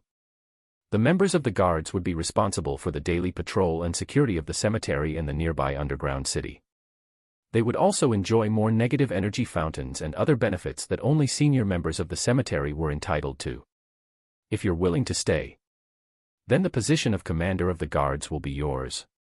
Argus was instantly flattered. Thank you for your kindness, sir. May I ask if this army is already being established? Matthew smiled slightly, indicating that it was not convenient for him to reveal more details. In addition, he also told Argus that due to the principle of confidentiality, Argus could only visit a limited number of places before officially joining the cemetery. For example, the dungeon where the arsonists were kept and the workshop where the arsonists could make use of their remaining energy were off limits for now. When Argus joined, wouldn't it be more satisfying to let him build a guard army himself? Matthew communicated with Argus for a while. He discovered a surprising detail, which was that the shield that Argus had been carrying for a moment was not a bone shield. It was an alloy shield that was full of technological colors. However, it was covered with a layer of pitch-black ashes, making it impossible to tell what it was made of. An undead carried an alloy shield. This kind of combination was quite rare. Matthew was very interested, so he asked, "Can I touch your shield?" Argus hesitated for a moment and finally nodded reluctantly. "Sure, just for a moment." As he spoke, he placed the shield horizontally in front of him for Matthew to touch. Matthew reached out and pressed his hands on it. In the end, he didn't let go. Argus' soul fire throbbed slightly, and Matthew felt a trace of grievance. But he had no choice. Perception required time. After 10 seconds of awkwardness, Matthew finally let go, and a pair of palm prints appeared on the shield. On the data panel. Hint: you have discovered the Shield of Chishan. Shield of Chishan, rare alloy shield, has 3 forms. One-handed sharp shield: the Shield of Chishan collapses into a triangular one-handed shield, providing 15 points of partial armor to the user. Two-handed round shield: Shield of Chishan has been expanded into a cylindrical two-handed shield, providing 18 points of partial armor to the user. Tower shield: the Shield of Chishan can be expanded into a shield wall, providing one-sided protection for the person behind the shield wall. The defense value is as high as 21 points. Chapter 452, Chapter 452, Matthew's Mount. Chapter 452, Matthew's Mount. The Shield of Chishan has other functions, requires additional knowledge to unlock. 21 defense. This was almost the level of invulnerability. Even the dragon scales only had 15 to 18 defense. It was not an exaggeration to say. B0x.com. A warrior with enough strength to carry such a shield could completely take the physical damage of a dragon head-on. Isn't this too fierce? Matthew wanted to ask about the shield's origin. But seeing that Argus' soul fire was filled with vigilance, he swallowed the question that was about to come to his mouth. After asking Peggy to bring Argus around, Matthew was still thinking about the shield. Shield of Chishan. Chishan, why does it sound so familiar? A moment later, he suddenly slapped his thigh. He took out an exquisitely constructed small box from his inventory. This was a parting gift from Bobo. Chishan Black Box. It was said to be a tool that could be used to communicate with pen pals over long distances. However, Matthew had tried it a few times before and found that it needed a starter, or rather, a signal collector before it could be officially used. It was as if Bobo had given him a cell phone but not told him where to buy the phone card. This thing was abandoned in the corner. Ivikliikvdav. It seems that the Shield of Chishan is also the work of an occult machinist. Since Argus was able to find an occult machinist's item in the negative energy plane, does this mean that there are more clues related to occult machinists in the negative energy plane? For a moment, Matthew's imagination was running wild. 3 days later, Matthew was repairing the grave as usual. Argus, the Black Warrior, came to the door and bowed. "Lord Matthew, I'm willing to join your cemetery and become your most loyal guard." Matthew was overjoyed. However, he heard Argus say, "Actually, I've long wanted to seek refuge with you. When I was still wandering on the boundless plains, the wind on the nether moon brought me news that a new quasi-king had spread. I learned about the existence of you in this cemetery, and I made up my mind to find the beacon of this place. Deep down in my heart, I was already tired of drifting around, but I still had doubts about the authenticity of this news. However, what I saw and heard in the cemetery these past few days dispelled all my doubts. Please make me a part of the cemetery." Quasi-king. Matthew thought to himself, could it be Filey? This guy was actually silently promoting his outstanding deeds among the undead. He had to give her a fierce verbal compliment later. Matthew asked, "What else did the news say?" Argus replied. "He said that there was a necromancer named Matthew who treated the undead under him very well, even better than the living. He said that you wouldn't take the bones of a skeleton, pull out the teeth of a zombie, or use a torch to tease a ghost. He said that you treat your subordinates very sincerely and that you reward and punish them fairly. In particular, you won't covet the soul crystals of your subordinates. If they make a contribution, they will definitely be rewarded handsomely by you, unlike other necromancers who play fickle-minded tricks." I didn't believe it at first. How can there be a living person in this world who treats the dead better than the living? Until yesterday, Miss Peggy showed me around many places in the cemetery. I see skeletons dancing. I hear ghosts singing. I found the zombies basking in the joy of their unlucky tombstones. Only those humans. They've been working for you with a frown. After confirming this, there's nothing that can stop me from becoming your subordinate." The Dark Knight said emotionally. Matthew almost burst into tears. He had wanted to explain that treating the dead better than the living was a misunderstanding, but since the misunderstanding was made, it was meaningless to say anything else. Immediately, Matthew used a contract quota to bring the Dark Warrior Argus into his harem. Hint: contract slot I. You have obtained a new contract Immortal, Argus, Dark Warrior Guardian /LV-17. You are obtaining Argus attributes and ability information. Matthew glanced over, and the more he looked, the more elated he became. It was confirmed. This guy was the talent he lacked the most. A powerful guardian who specialized in strength and had taunt. Argus attributes could be said to be representative of the term meat shield. He did not have a single extra ability that was not born to attract firepower, provide defense, and cover his teammates. However, Matthew's joy did not last long. Because he saw a very special permanent status. Extreme Homebody, Dark Warrior Argus has been wandering in the negative energy plane for a very long time. These times have made him feel painful and unbearable. After joining your cemetery, he immediately developed a deep bond with the cemetery and saw it as a home that he had to protect with all his might. Argus hated leaving the cemetery. When he was in the cemetery, his battle will was at 200%. When he was 10 kilometers away from the cemetery, he would enter a weakened state, and his attributes would be reduced by 10%. The further away he was from the cemetery, the weaker Argus became.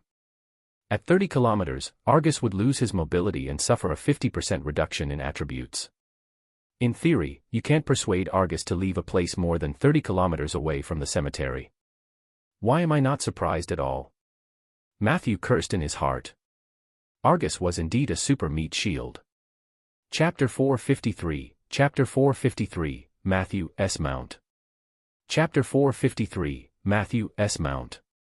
However, the range of his activity was limited to the cemetery and the space within 10 kilometers of it. It was impossible to bring him along when they went on a long journey. Matthew really wanted to ask him how he was able to wander for so long. But the atmosphere had already reached this point. It would be meaningless to say anything else. B0x.com. Thus, for a moment, the master and servant were delighted. Matthew said some polite words, handed the heavy responsibility of forming the guards to Argus, and said that he could choose the undead in the cemetery to join his team. Argus received the order. He immediately went to work in high spirits. Only Matthew was left looking at the graves on the ground and sighing silently. In the end, he'd still be the meat shield when he went out on an adventure. Days passed. Unknowingly, it was the middle of June. The weather was getting hotter. This kind of climate was very unsuitable for planting trees. It was not that there was no way to use magic to eliminate the influence of the climate on planting trees, but it was an act that violated the will of nature. If one went against the will of nature, they would definitely be punished by nature. For example, using magic to grow trees was actually against nature to a certain extent, and many druids were unwilling to do so. Naturally, the punishment for this was that these trees would not produce seeds for 30 years. Matthew naturally couldn't do anything like that. Therefore, after entering June, he symbolically planted a tree every day. Although he only received a little XP every day, it still brought him a slight sense of happiness. After summer, Matthew spent most of his time in the cemetery. It was cool. During this time, he took some time to go to the Crystal Palace and complete the construction of the remaining 3 spells. These few days, Matthew could clearly feel that the miniature construct that Soria had implanted was integrating into his body. Once the fusion was complete, these abilities were completely solidified in his body. Like Matthew's other abilities, they would undergo a qualitative change when he advanced to a legend. Advancing to legend was a wonderful process. When a mage advanced to legend, his spells and abilities would be strengthened in all aspects. This process was called legendary creation. The strengthening effect of legendary creation was usually only positively related to 2 factors. One was the practice of the legendary path, and the other was the number of domains. The more domains there were, the higher the enhancement factor of legendary creation. Correspondingly, the more abilities one accumulated before becoming a legend, the greater the overall improvement after strengthening. The difference between a legend with a single domain and multiple domains could be described as heaven and earth. Similarly, a mage who had 100 abilities before advancing and a mage who had advanced with only 10 abilities, the difference in combat power between the two after becoming legendary would be exaggerated to the point of being terrifying. The most direct reason was that the former fully utilized the effect of legendary creation. An ordinary hand of magic would transform into a legendary hand with at least 3 times the effect. And if you wait until you become a legend to learn hand of magic, not only would you fall into the law of pride, moreover, you would only learn an ordinary hand of magic. There was only one chance for legendary creation. If one missed it, it would never happen again. Therefore, for every person who had the ambition to become a strong legend, becoming a legend was not a goal but a means. Before that, they had to do their best to complete all the accumulation. After taking that step, many things would be set in stone. This was also the reason why it was rare to see a single domain legend on this continent. Every legend had a strong will and wisdom. Even if they did not know the contents of the legendary creation, they would still quietly accumulate their own abilities and domains under the guidance of their instincts until they soared into the sky. It was the same for Matthew. To him, becoming a legend was just a means to become stronger. Before he stepped through that door, he had made up his mind to accumulate enough abilities and domains. Domain. At least 20 beginner level ones. As for his ability, a minimum of 200. He wrote down these goals in his daily manuscript. Matthew devoted himself to the study of basic skills and spells. 2 days later. It was a moonlit night. Matthew strolled in the oak forest. The summer wind still carried a hint of heat. A clump of weeds grew under the oak tree on the left. The crisp chirping of crickets could be heard from the newly grown bushes not far away. The power of the life sanctuary was beginning to show. More and more little creatures quietly gathered in the forest. Matthew was very satisfied. He walked briskly to the open space beside the wooden house. Then, he began to take out various casting materials from his inventory. 10 minutes later, a magic array that pointed to an alternate dimension was formed. The wooden house wasn't far from the life sanctuary and the cemetery. Matthew thought for a moment. He simply added some of the elements of the 2 ritual fields into the magic array to play a directional role. After the magic array was completed, Matthew activated the energy crystal at the edge and began to chant a long spell. Tonight, he would summon a mount here. A long time ago, Matthew noticed that he lacked transportation. Not only was the magic carpet slow, but it also consumed magic power. It was not an ideal replacement for foot strength. The winged dragon wind god was fast, but it was too eye-catching. Raven was fast and stealthy, but he would be alone when he was in that form. Chapter 454, Chapter 454, Matthew's Mount. Chapter 454, Matthew's Mount. If he went out with others, it would be a little inconvenient. In the long run, he still needed a mount. Within the Alliance, mounts were not only a substitute for foot strength but also a symbol of a mage's status. Although many mages preferred teleportation when traveling alone, there were many mounts. B0x.com. In the spell system of the Seven Saints Alliance, mages could summon pets at Tier 1. At Tier 2, one could summon ordinary mounts such as horses or donkeys. Only Tier 3 players could officially use mount summoning to summon higher-level magic mounts. This spell would not only summon creatures at Ainder but also creatures in the alternate dimension. If the caster had no specific directional elements during the casting, this summoning skill would still depend on luck. Those who were extremely lucky could summon a unicorn in one shot. Those who were unlucky might summon demons disguised as mounts from the outer plane to cause trouble. Matthew added 2 directional elements of life and negative energy to his summoning circle. Therefore, the creatures he summoned next were most likely from these 2 domains. A full 12 minutes later, the long incantation finally came to an end. The magic array lit up with a bright light. A new option appeared in front of Matthew. Prompt: you are using mount summoning. You can complete this summoning in 2 ways. An anonymous summon. The summoned creature doesn't know your information at all. Both parties are trying their luck. Creatures summoned anonymously have the right to escape at any time. Summon with real name. Your summoning spell will be enhanced by the legendary points. Creatures may come to you because of your reputation. Creatures summoned by real names cannot leave this without your permission. Why do I need to be anonymous or use my real name to summon a mount? Matthew thought for a moment. The phenomenon of the nether moon and golden tree had already passed for more than 10 days. There should not be so many people paying attention to him now, right? Real name summoning could be good for him. At the very least, he could use his natural affinity to attract more friendly animals. Hence, he chose to summon with his real name. 3 seconds later, a large number of unstable spatial rifts appeared above the magic array. These cracks were twisting, and dozens of shadows that could not be seen collided with each other. Countless different types of auras from different worlds were transmitted through the magic array. In just a few seconds, the magic circle that Matthew had painstakingly spent 600 gold to construct was on the verge of collapse. Warning, there are too many otherworldly creatures trying to become your mount. Your dimensional door is about to collapse. Please make a decision immediately. Which creature will you choose as your mount? Matthew looked around. The light and shadow effects on the magic array were especially exaggerated. It was all blurry and chaotic mosaics, making it impossible to see what creatures were on it. The 600 gold coins were about to go down the drain. He rushed to the magic array and roared. Get lost. Ability, back off. In an instant, all the light effects disappeared. In another instant, a new shadow began to form above the magic array. Matthew said decisively, "Open the door." 2 overlapping shadows rushed out of the magic array. In the next second, all the energy crystals shattered.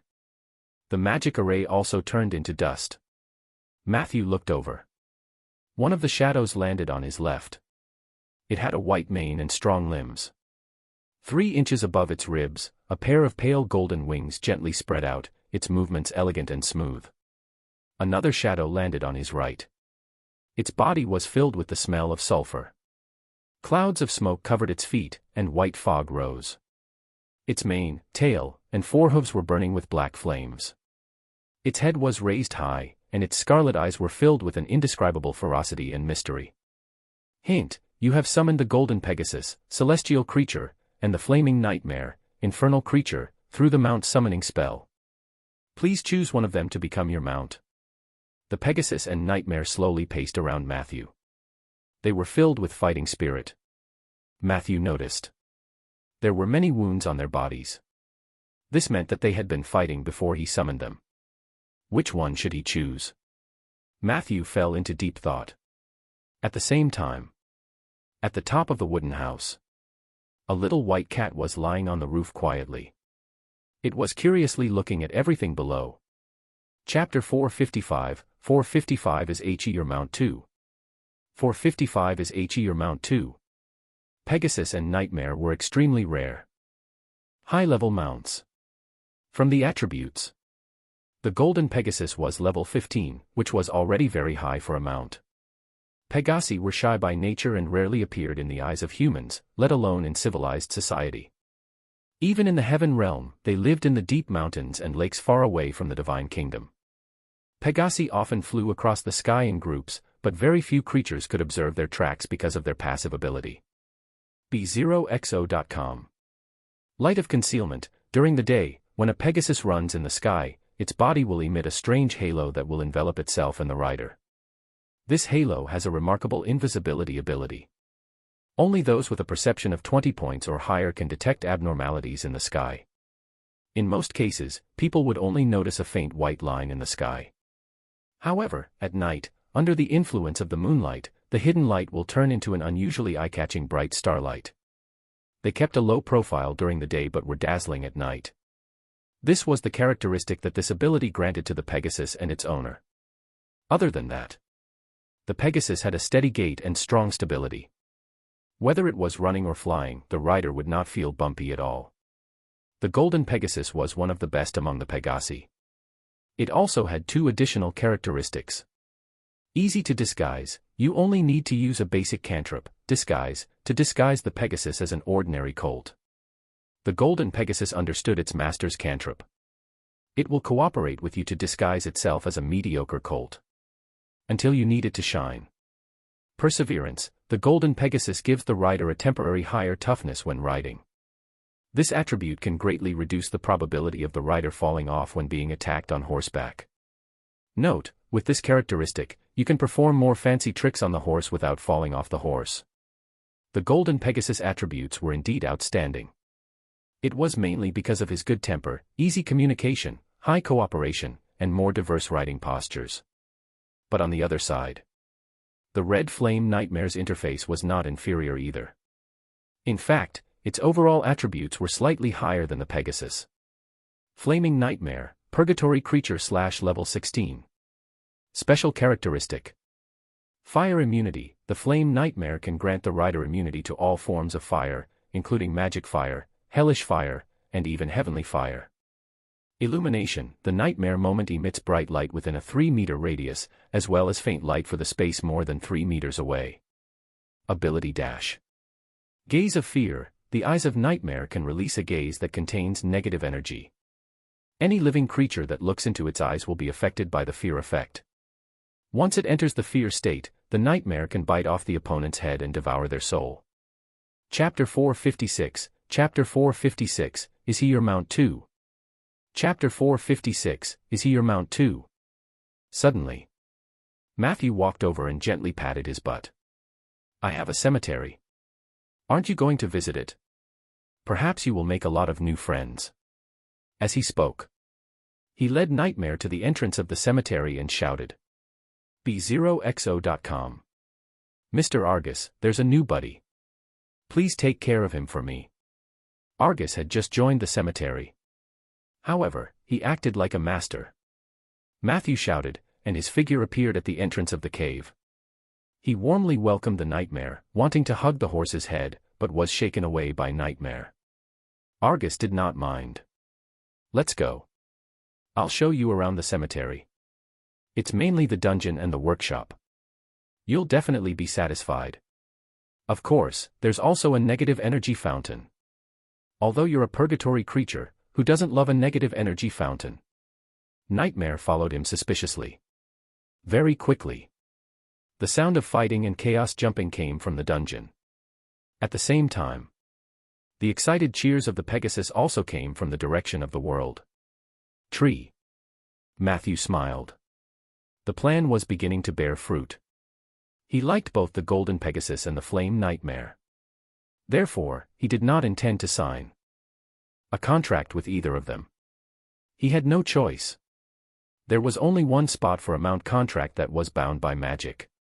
After signing one, the other would definitely turn hostile and leave. It was better to keep their relationship a secret. This way, both of them could be with him. In any case, Pegasus had a forest, and Nightmare had a cemetery. It could be considered that they had been arranged a place to live. As long as this relationship could be maintained. Would they not let Matthew ride them when he wanted to? It was impossible. Of course. There was also a hidden danger in this state. That was, Pegasus and Nightmare were summoned to the continent of Ainder as otherworldly creatures. Time passed. They would be rejected by the plane's laws. Foreign world creatures can stay in the prime material plane for a month at most if they are not expelled. Within a month, I can use other rituals to transform them into native creatures.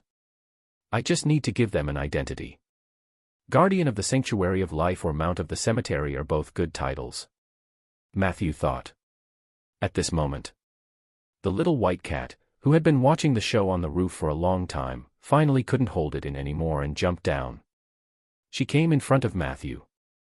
She asked very seriously, "Are you recruiting mounts?" Matthew nodded. Yes, why? He had noticed her long ago. The little white cat had been wandering in the forest for the past few days.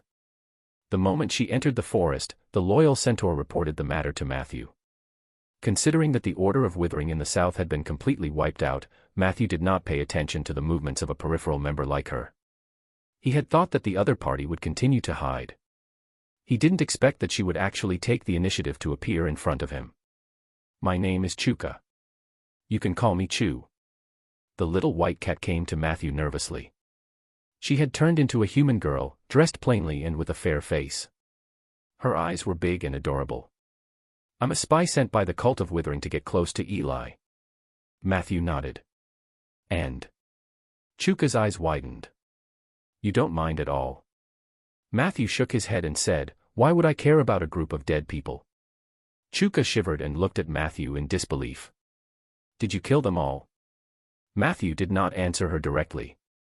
Chuka whispered, I was going to carry out the mission that Quina gave me. She wanted me to get close to Eli and take the opportunity to corrupt him. I didn't want to do that. I originally planned to drag it out, but who knew that when I went back to check on the situation that day, I found that everyone in the order was dead. Only Quina was missing. I didn't know where she had gone, but I could sense that the magic chain she had left on me had lost its effectiveness. I seemed to have regained my freedom, so I told Eli the truth. After listening to my story, he seemed very disappointed. Soon, he chased me away, but I didn't know where to go, so I could only wander around here. I've heard about you from Eli. I know that Quina is also here for your oak forest. Can you take me in? Matthew asked without hesitation, what did you do before you joined the Order of Withering? Chuka replied. I'm an orphan, and I've been able to shapeshift a little since I was young. When I first became conscious, a group of night elves adopted me. They thought that I was a natural-born druid, but very quickly, they realized that my changes weren't only targeted at animals. I can become anyone I see. After discovering this, they were shocked. The night elves' attitude towards me changed drastically. They called me the Thousand Transformer and chased me out of the Eversong forest. After that, I wandered around. After a while, I met a young noble. At first, he was very good to me. He gave me food and clothes and even took me to the city to watch the fun. But not long after, he exposed his ambition. It turned out that he had secretly discovered my ability long ago. The reason why he used flowery words to coax me was because he wanted me to turn into his brother and assassinate his father. Of course, I didn't agree. He locked me up and whipped me every day. One night, the castle where the noble young master lived became very chaotic, and the order in the dungeon was also affected. Chapter 457, Chapter 457, Is he your mount too? Chapter 457, Is he your mount too? I sneaked out and met Quina. I only found out later. That night, the noble young master's elder brother invited Quina to dress up as the noble young master and kill their father in public. It was because of this incident that the castle became chaotic, and I was able to escape. I was grateful to Quina. B0xo.com. However, Quina told me that the human world was too complicated and wasn't suitable for me. She told me that the Order of Withering was the home of the frustrated and that people like me were the companions they needed the most. She was very good to me at first, just like the noble young master.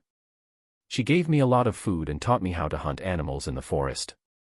Although I sometimes felt that Quina's methods were too extreme, at that time, I thought that it was just a part of the law of the jungle.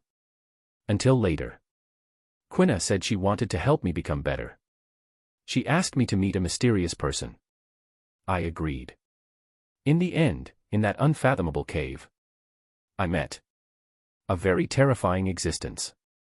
She was the incarnation of God walking in the human world. She used magic to whip me and left a mark on my body. She told me that it was a necessary step to become her follower. Half a day later, I left the cave in a daze. Only then did I know that I had already become a believer of the evil empress. During this time, Quina took the opportunity to appear and cast a magic chain on me. She told me that if I didn't listen to her obediently, she would send me back to the cave to face the terrifying existence we call Mother. I didn't dare to resist her. After that, I used my shape-shifting ability to do some sneaky things for her. During this period, I was very anxious and in pain. But I didn't know how to escape from them. Until a few days ago, I realized that the camp had been destroyed, and the magic chains on my body were gone. Even the mark of the evil empress had become very dim. I think this might be a chance to escape. But I don't know where to go either. Then I thought of Eli and you. Quina tried everything to harm you. You should be a very decent person, right? To be able to wipe out the Church of Withering so easily. You must be very powerful. Therefore, I want to be yours. These words had probably been stuck in her heart for a long time. She explained the whole story very smoothly. Matthew used lie detection and evil detection to confirm that she was not lying. In addition, he also found a believer's mark from evil Queen Babasha, but the degree of faith was very faint, which roughly matched her description. This kind of believer mark was actually very weak. Babasha would not pay attention to the believers who had these marks. In her eyes, the mark of hatred on Matthew's body was probably much more eye-catching than the mark on Chuka's body.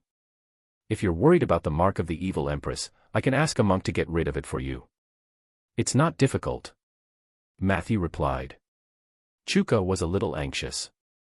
No, it's not like that. I just want to stay here, just like Eli. Didn't you just admit that you were recruiting mounts? I'm very good at transformation. I can transform into all kinds of animals for you to ride. If you don't believe me, I'll show you. By the way, I've seen the night elf's mount before. It's very impressive. Do you want to try it? As she spoke, she lay on all fours on the ground. White fur began to appear on her skin, and a strange magical light flashed on her body. In the blink of an eye, she turned into an extremely beautiful white tiger. Is this the night elf's mount? Matthew was slightly shocked by the white tiger's beauty. Come on, try it. She walked anxiously to Matthew's side and rubbed her head against his shoulder. Matthew was about to explain that he was not looking for such a mount. However, in the corner of his eyes, he suddenly saw Eli walking towards him. Therefore, he immediately said, "Don't say anything first." "Hey, Matthew. What a beautiful tiger. Is this your newly recruited mount?" Eli looked at the big white tiger beside Matthew with interest. He looked very interested in her. Matthew coughed lightly. "She is indeed very beautiful." Eli agreed.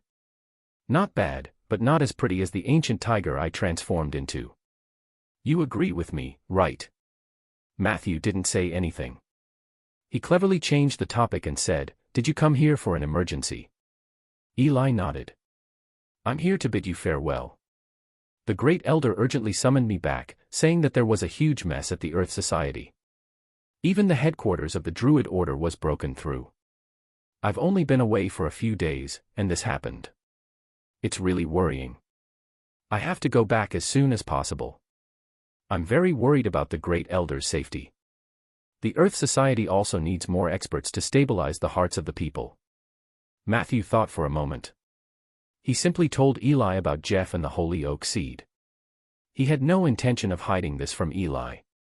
But after he finished speaking, Matthew still cautiously reminded him. "As for whether this matter should be reported to the Earth Society, it's up to you to decide. I just don't want to cause any misunderstandings between us. I can assure you that attacking the Druid Order has nothing to do with me. As you know, I was in Rolling Stone Town when it happened." Chapter 458, Chapter 458, Is he your mount too?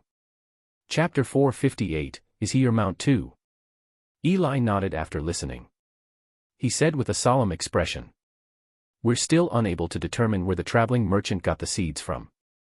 The situation in the Watcher Highland is very chaotic. It's said that many unscrupulous merchants claim that they're selling the seeds of the Holy Oak, but they're all fake. Do you want me to help you take a look?" Matthew took out the small bag and generously handed it to Eli. B0xo.com. Eli untied the rope. Before he could see clearly, he sniffed twice and immediately concluded. "It's real." "Oh, Matthew, it's better for you to hide this bag of seeds first. Once it's discovered by the Earth Society, even if I vouch for you, it'll arouse suspicion. Those Druid elders are stubborn. They firmly believe that only the things they see are real. I hate a lot of them. But overall, the Earth Society is still good. Let me go back and figure out the details first." As he spoke, he returned the bag to Matthew and said, "The seeds of the Holy Oak tree can't be stored like this. This bag is too amateurish. You must find a bark bag that was handwoven by a virgin. After that, you can put the seed inside and hang it in the life sanctuary. This way, you can preserve the activity of the Holy Oak Seed and further promote the nourishment of the life sanctuary." Matthew nodded. After saying this, Eli gave him a farewell hug, then turned into a horse and galloped towards the north. "So, is Eli also your mount?" Seeing that the other party had walked far away, the white tiger obediently said. Matthew shook his head. He is my friend. If you really want to stay, I won't object. As long as you don't do anything stupid, my oak forest and I welcome you to join us. The 1,000 transformation seemed to be a very powerful bloodline.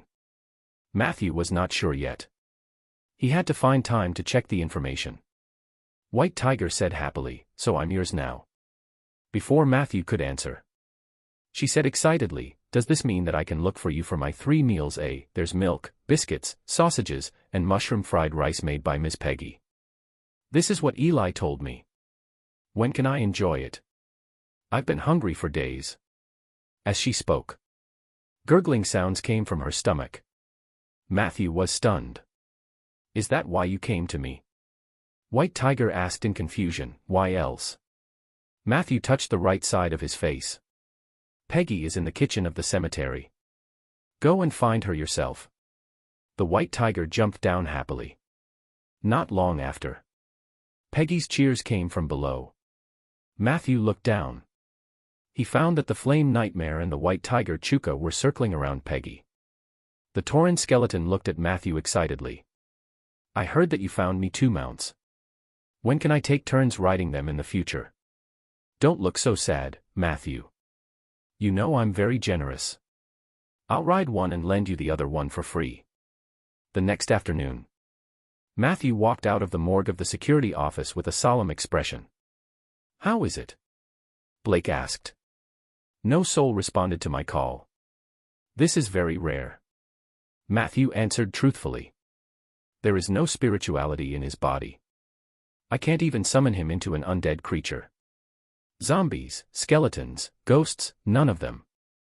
This means that the elements of the deceased were completely removed by some force. Where did you find the body? This morning, Blake went to Matthew, hoping that he could help examine a corpse. Although Matthew had already resigned from the security office, he was still free, so he agreed. However, what surprised him was, this corpse was very special. Not only did it have no spirituality, but any useful information had been stripped away. There were no facial features on his face, and there were no lines on his hands and feet. Other than being able to tell that it was a male corpse, Matthew could not find any useful information. This made him very surprised. It had been a long time since there had been such a bizarre death in Rolling Stone Town. Blake replied with a frown. It was found by a farmer downstream of the Old Woman River.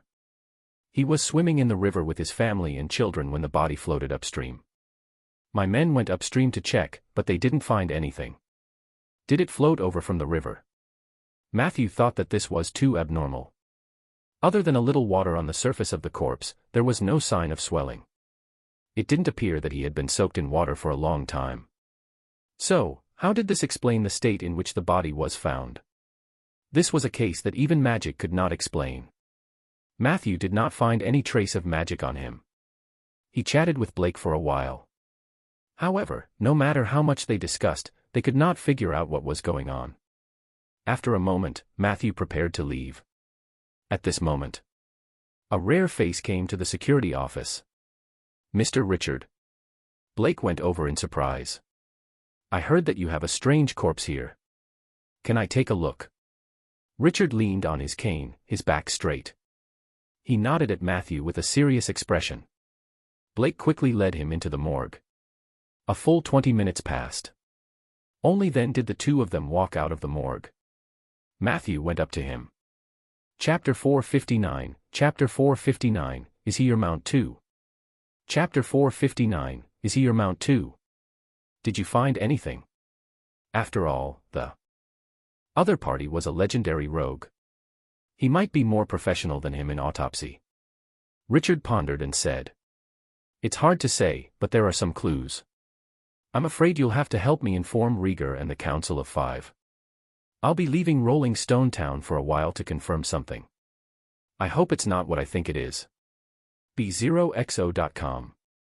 After saying these riddles, he strode out of the security office's door, holding the exquisite cane in his hand. He didn't even care about his usual elegant walking posture. Matthew looked at Richard's back and was a little worried. Under Blake's commission, Matthew used a high-grade body bag to store the bizarre corpse. 3 days later. In the magic classroom of the Cauldron House. Matthew, who was gradually recovering, contacted Margaret, and both of them entered the practical class. To be honest, the timing of your contact is not ideal. There doesn't seem to be any place that is particularly suitable for you to practice recently. Let me take a look. Margaret was dressed in a very cool outfit today. She wore a top that revealed her belly and a white short skirt. The color of her glasses had also changed to milk blue. At this moment, she was staring at a crystal ball. Purgatory. It's a little too dangerous. Space between purgatory. Why was there a ceasefire there recently? Didn't the damned Suki kingdom and the Brew tribe say that they would fight to the death? Shallow abyss. Demons are a bunch of boorish men who rely on their physical fitness to crush their enemies. They are only suitable for tempering blood. Underdark. Forget it.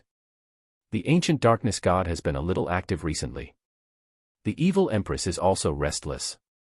There's also Galen and the Midnight Fairy. TSK, none of them are good. It seems that the Calamity Mage made a wise decision to keep the Underdark. It's the perfect trash can. She seemed to be looking for the location of the practical class at the last minute. This made Matthew worry about the quality of the course. But at this moment, an unstable spatial rift appeared in front of him. Before the thing in the crack could come out, Matthew raised his mace and swung it down. Puff. The space-time rift disappeared. Margaret glanced at him, and Matthew immediately put the mace back behind him, revealing a gentle and harmless smile. She didn't mind and continued to look at the crystal ball.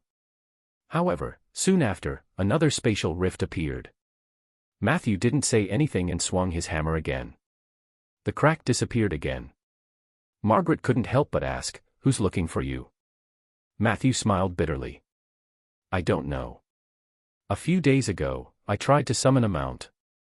In the end, in the past few days, there have been foreign creatures of unknown origin taking the initiative to come to me. Although the frequency isn't high, it's quite troublesome. I'm thinking about buying a talisman that can hide my coordinates, but the one in the Alliance store is too expensive." In contrast, after an attempt to use a mace to attack a creature that had yet to come out of the crack, Matthew fell in love with using this weapon to solve the problem. Margaret was surprised. "Could it be that you initiated real name summoning?" Matthew nodded innocently. Margaret exclaimed. "Who would summon someone with their real name? It must be anonymous."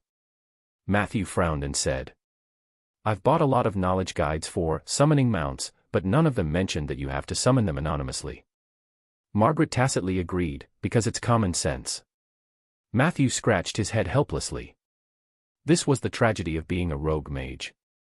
Although he had tried his best to make up for it, there were always things that others thought were common sense that he was completely unaware of. Real name summoning will leave a space-time gap in the astral world. These creatures might be coming to you through the gap. There is a delay in the summoning ritual. They might think that you are still recruiting mounts. Of course, some of them might be disguised by the evil god's subordinates. You must be careful," Margaret reminded. Matthew waved his mace. "Other than this, is there any other solution to my harassment problem?" Margaret said. "If you still have money, you can look for Lord Roderick. He's a master in the field of prophecy. He can easily solve the problem of the dimensional rift for you. But I guess you just came back from my mentor's place, so I'm afraid you don't have any money on you." Matthew touched his nose, indicating his agreement. "Then practice your mace skills. Treat it as part of the practical class," Margaret said happily. She didn't seem surprised that Matthew had such a weapon. The two chatted. Another spatial rift was formed. Matthew raised his hand a little slower this time. A little guy's shadow crawled out of the crack and shouted as it crawled, "Master's master. I'm Bone Pigeon. Bone Pigeon, Bone Pigeon. Master is about to be beaten to death. Actually, this is the perfect time for me to change master. Why don't you be my new master?" As soon as he finished speaking, Matthew quickly moved the mace away. He glanced at the data panel that was late. Warning, the undead king, Dark Pharaoh, has joined forces with the old bone dragon to launch a siege on your summoned creature, Philomes. The Dark Pharaoh has used a strange item, the Earthbound Bottle, to block the undead contract between you. Your summoned creature, Philomes, is about to die. Matthew jumped up from his seat. Holding the mace, he politely asked Margaret. Can I suggest a location for the practical class? What about the negative energy plane? Margaret looked at the bone pigeon and pushed her glasses up. Sure. By the way, are you selling this pigeon? Chapter 460, Margaret's Combat Teaching. Chapter 460, Margaret's Combat Teaching. Matthew immediately asked. Do you have money? Margaret fell silent. After a while, she said reluctantly. This little thing looks quite cute. The bone pigeon immediately jumped up and cursed in disgust. B0xo.com. Hey, little girl, who are you calling cute? Matthew reminded him, she is my teacher. The bone pigeon was stunned. Master's teacher. I thought she was your concubine. Is she powerful? Matthew said sincerely. More powerful than me. The bone pigeon immediately went to Margaret's side. From now on, I, Bone Pigeon, will have a new nickname, Little Cutie. No one is allowed to snatch this nickname from me. Please leave a magic mark on me so that when Master and Master's master are dead, you can be my master. Margaret looked at Matthew silently. Did you teach him this? Before Matthew could retort, the bone pigeon explained. Of course not. Don't misunderstand my master's master. This is what my master taught me. Margaret asked. Who taught your master then? The bone pigeon replied naturally. Of course, it was Master's master who taught him. Matthew was speechless. He couldn't help but flick the bone pigeon's head. Then, he said seriously. Let's get back to the main topic. We have to rush to the negative energy plane as soon as possible. My pet is currently under siege. The enemy is an undead king and a quasi-king. They are the Dark Pharaoh and an old bone dragon respectively. Margaret nodded. An undead king is not that special in the negative energy plane. It only symbolizes potential. If you were to transform into a lich now and take root in the negative energy plane, you would definitely be able to obtain a king status. After all, there are too many random soldiers there. If they were slightly more outstanding, they would have the bearing of a king. However, it's not that easy to go to the negative energy plane. We have to find an extremely outstanding array master. Let me think, which array master in the Alliance has been free recently? Moreover, the cost of going to the negative energy plane is not cheap. The negative energy plane was indeed a very complicated plane. It was different from what ordinary people knew. It belonged to the inner plane, not the outer plane. The difference between the inner and outer layer plane was mainly relative to the main material plane that was heavily enveloped by the crystal wall. The inner planes were mainly the four elemental planes of earth, fire, wind, and water, the sea of trees, the ether plane, and so on. This also included the negative energy plane, whose exact location had not been determined, but the direction was definitely in the inner plane. For the outer planes, in addition to the most famous astral plane, there were also the arcane wilderness, shadow world, underworld, heavenly palace, pan-heaven realm, evil spirit world, nine-tier purgatory, bottomless abyss, twin paradise, and so on. Because of the plane's gravity. When a living being traveled between planes, there would be almost no resistance going from the inner plane to the material plane. However, it would take a lot of effort to do the reverse. For example, a necromancer could easily summon a skeleton from the negative energy plane to help. However, if you wanted to summon an astral skeleton, you would have to pay more for magic power, energy, and materials. Thus, traveling to the inner plane was usually viewed as a greater challenge. Even within the Seven Saint Alliance, mages would look for high-level array masters they were familiar with to help them. However, at this moment, the bone pigeon jumped out and said, "There's no need for an array master. Master can summon Master's master in reverse." Margaret was shocked. Is there such a thing? Then, she looked at Matthew. After getting Matthew's confirmation, she asked suspiciously, "Then who is the master?" Matthew shrugged and did not explain further. The contract issued by the system was a little more advanced than the ordinary undead contract. He hadn't paid much attention to it before. After the first encounter with the bone pigeon, Matthew went to study the differences between the contracts, and he really discovered the differences. His own contract originated from Ainder's contract magic system, inherited from the goddess of magic of the Age of Enlightenment. Later, it was sorted out by the Seven Saint Alliance and was perfected. In comparison, the system's contract was a little ancient. In addition to clearly expressing Matthew's dominance, the relationship between the two sides was closer to equality and mutual benefit. According to the description of the contract, as long as Matthew agreed, Little Boiling could indeed summon him to the negative energy plane. After confirming that there was no need to find an array master, Margaret took out a bottle of medicine and gestured for Matthew to drink it on the spot. The content of the practical class is mainly divided into two parts. The first part is for you to watch me fight, and I'll demonstrate it to you. During this period, you must carefully observe and record every move I make. This will also be very helpful for you to form your own combat style. Remember, I will only demonstrate it once. How much you can comprehend is up to you. The second part is to watch you fight. During the process of your battle, I won't give any opinions, but after that, I will review all your actions. This potion can make you sharper, especially when you watch me fight. It can help you gain more combat experience. However, there is also a flaw that you must overcome. That was, after drinking this bottle of potion, you would easily become itchy and want to fight. However, no matter how strong this impulse was, you had to endure it. Part 6 of the series ends here. Thank you for watching and listening. If you find it interesting, please give us a like, a comment and a subscription so that we have the motivation to make the next videos.